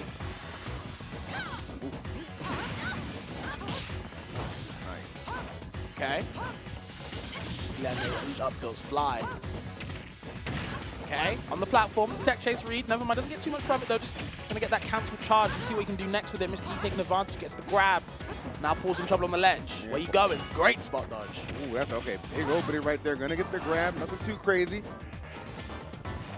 See how well Eric can recover. Okay, dodging a lot of things for the great side B. Oh my goodness, all the way across stage right there. Projectile that's that obvious that you don't dodge.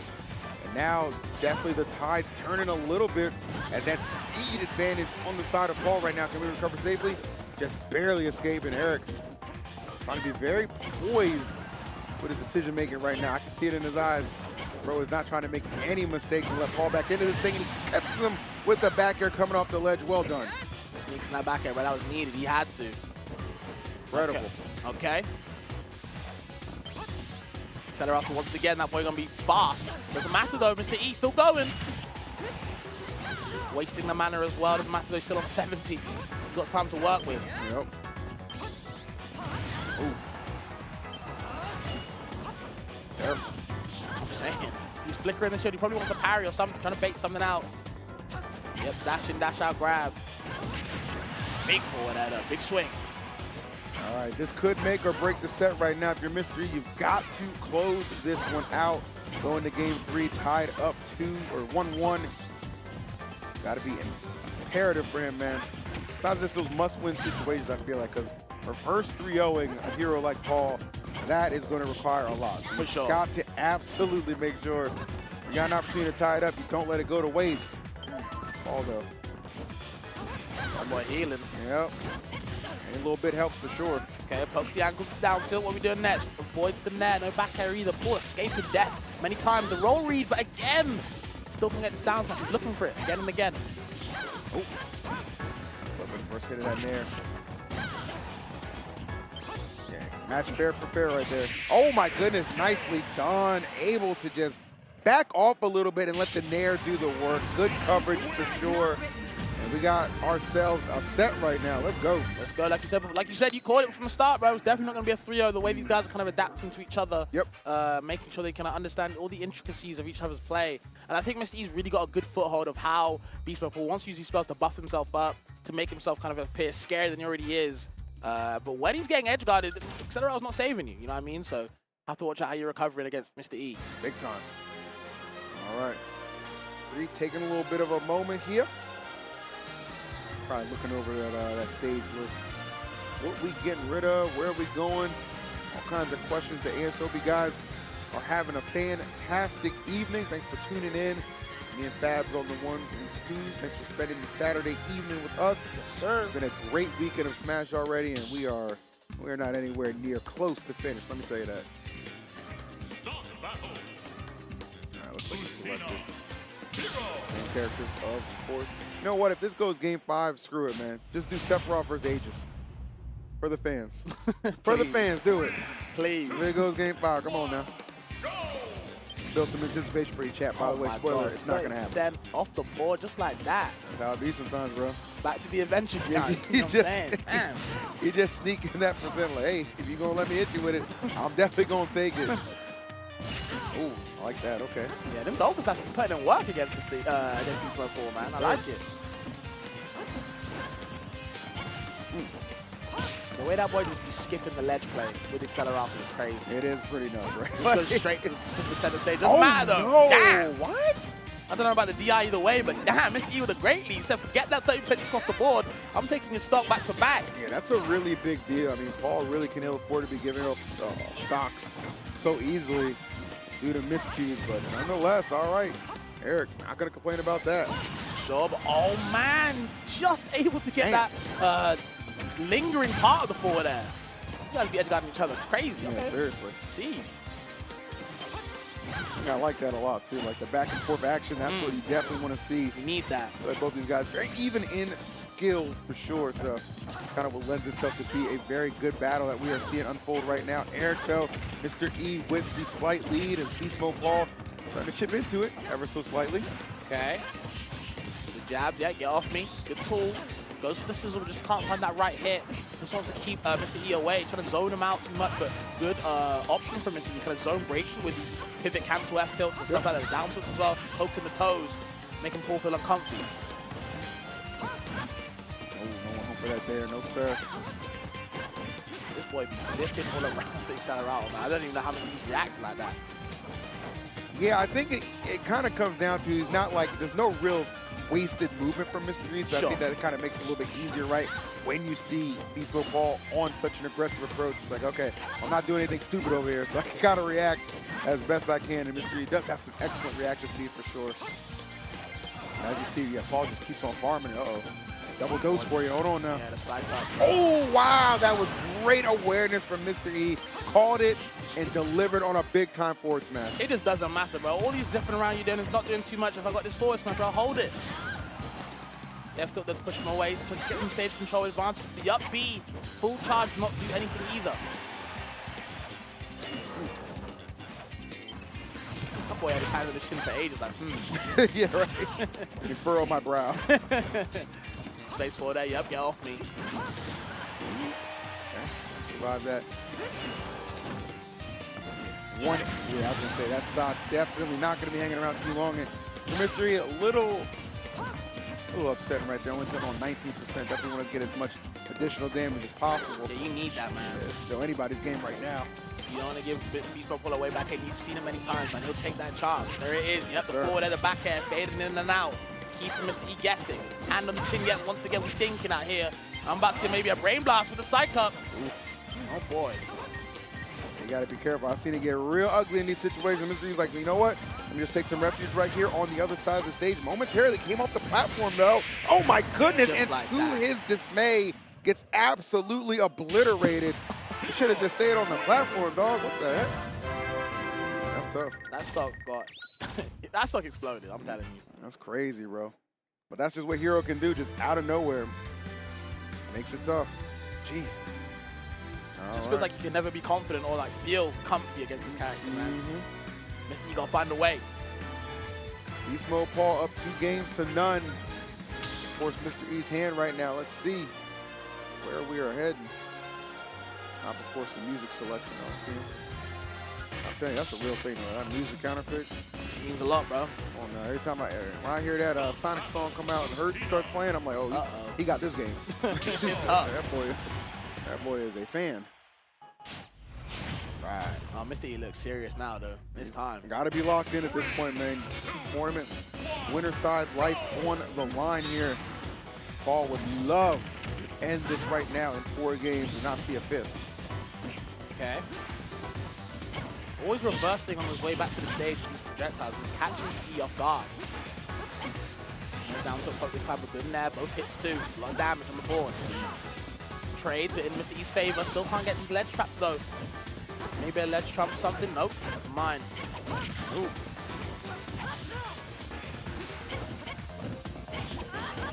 Nice. Okay. Good stuff. Able to fall out of that. That is a scary. Yeah. They're going through a wind tunnel trying to get back to the stage. I'm saying, you kind of have to abuse Dolphin Dash's a little bit of intangibility to get through the Gold Tornado. And actually taking the first stock, Mr. E getting gifted once more. There he Must is. be his birthday. Got to take advantage, full advantage. Oh, double fair. Let's see, we're going for another one. Oh, big swings. We out here. Nice. Like that. Good pressure from Beast Mode Paul to make sure he can come back to the stage safely. Up, down tilt poking once more. Parry is on. Sword moment, I told you. Yeah, this is some of Eric at his best right now. Completely engaged. Like, you know what? Got the lead. I have no reason to do anything over the top. That's kind of the best thing to do against here because those moments like that, when they present themselves, the character can KO you so quickly, so efficiently. And now Paul got to fight a little bit from underneath right now at 83%. I don't know about that up B. Man, you gotta be careful now. Don't want to mess with your food. You had a lead the 3rd game, you still lost that zone. Back, bro. Something's gotta happen. Okay, yeah, dodging. Yep, we can read that. Get a little F tilt, back on ledge. Exposing these habits with great gap attack. Aggression is key sometimes. Looking a little nasty right now. Nice, good catch. Yeah, very good at catching those back airs too, Paul. Sometimes just jumping out that corner, jumping off the ledge. Mr. E always with a back air, well timed, usually results in a stock at the right percentage. Perfect example right there. He's one stock away from forcing us into a game 5. Let's see. Oh, that was so scary. Right. You just see death. I'm saying, yeah, literally at death door, bro. Don't open it. That's it. Keep that shit locked. Okay. Run up jab. I like it with the accelerator. Of course, the speed boost helping you. Just for that mobility. Psych up is available though. You don't want to be shielding anything. Take any next hit. It's gonna hurt. Ooh, has to parry it. Oh, that's tough. Okay, not gonna be KO'd from it though. Fortunate for Mr. E. Catching some breaks right now. Oh, that's a whip on that grab. A little bit closer. You gotta get punished for that. Boys the sizzle. Boys the forward air as well. The edge guard now. It's the east turn, but it doesn't matter. Mr. E's getting tossed around right now. Yeah, coverage. I like that. Push you back in the air as well. Good hit. Yeah, just to get some type of damage on the board, right? For the longest time, we definitely avoid that, and that's going to be huge for Beast Mode Paul. Gets a little bit of healing as well.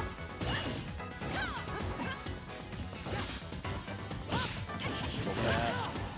Them sword bombers will be carried out all day. Mr. E used to it. Yeah, that's smart too, because that shield was starting to linger a little bit too, right? Don't want to over rely on that and risk getting it cracked. F-tilts to put you off stage. Where you going now? The net is there to catch you. No jumping allowed. Paul getting a little bit too happy with that Y button. Mr. E's sniffing it out now. Yep, getting grabbed. He's scared now. This is what Mr. E's game to lose. It really is, yep. Could not agree anymore. Oh no. Don't let it be you, Mr. E. Oh. Okay. Okay. Okay, unleash. Why the hell not? You never know. Honestly, you never know. That's the thing. Different name, you could have walked straight into that game 3-1. You never know. Yeah, I like that for Paul, actually not panic rolling or anything. Keeping it smart. These up beats. Oh, it jumps into the blast zone, I believe. Damn. And that's going to be costly. We got ourselves a game 5, folks. Beast Mode Paul and Mr. E putting on a show. You just Sephiroth for the fans. That's crazy, bro. I would love it. I love it. They ain't gonna do it. You know what I'm saying? I still love it. All right. We got one more battle for you, folks. Hope you're geared up. I don't even know who's gonna take this, man. It's been back and forth, actually. Like, actually. I don't know. Both of them have just, at different times throughout the set, have just shown some different kind of clutchness. You know what I mean? So I think it makes it harder to predict who's gonna take it all the way. The big factor definitely seems to be, should I say, edge guards, should I say. You know, when he makes it back to the ledge play options from Paul have kind of just been getting his habits exposed by Mr. He's jumping a lot out of fear, so he's getting back air or net. Yep. Sometimes if he doesn't do that, he'll stay on stage and just hold shields. Like, you know what, free grabs, resets the situation. You know, he's putting Paul in these situations that are really bad for him a lot of the time, and it seems to be that's what he's losing the stop. So maybe Mr. E can kind of keep him in the corner where he wants him, or Paul might get these buff ups and get some spells going on. We'll see. I think the opening stock will tell us a lot about how this game number 5 is going to play out. Let's see if they kind of take it to the wire. Somebody just going to overwhelm from jump. Small battlefield. That's called a tone setter, I'm baby. saying. Like, let you know I'm engaged. Do something, bro. Okay, accelerato. Yep, we getting combos. Never mind, though. Good aggressive up from Mr. E. Get off me with the jabs. You know what? Whatever. All right, bet. Reset the situation. Bet. Okay, looking very good for Paul right now. If I'm Mr. E, I'm thinking, okay, I got a lot of damage to make up. Hand on the shin, bro. Back towards you, getting rude with it. This is scary, man. Yeah, it really is. Like, I get Eric's. That psych up don't go away until you hit something. There it is. Exactly, yep. I get Mr. E's willingness to be pretty patient on that as well. You need some percent, though, I'm saying. You looking a little red. Yeah. Quite one-sided at the moment. Not too many opportunities thus far for Mr. E. Gets that fair to create one of his own. Oh, nice. Goes overhead for the fair. I like that. Doesn't go to full setting himself off stage. Just waits for Mr. E to come back. Psychs up instead. Buffs up. Avoids the bang. Paul is taking his time this game. It's a close one. Clutch. Yeah, he's opened up with a very tremendous lead, but he is allowing Mr. E to get back into it. That page is from Eric, definitely helping out. Oh, I love those down tilts. Hex in place from Paul. Okay, usually, Mr. E can kind of looking for that for the down smash. Doesn't even go for it. Works out well for him. As the forward there, no jumping allowed. How you get back to stage? Pressing box. Oh my, he's dead. Yeah. Wow. So he's used to, I'm telling you, that ledge play is where he's been excelling these stocks. Typically expect Mr. E to go for the up B there. I'm glad he decided to mix it up with the side B, get that KO. And hey, you can lose that stock right there. You are very much so back on even footing, which is not how it appeared to be about a minute ago into this game where Paul really started off on a heater. For sure.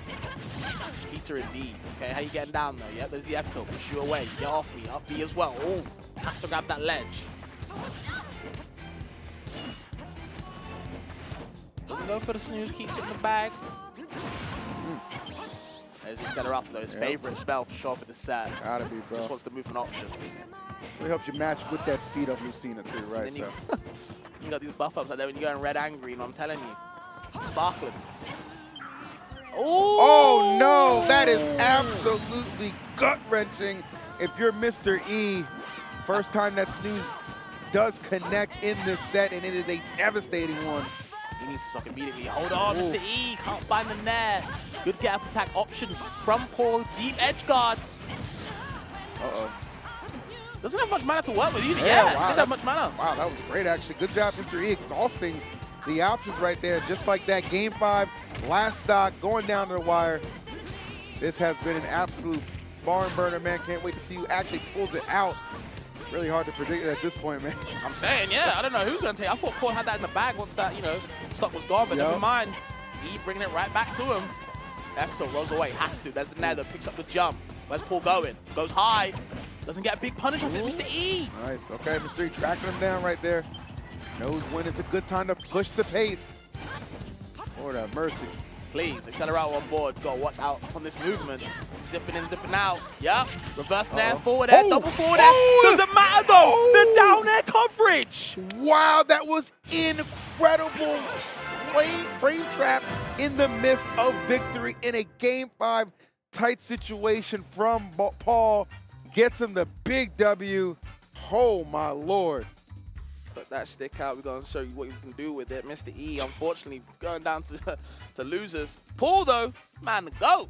Wow, that was incredible. Like, that whole set was an absolute banger. Back and forth they went, man, just taking turns. Who has the lead in that final stretch right there from Paul. Amazing offstage play to call out the air dodge and just rely on the down air to get him victory. That was nuts. That was nuts. Great finish. Wow. About as raw as it gets, guys. That was crazy. That was crazy. Good stuff. Wow. Banger after banger after banger thus far.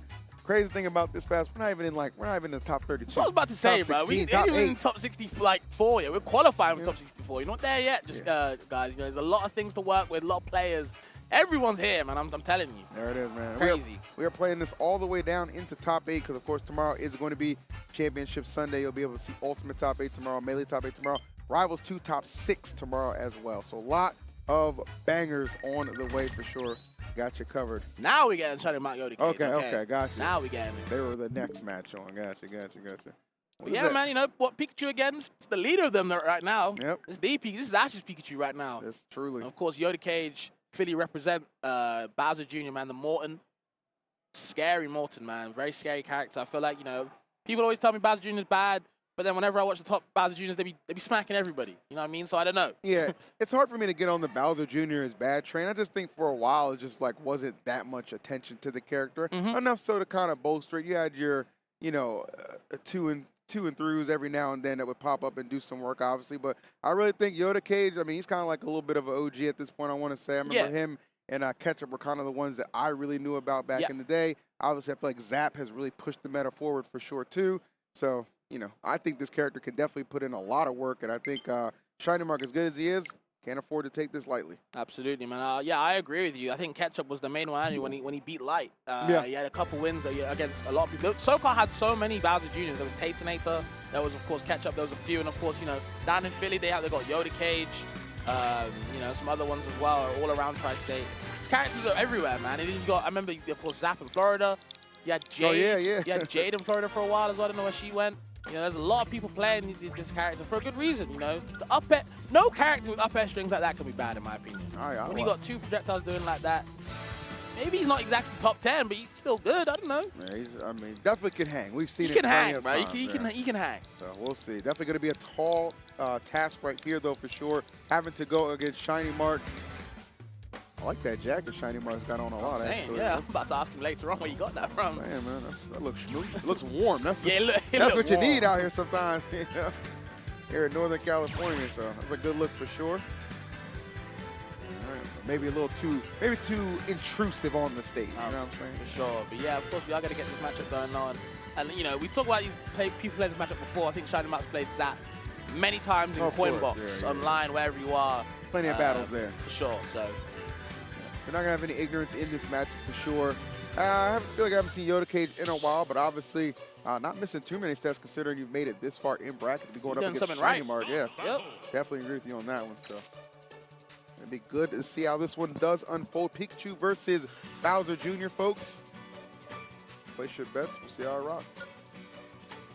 But yeah, I do think Shiny Mark is obviously, you know, not exactly the dark horse. I think he's well known by now, but you know, I wouldn't be surprised if he got up to that top 8 qualifier spot later on tonight, or if he made top 8 Sunday tomorrow. So I think when you won an S tier, you are no longer qualified to be a dark horse anymore. Absolutely. That S Factor win carries some weight.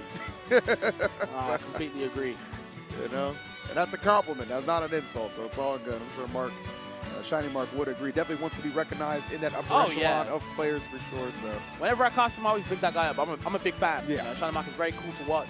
He's a cool guy. Very nice guy as well. You know, very humble. I do want to see how he can, you know, show his Pikachu stuff that he's been doing so far this weekend. He's been killing it. You know, the pre-luck, like I said, you know, getting wins. Even if it was best of 3, getting wins on all the top Japanese and, you know, some NA players as well. You know, he's doing it big. Maybe he can do it even bigger at Genesis, man. Who knows? We'll see. Facts. All right.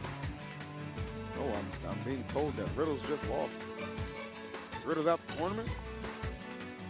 I thought Riddle's lost the Corral, man. Damn. I don't know what's going on. People just be saying stuff. Hey, I just be listening. So. I was about to say, I just be listening. Yeah, that's why they saying it. I get it.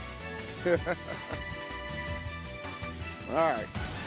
All right, let's focus on this one, though. Shiny Mark, Yoda Cage, game number 1. Let's see how this one unfolds. Pikachu and Bowser Jr. Maybe a little bit of a treat to see this offline, which is always nice to see. But Yeah. Super in hand straight away. Just wants to shield pressure, of course. He drops it for good measure. Doesn't matter, though. We're going to forward there over that cart.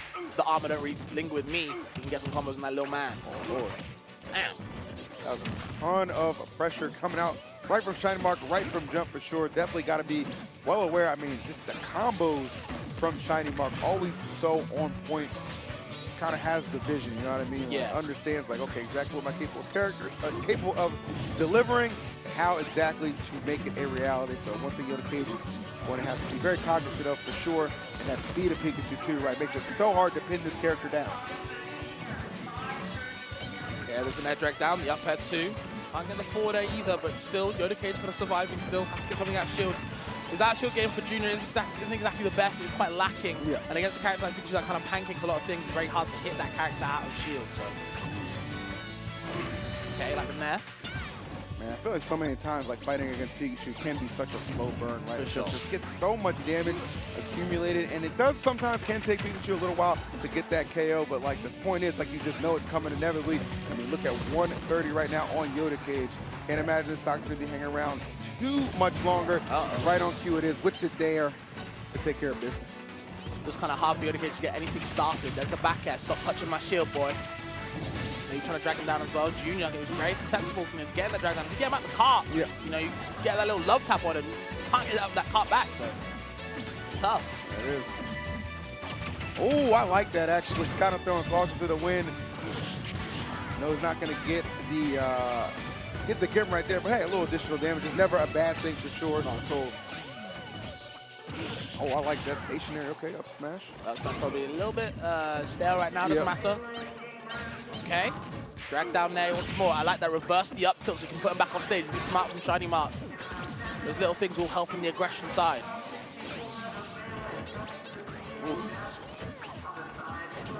Huh? Okay. Yeah, that's what I mean by a slow burn. Yeah, Yeah, Shiny Mart taking his time, bro. He don't want to make no mistakes. Not at all. Yoda Cage's got to find a way in. It's another adventure, I'm telling you. Yeah, and it's always smart, too, because it's like, okay, I know I'm going up against another player who's very competent. I'm not going to go ahead and leave myself kind of at risk for any shenanigans, especially from Bowser Jr. For sure. Who can be a very tricky character at some spots, but just cannot find that KO at all, and in danger of being lapped in that percentage. Everything going right at the moment for Shiny Mart.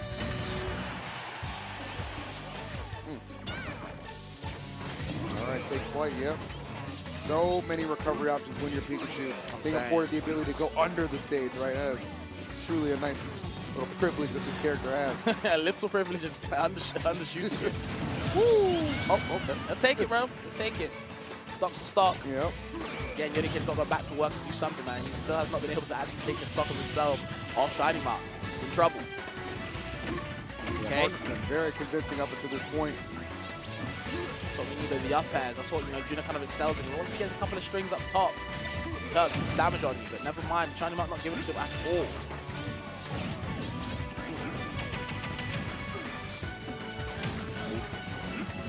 All right, he hits. They are continuing to add up. If I'm Yoda Cage, though, I do like this spot, that the fact that I do have Shiny Mart at 76. Yep. I take a little bit more, maybe a hard read on a smash attack. Might be able to get to that stock a little sooner. Forward smash at the ledge, but those kind of options, they do not present themselves too often. Mark plays such a tight game plan, right? Yeah. Like, this guy does not give you a lot of room to capitalize off any potential mistakes he could have coming down. It's a complete fortress to get past, man. I talk about adventure, but this is an absolute fortress. It's so hard to see the cracks in Shiny Mart's play effectively and consecutively as well. And I feel like that's where kind of Shiny Mart kind of uses his game plan against certain players. That autopilot level I like to talk about, that base game plan. You know, if you don't have an answer to it, you're getting gate kept for free. True. And Yoda Cage is still figuring out what the hell he can do to get even past the first level of the fortress. That's a one stock taken though. Back to 1-1, but you know, can we finish the job? Who knows? Shiny Mart has got to hold on strong. Yeah, Shiny Mart very comfortable, I'm sure, with this lead right now. Yoda Cage, really not too much to lose right now. Good stuff, don't give up defensive option. Get caught by that thunder. You know, Mark's waiting for it right there. Let's see. Is there any hope here for Yoda Cage? My man is trying to find something. Hold on now. Oh, okay. Got to get a little crazy on that one. Actually avoids Makes the it back as safely well. though, yeah. The up B, avoids the up B too. Can he capitalize? Gets the dash attack. Good DI though from Yoda Cage. Yep. Not dying just yet. Living. Oh, that might be enough to do it. The Trump. Yeah, that'll be That's all it takes. All right, well done. Shiny Mart completes the job and gets game one. Fun set right there for sure. Again, top level Pikachu and Bowser Jr. You don't get a chance to see that Offline too much, right? Offline every day, so. Feel that. But yeah, I understand what you mean. It's a slow burner. It is. And it's on Yoda Cage to kind of figure out how he can kind of, you know, force Shiny Mart to kind of play his game. Because at the moment, he was just playing Shiny Mart's mini game the whole damn time. Just chase me. You can't deal with T-Joe, well then keep chasing me. You know what I mean? And Yoda Cage got to find something out quickly because at the moment, you know, he's down 1-0. All right, let's see where we are going for a game number 2. If Yoda Cage can settle in a little bit more as we head to a battlefield and test our second game. Let's see. So I'm talking about 50% just like that off the board. That's a good start. And it is a good start because you see just how much damage that he is able to accumulate right off rip, right? You can get a lot of damage as Bowser Jr. Pikachu far from the heaviest thing in the world, so there are those opportunities. Fast with the platform, faking him out, but still gets grabbed. Though Pikachu is a quick character, drag down, making more grabs, re-grabbing, putting damage on the board. But forget the 50%, we got 70% now. That's it. You know what I'm saying? So. I like that, yeah. That was smart from Mark. Like, you know what? I'm just put my shield up. I'm not trying to do anything crazy. Any of that mess going on. There you go. All right, Smooth with it. Nice maneuvering from Mark. Not letting those cart shenanigans affect him at all. Uh-oh.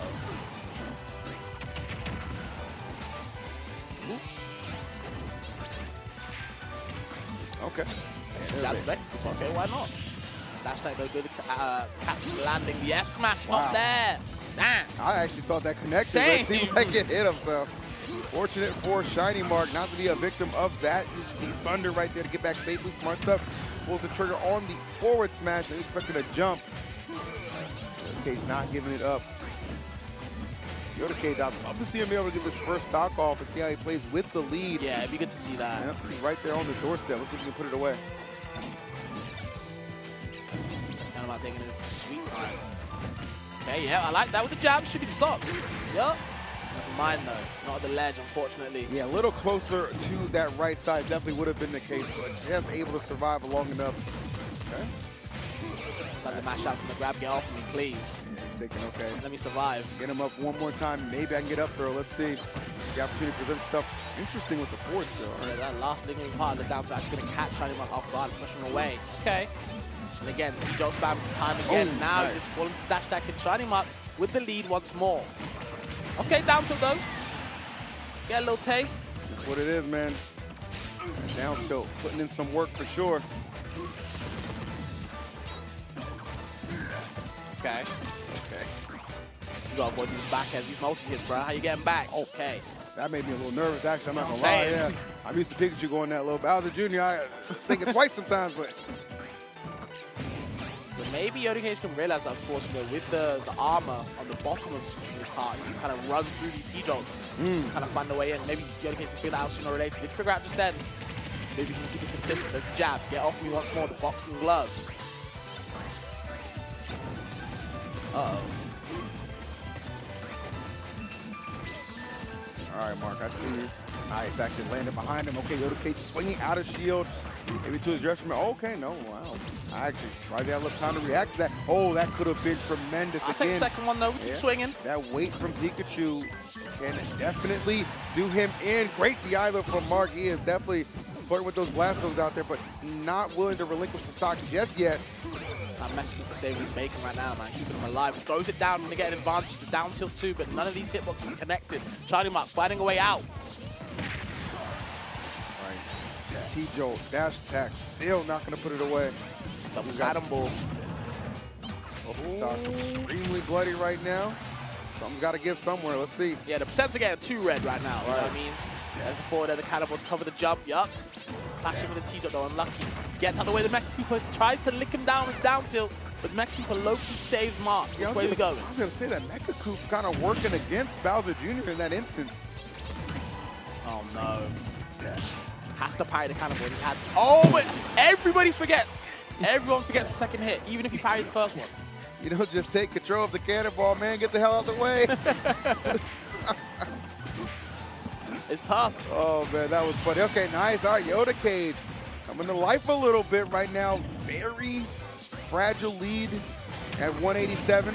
Hold Gotta on. know that, but you can really put this to use at the same time. You got converted. We just want to go up, up and up and up. Showing the fork, showing the hammer, the one.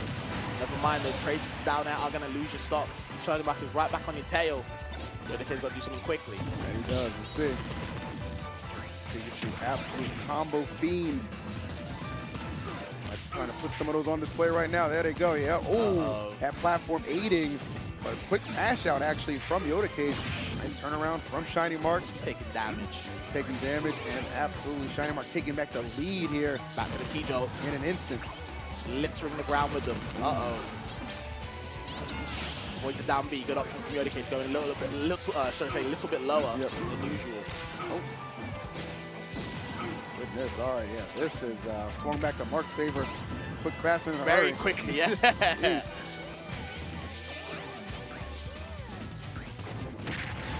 from Mark. Yeah, baiting him to land safely. Get the eye though on the dash attack. Gonna live a little bit longer. Catch the Mecha Cooper back in hand, doesn't get to use it too much. The up B, second parts, dragged out into the grab, maybe an up throw. Yeah, that's the job. Good decision from Shiny Mark. Obviously, I influenced the fact that he did catch him on the platform too, so a little bit of a favorable up throw gives Mark a 2-0 advantage right now, for sure. And Junior a heavy character, but it just didn't matter. It just didn't matter. We have seen some nice stuff though out of Yoda Cage as well. So the set, although in the lead right now is Shiny Mark, it is not over just yet. All right. Okay, 2-0. We got third game now. What can Yoda Cage do? There must be more in the tank. Yeah, for sure. If he can get like kind of a similar start to that last game, I'd love to see that. That was a lot of damage that he was able to inflict early on, and kind of the same thing right there. But Mark kind of quickly returning fire immediately. his own right. Okay. Definitely proven to be a very, very tough matchup thus far, but Yoda Cage, I feel like, has played it extremely well. Trying to get the T-Dot spam, kind of keep Yoda Cage from side being downwards. Or should I say down onto the stage? Yeah. Good introduction from the up B. Okay, just getting anything he can. The up B, surprising amount of shield, maybe a shield poke there. Who knows? All right, slow and steady, trying to get in there. Don't blink though. I'm saying.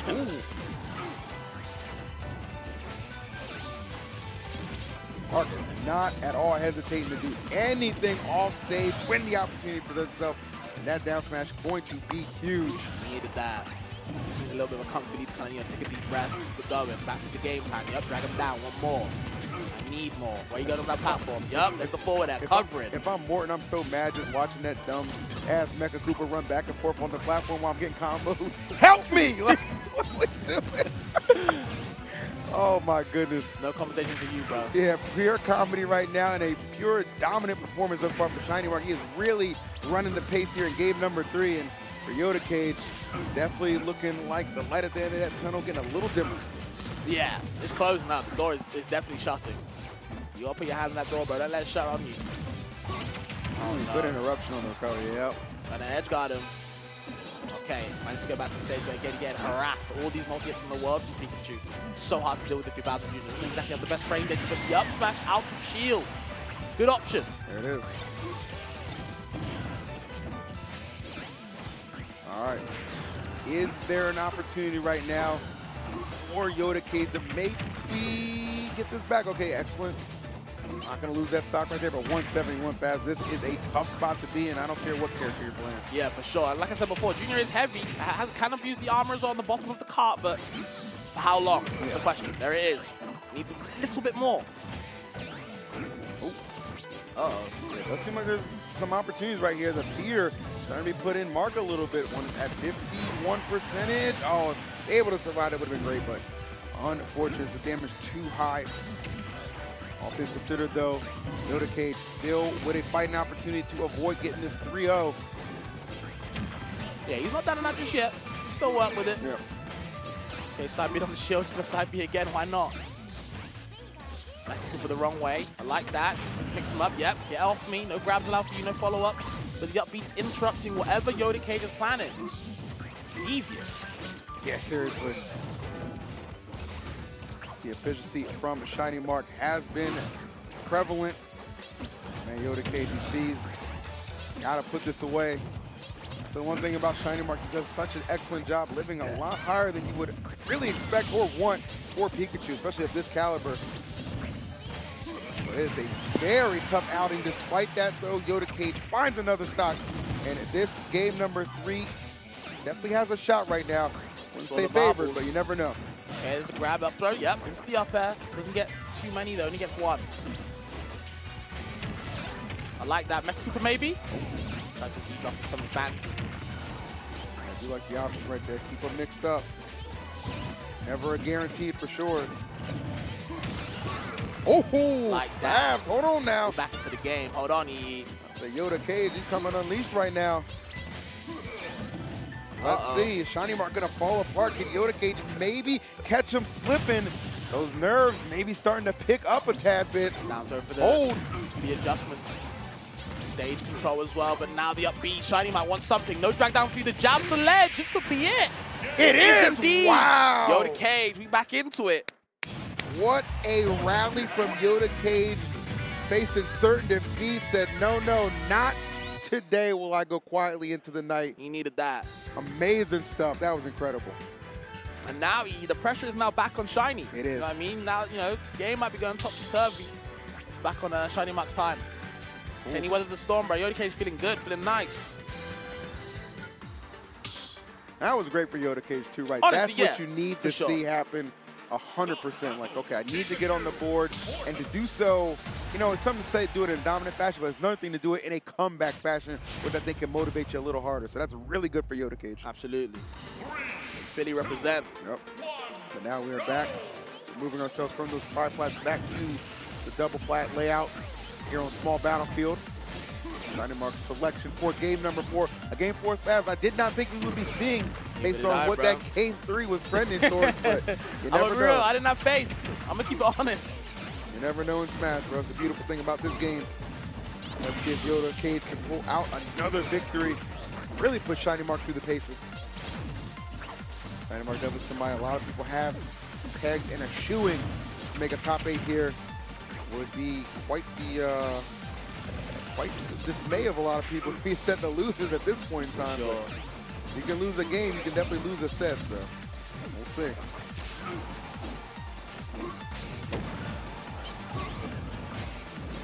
Okay, a bit of advice, side B doesn't get punished too hard, but the ledge trump, but of course they get attacked straight away, buffered. He's able to save him. I like that, just side B into the empty hop. Yep. The jabs. You gotta watch out, but that's a potent move. Quick too, okay? Okay, I'm seeing Yoda Cage's vision for some of these moves, right? Definitely trying to countermeasure some of these decisions Mark's making when it comes to just getting a little defensive. No jab block allowed, so Yoda Cage, I'm not falling for it. Put that down tail away, young man. Ooh, scary. Yep. Nice, okay. Baited that for sure. Not gonna KO, but not a bad position at all. Let's see if Mark can push it a little further. Taking his sweet time, yeah. I can tell Mark is definitely not trying to leave anything to chance. Definitely choosing to be a little bit more on the defensive side for this game number 4. Very clearly not willing to risk anything at the moment. Understandably so. When he takes the stock, by the way. Yeah. That could very well still be around the corner. Not quite able to confirm off of that. But this will be huge right now for Yoda Cage. I mean, you consider all the rage afforded to him right now. You running that smash attack, Lord have mercy. Fortunate to have survived that. Power hit of the F-throw, the F-smash as well, man. Yep. Boy, it's spinning on it. I am noticing a difference in approaches. Yoda Cage seemingly playing with house money. A little bit fearless right now. Shiny Mark does seem to be a little bit more pensive. Reserved, yeah, right? Exactly. Yeah, I like that down smash. That's one of the strongest smashes in the game, I believe. You're able to take that. Now, Yoda Cage back to even on this second stop. Just what you needed. You don't want to let you try to run away with it. All these T-jokes. Like I said before, put the sparks away, young man, please. Definitely thinking about a lot of these options for sure. I see you, Shiny Mark. Forward on the platform, no tag. Uh-oh. Yoda Cage, losing percent now, getting hurt. Building up. That patience, man. For sure. I mean, you need it at this point for sure. Would definitely love to find himself in a similar situation of that last game with the lead, and of course, not let it go to waste this time. It's going to take a lot, but I'm seeing it. It's really starting to begin sliding more so to the side of Shiny Mark, really utilizing that Pikachu's amazing speed. And those T-jokes, of course. Ooh, there might be lurking right there. Can pull the trigger on it. Uh-oh. Nice fair. Okay, yep. Trouble looming right now. Side B's on the way down. Hasn't done too much percent. Too Shiny Mark, but it's taking a lot from him. Bad position for sure. He didn't give a damn about these Mecha Kickers either, man. I'm telling you. Not at all. Spam and T-Jog instead. Spin back. That should be the start. Nice. Woo. All right, now, hold on. Now, this right here would be amazing if Yoda Cage could break away. Hold on, though. Can't get the back conversion. That's the up air. Just a single one, though. Once more. Okay. Know what be available. Where we going? Okay. Keep it up. Off nukes on where he's going to land. If we keep this maybe sub 60 or 70, I kind of like Yoda Cage's chances to maybe do something. So do I. You can see the distance demon right now, Shiny Mark. I'm saying. Keeping it all the way safe. One thing to get to the game 4, man, but winning it, a whole different bag of worms. As Yoda Cage is discovered right now, Mark absolutely unleashed, picking these spots, and they are not being wasted at all. Love that dare. Are you finishing it, though? In a bad position, Yoda Cage. Oh, no. The T-Jokes has to armor through him. No jumping allowed, says him. Okay. Mark kind of controlling that aerial zone. Dang, 134 is kind of out of nowhere. Didn't even notice that. But there's the back air. Hold on. This is it, E. Another hold moment. This is it. Another hold moment. It is possible. Will the Mark nerves crack? I know Yodacation took a deep breath after that stop. It's time. Had to. What? Okay. Gets it down a trade. Maybe looking for some sort of early edge guard. Yeah, it's kind of nuts right now. The fact that Shiny Mark, even in this position, still being so crucial. Understandably so, man. That percent gets around that 70 mark. You are in the danger zone against this Bowser Jr. right now. Oh, just can't find the forward air conversion from the Mecha Cooper explosion. Has to go back to ledge, reset. Yep. Smart. Baits it out. Doesn't do too much with it. Pikachu's frame data is unholy.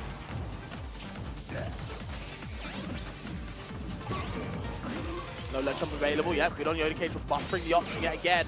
Understanding the mini game. No grab available. Shiny Mark just too small, but the dash attack with the eye maybe doesn't matter. It is over. Shiny Mark takes that set 3-1, but it looked closer than the score says. I would absolutely agree with that, and it's smart of the way Shiny Mark kind of was like, okay, I'm completely taking my foot off the gas. I'm going to slow it all the way down. Only take damage and combo afforded to me when you make the mistake. You know what I'm saying? I don't necessarily have to keep initiating the offense, and it paid off for him, man. Sometimes just slowing it down can benefit you a lot, and right there for Shiny Mark, took him almost the time to get the job done, but got the job done nonetheless. Yeah, it wasn't exactly the prettiest set. Kept it a little bit ugly, but sometimes you got to do it that way, man. That's Smash Ultimate. W's a W, exactly. That's Smash Ultimate. That's what it is. W is a W, so hats off to Shiny Mark. Maybe Yodacation can do a little something in losers. We'll never know on stream, but good on Shiny Mark for keep going, keep trucking on. No doubt about that. So well done right there for all the competitors that we did see during our block. We definitely saw some great sets for sure. For sure. A lot of amazing players, and you never quite know what's going to be coming up, man. Again, we have so much more to get through throughout the rest of this tournament for sure. Got to whittle it all the way down to top 8, so we can have that Championship Sunday set by the end of the night. But great working with you, Faz. I had a lot of fun. I think this was our first block, which is kind of crazy to think. Definitely doesn't need to be our last because this was a lot of fun, and hope you guys enjoyed it as well. Don't go anywhere. Stay tuned on the other side. More Smash Ultimate coming at you. Giving up this game, but he's so far behind regardless. Yeah. Good forward air. Forward air to push him back off. Yeah, good catch. It worked.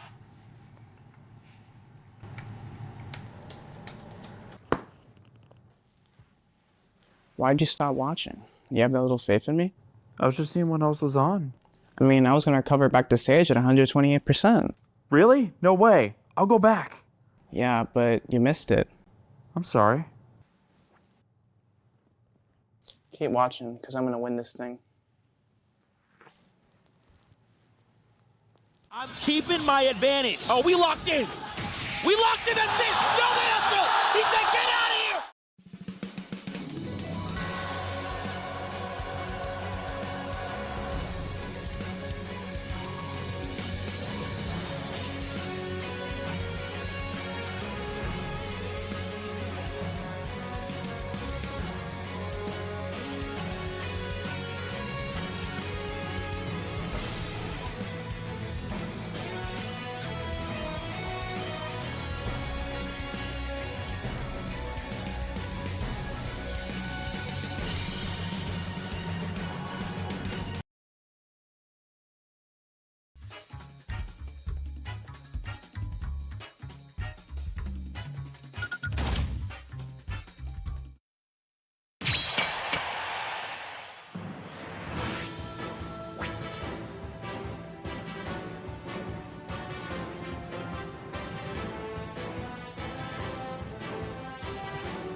Welcome back to Genesis X2. I'm here with Haz, myself, Charles, and we are going to take you guys through top 64 of this tournament. We are entering the cream of the crop where the biggest upsets happen.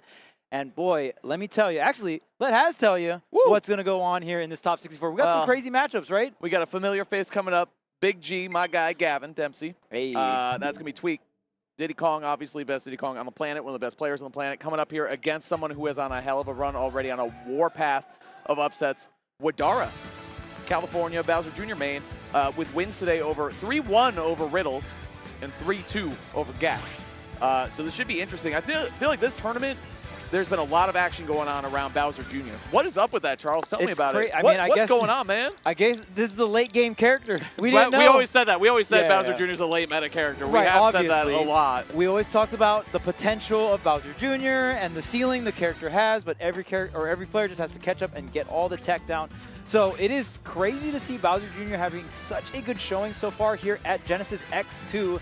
And of course, if you are a longtime Tweak fan, it is ironic that, because Tweak used to be the best Bowser Jr. in Smash 4, was actually the character that held him back for quite some time until he picked up Cloud and really his career started kicking off. So it is interesting to see Tweak fight up against Bowser Jr. in Ultimate, obviously a very different game from Smash 4, so it's going to be a fun matchup. It's interesting, too, because I think we just saw Yoda Cage, Yoda Kage, of course, getting pretty far in this bracket. Winner side losing just a shiny mark in a 3-1.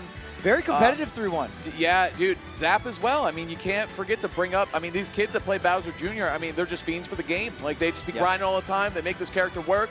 I think so much of it is like, so Bowser Jr., when you think of that character, you think of, I think of two moves. I think of side B, and I think of up air. You know what I'm saying? Like, and up B, honestly, to be honest, like the hammer coming out sometimes. But weirdly, like, it's the other moves that you see that are really good. Like, I think we saw a lot of good neutral B usage from Yoda Cage in the last set. And down tilt, too. Like, down tilt, very active, very strange timing on that move. Yeah. It's pretty powerful. Like, it can get the job done. Oh, yeah, and then you have jab at the ledge, right? True. A very classic ledge trap. How many good moves does this character have? Hold on a second. Talking about a top tier right here, Chuck. Right, and forward air pretty active as well. I do think versus some characters that outrange the forward air and the back air is going to give Bowser Jr. some trouble here.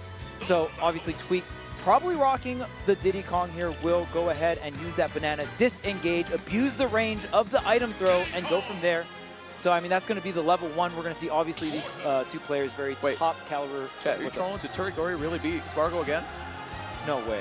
Is that my call, Charles, to make top 8? Hold on a second. Wait a minute. Dang, man. Chat's either trolling. Where'd you make that call at? Oh, you can find it live on Tweak Talks. Of course. Oh, I see what that prediction. Yo, the whole squad's here. Well, Marcus isn't here. The GOAT. Hold on. Well, what if it was Tweak versus Marcus in tournament and then we were both casting? That would be like the entire squad. You got to make it happen someday. Marcus, I'm retired. Come on, man. Retire, Marcus. Either way, we're getting into it right now. Diddy Kong against Bowser Jr. Let's get into it. I think one thing against Bowser Jr. too is like, you're going to have to work hard for pretty much every stock. Like, I feel like Z-Drop Banana will be good in this matchup, obviously, as it is in like 90% of matches. But right now you can see already a lot of work being put down on the side of Wadara.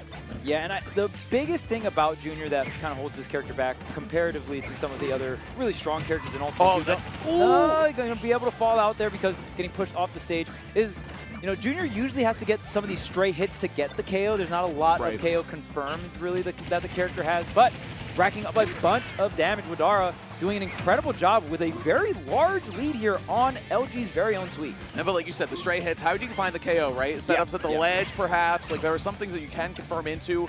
Up smash out a shield, but Diddy's short, so I'm not too sure how some of these interactions are going to work out. That's right. And catching him is tough, too. You know what I mean? We're seeing right now, this is the neutral strong house that we see Diddy Kong in often, where we're going through the monkey flips, back there, up smash. Hey, parry, up smash. That will do it for sure. The crowd coming to life here, too. Hey, Wadara. And I run of a lifetime, man. I believe Wadara is NorCal. So San Jose, NorCal, going to be on the home turf here for Wadara. Yeah, I think it is like, it's not like Wadara got like, you know, it wasn't in like the MKLeo void path of like free DQs. Like that was wins over Gact and wins over Riddles. And those are two very different types of opponents. See how he falls out of the banana trip, by the way? It's a different animation, or it takes a little bit longer. Like you have to confirm out of it, so. Going to be a little weird, right? Even, you know, they're a weird character, man. Yeah, I mean, there are other characters like that. Samus, Luigi kind of have weird trip animations where you have to, you know, time the fall a little different here. We'll see if that's going to be a huge component in this matchup. There's a slip, but Tweak actually going into the shield isn't going to matter. The forwarder going to pick it up. And just like that, Tweak going to close it out very safe with banana. Getting the confirm right there. I feel like Gav's playing a little slow right now. Like a little slow in the confirm. I think he's trying to feel out the tempo right now. Yeah. Starting to get some more straight hits, starting to combo things up. He's slowing things down. Z-drop banana, up air, back air. There you go. The tweak conversions that we're used to. But again, against Bowser Jr., like, if I'm Wadara, I'm not sweating that 43. Like, whatever, man. You got to do that 2 or 3 more times before the stock's ready to pop. It's kind of crazy.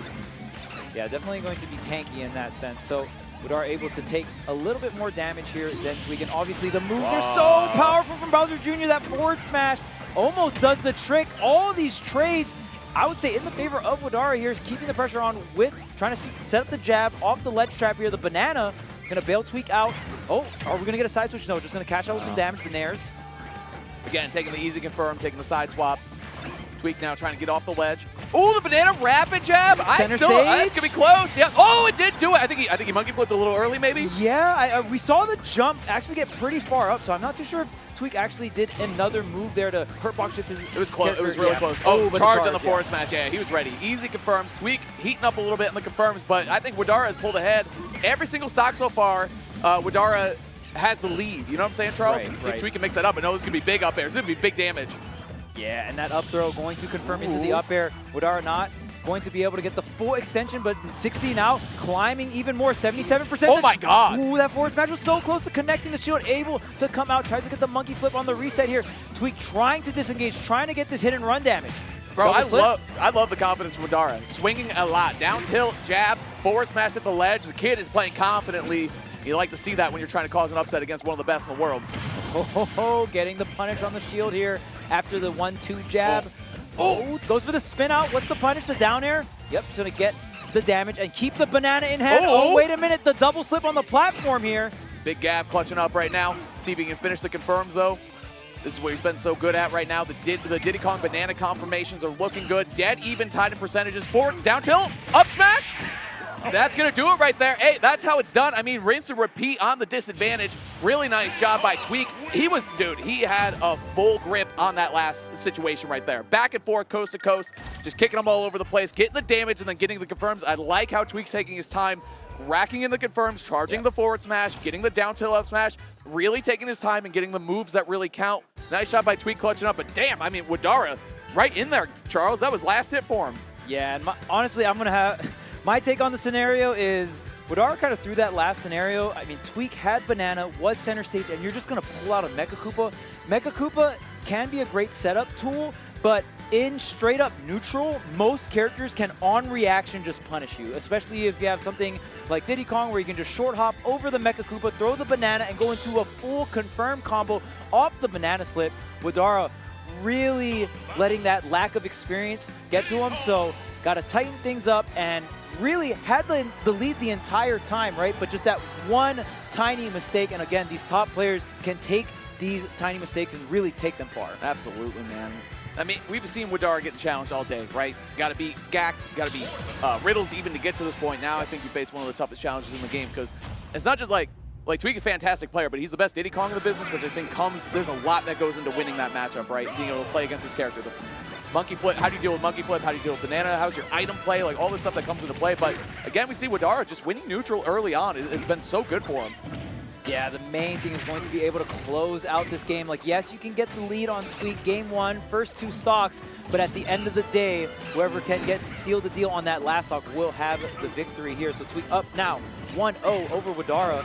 One thing I'll say about Wadara, too, is did not win any of those other sets 3-0. So no stranger to losing games and still closing out sets, getting the charge on the forward smash. Tweak, once again, taking his time, adjusting his combos to the uniqueness that Bowser Jr. brings to disadvantage, right?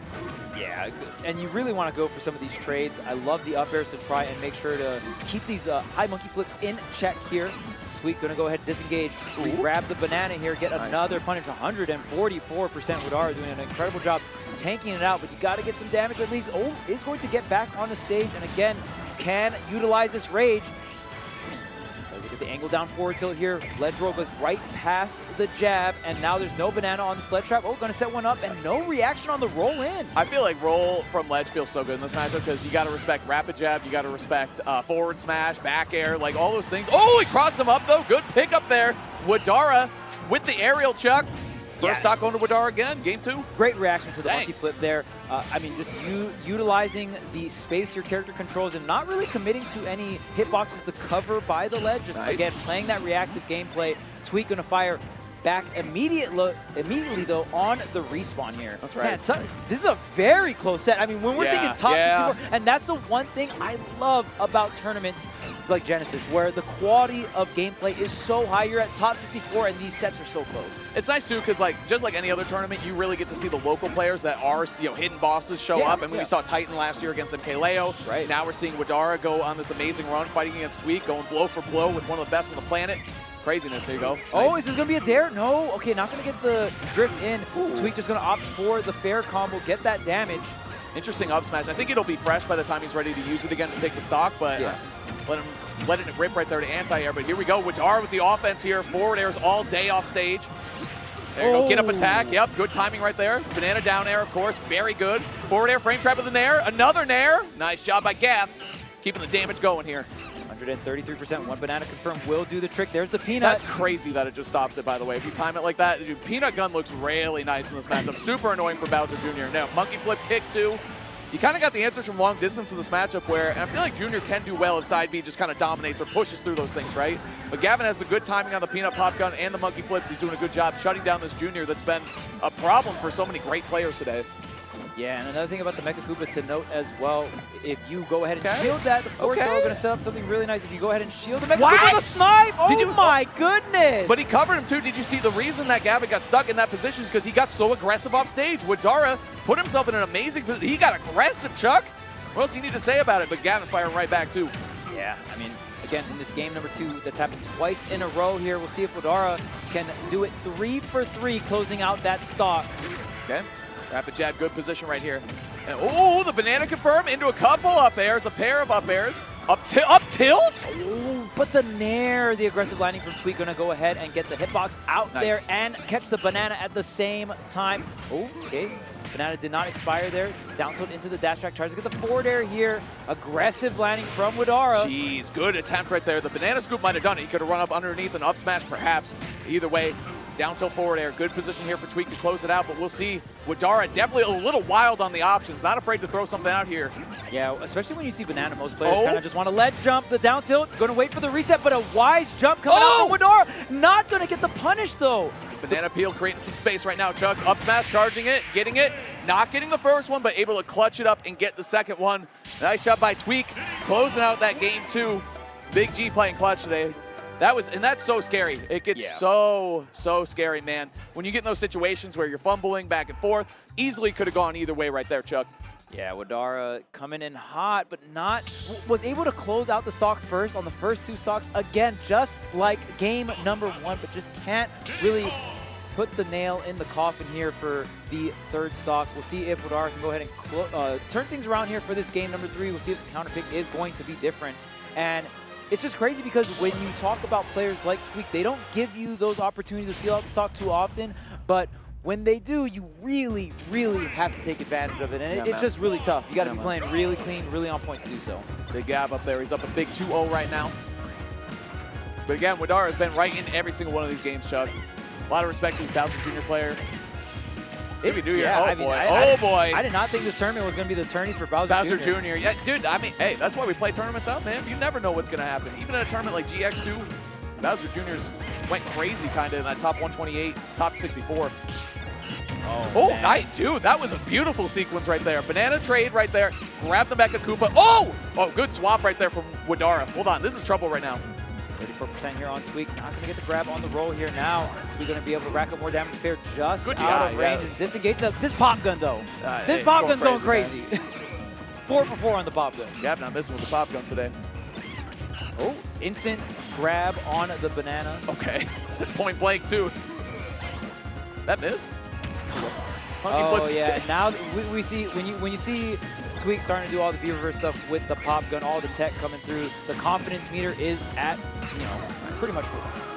Up tilt, closing that one out, 170. I think this is the first time Tweak has had a stock lead, right? Or did he have one game 2? I can't remember. Either way, I think that's testament to Wadara and how close these games have been. Yeah. Oh my God, dude, that sequence was wild. Big damage here for Tweak. Gonna go ahead and go for the high barrels. Wodara not going to have the speed to go ahead and whiff punish that, able to get out of the scramble with the up B here. Yeah, and even though Tweak, he did a rising up air out of shield, it didn't even catch him out of the abandoned ship. I love the name of that Yeah, movie me too, dude. Abandoned Ship, so. Appropriately named, Chuck. That's what we'd say about it. But here we go. Platform tech chase, actually sliding right off. I don't know if you tanked that intentionally. Yeah, unfortunate. I mean, kind of needed the damage, needed Nice. the confirm there, because right now Wodara is letting this game number 3, this entire set, honestly, going to slip through his fingers if he doesn't do something quick. Ooh! Oh, the reset. Okay, not going to roll in. Good stuff. The second stock will see another day. Down tilt, down tilt. Oh, man, trying to get the entire down tilt streak across the stage here. Getting the Nice, back dude. air. Oh, my God. Goodness. So clean. Option coverage right there. Tweak taking off with this game 3, man. A big 2-stock win. Big chilling right now, but the forward air, again, I like these aggressive edge guards from Wodara. I feel like he's had a lot of success with those. I love the confidence that he's been playing with on the offense. Oh, man, and you really have to against a player like Tweak. And here's the up air. Is going to be able to chain all 4. 5, actually, was able to weave in the fastball as well after, like, the first or second one. So really great stuff coming out from Wodara. See if Wodara can try to shut down this banana some way, somehow. It is so hard against a player like Tweak. Such great item control. And there's the back air. And wow, hold just on now. like Hold that, on that now. second stock just completely evaporates. Yeah, man, we can't be on cruise control right now. Wodara stepping on the accelerator, potentially in the last stock of his winner side, but he's fighting for his life as he needs to. 71% on the Bowser Jr., 20. Bad position. This is where Wodara has been winning. It's off stage. Ah! Oh no! Confirm into the what you usually see that abandoned ship setup into the hammer swing. Not going to come through for Wodara. Heads up now. Wodara playing on fire. Good hesitation there by Tweak. Did not want to get platform tech chase. Got to shut down the momentum, Charles, by any means possible for Tweak. Banana had it expired. Looking for it right there. Good catch. That was amazing item play from Wodara, actually. Going for the Mega Koopa. He's stepping back. He's waiting for a monkey flip, Charles. 100%, 100%. Wants to get that option. I mean, the up smash with the rage might be enough, especially any of these smash attacks at the right spot in the map. Wodara could stay in this set versus Tweak. There's the pop gun once again. Tries to go for the up smash out of shield with the earthquake hitbox. Bro, the landing hitbox right there, saving lives. Wodara at the ledge. No up way! Smash, the cross up. That does it right there. Oh my God. Hey, if you didn't know who Wodara was before this set, now you do.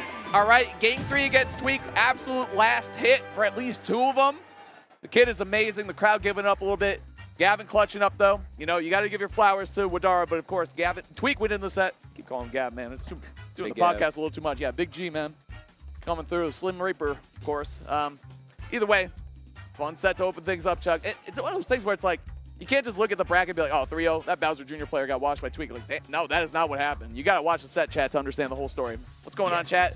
Hey, if you missed it, Fargo's in losers, chat. #1 player in the world, #1 player on the planet. This is what I always say about Genesis.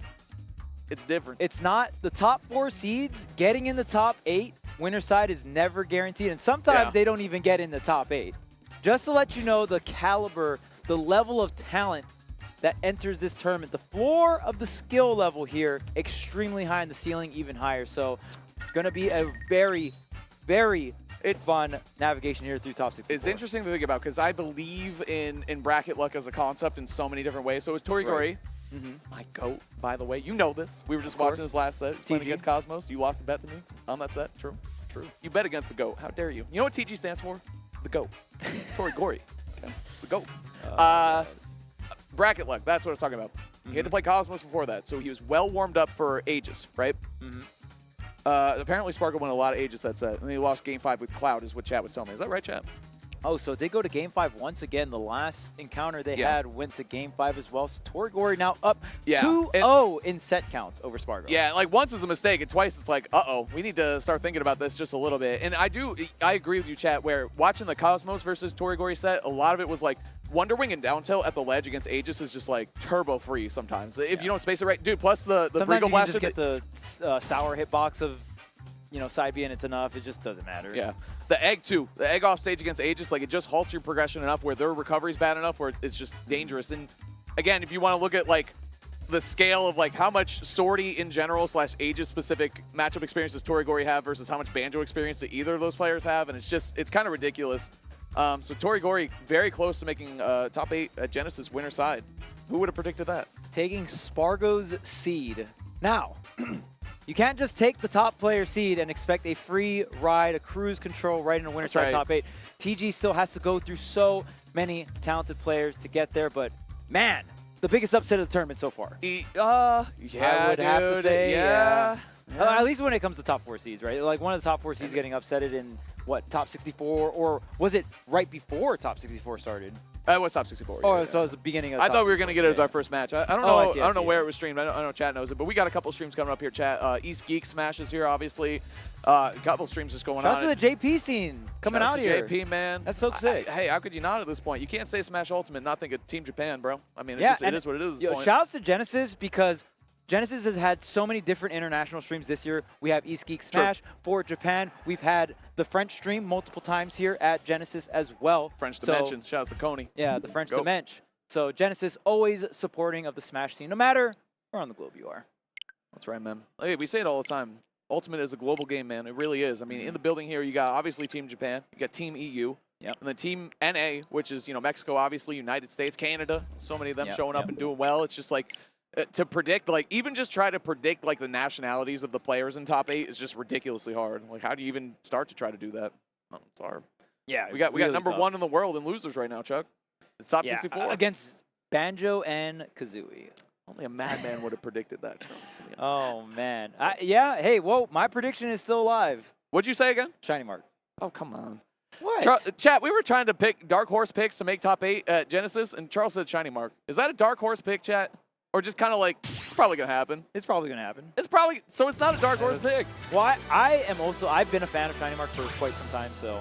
Yeah. Like, I believed in Pikachu / Shiny Mark for a long, long time. You tried to get Void to play And I Pikachu, believe this right? is Shiny Mark's first Genesis. That sounds about right, because like he would have made other top 8s, right? True. You tried to I'm get Void not to play. 100% sure on that, but yeah, I'm like pretty sure this is Shiny Mark's first. You tried to get Void to play Pikachu at one point. I did. I even tried to get Tweet to play Pikachu at one point. Okay, well, that didn't work out. Both of them didn't work out. All good. It's all right. All right, Void had a good turn. He's home watching right now. Shout out to my guy Void. We miss you. We miss you, Void. Okay, actually, okay. I feel like I say this a lot, like 2 of my favorite players, but dude, I am a huge Ruffalo fan. Oh, Big yeah, Ruffalo fan. I think like everyone talks about Fundies. Everyone talks about my favorite Fundies player. Bro, Ruffalo, got to be in the conversation. I didn't even know he played a lot of other characters. Like I saw him play earlier today. He's playing against a really good Inkling player, and he went Samus instead of Palu.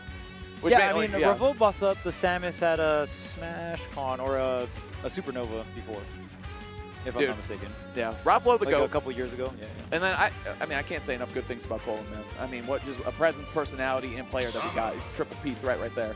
Ruffalo representing France, of course. Going to be good, and Cola obviously from the US of A. Yeah, Georgia in the building, Yes, France in sir. the building.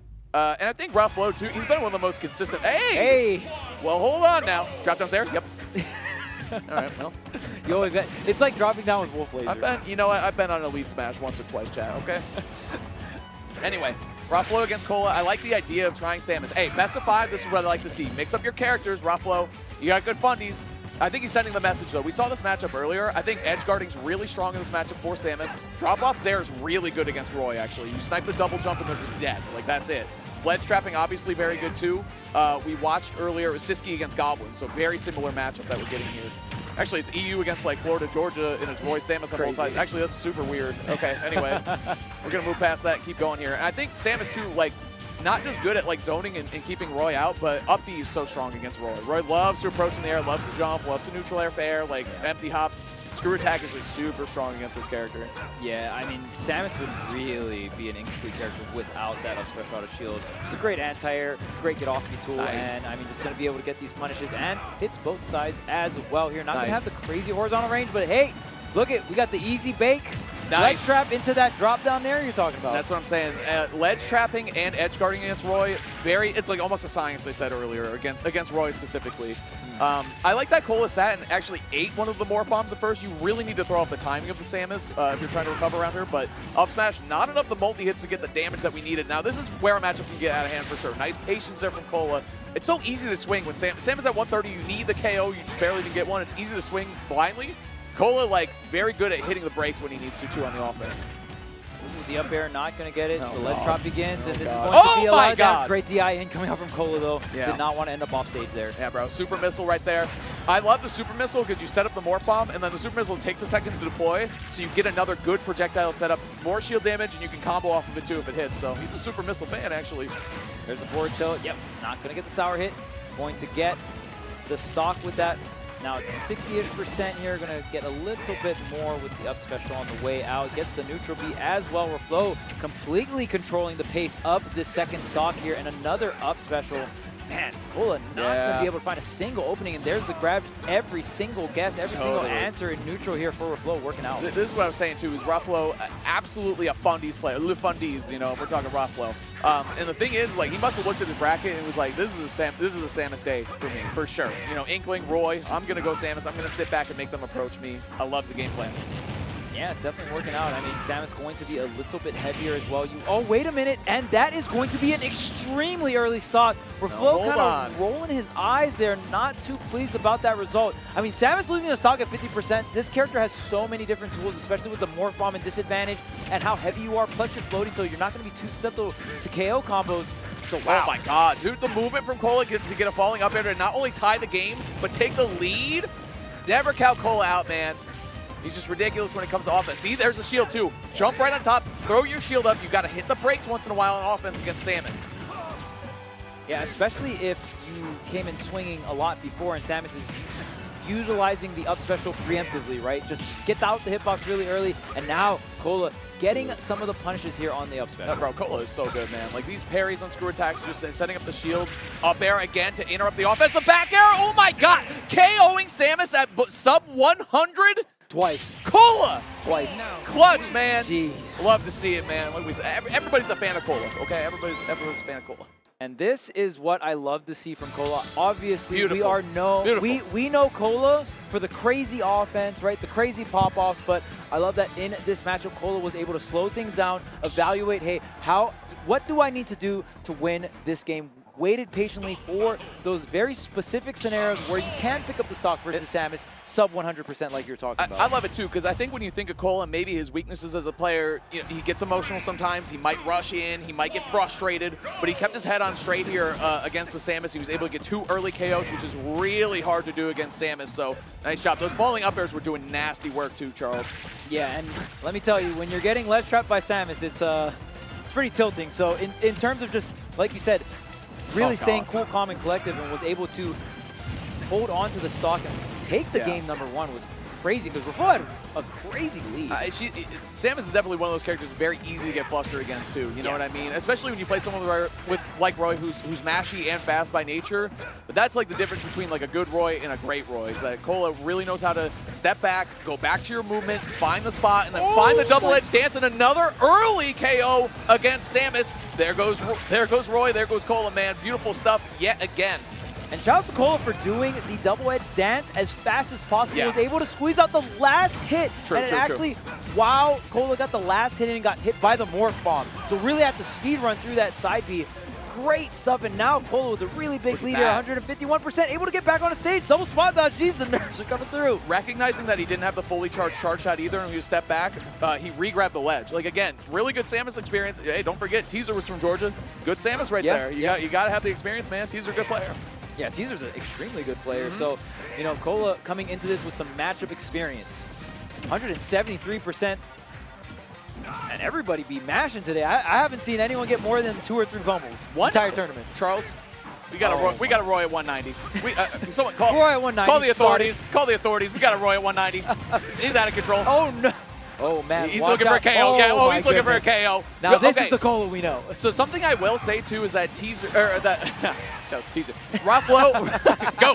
Rockflow is definitely shooting and kind of, I don't want to say autopiloting, but low-key autopiloting off stage, shooting projectiles, and Cola's getting very aggressive. He also understands, hey, I'm at 200. I'm going to go off stage and act crazy, right? No better player to be in that situation.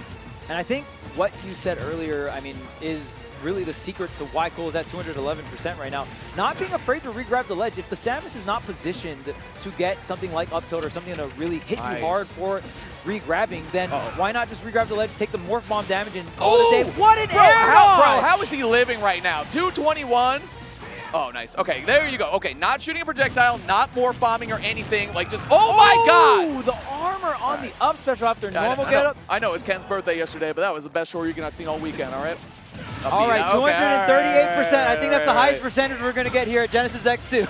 Golly, it's just ridiculous. And again, like everyone, when we talk about Cola, we talk about his offense, his aggression, his ability to just stampede his opponents. But the defense is really showing up today, man. And defense wins championships, Chuck. Absolutely. And I mean, Samus, Chad just said Samus can't kill. All right. Well, okay. All right, Chad.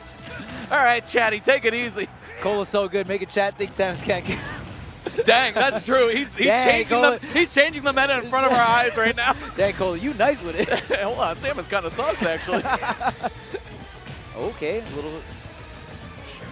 little scramble here on the platform, but Cola able to just continuously keep getting these forward airs, these back airs up there, not fully connecting, but here's the back throw. Maybe an opportunity for Reflow, dropping some of these morph bombs higher, going for things like the up tilt to try and punish the regrab. If Cola goes forward here, I like that, stepping a little forward on these ledge traps for Ruffalo.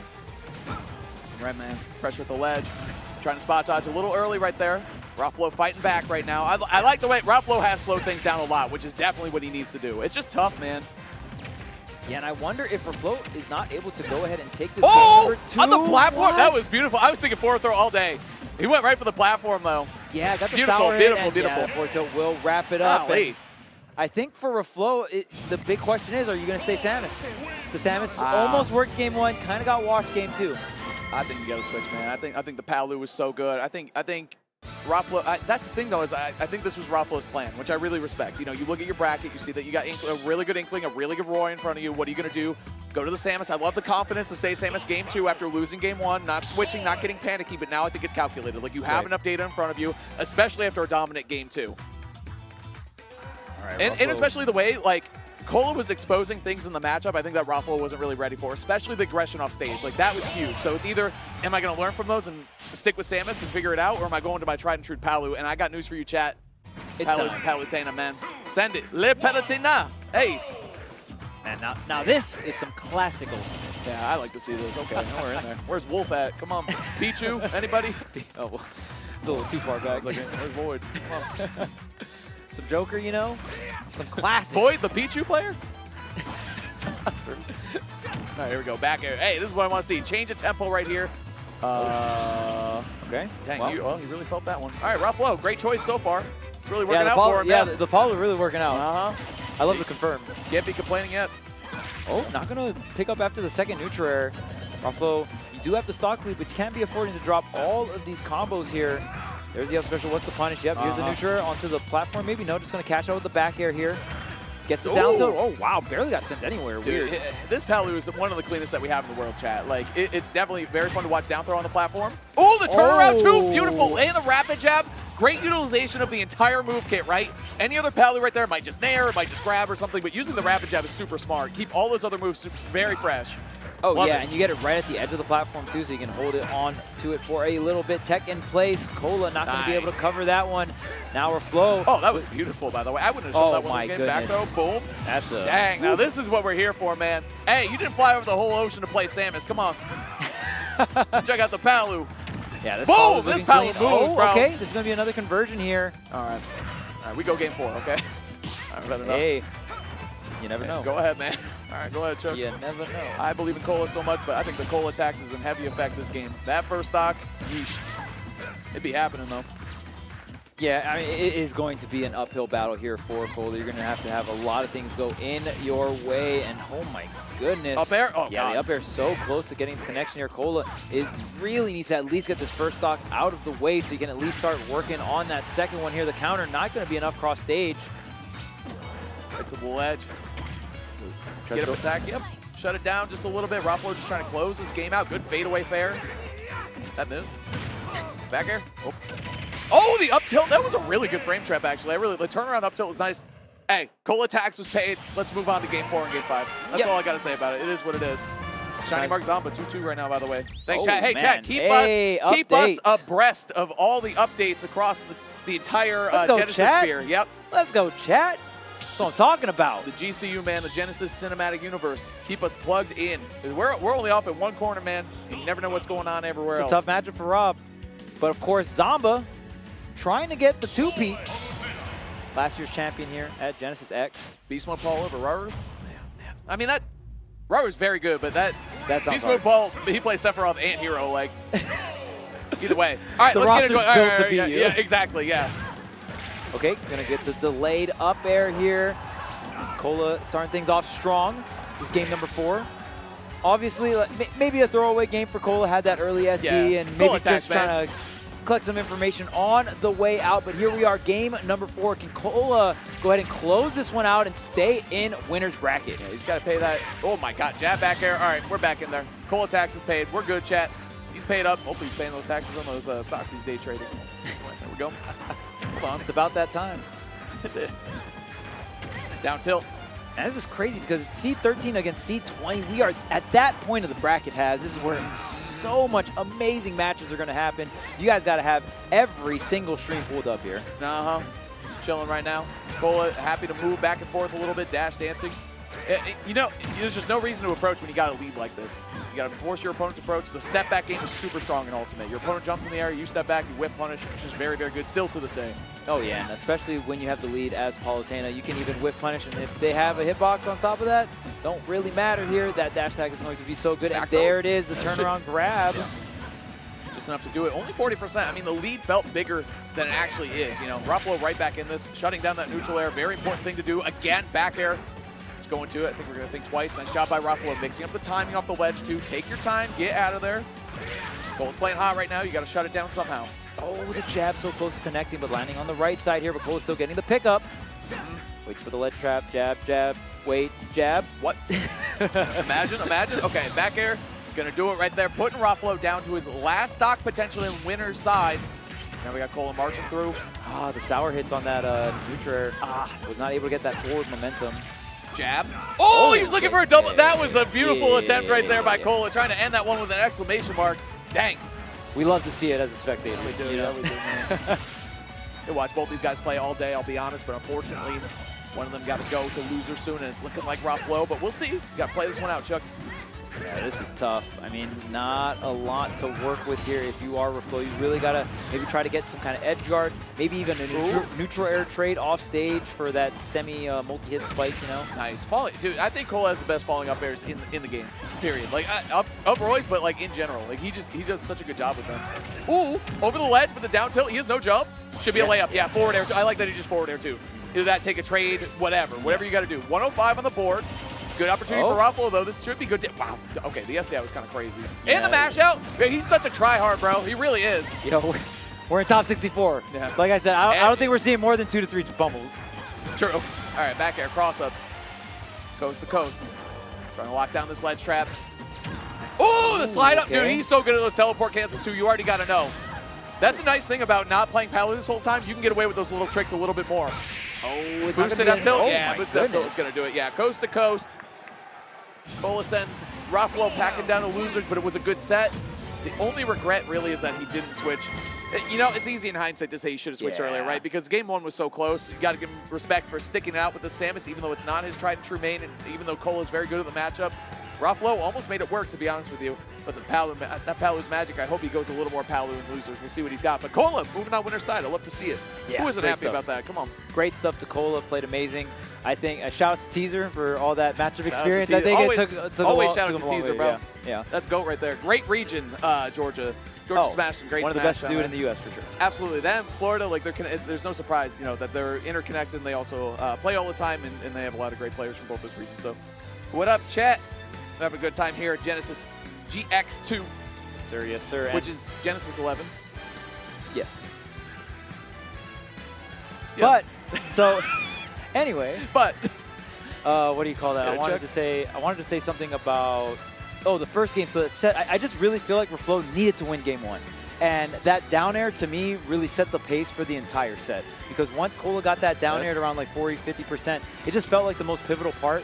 Because it feels like Ruffalo came into the set being like, okay, people know about my Samus, but I'm going to try this curveball. And I feel like if you don't get that game 1 win with the curveball, whether you stay Samus or not for game number 2, that you had such a big lead in that game 1. And I feel like that felt like the biggest pivoting point in the set. For sure. And again, too, I think like Ruffalo, the game plan was great. Like the game plan was super solid. I'm gonna go Samus again. I'll look at my bracket. Definitely polished the Samus up quite a bit. Happy to see that character combo is actually really good too. Like I think they help each other out in a lot of ways. But man, the Palu is just like truly one of the best in business. Oh damn! The hits just keep coming. All right, that's enough. We're done talking about Palutena. We're done talking about Samus. We got my boy Hurt. My boy, coming up against Lima. Two of the best in the business. Two of my favorite character specialists that we have here, right? Yes. No one really doing. I mean, they both play pretty popular characters, Bayonetta and Snake. You know, both well represented from the bottom level to the top level. But damn, they both have that X factor. And this matchup is always, for me, one of the more interesting matchups in Ultimate because, the first year of Ultimate, before Bayo got the buffs, it's like, wow, Snake Bayo, it felt impossible for Bayo players because Bayo couldn't really upbeat to the ledge. You're going to see this a lot. You're going to see Lima lining up a lot of ABKs, upward ABKs to the ledge just to avoid grenades being put right at the edge because you can't witch twist to the ledge. If there's a grenade there, you will take damage. You detonate the grenade here. So that's like super level 1 stuff about the matchup, but I mean, both these players have pushed matchups for both of their characters so far. So I'm just really, me too, really excited to see this. And I think too, both their characters are top tiers for a reason. Like they have a lot of depth to their characters. There's a lot of uniqueness to how they play their characters, how they look at the game through the lens of their characters, and what they use. It's not just like, oh, Hurt's good because he pulls grenades and he camps. That's a part of it, but it's the X factor that he brings to it. His conversion off grenades, his edge guards, his ledge traps, everything there. And Lima, like, what else can you say about this player? One of the best eyes in the game for offense. Best eyes in the game for Bayonetta, unique combos, crossing up DI, tracing opponents, doing all that great stuff. Like you said, Charles, I don't know if I've been more excited for a match today, to be honest with you. Like, this is kind of crazy. Like, this is amazing. I want to see how much Hurt crouches in the matchup as well. I think Bayonetta can suffer against some of these shorter characters in the game. Snake, not necessarily short, but you can go into that crouch. You can crawl as well, so you can be a little bit mobile. It's so good, dude. It's a very good crouch / crawl. That and like, so one thing I also want to point out too is like the ability. I want to see how Lima's item play is today because being able to grab the grenade, I think Hurt's going to cook the grenades a little bit longer. Being able to grab the grenade, run up in witch time is going to be an option that you always need to be present and be aware of. Oh, running up and grabbing. Okay, Lima's done some homework here for this matchup for sure. That's a message to me. Yeah. Okay, there's the grenade, going to go ahead and disengage, and both of these players know how to slow things down as well. There's the witch time, and even if you don't necessarily, you're not in range, and wow, avoiding the grenade as well. You see the high ABK, go for the headshots all day. The Thanos, man, got to go for the head. Ooh, the SDI from her, okay, catching, even making Lima cash out after just an ABK and a fair, right? That's really good SDI from her, a lot of respect. And the other thing is like, as Bayo, grab, dang. Instant back air did not connect, but Lima, like I said, absolutely has done his homework in this matchup. Oh, yes, for sure. Again, at the beginning of Ultimate, this matchup, a lot of Bayonetta players said it was unwinnable. I think, I don't know what the player base thinks of it now, but I think it's a lot more doable for Bayonetta. It's not like an auto freebie, right? And right now, honestly, Lima's looking really, really clean in this matchup. Again, trying to get this back air lined up. The difficult part about this matchup, I will say, is getting that KO. ABK, I'm pretty sure you get another one if you connect with the missile. Pretty sure. So, and recovering is actually going to be tough for Bayo too.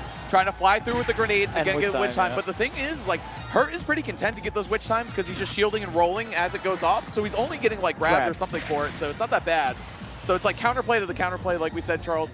These are grand masters of chess, coming through of their characters. We do see the crouch right by roll on the ledge trap here from Hurt, trying to avoid the ledge drop double jump or ledge jump ABK. Going to be the most common option here from Bayonetta. Again, mixing up how Lima is going for these ABKs, using the up Bs to stall, using the triple jumps to stall, and even using the directional air dodge to get to ledge if need be. Hurt was baiting 100%. He's going to control the missile. Looks like it's a little bit too long. Bait. Lima into recovering high, then probably dash attack, right? Try to catch him right there. Up air. Oh my God! I haven't seen a trade that bad since the Mavs picked up AD for Luka, okay?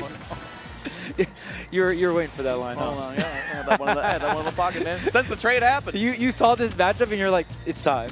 Uh-huh. Golly. 198%. Like we said, if you looked back in the first 20 seconds of this game number 1, you're like, oh wow, Hurt at like 100 and Lima at 3. Lima's got this, but again, it's just so difficult for Lima to go ahead and land this KO. You see Hurt constantly recovering high. Every time out of disadvantage, we see Hurt go into the double jump or into double jump Cypher immediately to go for that high recovery. Bayonetta doesn't really have an up air that can really, she doesn't have vertical threat. It's not like Fox where, I have the threat of up air that can get the KO really early or do a massive amount of damage. Ooh. Oh, he tried to forward air actually. Oh, yeah. You wait. You think up air's coming, right? Because you're above him, but dang, trying with a forward air, that's crazy. And like you said, I think, Charles, I think this is just one of those matchups, and don't get me wrong, first stock always matters, but this really feels like a matchup where the first stock matters so much, because Lima's really feeling that pain of not being able to close out stocks early against Snake. It's just going to be a thing for this entire set, Chuck. Yeah, and it is very hard. The best case scenario here for Bayonetta is getting a low edge guard and hitting back air over and over again when Snake is on Cypher.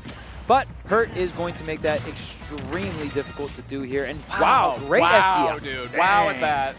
All right, SDI on deck here. And Hurt, you know, right off the rip, didn't have the best opener, but man, is he really closing out this game number one I think he's one of the best adjusters in Ultimate too. Like, he's so good at figuring out a game plan, either on the fly or just seeing what's happening and adjusting. Like, he's just so good at it, bro. Forward tilt, okay. There's the Nikita here. Oh my God, are you getting 50? All That's right. a technological advantage right there. Man, technology over magic, bro, all day. You know, the Bayonetta players have gotten a lot better at that matchup, but I gotta say, it still looks rough as hell, It bro. looks tough. I don't know what Bayo's worst matchup is, but Snake's got to be at least up there. Dude, I think too, like, so you think about like Snake versus Bayo, just like, as you love to say, on paper. Then you consider the fact that like Hurt is adjusting and mixing up. He's doing all the matchup-specific things that make any matchup tougher for Bayo, like SDIing really well. How do you edge guard her? How do you punish her in disadvantage? Like, how do you deal with Witch Time? Like, all these X Factor things that Hurt is doing really well. Man, Lima's got some adjustments to make. That being said, it was a great first stock. I think there's a lot to take away from here. Lima also great at making adjustments. See what happens here in game 2, Charles. Yeah, I really want to see if Lima can try to set up some of these low edge guard scenarios. It's just so hard because, again, we just see Hurt always hit the ejectocito, you know, just double jump. Just double jump, up B. And it's just hard because Bayonetta doesn't really have too many options to hit Snake off the Cypher. Whenever you're thinking about Cypher, there's so much there's a knockback threshold you need to hit to go ahead and hit Snake off the Cypher. Obviously, Witch Twist and all these multi-hit moves that Bayonetta has, and even up air is not going to be enough. And, that's 50. Okay. All right, 62. I already make that Mavs joke. You could make it so many times over. I got one more for you tomorrow, chat, so you saving it for the good stuff? Save it, man. Either way, now this is the opposite of what you want to see. I mean, we talked about how important the first stock can be, how important the first lead can be. Hold on, grab. Oh, man. Farm it. Dude, the pushback on that is crazy. Yeah, and Bayo's shield grab is horrendously bad. It's very bad, yeah. Mistiming the Witch Time there. Lima playing patiently around the grenades. Again, we've seen a lot of matchup-specific things coming through from Lima, too. The headshots on the ABKs. Oh my God, dude, his dash attack is so good. It's so crazy too because we've seen Lima work, especially on the first game, right on the first stock. We see Lima work around the grenade like 2 or 3 times. It's so perfect. You're like, wow, look at that. And then messes up one time, and you're like, wow, this math doesn't add up. Like, this sucks. It's crazy too because like Snake's kit is like the jobbers that exist in the Bayonetta world. You know what I'm saying? Like the guys she beats up to like build combo points and stuff and like farm for free experience and like money and stuff. They're just like throw grenades and like shoot at you and stuff. Yeah. You think Bayo would do well based on the canon of her game. However, Hurt, a whole nother beast, man. Not a jobber by any means. Hurt definitely pushing the metagame in general, one with Snake, really showcasing what this character can look like at a consistent, you know, top. I would consider Hurt a top 10 player. You know, I don't know exactly what the ranking is, but in terms of skill, my personal opinion, I think he's a top 10 player. It's a free thing to say. Yeah, and I don't think much people are going to debate that.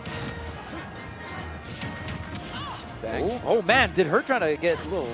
He's always mixing, bro. Nasty with the footstool. Like we said, man, I mean, again, both these players are true masters of their characters, and a lot of that just goes into, I think you see it from both of them so well on the offensive side. Like, how creative they are. They look for these combos that, dude, he's just air dodging out of it. Like, it's so good. Well, like you said, it's okay to get Witch Time if I just take a grab from Bayo. Well, like you said, like, Snake's disadvantage here, going all the way up. Yep. And then it's like, now, it's crazy because when Hurt is trying to land, Lima needs to respect him. Like, is it going to be a grenade or a C4? Because you can't take those hits, especially when you're at this deficit. Oh, my God. Oh man, Nikita after Nikita finally getting through, but now you got to get the ledge trap. Here is the Witch Time. Not going to be enough, and Hurt actually getting a dash attack afterwards. Oh, the air dodge is not enough. Oh man. It's tough. That's tough, man. We talked about the Cola attacks before. There's the Bayo attacks too. Gets paid. It is what it is, man. Yep, there he goes. To the skies, my boy. Because, I mean, again, you can really afford to take so much damage. Back air is going to do the trick. Okay. All right. Great stuff. Lima actually reacting and, or maybe guessing, but was able to get the turnaround just in time, get the back air. Oh, God. I think also Hurt has, like, the best snake up airs in the business. Like, he's just so good with that move. It just feels impossible for Lima to set up an edgeguard situation here. Hurt either playing so phenomenal neutral, not really getting the opportunity is Lima to get the offstage. I like what I'm seeing with these bullet arts, though. You know, the grenades are out. Use neutral air. Use the bullet art. Down tilt bullet arts. Like, I feel like there's a little more there, and we're seeing it like held down. Up air is happening a lot. The bullet arts detonating the grenades. I feel like hopefully we see a little more of that coming up. The grenade counterplay has been good for Lima, though. Like, that's not... Oh, the turnaround upside. Okay, we needed that. We needed that for... Need some call-outs. Lima. Yeah, absolutely. He went for that game 1, too, but it didn't connect, but I like that he's still going for it. Hold on, off stage. Oh, the witch twist, but again, the Cypher just having so much of that That armor. kills 90% of the cast, by the way. Yeah. Like, they're just dead right there. But again, Snake, oh, here's the witch time. There's the forward smash. What's the follow-up here? Again, going high with the recovery, and there's the witch twist, and does not actually get the pick up on the grenade. Wait. This is it. This is the situation Lima needs. Back air. Oh, my God. You can make it back to the ledge at least. Oh, my goodness. Oh, my God, dude. So close. Hold on. Oh, that back air was so close Oh, to the back air! It's just been back air to back air right now, Chuck. Last hit. Who would have seen this coming? Lima marching to a huge comeback victory. Mistimes it. Oh, is that a bait, though? Hold on. Could have been a bait, yeah, on the... Lima's on the crazy like that. Definitely could happen. Oh, if you get any of these characters up there, that's it. Nice, good reaction right there. And a pop-up from Lima. 1-1, we got a set, chat. We got a set, chatty. Dang, even after the taxes were paid, Lima's coming through. Yep, getting a return and everything, a full refund. Man, both players looking for up tilt at the very end there. Lima was able to pick it up. Woo! And just a newsflash, one character's up tilt is better than the other. So. We're not going to say who, chat. We'll leave that up to you. Press 1 if you think it's snakes. The thing is, too, Trivia. This is where tournaments are made. Is moments like that. Like we said, a tough matchup against the best snake in the world, against the best Bayo in the world, all these things. It's looking tough for Lima, but then those clutch situations come around and happen. Lima is exceptionally clutch, I will say, too. Like a really clutch player when it comes to hitting your big Bayo conversions, getting those edge guards off stage, but he barely missed that one. Was still able to pick up the kill, get the KO, get the game win, move on to game 3.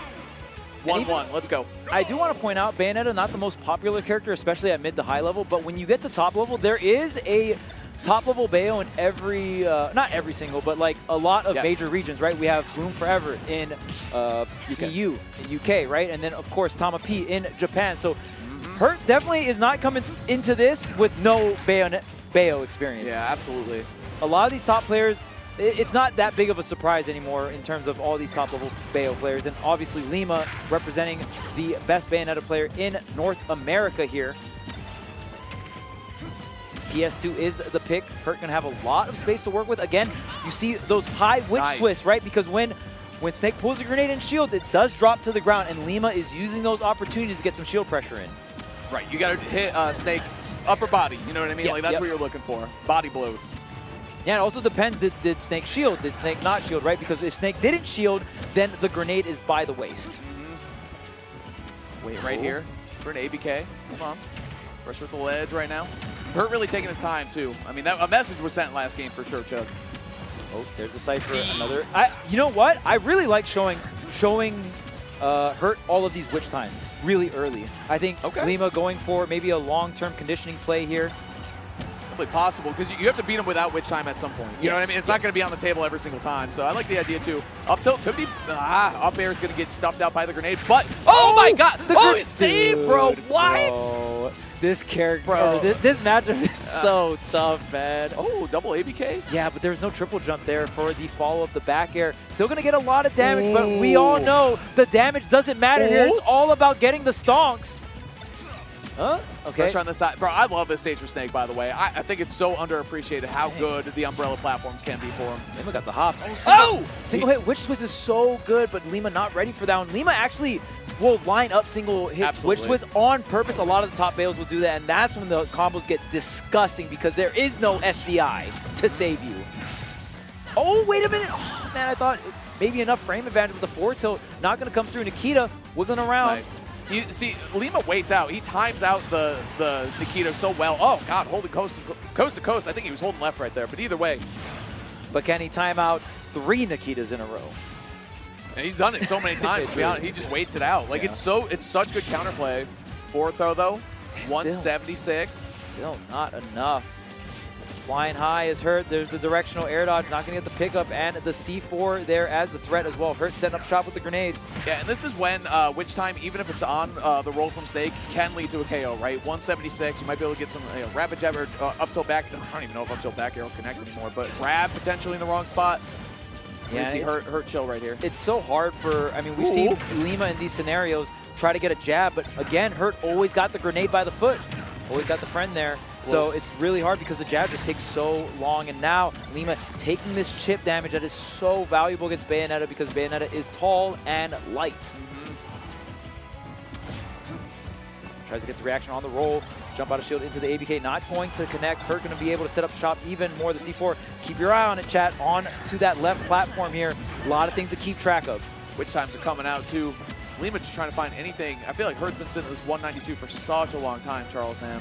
Lima just can't find a way in. This stage is like perfect for Snake. Right, and I mean, we've been talking about the win condition for Lima, again, getting Hurt really low and going for these edge guards, but we're seeing Hurt activating his win condition right now, getting at, 200+% and really not giving Lima any kind of opening and making sure to get that stock lead so Lima takes that chip damage. Hold on now. Like the B reverse here, and again, now we're at this percentage where like not only can the grenades interfere, but also just like Snake's at 220. He's gonna be popping out of everything super high. Especially Hurt can DI up, like you can mix it up a little bit. Oh god, this is one of the things I love about Smash. Is in my this scenario, god, yeah, Hurt Lima's actually raging in the camera. Did you see that? Hell yeah, feel that. 230. Dang, I'm gonna beat Cola's record. Oh yeah, hold on. Hold on. Wait, he said he wouldn't. Dang, I forgot Snake's in this game. That is so ridiculous, bro. 231. Well, yeah. I don't blame Lima at all. Down throw there. Finally, you go. 240. He's a humble 240, and it only took 4 minutes to do it. 5 minutes to do it. 5.5. Jeez. And that's the interesting thing about Ultimate is in those scenarios, Snake would rather be at 200 rather than 120%, right? It's the interesting thing about Smash and how KO confirms work and some of these weaker moves connecting into stronger moves. You can't even get ABK back air once Snake's at 200%. It's just so hard, right? Right. But Lima doing a good job tying it up, looking for an ABK or looking for a heel slide right there. Yeah, for Lima just has to keep the stock count even because the damage comes easy. But Hurt going to go ahead and get the C4, and now Hurt can really extend this lead if he wants to. There's a down throw. Rolling towards the explosion too. No one thinks you're going to do it, but it's a delay timing thing that's really good. Nice ABK to catch the roll. That was beautiful. That's such a good set. That falling up air right there can lead into so much potential, but Hurt had the grenade ready to roll. There's the air dodge. Oh, no capitalization though. Hurt is doing a lot of these trades, and now Lima capitalizes again. $1:30 left on the clock, and now we're seeing, is Lima going to clutch up again? It's on the table. It's on the table. Oh, I love the falling up air coming out from Lima. There's the Nair trade. And at this point, the trades might be in Lima's favor if you're able to get something going here. Nair. Oh, wait. The falling neutral air. That's so good, dude. And you can see all these trades actually hurt. He's paying a lot right now. Spot dodge into the up tilt. Good patience by Lima right there. That would have KO'd for sure. Hold on. Back throw. Here's the Nikito. Can the stall come through? And I like the air dodge to the ledge here. The jukes are so good. Oh, my goodness. We only have a minute left on the clock, too, Chuck. Make it back to the stage. Feeling the pressure. Lima's been so good in these pressure cooker situations, but does he have enough left in the tank? 150 on Bayo's a lot. He's going to need one of those big up smashes or something with the parry into the up tilt. Very clutch stuff right there. Hurt popping off. And again, talk about the stock lead in this matchup, but Hurt's so content to just pull grenades over and over and over against aerials, against ABKs, against all this stuff and just trade. Because even if it comes down to like a last, what was that? Yeah, I was going to say, I thought they were getting off the stage. Like, what the heck? No, we got one more. Come on. I don't see more of this. At least one more. At least. I believe in the game 5, Lima can bring this one back. Obviously, we're being a little biased, right? We want to see some NAWs, okay? Well, no, not even. It's just, bro, I feel like Lima's playing so well, and it just seems so. This Both matchup players are playing really absolutely, and it's just so, it's a frustrating matchup on the side of Bayo, so, you kind of lean that way and kind of root for that a little bit. But, dude, you and I are both very big Hurt fans, That's my boy, yeah, for sure. Right well, and the other thing, too, is when you see Lima playing a matchup like this, that can be so difficult for Bayo playing it well. You don't want to see you don't want to see Lima winning because the Snake is making mistakes, right? Like Hurt is playing extremely clean right now, really making Lima work for it. So that's what makes this set so intriguing to me because Lima is keeping it pretty close in terms of like overall set going, right? is on the board right now. A lot of these games look doable. That last game, 45 seconds left, and Hurt was at 80%. That is enough resources for Lima to close the gap. Absolutely. So it was still looking doable, and even Hurt, seeing Hurt pop off at the end there, it just showcases how hard he's trying to win and how competitive Lima's keeping this set. Absolutely. Let's get into it. And again, you talk about those grenade trades. Hurt all day was so happy to just keep pulling grenades against aerials and trade. Like you said, Bayo a light and tall character, so it's great to get that damage. But if Bayo has a stock lead, I think we're going to see a very different game. It's just so difficult to get that, Charles. Saw that especially game 1, right? Getting Hurt to like a clean 200, just unable to find the KO until it was too late. Yeah, and it's like this weird scenario too, because when you do get the lead as Bayonetta, you eventually want to get the stock because the rage, you can get so much value from it from Snake, but every time you reach to get that stock, you can take so much damage as Bayo, so it's like, well, do you go for the timeout scenario, like strategy, right? There's so many ways to go about it. I love this too. Like, Hurt is sliding off the platforms a ton and using the explode. Right, we see that from Snake so much, but Lima's going for the neutral B a lot to catch him in the air, like slipping through the platforms. Really good counterplay, because typically not a move that's great in this matchup because crouch and dash attack work. Oh, he's trying to read it. Okay, he's trying to read the soul. He is rolling a lot out of that, to be fair, to get the extended iframes. Okay, some more grenades here. Lima hasn't taken too much damage, 67% here, waiting in the corner. Just hopping over these grenades here. Go ahead, reset up this C4 here. That's what I'm talking about. That's good stuff. You got to play nice and patiently. Oh, heel slide in though. Heel slide seems to be the button here. Oh, okay. Okay. What the? Try to go for it. What if that was true? That'd be really funny. Kind of raw, actually. Hold on. Oh, here's the shield. No, I like the witch twist here. Gonna get a full combo. Get the up air, keep the stage control. I like the confidence too. Lima knew he was safe from the C4 distance right there. Just charging the neutral B. I like the threat. Another witch time, doubling it up. 3, 4. All right, yep. And into a heel slide. Dang, yeah. That's the thing is, like, I like the idea of the heel slide. He's just shown like 3 or 4 of them already to stock. You know what I'm saying? Yeah. Like it's a really good idea occasionally. Hurt is 100% ready for that. He even got away with one earlier where Hurt should have just up tilted it or just grabbed, and he just kind of got away with it. Yeah. Either way. Hurt, though, like we saw, lead coming through. We're going to see a grenade for sure. Oh, good idea. A down air attempt. Yeah, good idea. Forward throw. Oh, and then, yep, it's going to go Snake's ahead. just going to escape, Mom. He's out. Yeah, dropping all these grenades. The C4 coming down as well. Snake able to rain the whole arsenal down. That's something that's pretty rare in this matchup too, is just seeing a raw back air on a grounded Snake, just because like down tilt can shift, obviously, or down tilt and crouching can shift him a lot. Plus grenades, like he's just tough to catch with a heel slide. He's also timing the heel slide near the grenade explosion, so he can't get picked off with a big punish. So that's good recognition from Lima. But that's why Hurt is throwing it the other way as well. Like he's tossing the grenades off stage when they're cooked, because he's trying to bait Lima too. At least mind games, chat. You catching them? So much going on with this matchup here. So many grenades, so many resources to keep track of here. Utilizing that platform, trying to get something out of this juggle scenario, but again, just landing on the platform with the grenade in hand is Hurt. Hopping around, trying to find the space back there. 150% on this first stock. This first stock lasting quite some time. Like you said, this first stock is so important. It's so pivotal. Who will control the pacing of the entire game? And right now, that answer is Hurt. Just chilling too, man. And again, the composure and the endurance to play this long like this for Hurt. He does this so many matches, chat. Like, it's not easy to keep this up this entire time. He's doing great, though. Rolling the grenades to full distance here. Taking his time with it. Okay, C4 as well, set up on the ledge there. The witch time too far away to get the slow-mo. The back air. Wow, that movement was beautiful, by the way. Sliding on the platform, dropping down. Back air to clean it up. Lima back in. Hey, Lima so many times on second and last stock has done such a good job closing the gap in terms of damage. Oh, wall cling. Sometimes you don't want that. Oh! Okay, that was a beautiful grenade. Okay, hold on now. Dang, and it's crazy to me because it's like, dang, 140% just clearly death by grenade, you know? Uh-huh. Oh, wait a minute. Tries to get the reset. I respect it. So that fair wouldn't have got the KO there. So I think what Lima wanted is some kind of panic air dodge. If you get the reset and string it into another set of fairs, maybe you can do it there. That's the thing, though, is like Snake is not a character that needs to be afraid of Bayo in those situations. Correct. Like, which is ridiculous to say, because again, like 90+% of the cast needs to be. That's one of Lima and Bayo's X factors, is that they can just pick you off stage, pick you off in a big combo. Doesn't really apply. Like, Bayo cannot be Bayo in this matchup. It's so tough.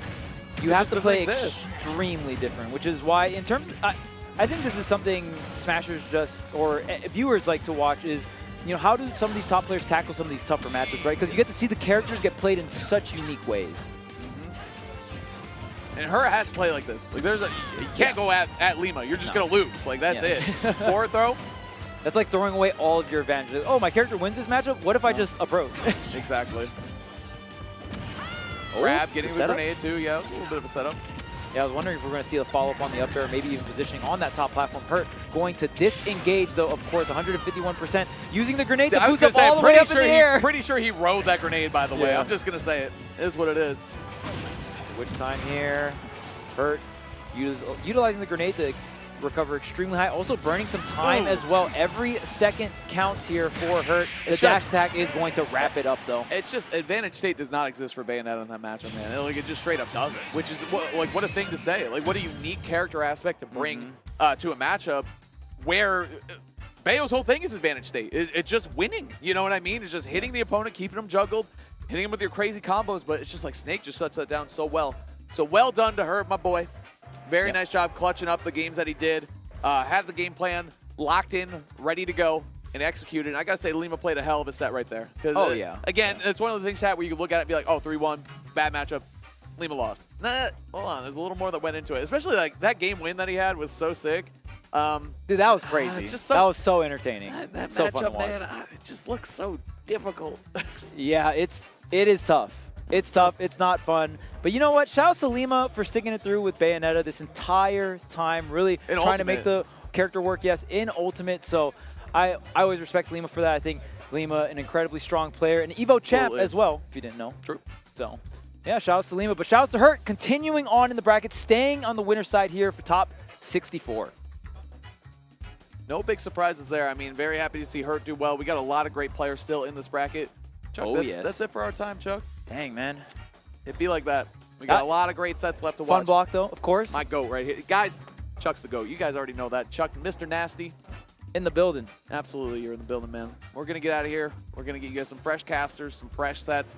We're going to stay right here and keep watching. So I know I don't need to say it. Y'all aren't going anywhere, but stay tuned. Genesis GX2, more singles action for Smash Ultimate coming at you, going right to top 8 tonight in the Championship Sunday. So stay tuned, chat, and we'll be seeing you. This game, but he's so far behind regardless. Yeah. Good forward air. Forward air to push him back off. Yeah, good catch. It worked.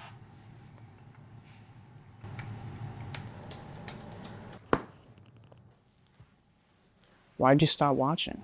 You have that little faith in me? I was just seeing what else was on. I mean, I was going to recover back to stage at 128%. Really? No way. I'll go back. Yeah, but you missed it. I'm sorry. Keep watching, because I'm going to win this thing. I'm keeping my advantage. Oh, we locked in. We locked in. That's it. No, they don't go. He said, get out of here.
Welcome back, family. Is GX2. Yeah, that's right. There's 2 of them, 2 X's. I think this makes it Genesis 11 or something like that. But we're back with a lot more of this Smash action. We're in top like 16-ish area, something like that. Reaching the territory. We're getting close. Yeah. So I'm TK Breeze joined with I'll just say my man. As you see my man. My guy. I'm still saying my guy, Vicky Kitty. I could be your man yeah, too, my I guess. Vicky Kitty in the building. Welcome. We here. We about to make some stuff happen. I think our first match is going to be Akola and Zomba, which again, I think we're in that point now where everything could have been a grand finals, and I love that part of the tournament. I mean, if you're Zomba right now, you want to get the run back, right? You want to make sure you get the back-to-back dub here at Genesis. This is an iconic event for a reason, and I'm not going to lie. One thing that made me a big fan of Zomba last year, you got to talk your trash, and you got to stand by it, and that is exactly what Zomba did. Now, can you stick it, though, for the following year? This year, for Genesis X2, yeah, we have to go through Akola first. That would be actually kind of insane, though, yeah, because he was definitely talking that real mess last year, and yeah, full home backed it up. He's had a pretty standout year just in general for most of all the time between Genesis X and Genesis X2, but this is one of the most prestigious events to get that W at, so yeah, let's try to get that W as quick as possible. Already starting off pretty nice here on Akola, 84%, only to the 6th answer. Akola has not really been able to like mine too many resources. They actually been kind of scrap it up right now. Love to see that. See the nice diversity of the different characters that we've already been able to witness thus far throughout the event. Okay, oh, here we go. Boom. All right, trying to get a little more damage now. He's just trying to find his way back down. Akola, the defense looking good. Got a couple parries here. Still actually doesn't have another tool yet. He's trying to build it, but nice snipe. Double hit here from Zomba. Triple. Oh, man, if he went for a high roll. Oh, my God. Wait, it still worked. It still worked. Oh, my goodness. It was the pressure, the presence from Zomba. I like the attempt from Akola to try to at least scoop down below, but, man, you have nowhere to go. Yeah, that was super clean. I mean, like, he pretty much just put a big wall up himself. He was like, you know, you can ride into this and just lose it, or you could try to do a super low recovery, but you won't have the resources to make it back. Very smart right there from Zomba, who's now working on the second stock pretty hard. Akola, though, finally starting to find some good damage. 105 here onto Zomba. What can he do? Hey, S-smash through the block. We love that. That is loud. That is loud. I choose your character. I'm like, whoa. And it was just the narrator. All right. Okay. And turn around down tilt, gets the grab. Oh, doesn't get the full hop, I guess, on that up tilt. So, yeah, it's going to live to see another day here, but still a very solid lead for Zomba. Going to make his way back. Akola trying to find some resources right now. Nice. Hit him right out of the minecart here, too. Gets rid of the crafting table. That's really important to note. Just trying to prevent Akola to actually... Oh, but he is able to get the diamond for now and the stock, so now you have some time to work with. Okay, yeah, he's not going to try to build it yet either. So he's got, you know, obviously he's pretty high up on percentages. He's going to try to keep this diamond for that next stock, that last stock diamond. And, yeah, all right. Going to get sent out of there pretty quickly, falling right into that up air. Drop in diamond. There it is. Yep. And that's time to get the parry in. Oh, man. He's fishing right now. Oh, okay. He is so lucky he landed on that platform. But yeah, he is fishing right now for this grab.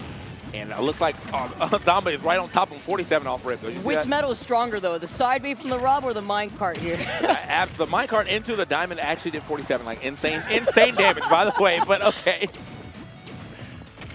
Uh-oh. Wow. Might be a diamond comeback, man. 115. And he has been having a hard time getting back down. Okay, late hit. Wow. Yo. Zomba has been doing very well in this matchup, not only in getting rid of the crafting block, but also making sure that he can take advantage of his own blocks against him. That was very clean right there. Now Zomba, yeah, using these nairs to get through these blocks. Some stronger blocks coming out, though. So something he has to look out for about how he's hitting these blocks. Don't want to get F-smash through him on accident. Back air, Zomba air. Not enough. Oh, nope. Oh, he gets a snipe, though. If it isn't the snipe with the beam, it's a snipe with the gyro. He's got this matchup down for sure. It looks like he's been practicing here. He is completely confident going into this matchup, knows the placement too. Utilizing Akola's blocks against him, taking advantage of it, and actually getting follow-ups himself thanks to it. Also, his movement around minecart. Yeah, we saw a good amount of damage the 2 times when we saw Akola get diamond ready. But the way that he's able to come back and avoid a lot of that minecart damage at the beginning was also really important. Yeah. All right, bro. That was straight up domination right there from Zomba. The one thing that you do have to worry about, though, is, yeah, so we're getting real close to the end of this game. Steve's at like 120, 130 with a diamond. Like, the game gets scary if you get down to your last stock. But luckily, he didn't have to worry about that too much. As we move into the second game here on to Pokemon Stadium. Oh yeah, someone's getting hyped over there on the right side of this here venue, man. It's music in my ears. Ooh. Talk about retaliating with some extra damage yourself here. Saw that Zomba had opened up pretty aggressively and almost immediately. Village to try to even things up. Okay, sit down. Stop that.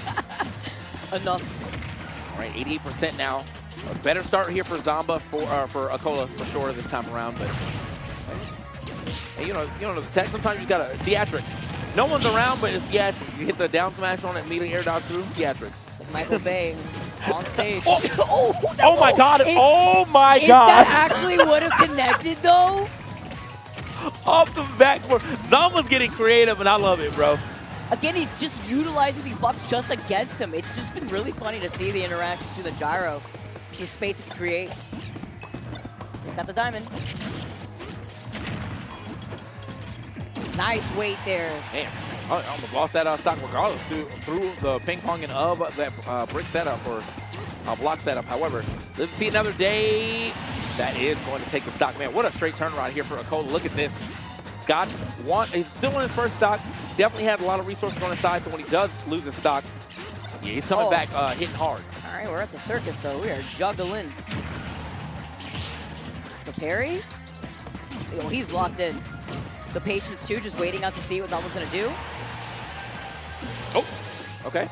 Tried it. I kind of like the idea. It's a little too late on the draw. Try to get that turnaround gyro or rotor arm to hit. Super late hit on that neutral air. Oh, he knew he was going to do minecart there, too. Try to cut him off. I got 2 more stocks to work with here. Okay. Oh, popped him up. He still hasn't went for his. Okay, he's kind of tricking out for the diamond right now, but yeah, he still hasn't went for it yet. He has a chance to build it right now. Does get it. Okay, here we go. Gonna make it just slightly easier for him to end this game. Okay, Zomba, yeah, had to step back right there. Gyro coming back, so I couldn't really try to follow up on it. Jab coming through. I'll try to call out on a jump right there. Backer just sending him right back away. He's got all the time in the world. Oh. Wait, he literally made an opening. So he air forced dodge it. through. He forced it. He's on his last stock here. Still has a big trek to work with. Okay. Yeah, Dim was not ready. I guess he was maybe trying to hit like a button, or maybe he was even trying to like carry it. Nothing coming out in time. Ends up getting straight ran over by that minecart. Man, what a turnaround there for Akola. That first game looked absolutely in the favor of Zomba. Second game going straight over to Akola. Got to see what happens in this flex game right now for the third one. I love how volatile it feels, though, in general. Even between Zomba trying to go in for the quick answer, Akola doing the same exact thing this game around. 1-1 tied apiece. Seeing Akola's tweets, too. Feeling very confident. Okay. He's trying to lock in, saying that, you know, he'll focus on answering people once he feels comfortable here. So he's really been focused throughout this event. Okay. Yeah, well, I feel like we haven't seen him in a while, right? Like, at least in the States, to my recollection. I feel like he's been kind of chilling on the later half of the year. But, you know, everybody's got to come to Genesis. You can't skip Genesis. If there's one thing you're going to go to as a Smash player, it's Genesis. It's Genesis for me, and it's always the 2 events that I always look forward to that I can't ever miss. Genesis every year, becoming since Genesis 3 and Supernova. He's Alien said, unless you're MK Leo. Hey, look, he tried, okay? Maybe not hard enough, but he did try. Isn't he like the only one that has been able to win? I think it's like 5 Genesis. He was able to win. I think it's like 5 in total. We definitely call him Mr. Genesis for a reason. I know that much. Yeah. The one player that's like won the most Genesis within their career. Mr. Genesis not coming to Genesis though does kind of hurt. I can't lie to you. Yeah. Mr. Genesis, if you're watching, I'll forgive you this time. Next year though, can't be so nice. I don't. We miss you. How could you do this to EE? He believed. He believed. All right. Going back to it though, again, tied 1-1 apiece, and we are going on to FD. Okay. Like the parry's coming out. Still gets scooped up though, but can't really get much damage off of that. He's trying to, again, find his way through these blocks. I do like the fact that he is willing to deal with them instead of just letting them be on the screen and do nothing about it. Let Akola really set up his domain. Nice. That's the win condition against Akola, though, in the past that we've seen, too. You can't give him any room to breathe. Zamba's been doing a pretty good job at doing that thus far. Waiting for him to land. He called out the anvil. He was like, I know you're coming down eventually. Yeah, bro was over here playing Mario Maker right now with these blocks. Bro, what's going on here? All right. 130, I like that. Yeah, put the wall behind you so you have something to tech off of, but Zamba trying to use it as a backboard, not enough to get him past that top blast zone. Really good DI from Akola. Yeah, that was really good to actually stall out just a little bit off your own blocks before making your way back with the minecart. Okay. Oh no. Off the backboard. I'm telling you, man. He's getting Marvel assists right now with these, with these tops, dude. It's crazy. A damage boost with the snipe, so. Oh man, DIing away the minecart being the answer off of the whip and the side B. This time around, that's not going to do the whiff. Going to do the extra damage. The spacing from Akola has been insane. It's the up smash. Ooh, that's going to be the first stop. Yeah, but like a weird little trade situation, but he's able to get the better part of that scramble. So, kind of damage can we get off this? 47, 60. One down throw, 60% and bad positioning. That's insane. I shouldn't be surprised, but it's crazy. Yeah, every time, like I say it, and then like as I'm like halfway through the sentence, I'm like, that's a C. You sound desensitized. Yeah. Yeah, if you would have caught me like 2 years ago, I'd be like, yo, 60%. Now I'm like 60%, yes. Calculated. Got the diamond ready to unleash. So he has the opportunity right now. Zamba makes his way back. No platform, so mix up your landing this time. Yeah, he's trying to get, oh my God, he can't get no space in the back air. Trying to jump out the corner, cannot jump out. Immediately answered. Now he does have the damage. Can he find the finisher? Don't, ooh, wow. What the SDI maybe? What the? Immediately, like preemptively already was doing it, calling out the up air. I was like, how did my man get out of there? But yeah, he's done. Right. 131 though, nice, okay. Good anvil on the way down. He's got to watch out for these up airs though. Definitely got to watch where he's landing. Up smash out of shield, nobody home for it. Oh wow, the spacing on the backer right there to get the up tilt. Between the anvil and the minecart too. It's sneaking its way in. He does catch him. No taking on the stock though. 157 still living until the up air is going to be able to do enough. That's what he was waiting for the entire time before he was able to utilize and craft out that diamond. All right. This is something right now, man. 110 to 22 with a diamond. Steve, yeah, you're definitely stuck between a rock and a hard place, but the back air, this one not going to take. However, I think the next one, if he gets hit in that same situation, he is gone. Be careful around these blocks, though, too. Oh, wait, hold on. Jab lock. Oh, that was disgusting. It's not going to be enough just yet. He's going to try to shark it. Oh, my God. He went so high up for that. Oh, but he's still living. He's still living. All the way across the way. Okay, ran straight into it. Minecart to the dome. I think he probably tried to get an up air, snuck in there, but unfortunately not on time. You have to take the risk though, right? Like he was already above like 140 at that point. Like, want to keep pushing on your advantage, which was something that Zamba does consistently, and he does it amazingly too. Good looks from Akola though, compared to what we saw from game number 1. It's the way that Zamba plays around these blocks though that seems intimidating. Yeah. Yeah, I think, and it's also, too, like, he's using the block to his advantage. I mean, like, again, with all the ways he's using the top. Very much a big fan of, the backboard top that's been getting in this set quite a bit. But, oh, okay. Very close to trying to get that down air on that. Wouldn't have taken the stock, but still would have put Akola in a real bad spot. Oh. Speaking of bad spots, 63%, Take one combo. Away. Oh, wait, the retaliation. Again, we keep seeing this at the beginning from our last 2 games. Avoids the anvil damage. We're duking it out. Down throw, okay.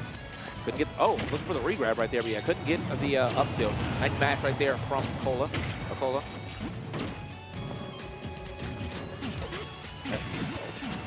A lot of clashing going on here. Quick raise the roof. Just give me my space, that's what he wants. A little bit of an opening. Stop should be back now, but got full laser as well, too. Oh, he's going to use looking for that jump out the corner, most likely, or off the center, but damn. Just looked at him real quick. It's like, wait a minute, what option do I want to do right here? Happens to be the up smash. What can you do? He was there for a hot minute. The parry. Oh, not get the follow if he wanted right there. Been able to mine the diamond. Lingering back air. Baka's going to help out Upload actually stay on the center stage. Up air, yeah, it's going to be enough to catch him off that block. Good stuff, but yeah, again, look at the resources we have. Just decide to try to build it now, or is he going to chill on it? Looks like he's going to chill on it, leave it for that last stop. Oh, wow, okay. You get the spot dodge. He's forcing him. He's like, you got to jump around this. You have no space to work with by that ledge. Yeah, there's nothing. Yeah, it was like you got to get out of there some way, but managed to do it. However, I'm really surprised that he doesn't drop for the diamond right now. I mean, like you'll definitely have enough time on this stock to get another one, or at the very least play it out with the gold if you want to. But yeah, he's willing to just kind of fight it out with the lesser tools.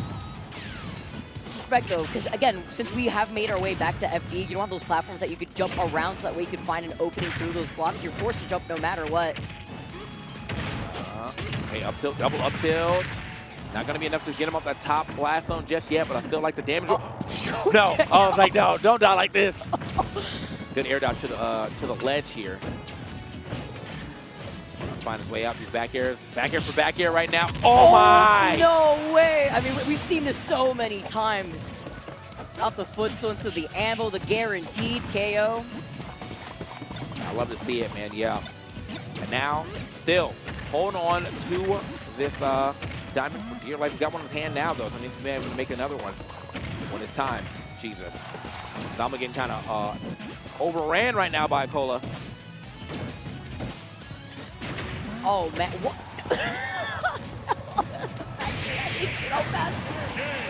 Oh. Woo. Yeah, that was absolute domination there in those last 3 games from Makola. No waste of time. Just playing better and better as the set goes on. It's going to be, yeah, Zama's going to have to go back to the drawing board on that. It seems like he had a really good grasp on the matchup in that first game. And then, yeah, Colo just kind of overran him. I do think that there's like a little bit of like Steve fatigue, though, you know? Like, you're playing this matchup against this character where there is times where it just slows down, right? You always got to get it. You always got to work through that, so it probably gets a little annoying. Well, it's that Sonic effect where you're forced to play at their pace. Right. They could slow things down, and you're forced to play at that slow pace, because if you try to actually overset those boundaries, you're going to have to be either humbled or you're going to get hit a lot. And by that time, especially when you have Diamond to worry about when you're playing against Steve, it's a lot of damage within that second, so it's scary. Especially when you go to FD, it did look like, we were talking about Minecart for that first game where he was avoiding it a lot. It seemed that chance of avoiding it was getting less and less as that set progressed. All right, and I think what that means, whoever lost that now has to go play Spargo in losers. So that means Zamba and Spargo is going to be somewhere going on in the loser side of things. I'm pretty sure that's what the chat telling me about the bracket. I haven't looked at it. I just believe y'all. If y'all lied to me, that's No, they lied to me earlier. They lied to me earlier. I know we probably got a different set of chat right here, but they lied to me earlier. They were saying that Major had beaten Ken. I'm like, what? The Ganon? That doesn't make sense. Oh, man. But on our stream, though, we're going to see Gluto, and we're going to see Luigi. Yeah. Spargo did lose. Oh, man. Uh-oh. I'm seeing reports that we got Cola up 2-0 on Sonics too, man. We got a lot going on. Okay. Got a lot going on in this bracket. But again, as I said, when you're watching Genesis, anywhere in like the top 32, top 64 area, you start seeing some real top 8 and potentially top 3 matches that you can see as well, depending on the runs that we're going to see. But yeah, Gluto stepping up, Wario extraordinaire. Haven't seen Gluto in a while myself, particularly, but I'm glad to see him back in the States to play some of that Wario. Feels like it's been a while, actually. Yeah. And then Luke, I don't know if Gluto's still on the regular controller now, or if he's back to, because I know he was trying to learn the Pro Controller for a bit, you know, for his hands. Let me see what controller he's rocking right now, though. It looks like he has a GameCube controller out now, so maybe he gave up on it. You know. You're saying like out of comfortability, like. Yeah, he's got, you know, look. As much as we want to believe that the GameCube controller is ergonomic. Look at all the Melee players with carpal tunnel, bro. I'm just saying. Saying. It's not just the GameCube controllers that do that. I'm struggling out here. Yeah. My left hand is actually cooked. I was just thinking about that last time. Like, man. So, I mean, I love that controller to death, though. Like, it's one of my favorite controllers in the world. But at the same time, I also do hand stretches. So, I don't know. That's smart. I don't know about y'all. So everyone technically should do that, especially if you compete here in Smash. yeah. Yeah, I'm super excited for this match as we get everything set up. Looks like Gluto here on the other side, establishing dominance. Look at him, standing up over him. So I'll come to your side. What do you ban? Listen, I met Luki for the first time yesterday.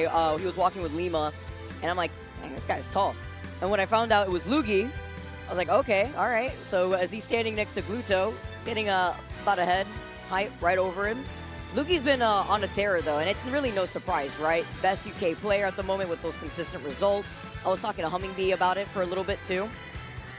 Okay, hold up now. My boy Humming. Now, Humming came through. All right, what we got? What do we have? We're kind of wait. Oh, he's still there. I was like, where'd he go? He's there.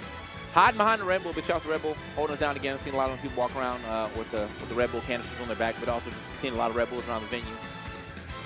You know? Oh, that's so true. Yeah, chat calling it out. The EU on EU violence right now.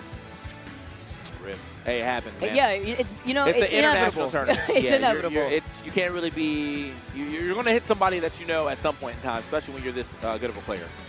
That's what I love about Genesis, and this is where things get heated the most. My favorite part of the bracket.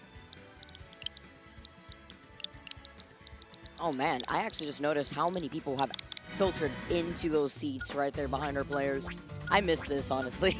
Yeah. Now, there's if you look at this venue, I mean, there's a lot of people like just kind of around, but there's still a lot of people playing casual too. But you have such a good view of the screens at the back of the venue that it's nice, man. Like, you know, you don't want to mess around. I know there's definitely been times where I'm playing casuals and I look up and see a match. I'm like, all right, man, after this match is over, you got to give me a second.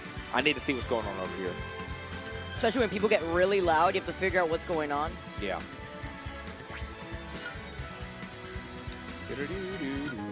What do you think so far about this inevitable matchup, though, that we're going to witness here? Luigi versus Wario.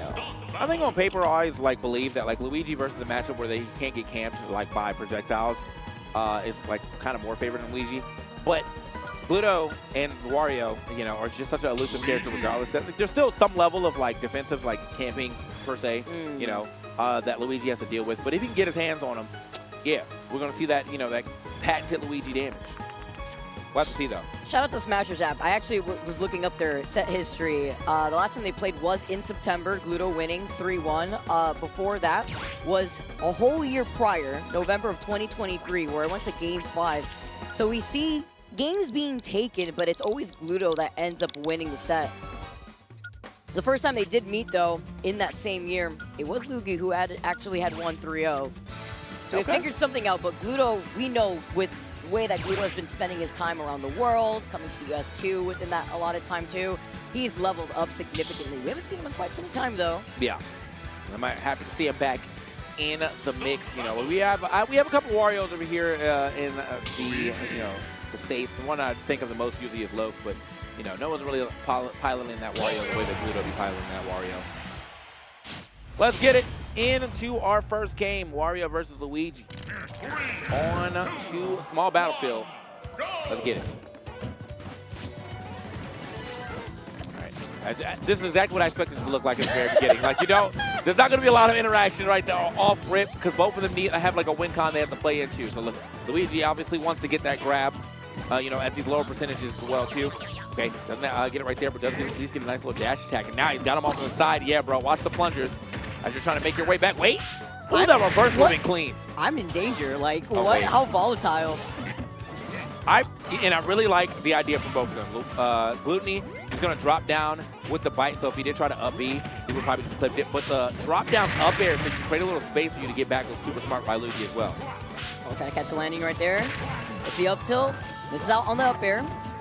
I like the way that Gluto, I mean, like you said, you have to play safe, right? You don't want to get grabbed if you're Gluto, but at least as patient as you can play, it works into your win condition as Wario. You want to be able to build up that wall. Yeah, and then Wario obviously just wants that. He wants that landing up air. Yeah, that's really the party starter for him. Sometimes that landing neutral air as well will get some things going for him. But it is really just like, let me not put myself in a position where I can get pivot grab or just stand grab because I landed right in front of my opponent. He's doing a good job of that. No real grabs coming out yet. They just kind of been scrapping it out. Oh, close. Oh, yo, down tilt, turn around back air. Oh! Not twice? The double! Okay. double fire. I can't believe it. And the dash attack being the nail in the coffin. Oh, wait, this is actually peak. Bro, he added so much damage up from that double side B, and then, yeah, got a chance to dash attack him away. Good back air, catches him jumping out the corner. 0-0. Solid head shake, though, from Luigi. Mm-hmm. Understanding what he's got to do. He's got to play incredibly patient here, too, trying to find his own opportunity. Oh, little by little, he inched forward until he gets it. He gets all the damage, but just enough for Gluto to manage to DI away, hold shield, and now it's his turn as Waft is also ready. Yeah, usually I feel like I usually expect to see the up air there, but yeah, he crossed up, trying to get the back air into the up B. But yeah, Gluto was able to block that time. Got a little damage off of it. Well, speaking of up Bs, though, up tilt up B, not going to be enough for that stock. That's still going to add some good damage. Okay, good look for that roll in. Not going to get it this time. Uh-oh. Waiting, nice, okay. Waiting for the grab there, we love to see it. Reaction. Oh, he put himself right below the misfire this time around so that way he could get the punch with the up B. You know, and that's I was waiting for it. I was like, is he going to wait for him to try to go for the up B, or is he going to actually go as soon as he's fallen down with the green missile? Nice usage of the Waft there. We love that from Gluto. And now really it's like, all right, let me go ahead and put this away. Now, he doesn't have Waft for the last stock, though, unfortunately, though. That's usually kind of his big win condition. But Gluto can still kind of muscle his way through. Hello, no. Tie basically here in this situation. Single stock for both players. Look at the weight, look at the weight. Oh, he called that out too. He stared at him, he still rolled in. Look at the damage outplay. Uh-oh, now he's got him at the side. Not just caught the, he was already there. Just wait, go ahead and roll here, bro. I will be here. It's like he's trying to call him out on his own bluff while still being roll distance away. Yeah. Oh, nice tech. Okay, didn't stick the wall. That's good for him, though, because he stuck that wall. Easy pickup for Gluto. For sure. Wait. Wall's out of it. Okay. He's got rage. He's got to find his way. Good back air here from Gluto. Push him to the other side. He's going to go off stage or no? Wait it out. Uh-oh. Wait. No way. No way. No way. No! Oh, my God. Unfazed, by the way. Like, yeah. I've been here before. Yeah, it happens to the best of us, bro. That's a competitor's competitor, because I would have been raging so hard right now. But yeah, the game, you know, Gluto puts himself in one bad spot, and what a turnaround right there from Luigi. Is that how it feels for Wario to just basically get wafted on himself? That's basically, yeah. like maybe that's why he doesn't feel so bad about it. He's like, yeah, I'll be doing that, dude. I'll be doing that sometimes. Sometimes I just get a falling up air waft and at 30, and yeah, the game's over. Oh, man. Well. You know, talking about what we did see at least, I think it was the second stock where he isolated what Luigi could do and recovering from below the ledge after he had misfired already. Putting that waft out there, too, just cutting out the verticality that Luigi is forced to have to up B or you just die. That's something to take advantage of when you're forcing the Luigi to recover from that below ledge. Man, Luigi actually able to squeeze out, I think, a nair in between. Oh, my God. Is he gone? He found that out. He don't even need to grab. Like, he's just like, I just need a follow-up starting hit that will lead into a dare, and I'm going to make it happen. Whoa, Gluto, let's go. Yeah, go to the ledge, bro. Get out of here. Save yourself, brother. He needed to go hug the invincibility. Okay. Both these players are just inching forward to see which one of these raw hits would allow them to continue on some of these strings. Hey, Gluto, most likely will probably try to keep this, slow this down to a little bit of a crawl because he's not able to, like, matching pace with Luigi is kind of hard, especially off the way he capitalized on mistakes is a little easier. Because he can do it at any point in time. Like, Gluto has his mistake, like, on a timer, right? His mistake punished on a timer, but that up B is always in that kit for Luigi. But especially when you start off the game and you're already down an entire stock, too. Yep. So you have to work into that win con. What are we going to do here? Throws that bike, trying to get him off that ledge. Does get him, but Luigi going to just jump straight past him. Nice neutral air out of shield. Nice little fire back there from Luigi as well, though. Slap him away right there. With the plunger, gets it the second time. No tech on the platform. Going all the way to the devs. He went deep for that. Gotta do something. You gotta start making some big plays here. Love that from Gluto. Willing to go almost all the way down to the bottom blast zone to get that stock. Oh. Methodical. They're pushing him away, preventing the grab from coming out. Let's see, I'm interested to see how the bike actually interacts with the plunger in a case like that. Yeah. Oh. Yo, that's enough. There it is. There it is. Gluto right back in the game, even after losing his stock and like pretty much at 0. I mean, he got combo very early on that first, and he's been able to hold on to the second stock for a while. Down tilt, can't get the back air though. Ooh. Oh, he's too far away. Damn. After the respect and having to air dodge after that, because he was barely getting hit, honestly. He was holding on to like 120 damage for quite some time. Like I said, man, he's kind of slowed this down to a crawl. Now he's kind of forcing Luigi to kind of come to him. He's playing these platforms quite well. Whoa! All right, yeah, watch him go. Oh my God! Oh, not like wow. this. Not like this. Hasta la vista. Welcome to the zone, man. C'est la vie. Oh no. I guess in this case, au revoir. Yeah. Yeah, you know what I'm saying? Humming, where you at? Oh, he's probably streaming this. Absolutely. He was showing me they had a watch party going down in one of the lands over there in France. Chat lying, bro. Chat said go Link. Y'all gotta be. No, hold on. Let's Hold relax. on, bro. Let's relax real quick. I would love to see it. Yeah, I would love to see it. I'm not expecting to come out when you're down now. 2-0. All right. But here we go. Yeah, I mean, he was, again, Gluto able to get, oh no. Oh. Okay, all right. That way, he got away. He got away this time around with his stock still intact. He's DIing out, by the way. Like, He's like, DIing "Please help." out and then try his best to get to the ledge if possible. Uh-oh. All right. And yeah, now, he's going to have to start making some real big. No, Oh, Gluto. what? Oh, and the big head shake right there from Luigi. Like, yeah, I did that. Oh, we take those. Gluto's just throwing stocks away. He is going to be able to live this, but he's going to go. Yo, the bike block. Yo, tech. Oh, man, but he still was able to come back. That's something that he's going to keep in mind now. Oh, wait. We got Ridge. All right, Okay. he landed on the platform. He's still going. He's putting him in the blender. Bro, it's this game is getting further and further away from Gluto. Like by the seconds, truly.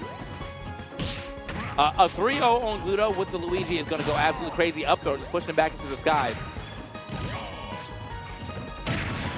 Okay, smash out of shield before the bike actually gets that second hitbox out. Love that.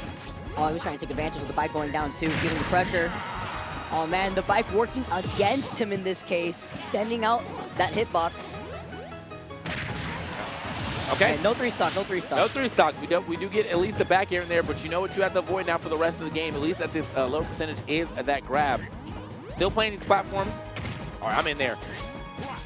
Okay. He wants him to get on that platform. Parry. Very nice use of that like late hit of the neutral layer, so he can jump. Oh no. Again! Bro, definitely is about to be armed and dangerous real quick. Wait. Okay. He's you know what? Actually, let me hit this U-turn real quick. Hit this U-turn. On, wait. Okay, that was really good. Utilization of the Nair. Just figure out how to get over the plunger. Gets the grab, the weight. No way. Bro, Gluto was just standing there. The Nair was out from so long ago, and he just looked at it. He was staring into the sun. Brother. He's still staring. Look, he's still staring at the He's blinking. Did you see the rapid blink? The rapid blink. Bro was AFK. Oh no. Game it out. Oh, this is not what I was expecting. That's okay. Not that I wasn't expecting to see a good confirm, but to see the leg out already and be like, I will do nothing about it was insane. That was insane. UK's about to get wild, man. That's a Luigi top 8 though. Yeah. He is in the top 8. Good stuff to him, man. I think qualifying. I don't know if this is his first time ever being in the top 8 for any Genesis, but if it is, good job. Great stuff. Genesis X2 top 8 qualifier. Let's go. He's consistent, again, in the UK, now showing consistency even against international talent at a major like Genesis. National treasure with Luigi. With Luigi, bro. That was, man, what? Well, that last confirm is still killing me, bro. Like, he actually hit him with the Hulk Hogan leg drop, bro, and then was like, all right, here it is. I'm coming through. I got the short U after that. So looks like we're gonna be moving on. We got Popo going against Tweak. Tweak he's had a pretty interesting bracket run as well. I know he had to play a couple people that got some some upsets. He had to play against his old main, the Bowser Jr., coming through, and he had to get that W as well. That was clean. Which we've been seeing quite frequently, actually, throughout this event. You know, Morden Bowser Jr. really showing up with some upsets here. But talking about the matchup that we're about to witness, Mpopo, another French player, Rosalina, really putting himself on board. Second best Rosalina in Europe. Okay, according Rosetta to and Humming. Chico, man. We love that. We don't really get, again, don't get to see a lot of Rosalina out here. If it's not the buzz, it almost feels like it's not happening. But this time, we got another rep. Love that. Also having experience, too, traveling to a lot of U.S. majors, which you need to, right? Depending on the different crowds that you're exposed to. He was traveling a lot last year. Okay. So, this is going to be a loser side of things. I see my boy Iken in the camera. Big shouts to Iken. Oh, yeah. Iken's a GOAT. Yeah, Tweak, just waiting for Mpopo to show up. Yeah, I mean, I guess Tweak would be able to get some pretty solid practice here on Rosalina Luma. I'd have to see his record against DeBuzz and how they played like in recent memory. I know DeBuzz has been kind of like all over the place because he's been really doubling down on some Street Fighter action. He's really enjoying Mai now, so he's finally swapped off of the Lily to Mai, I think, or at least he's going to try to make that happen. Very happy for him. Very happy for all the Smashers that are like kind of picking up multiple games. Seen Vitality over there as well, me as well. Riddles, he's doing. I think he's actually still in. He's already in top 8 for. Riddles is crazy for SF. So yeah. That's super awesome. I love being able to see the transcendence between the Smash players getting into other fighting games too. Fatality, of course, was that one staple in my mind when I saw a lot of the hybrid extensions between a lot of the Smash players making their way into other games. Street Fighter, of course, making its way here to Genesis. And I was just, waiting for everything. Waiting for Popo, really. He's the only person out on the stream right now. But do want to say, what up, chat? Thank y'all for hanging out with us here at GX2. You know, I think they're probably going to keep this brand for a while. We went from GX to GX, and now we're on the Mega Man type deal. You know, Mega Man X3, Mega Man, all that stuff. So now it's GX2. It's been a good time so far. I've been hanging out with a lot of my peoples. That makes a lot of sense, actually. I thought it was like Roman numerals. I'm like, I don't know how it's going to work for next year. But you know what? You said Mega Man. I'm like, all right. Well, I thought that's what they were going to go for. No, that makes a lot more sense. sense. Sick. But like, I'm down for the X, you know, like this is the continuation. It was G and now it's GX. So we'll probably go through all 9 of these as well. I guess if it was Roman numerals, though, it obviously wouldn't be X2. So, like, yeah. I wasn't going to correct you. I mean, I was going to let you have it. I thought they were trying to go for something unique for the sake of branding. But I get it, you know. Meanwhile, I've said a mixture of both GX2, Genesis 11, because it's actually incredible to think that we've had 11 Genesis. Like, I've been coming since Genesis 3. Yep. And to see the way that it's evolved between the very interesting hybrid of Furcon, you know, man. We got a lot, man. Y'all weren't around for the history, man. 3, 4, and 5, man. There was a Furcon, there was a volleyball game con. We've come a long way. Yeah, a lot going on, man. So, but looks like we got Mpopo on the stage, setting up. Tweak looking about ready as well. Now it's taken over completely. It's all Genesis, baby.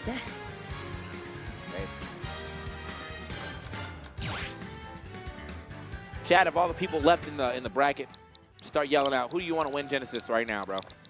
All the people left in the bracket, start putting your favorite player in the chat. I want to see what the people are trying to see. I actually really would like to see Spargo do it. Coming out of the loser side, though, it's going to be, Well, Leo's not here, unfortunately, so for y'all who are, I feel bad for y'all, but I see a lot of Tweak in here. Some Cola, base Mage, okay. Sonics, okay. Sonics do deserve a big win. Like, he's got a good, oh no, you're right. That's he needs a big win. Yeah. That's been Mr. Second Place for a time. That's like the Mr. R effect. I love you, Robin. Oh, and Shiny Mark? Yeah, we love that. All right.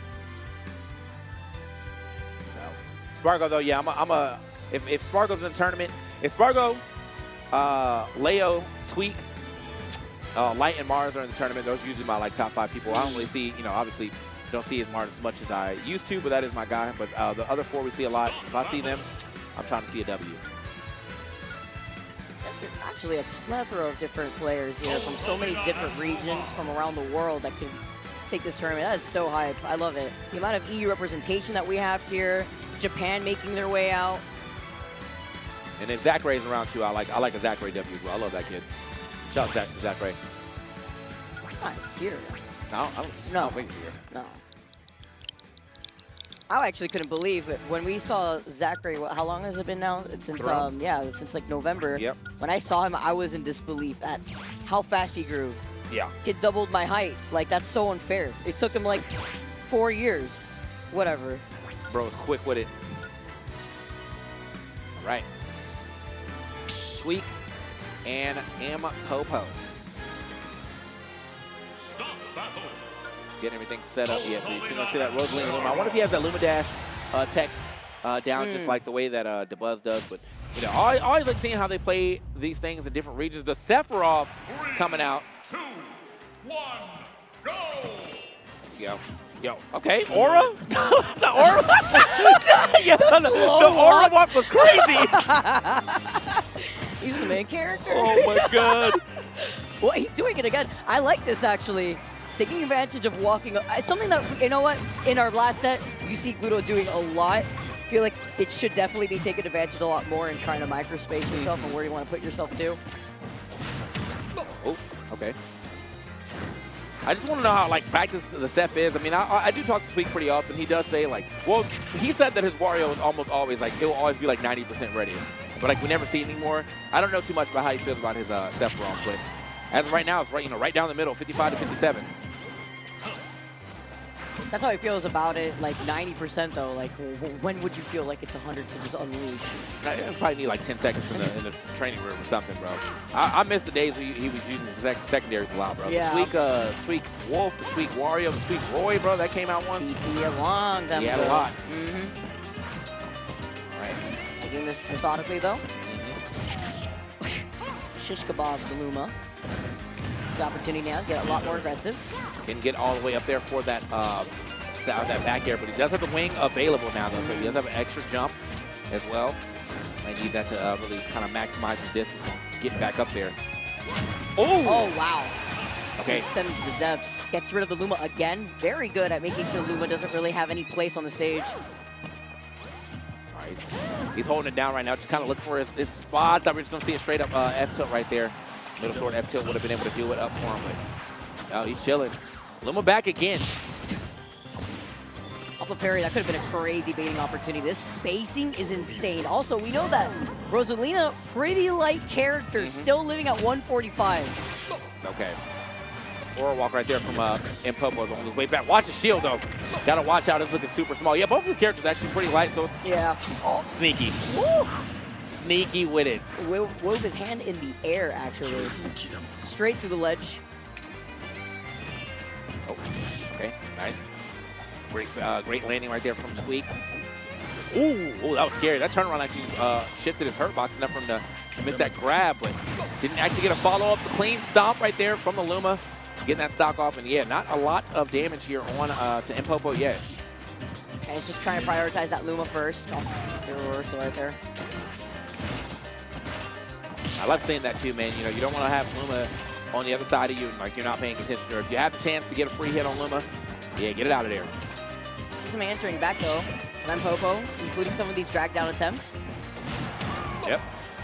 Shifting that forward easy. So 2-piece combo is going to be enough. Oh, eat that. Wait. How did he move that back on? Okay. Nice. Swing it up with the upper once again. Dash attack's going to be able to do it in for Luma. Up tilt right there. Looking for that roll out with that up air. Nice. Okay, going to push him off. The wing is back on deck, but so is Luma.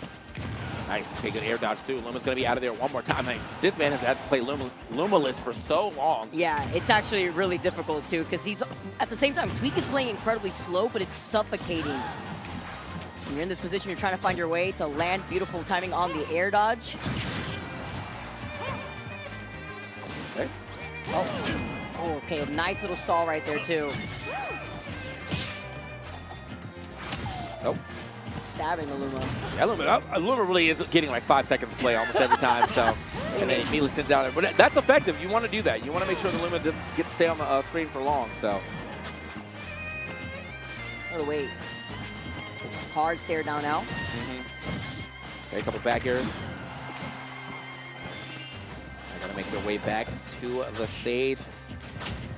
Very chill right now from Tweaky. Yeah, able to play this corner, out the corner quite well. The fourth throw almost being able to take that stock, though. Angling perfectly to get on top of that ledge, pushing Popo away. Bro tried to hit a tri-state twist. Like, you don't even have like a back air like that, bro, but I saw it. Or back throw, sorry. Oh, yep. Nice punish out of shield right there. 152. Living for so long, but these stalls by the ledge have just been fantastic.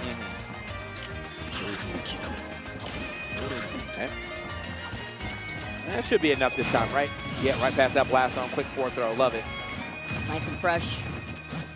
Just giving Luma the air effect. It's actually crazy.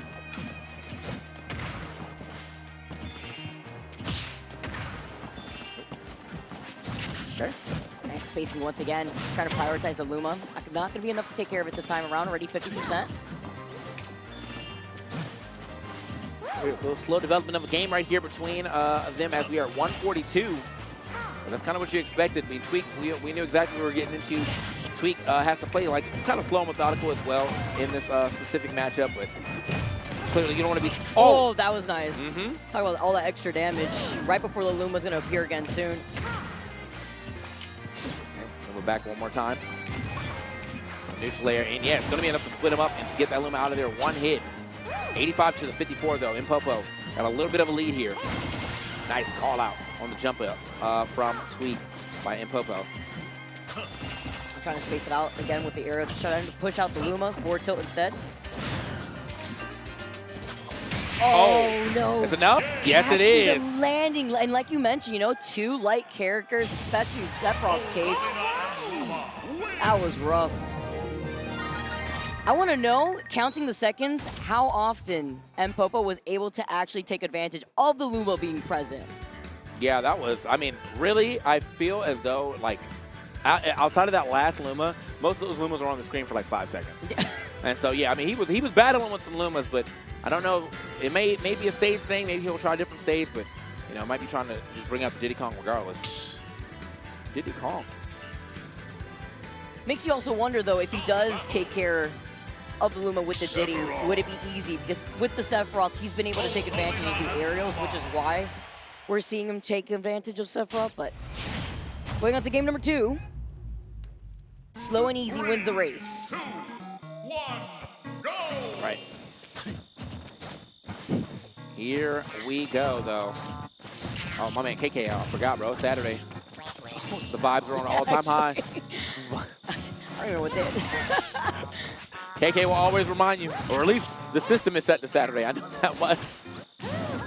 Here we go. He's trying to jam it here. I see Luma trying to get jammed, but now you have these platforms. You have ways to now mix up your landing here, too.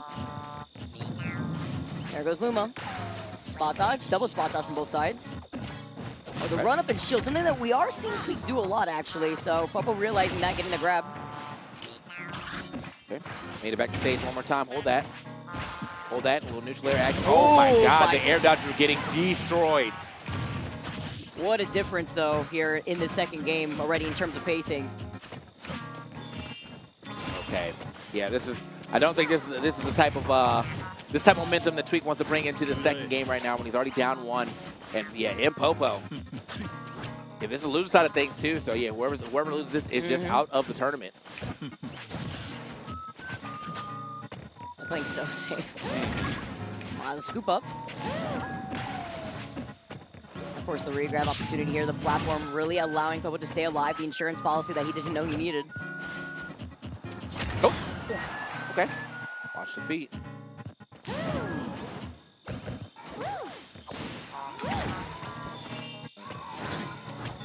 Wow, can't even get the Luma right there. Luma just like low profile in the F tilt. Does get it off of that dash attack though. Forward tilt for good measure, but we still got to get the stock off. Luckily though, look at the way that Tweak is playing though. I mean, 27%. He's been able to add up quite a bit. I mean, that was 57% when he lost that first stock, and now they get grabbed here. He's just been spacing out, again, these backers so well. Although that time he did get grabbed right out of it. Yeah. Okay. Look at now, yep. Get that Luma out of here, bro. Just chauffeur him off. Okay.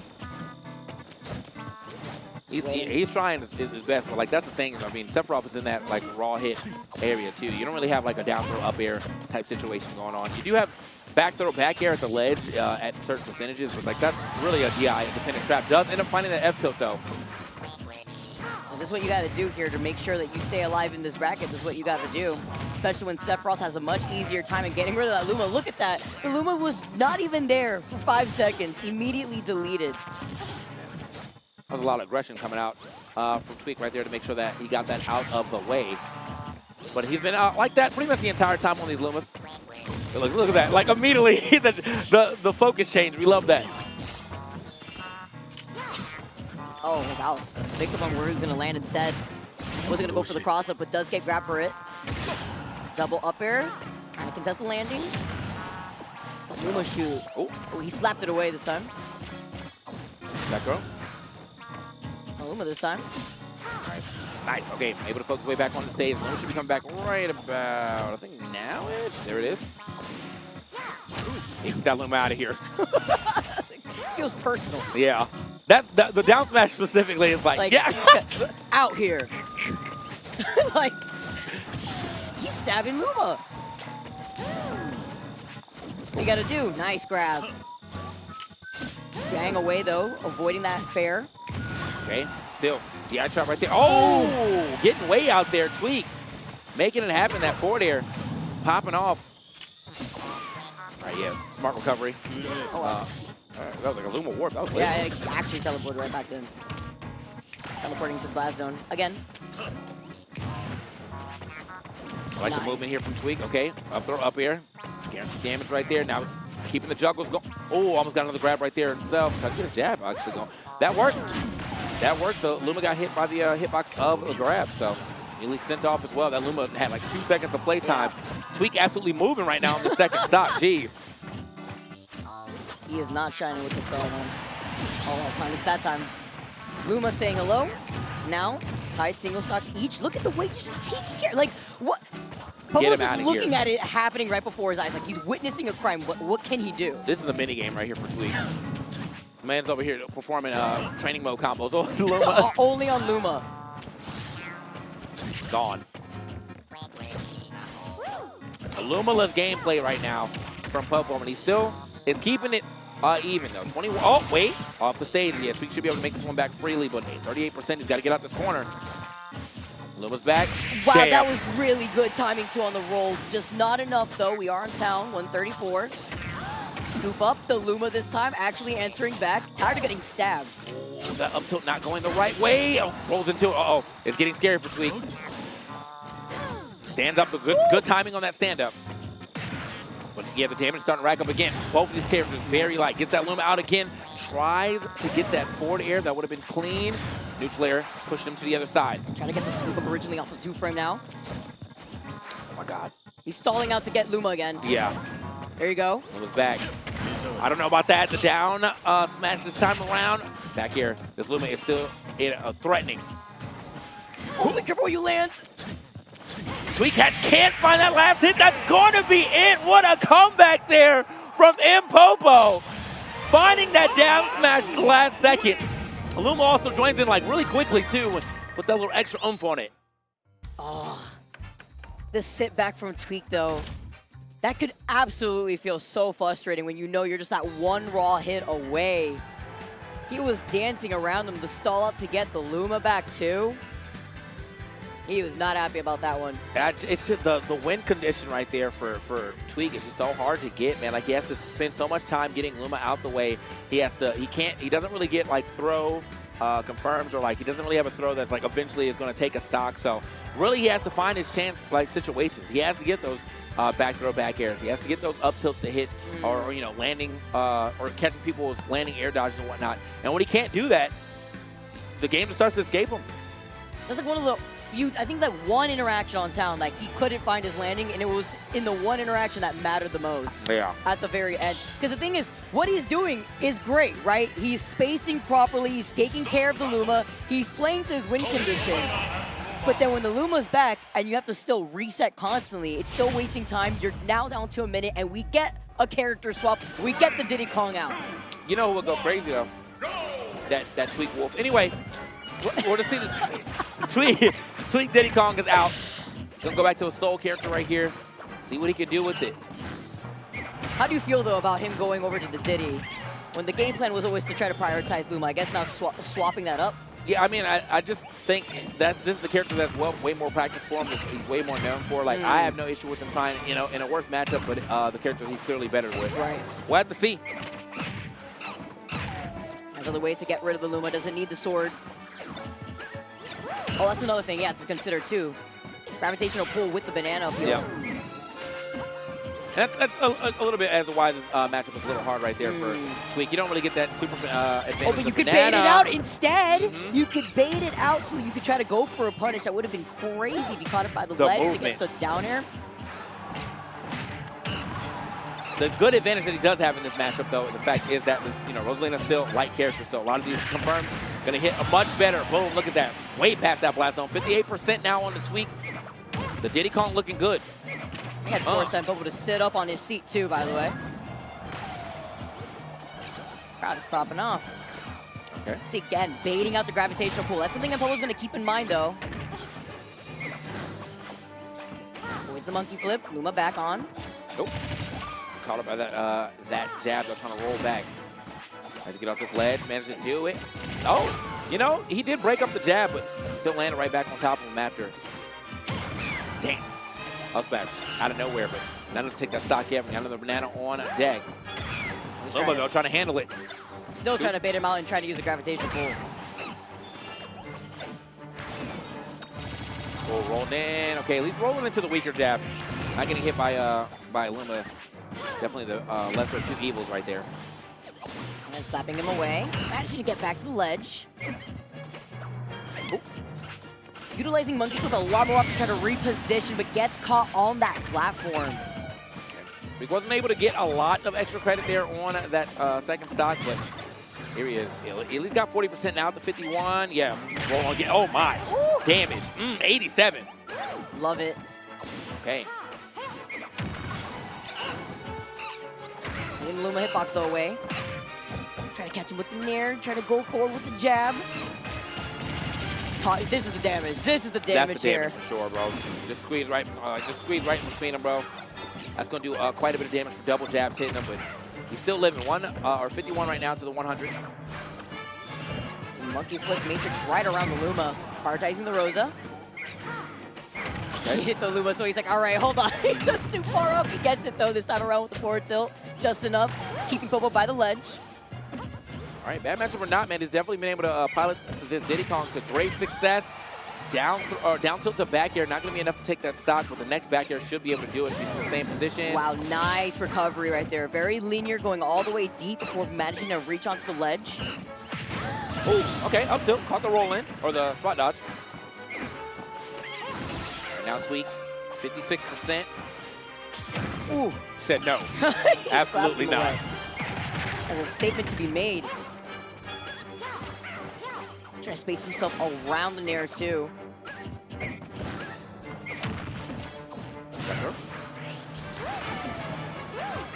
Back in, just right around him.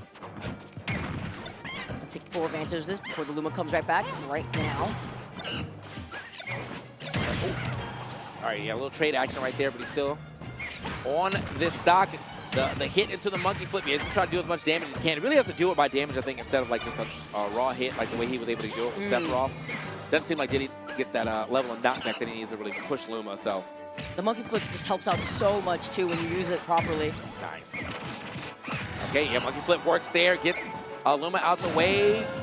Angel drop? No, he tries it. Just waiting. Nice opportunity, calling out the jump, still alive, 134.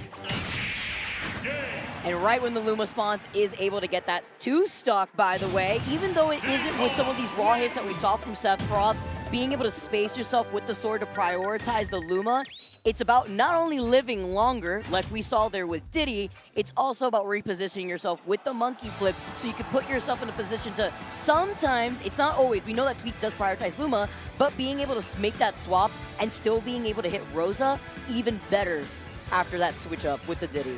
Man, got the update from the chat, man. Zamba beat Spargo 3-2.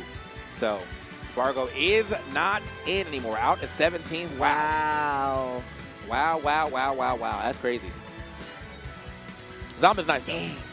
So, that was definitely going to be a hard fought battle on both sides, but looks like Zamba was able to take it. Let's go. Zamba's out for blood, trying to get revenge. Okay. So, now Tweak can make this happen. He's got to do the reverse 3 now. He finally got his first W there with the Diddy Kong. And now he's got to do it 2 more times. Get this W on Rosalie Lima in a matchup that's known to be pretty bad for him. But he made that one look like a cakewalk a little bit. I'm telling you, sometimes it's not about the matchup, it's just about how well you know your character. I always like to play into the comfortability and just relying on that matchup knowledge if you can.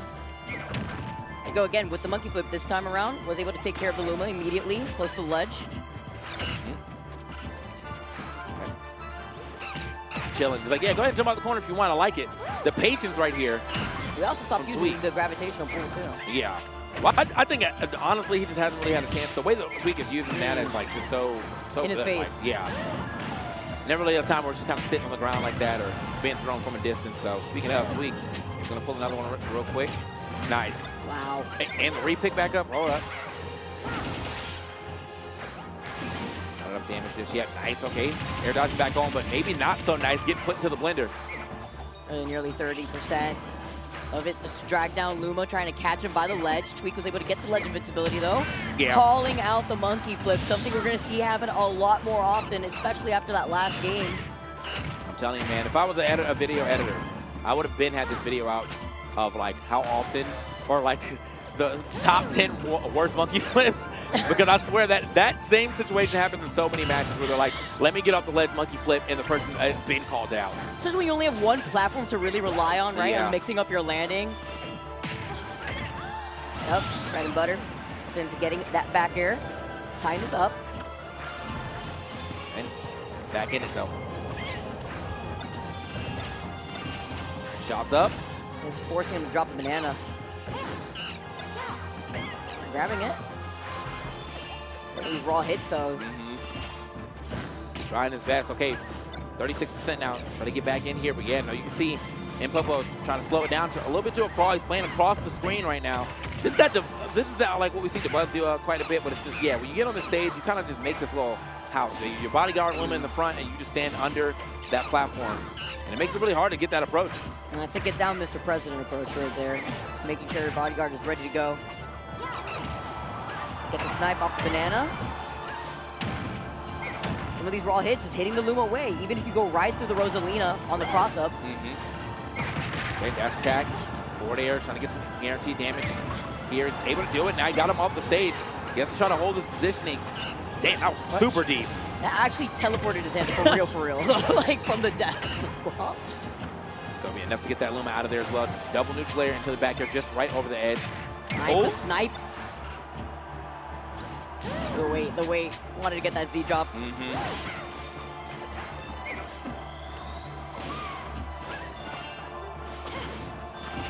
Wow. I gotta know what he's doing to do that. That's so sick. It's like the Luma snapback almost, like immediate, and it looks like there's an active hitbox on it too when he actually slides right back to Rosa.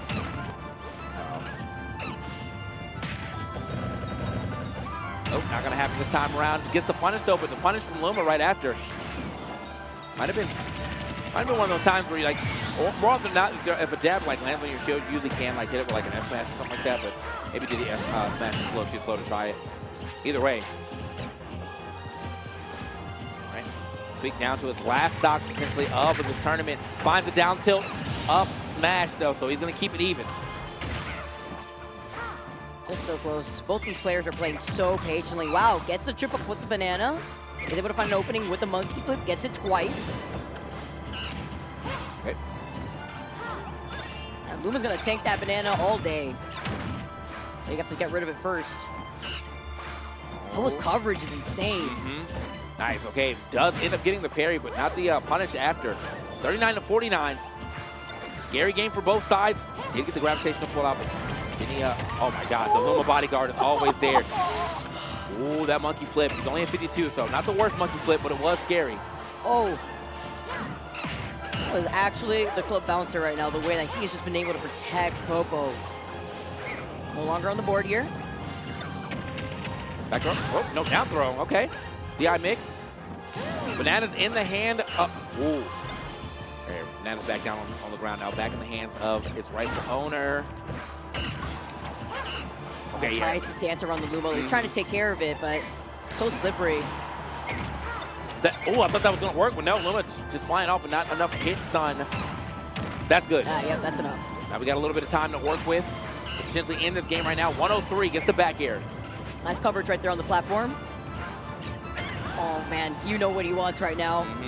Either that or a down tilt. Oh, gravity for what? That was cheeky. Crazy. That was cheeky. That was so crazy. Oh, yep, get off the down tilt. There we go, Tweak. Yeah, called the back roll. Had a lot of time too, man. You know, he had to really, he couldn't just run over there and hit a smash because he would have been able to get the invincibility through, but the run up down tilt back air clean. Tweak taking it to a game 5 off the back of the Diddy Kong. Kind of makes you think, why did you play that Sephiroth? Anyway. I got the vision. I saw the vision. I understood. You know, it's worth a try, but maybe why commit for those 2 games? Maybe after those, like the first game, you know, you felt it a little bit. You saw what you could do here. Now let's try to change things up. All right, it's working out. The Diddy stays on board, and we are moving right back to the Hollow Bastion. Right. And yeah, I mean, this makes perfect sense here for Impopo. I'm pretty sure like Smash probably got banned, but it's one of them situations where clearly, you know, it's all, you're going to go for the same thing that we were talking about. You know, make that house if you can, but Tweak has definitely been breaking an entrant real easy. I'm not mean to turn that way. Okay. It's propped up by the Luma. Starbits coming out. Literally monkey in the middle, having to be careful. You don't want to get hit by all that damage from the rapid jab. Okay. Pop gun might have been, yeah, probably a little miss input right there. Don't really see a pop gun going in that situation. Monkey flip, want to get blown up again. It's gonna, okay, the movement. And gets the banana too, hold on. Also, Wolves was able to collide with that Luma hit too before making his way back. Luma's out of there. He's out. Okay, try to almost caught him landing straight on top of it, but I think he was, yeah, would have been able to grab him with that forward air. Yeah, this is this first part of the game not looking so great for Tweak, looking wonderful from Impopo though. He's able to re-grab that banana twice, still unable to find that opening without having to utilize that monkey flip. Okay, Luma back in the mix. Trying to space out that Luma. That pop gun work. Yeah, just that pop to gun push work. Yeah. Luma just a little bit. Get off me. Give him some space to breathe. The up smash is going to let him breathe, though. Is able to take that first stock. Clean cross up there. I think with that forward air. Tweak going for a shield grab, but getting end up behind his opponent, ends up getting hit with that up smash instead. Monkey flip is going to work. No banana in hand. Wow. Oh my. The F tilt, I think, actually moved her body over the down tilt, but not this time. Yeah. This is peak ultimate. I'm also hearing people going crazy out there in the crowd. I can only imagine the ultimates that are happening right now. Right. Make it to the other side now. Tweak still having to find his way back in. Middle of the stage, 100% controlled here by Impopo. Gets rid of the Luma here. Nice little conversion initially off that banana. Huge grab, by the way. Okay, Tweak having to, come through. Nice there with the combinations. We're looking good. 6'9", 39 now. He wants it. It was just a little bit closer to that ledge. That could have been something cheeky. Jab with the Luma. Yep, get rid of it. It's the grab. Damage is crazy right now. Talk about the pressure now. Absolutely. He has not gotten hit. Look at that. Still at 39%. Bro has been chilling on this 39%. Goes for the down tilt forward air. This time. Oh! Oh my God, he still made it back. Yep. But yeah, he tried to do something. That would have been so soft. Off the top? Okay. Okay, bro. I had to make you think the Seth was real. That's what it was. That's what it was. Yeah. That was the mix-up this entire time. Monkey flips the star away. No more Luma. Wow. He also put the banana to cover just in case if he wanted to try to roll right behind him. Big chase down here. Not going to happen. Does end up getting the dash attack, though. just the pressure. Wow, the fact that he was also still able to hit the Luma, enough to get rid of it. Okay. Up. He's going way out there, but he has a whole stock to work with, so he's got some good damage here already on to Mpopo's last stock. 97 now. Tweak. Fine. Oh, no. Oh. Wait, was that on purpose? Is he air running on him right now, bro? What the like? Oh man, whip is on the grab. I was for sure he's supposed to get that down air after he got that Z grab. Going to the other side, just enough to make it. Throw wide, you managed to roll back safely. The double roll to avoid the double grab attempt. Get the star out of here. Mpopo's spacing too in general has just also been incredible. 125 though on his, good down there to get his way back in there. But just holding shield the whole time. He really wanted the up smash out of shield. What the? It's scary. Okay, he's using Luma now. He's saying, Luma, get to work. Protect me. Going to the other side again. Nice. Pulling out that roll. Banana up, Banana with a block right there for the Luma, but he's still able to grab the Banana regardless. Luma getting the stomp down. That was a big brain attempt though. Imagine if he hit the Banana and the Banana disappeared. Okay, Luma's out of there again. Tweak just smothering him with some pressure. The up tilt, and that is it. The reverse 3. Tweak coming back with the Diddy Kong. Clean with it. Let's go. I mean, I had to make something happen. But yeah, well, okay. Maybe not in that matchup. Maybe not in that matchup. The Diddy prevails, man. Tweak is such a crazy player. Yeah, that was wild, bro. Like, I cannot believe we first of all, we sat through those first 2 Sephiroth matches. That second Sephiroth match was not that bad looking. It just, for some reason, you really saw the shortcomings of Sephiroth not being able to close the match. And then he just, like a raged Rosalina Luma, it's going to just kind of like run you over, so. It's also the patient play, though. I didn't look at the timer at the very end of that last game, but a lot of the games that I did pay attention to, we were like in the 1 minute mark at some points too. So he has no issue doing that. We know that he's done it before in the past with the plethora of characters that he plays with, but it does highlight how, obviously he's a veteran for a reason, right? This is Tweak that we're talking about. The way that he knows that when to turn that switch on, though, it always amazes me. It's incredible. Yeah. Really good showcase here from Tweak. So he's still going to keep it going. I got to look at the bracket myself to see where everybody's at because I'm noticing, we're starting to qualify for a lot of the winner side of things, but I want to know like what's happening on the loser side of things. That was a loser's match there for Tweak to keep it moving. You got the bracket here. Well, yeah, I do. I just pulled it up, but more importantly, Mia 3-1 over Kurama. Okay. That's crazy. Ken 3-0. Okay. That's going to be Ken versus Zomba. Yeah, we saw the Spargo. Spargo, unfortunately, out of this tournament. Going all the way up, though. Damn, Lima over Light. Over Light. Yeah. Sonics versus Umeki happening right now, too. That's it. Currently, we have Shuton waiting for what's going on in his bracket. We have Gluto, Beast Mode Paul, and then we don't have anybody yet for Ken and Zomba are going to be on the other side of things, and then the loser will see who I'll find later. But yeah, we do have some of the losers qualifiers set up at least one half. We just got to see what happens in the other half. But it's going to be after we take a little small break. I've been CJ Breezy, this is Vicky, and we are going to take a small break, get back to you with some more of this ultimate action. Don't go anywhere. We'll be right back.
Kazuya Mishima wins.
All right, and ladies and gentlemen, welcome back to GX2.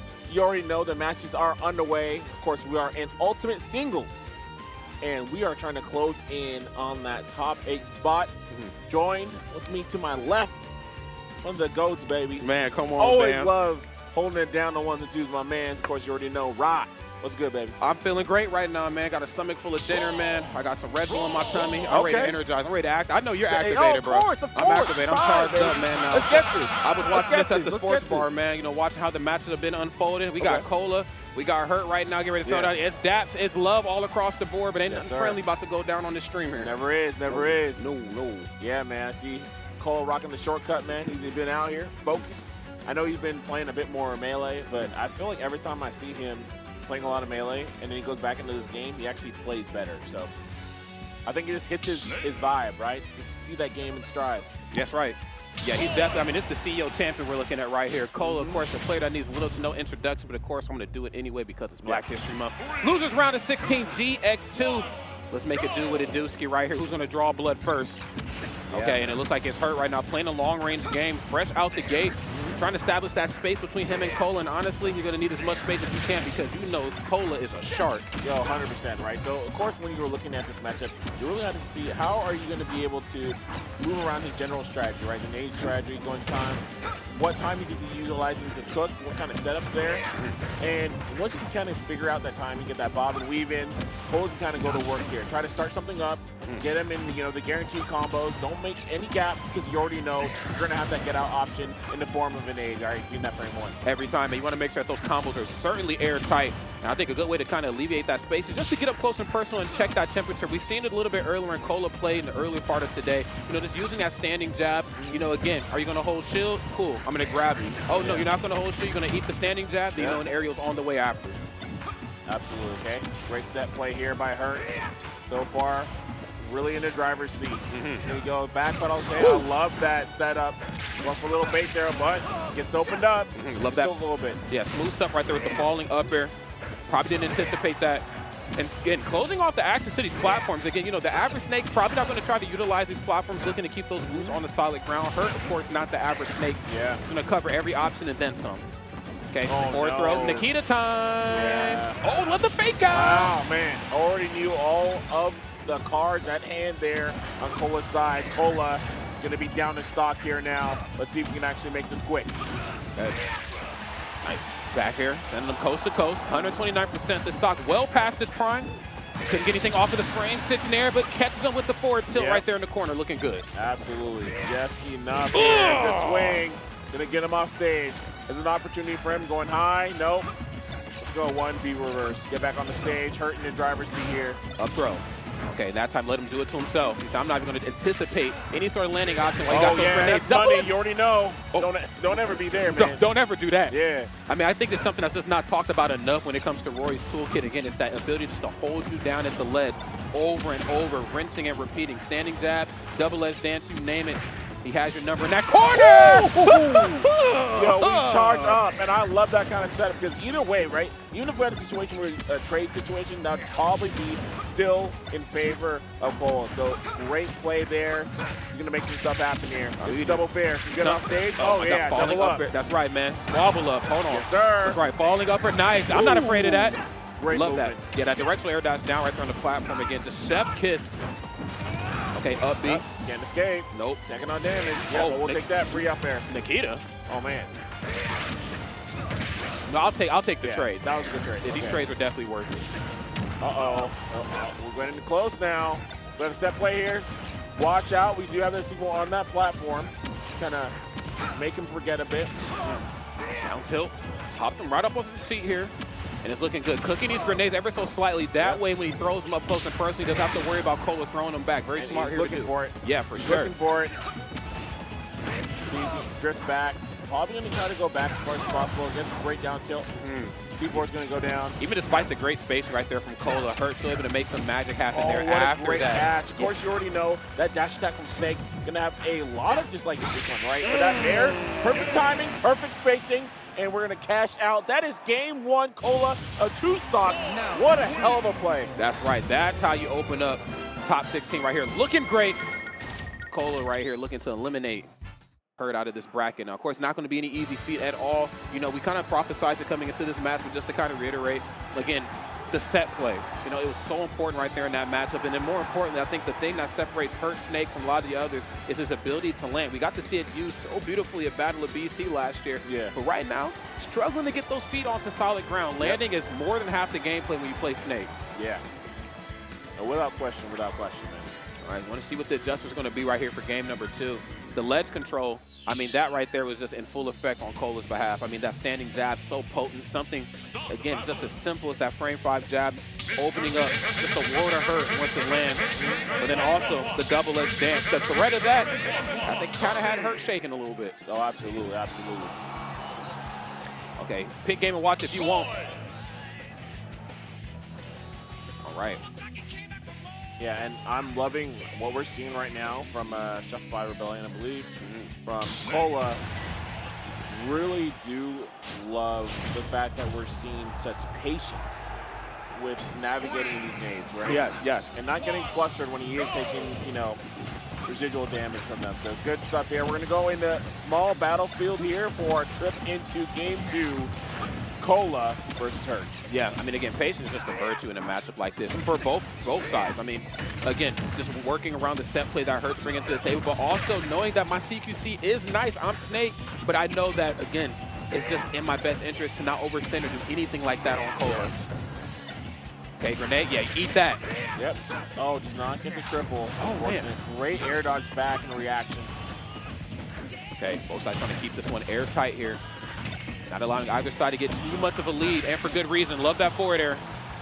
Now let's see what the landing option is going to be. The down air immediately say, eat this grenade in return. Yep. Okay, good catch, though. We're playing really well around grenades here. Cola going for the chase. The step back, not going to get the jab. Again, just trying to bait him out that corner. Standing Ooh, jab. air forward. Cash out. Beautiful positioning right here. Looking at only 85% here on Cola. The dare set up, but just not get to confirm with the ED. But we're going to make it back to the ledge. It's smart right there on Cola to never go for the neutral get up. He knows I need to jump out this corner. I Yeah. do not want to be locked down here. Oh, we'll versus take Hurt. that in there. Yeah. We make every day. Yeah, free. Bait him to blow up that C4. Right. All right.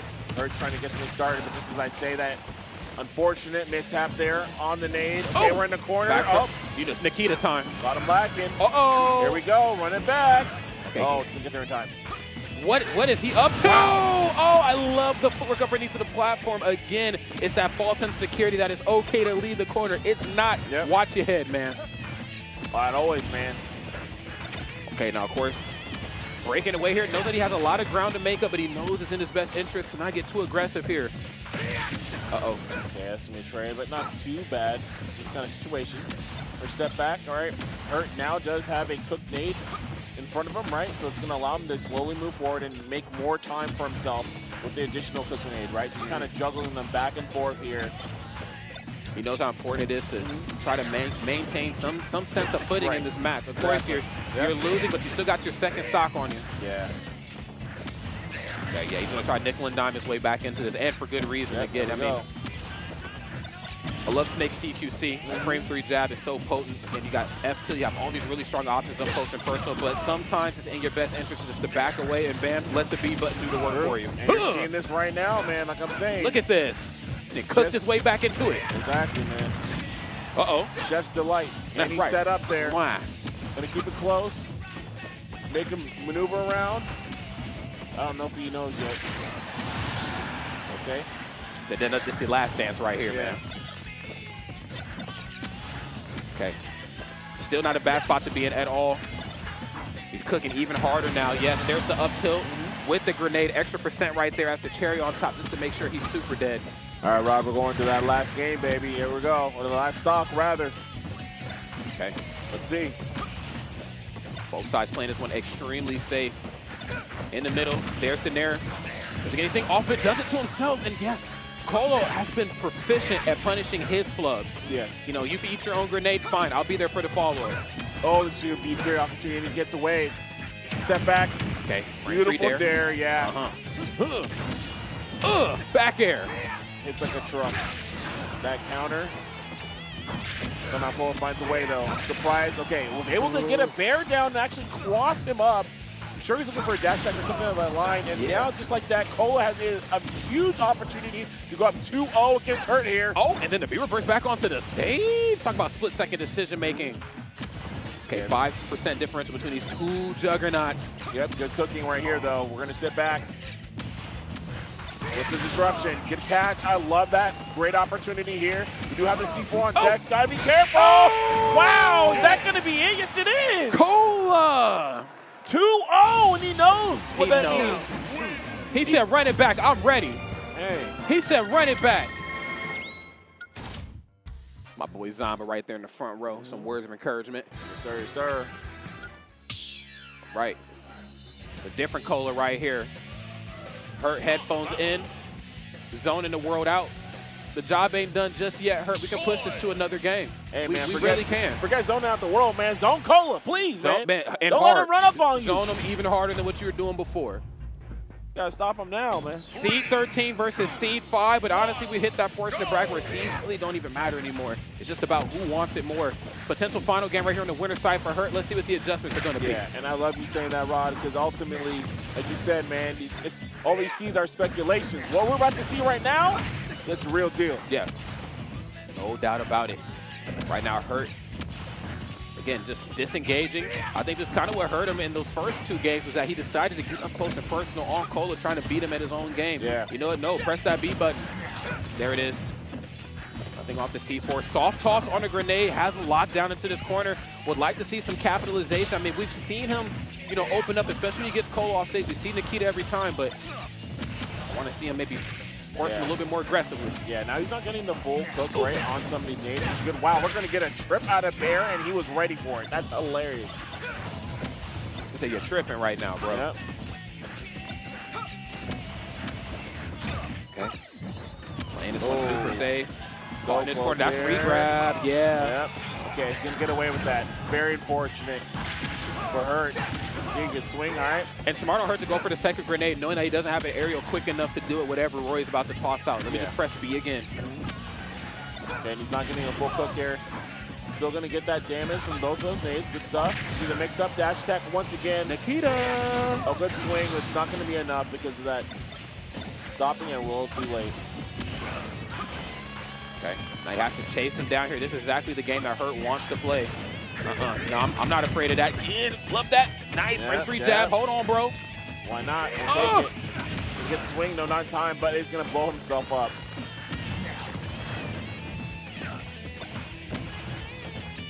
Wait. Okay, grenade in hand, letting it cook here ever so slightly. Trying to put a little bit more percent on before he goes for the final blow. Nice! I love that again, that wonderful temperature checker. That is that first hit on forward tilt. Okay, was able to answer back accordingly here, evening up these stocks here. Hurt with a very small lead, but honestly, when it comes to fighting against Snake, a small lead could really turn into it can really feel like a big lead. Let's be real, man. Oh, especially when you start playing like this. Yeah, because it's all about, all right, now, am I pressuring my opponent to oppose me, right, in this situation? And Snake's going to get exponentially stronger in that kind of case, right? But just as I say that, we're seeing, wow, what a swing there by Hurt. Axe kick. Axe kick going up. I'll chop you in two, bro. Hey. Okay, frame 6 there. Hold on. I'm in your face. Come down here and face me. There goes high. Fortunate read right there, McCullough. Oh, opportunity. He's going to have to go high here. Good wait. Yeah, he went for the air dodge to the ledge. Just third-party character things. You wouldn't get it, Roy. Okay. Grenade in hand. Toss it back at him. And I love this. Hurt just feels just so confident and so comfortable at the ledge. Yeah. Whether he's on the offense or on the defense, it just does not seem like he's like ever pressured to move improperly. Yeah. Oh, he's got some time. Yeah. Hurt was kind of forced to go for a swing early because he knew he didn't have enough time with the actual hook with the grenades. Oh, good chase. Well, not like this. Oh my gosh. Barely lands on the platform. Definitely would have been the end of his life. At least on the winner side. 8-5 frame dash attack. Pressure. Uh-oh, the grenade stopped it. The party was just getting started. Double Edge Dance will take the knockback for sure. Okay, it's big. Gonna have to do that jump, of course. Coming down. Here's the high recovery. Yep. Oh my God. Ooh. Now look, I'm pretty good at like scouting out C4. I didn't even know he had one down. Oh man. Okay, we gotta play strong here. Oh, what the? Wow, oh my gosh. Triple Nikita? Is it confirmed? Is it a true combo? Okay. Wow! Wow! What are hit boxes? And that was smash. And I'm curious if he actually extended his hurt box, attempting to go for a bear there, and that's because Cola would swing on a reaction there as well, too. Yeah, and I think historically, up until that very point in the match, when they get up close and personal like that and they know a trade is upon them, Hurt will go for neutral special. Just every time. Like, let me just go for a grenade. I'm good to go. Yeah. But that time, actually, let's let him maybe extend that Hurt box ever so slightly to the left, and that's all she wrote right there on Cola's stock. Let's see what this next game is going to bring us here. This could be a sign of something great to come here from Hurt. Yeah. Could mean something more, but right now we still have Cola sitting down at a 2-1 lead. And honestly, an extremely close game. Yeah, and seriously. Incredible adaptation there from Hurt. Yeah, both sides, man. I mean, again, it's not enough to just be, great at what you do. You also have to know how to pivot, in the moment. I think both sides doing that so effortless. Probably more to Hurt's play style, too. I mean, again, played the up close and personal game in some of those earlier bouts in game 1 and 2, but he knew, look, this is going to be a slow grind, and I'm okay to play that game. I'm Snake. No, absolutely. Okay, down air again. Okay, no C4. A little late on the dash tag. Wanted to let the C4 do the talking for him on that top platform. Great stuff. Oh, good run through timing there, but going to get with the dare. Looking for that tech chase. Not going to get anything. Uh-oh. Oh, good swing. Grenade catch. Damn. Okay, I just runs right up and goes for the spot dodge. Interesting stuff. He was anticipating like a standing zap or maybe the grenade exploding. Yeah, I think he's looking for that grab. Speaking of, Cole's going to land one. Oh, big opportunity. Yeah, it's going to be a kill. Yeah, maybe playing this a little too aggressively around these grenades. And again, this is the game that Hurt certainly wants to play. I think he knows what the ticket is to, getting through this match. I want to see what the adjustments are going to be on Cola's side here. Yeah, and I was saying before, too, right? We're really seeing a lot of great patience from Cola. It seems like some of that has been expired, right? So I hope that he kind of relax in, make sure he's getting the right swings, of course. We're seeing a little less of the view reverses in kind of the higher positions anyways, too, from Hurt. So hopefully he recognizes that and swings accordingly. Doesn't get that trade situation that Snake wants. Again, because the B reverses are great when you're trying to land, but Roy is that quick on foot. Like, I mean, you change your trajectory, he can kind of be there. Yeah. Air dodge up. No, doesn't even give an opportunity. Cypher ends up actually stepping out there. Reset. Huh? Oh my gosh, trade. Okay, Hit it wrong, but it's okay. Gonna be able to bear him in time. Sometimes tenacity just only prolongs the inevitable. Right. Double grenade right here. 2 stocks apiece right here on both sides. Yeah, so that kind of situation, I love that Cole is able to recognize that. You can see kind of the set play that we're seeing from Hurt. He kind of went to a bit more of an aggressive one, right? Being able to kind of cook the 2 nades and not have enough timing between them, so he can, quickly impact him. Throw a nade, explosion, right? Yeah, but nade explosion. that takes away the safety of having a nade relatively nearby you that's going to explode on command, right? So you have to opt for a little bit more aggressive or a little bit more defensive set play, and identifying what a Snake is doing in that time is very important. Oh my goodness, it most certainly is. I think it kind of, especially like depending on like how close the opponent is. I've seen different grenade plays from her depending on like how close Cola is in the match. If he's like on the opposite side of the room, he'll cook a little bit more. But if he's up close and personal, like you said, he does want that bit of a wall built up. And of course, just not quite giving it to him. 174% right here on Cola's side, knocking on Def's door. Let's see if Hurt has what it takes to answer here. Yep. Ah, the run up F tilt. Hey, yo, knock, it's me. That's right. Open up. Cola not knocking on any open doors, man. He said, look, I'm taking this opportunity and I'm seizing. What's up? Absolutely. All right, here we go, Hurt. The legendary soldier versus the young lion. Finds himself an up air, gets that auto cancel up air in back. Phenomenal stuff there. One of the more, really underutilized tools, I feel like, for Snakes. But Hurt is always about those up airs, especially with those auto cancels and everything too. Always love to see how he implements that into his play to continue to have great damage and great success. Looking pretty successful right here, all things considered here. I like it. Okay, 6 frame there. At least on the first hit, that's right. He's backing off. Okay, man, let me show you how nice my footwork that was is. a mix-up. I love that. I mean, this is looking like a Sakurai Presents. Like, this is how you play Snake. Like, I mean, look at the movement here, bro. Yeah, see, that's an aggressive one right there, right? Allows him to get more space because he's running behind 2 grenades and immediately are cooked. Is Nikita in the nooch? Is that a thing, bro? I mean, he's just throwing it out in his face. Like, is that a thing? He likes to set up stuff with it. Oh my gosh, does not get there in time for the nair, which allows Cole to swing. Big opportunity to set up. Oh, bit of a fake out, still in the corner. And again, it goes back to what I talked about before. Hurt, very comfortable in the corner. Frame 3 down there. Oh, it's there. Okay, this is kind of huge. Let's see. Another one. Nikita time. Motors up. Get the step back. Of course, not yet. Wait a minute. Wait. Oh, this is crazy. This is crazy. You better, okay. You better watch out. Now, okay, we catch. The nair comes through. Oh, wait. He's I need both hits. Ooh. Oh, he just does it. Okay, 5 frame dash attack. There's the Nikita. Okay. Oh my God, the 1-2. We're going to a game 5. Let's go. Damn. Let's go. Now, this is the ultimate you show up for here, friends. This is GX2. Man. Damn. Man. Oh, we don't like that. Not even a little bit, though. Oh, no.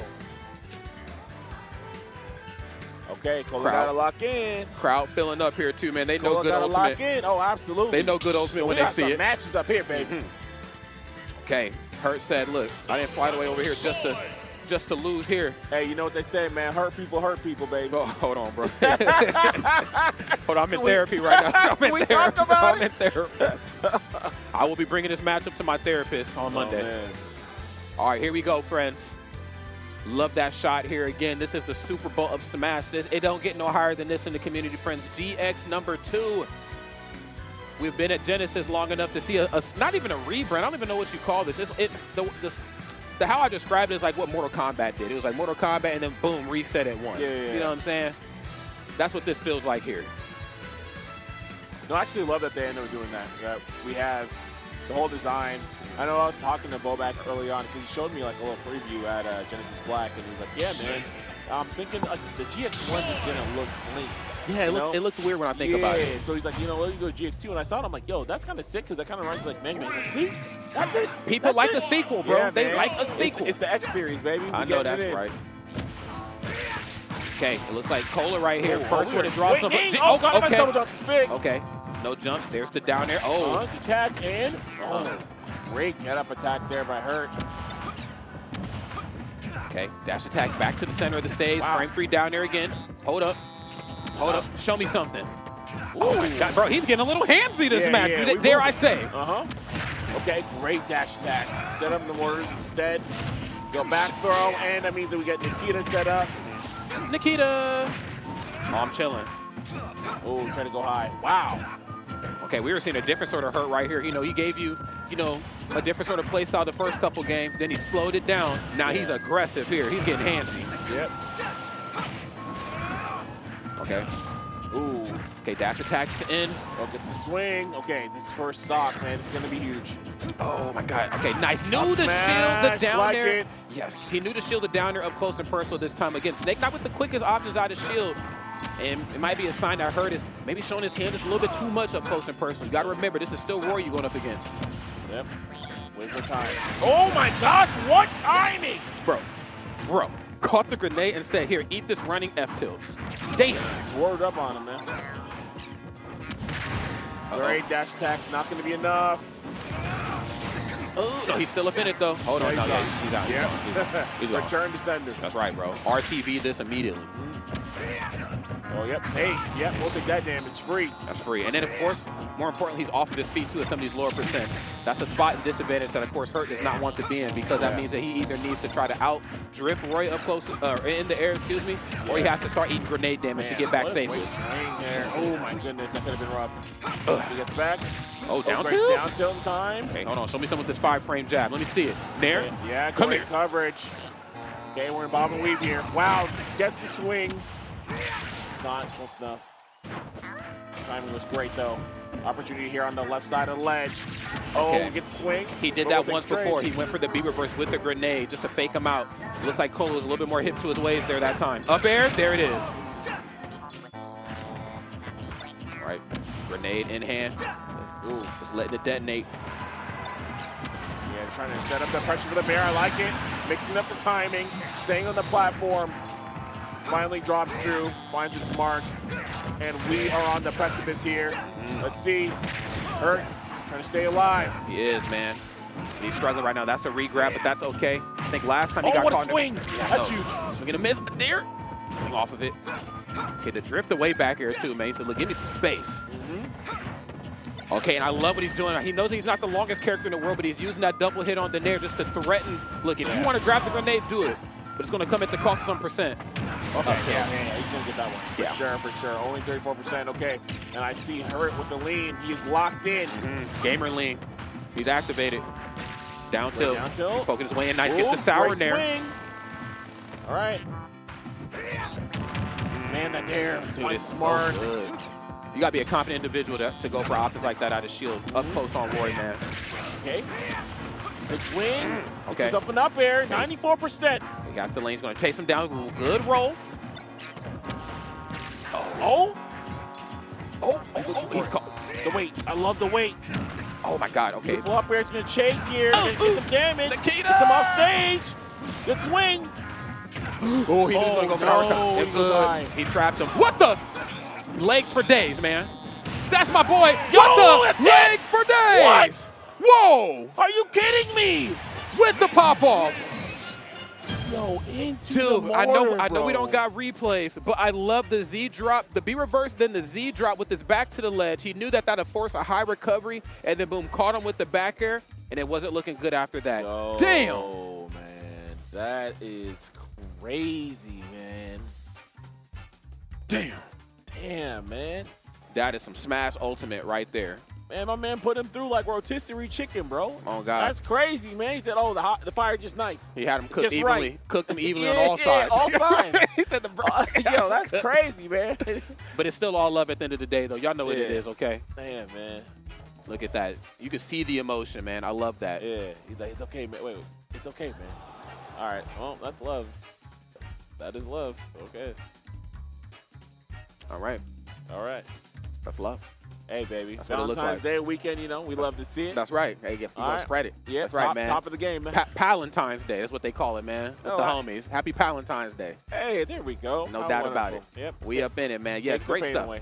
Yeah. Hey, I love it, man. I got to say, that was some great Smash Ultimate. And, of course, a wonderful way to open up this set or this block as well, too. I mean, Cola, I think it was Last time we commentated together was Cola that closed it out. Now it's Cola kicking off our next block. Exactly, I love it, dude. man. That's Exactly. Black Ooh. excellence. And hold on, you know, I can see it. You can see it. I can see the vision. You can see the future. I can see the future. That. You know, I've been cooking with, with Charles. You know what I'm saying? You have. Making sure. Talk about it, man. I think we're about to get Tweak versus Shiny Mark.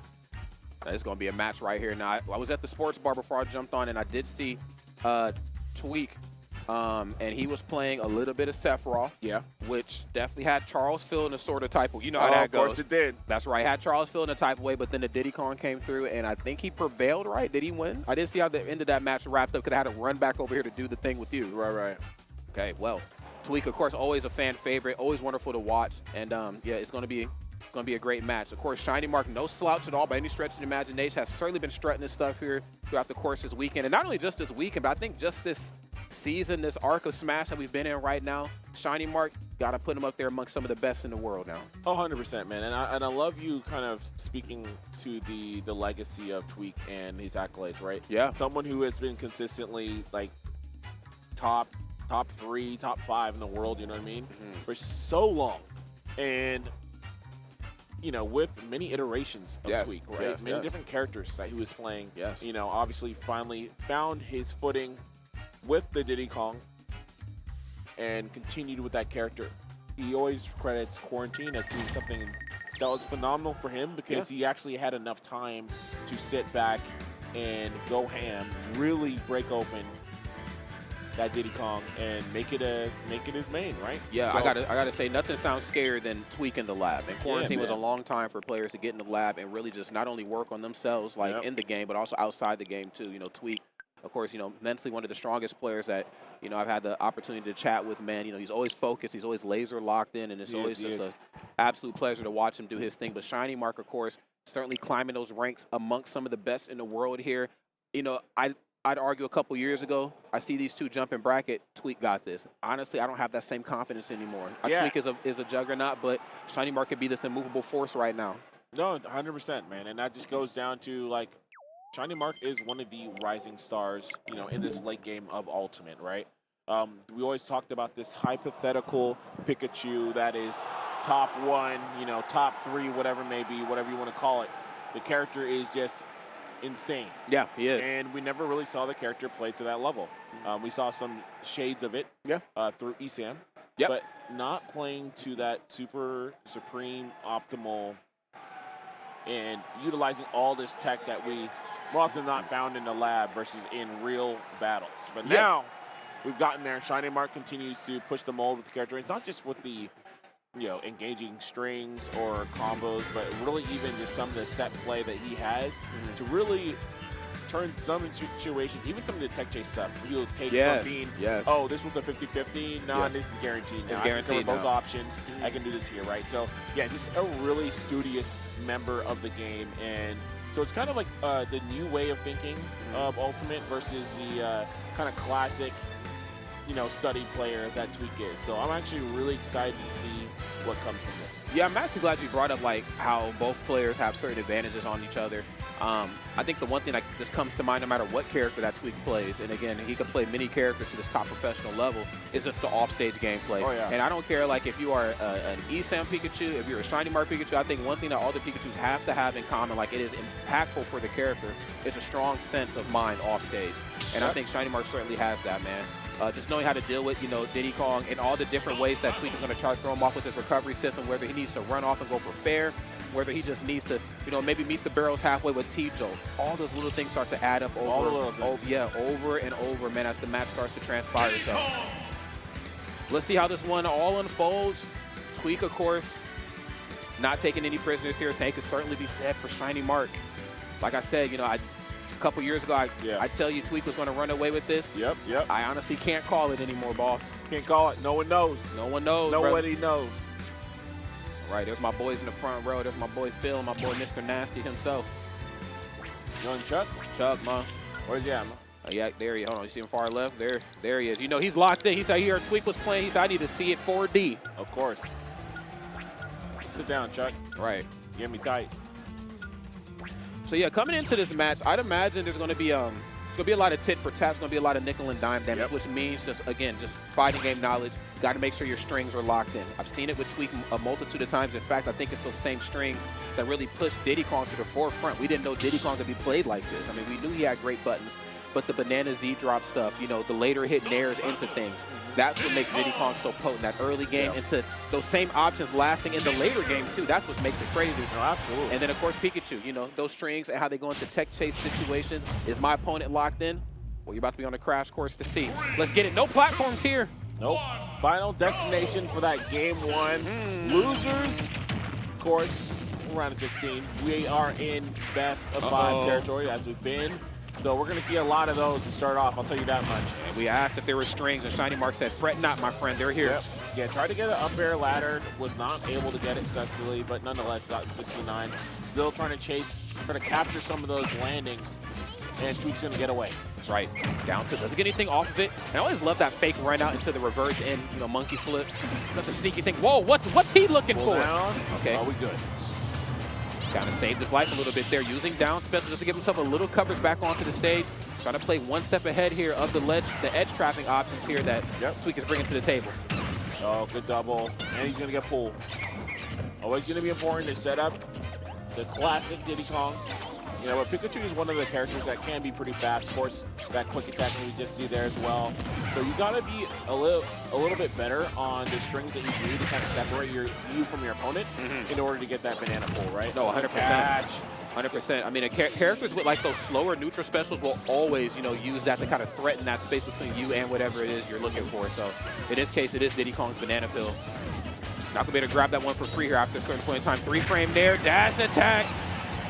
Message definitely sent next day air, bro. I'm outside with it. Yeah. Uh-oh. Yeah, waited for it. I love it. And just for that, he will reward himself. That's an opportunity. Quick attack's gonna get through. No, wait. Wow, we'll take that. Okay. Yeah, Shiny Mark kind of stun locked there. Just did not move in time. Yeah. A bit of possibly analysis paralysis. Not entirely sure what that was.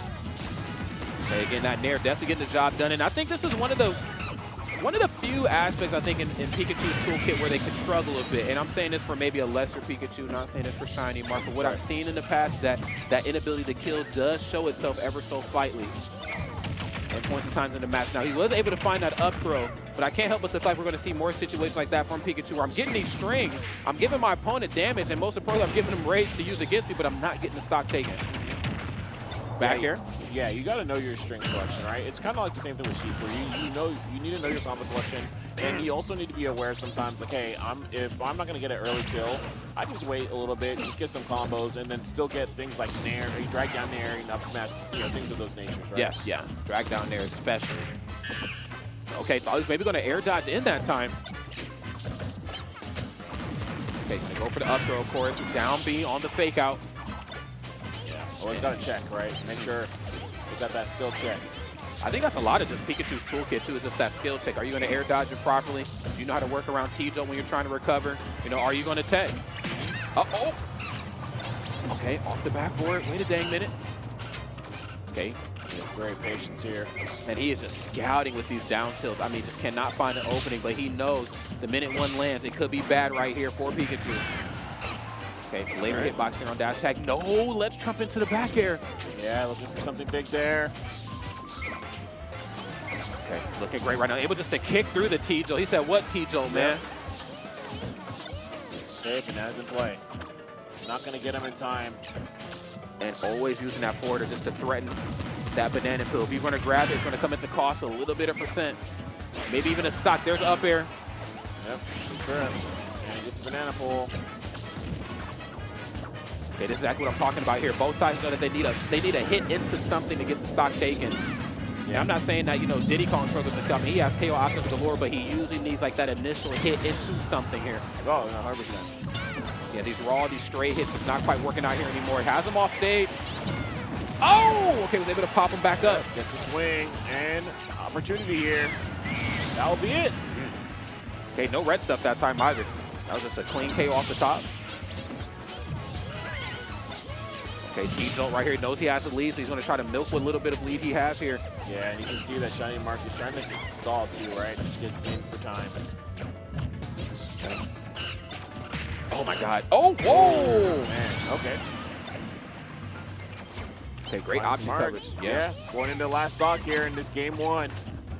On FD of all places too, man. I'm very curious to kind of jump into the minds of what they were thinking when they went here. Again, no platform, so they kind of do the same things to each other. It's the same mini game. I've hit you up. How are you going to land? Hopefully not improperly. Yeah. Okay, short hop back here. But a monkey flip in that time. Slower momentum. Yeah. Back great, to the corner. Great trade from there. Okay, gonna apply some pressure. Ugh. Yeah, it's monkey business, man. What is this? Ooh, we'll take that. 81%. Tries to find him with the landing there. Still gets the fair outside. Allows himself for some kind of trap. Okay. Using that Tito, but that time running along with it. That's some Mario Bros stuff right there. Okay. Starting to reach that percent where if he goes for an aggressive option off the ledge, it'll keep him in knockback just long enough for him to be able to quick attack and catch him. Yeah. Clean stuff here from Shiny Mark, just trying to play one step ahead here of Tweak. Tweak right now, frame 4 on the down tilt. Not gonna be it yet. The fast up smash in the Wild Wild West here. He does have another one on deck. Can I get another? 22. Wow, the patience. That time didn't transition to a step back, you know, into anything else. Just fought for it. Coming up on the final minute of the match right here. Okay, that's regrab Thunder Jolt right there to cover himself. Down tilt again, has you off stage. Oh, he'll take that. Yeah, easy up tilt, and that's going to be game 1. Slow and steady. Tweak's going to come out on top. Isn't that so just ironic that some of the fastest characters in the game, when they meet each other in a match, they just slow it down to a crawl? This is crazy. When it matters, people slow down. Yeah. Okay.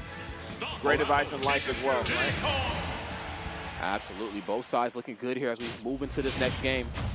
Tweak right there, the sigh of relief, but job ain't done just yet. Curious to see what the adjustment's going to be right here for Shiny Mark. We're not adjusting off of the stage. We're going to stay here. Yeah, we're back, all right. Okay, double back here. There's another, though. What I'm loving most here, I think, from Shiny Mark is just how unrelenting he can be in the corner at times. I mean, he knows that Tweak very comfortable. Diddy Kong, great movement options, has the ability just to disengage and get off stage. Shiny Mark doesn't seem to care. He just holds forward. He said, I'm not going to get very many opportunities to pin you down. Same could be said for Tweak on the opposite side. Yeah. You know, because both characters are just always moving. But when I get it, I have to try to, you know, capitalize. Yeah, no, absolutely, absolutely. Step back here right now. Tweak's going to be in the lead. Great monkey flip. Just enough. 85. Down throw. Oh, good catch there to push back. Not going to be able to capitalize, though, from that pop-up mix-up.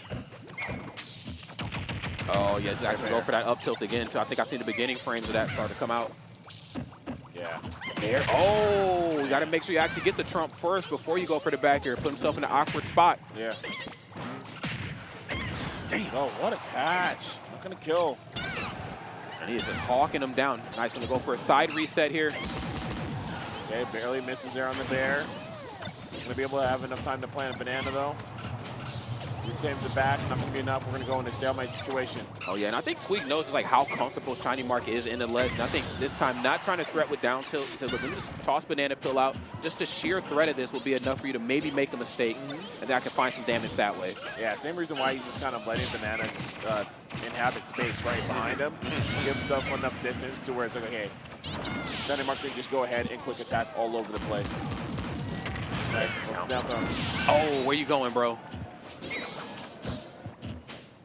Oh, nice. Tomahawk. Go for the down throw here this time.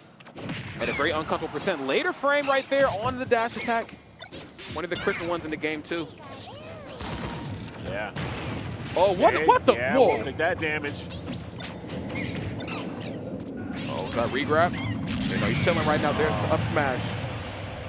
Yeah, try to get that late hit in there. Not going to work out. Okay, both sides filling each other out, trying to keep it towards the middle of the stage. They know how important it is to not be in the corners, especially not on the defense. Yeah. Okay, nice. Thunder Jolt right into something. Oh, the charge. Not enough. We run it back. Sometimes when you get hit with the trip, your main idea is like, I'm just going to sit here and wait to see what you're going to do. Sometimes that works a little bit better when you have more space between you and your opponent. Okay, down tilt. They do see Thunderjills is kind of dancing around Tweak right now. Tweak just trying to hold steady. Love that double dash right up. Uh-oh. Okay, not going to get it. Wow. Into the SD. Unfortunate. Not like this, yeah.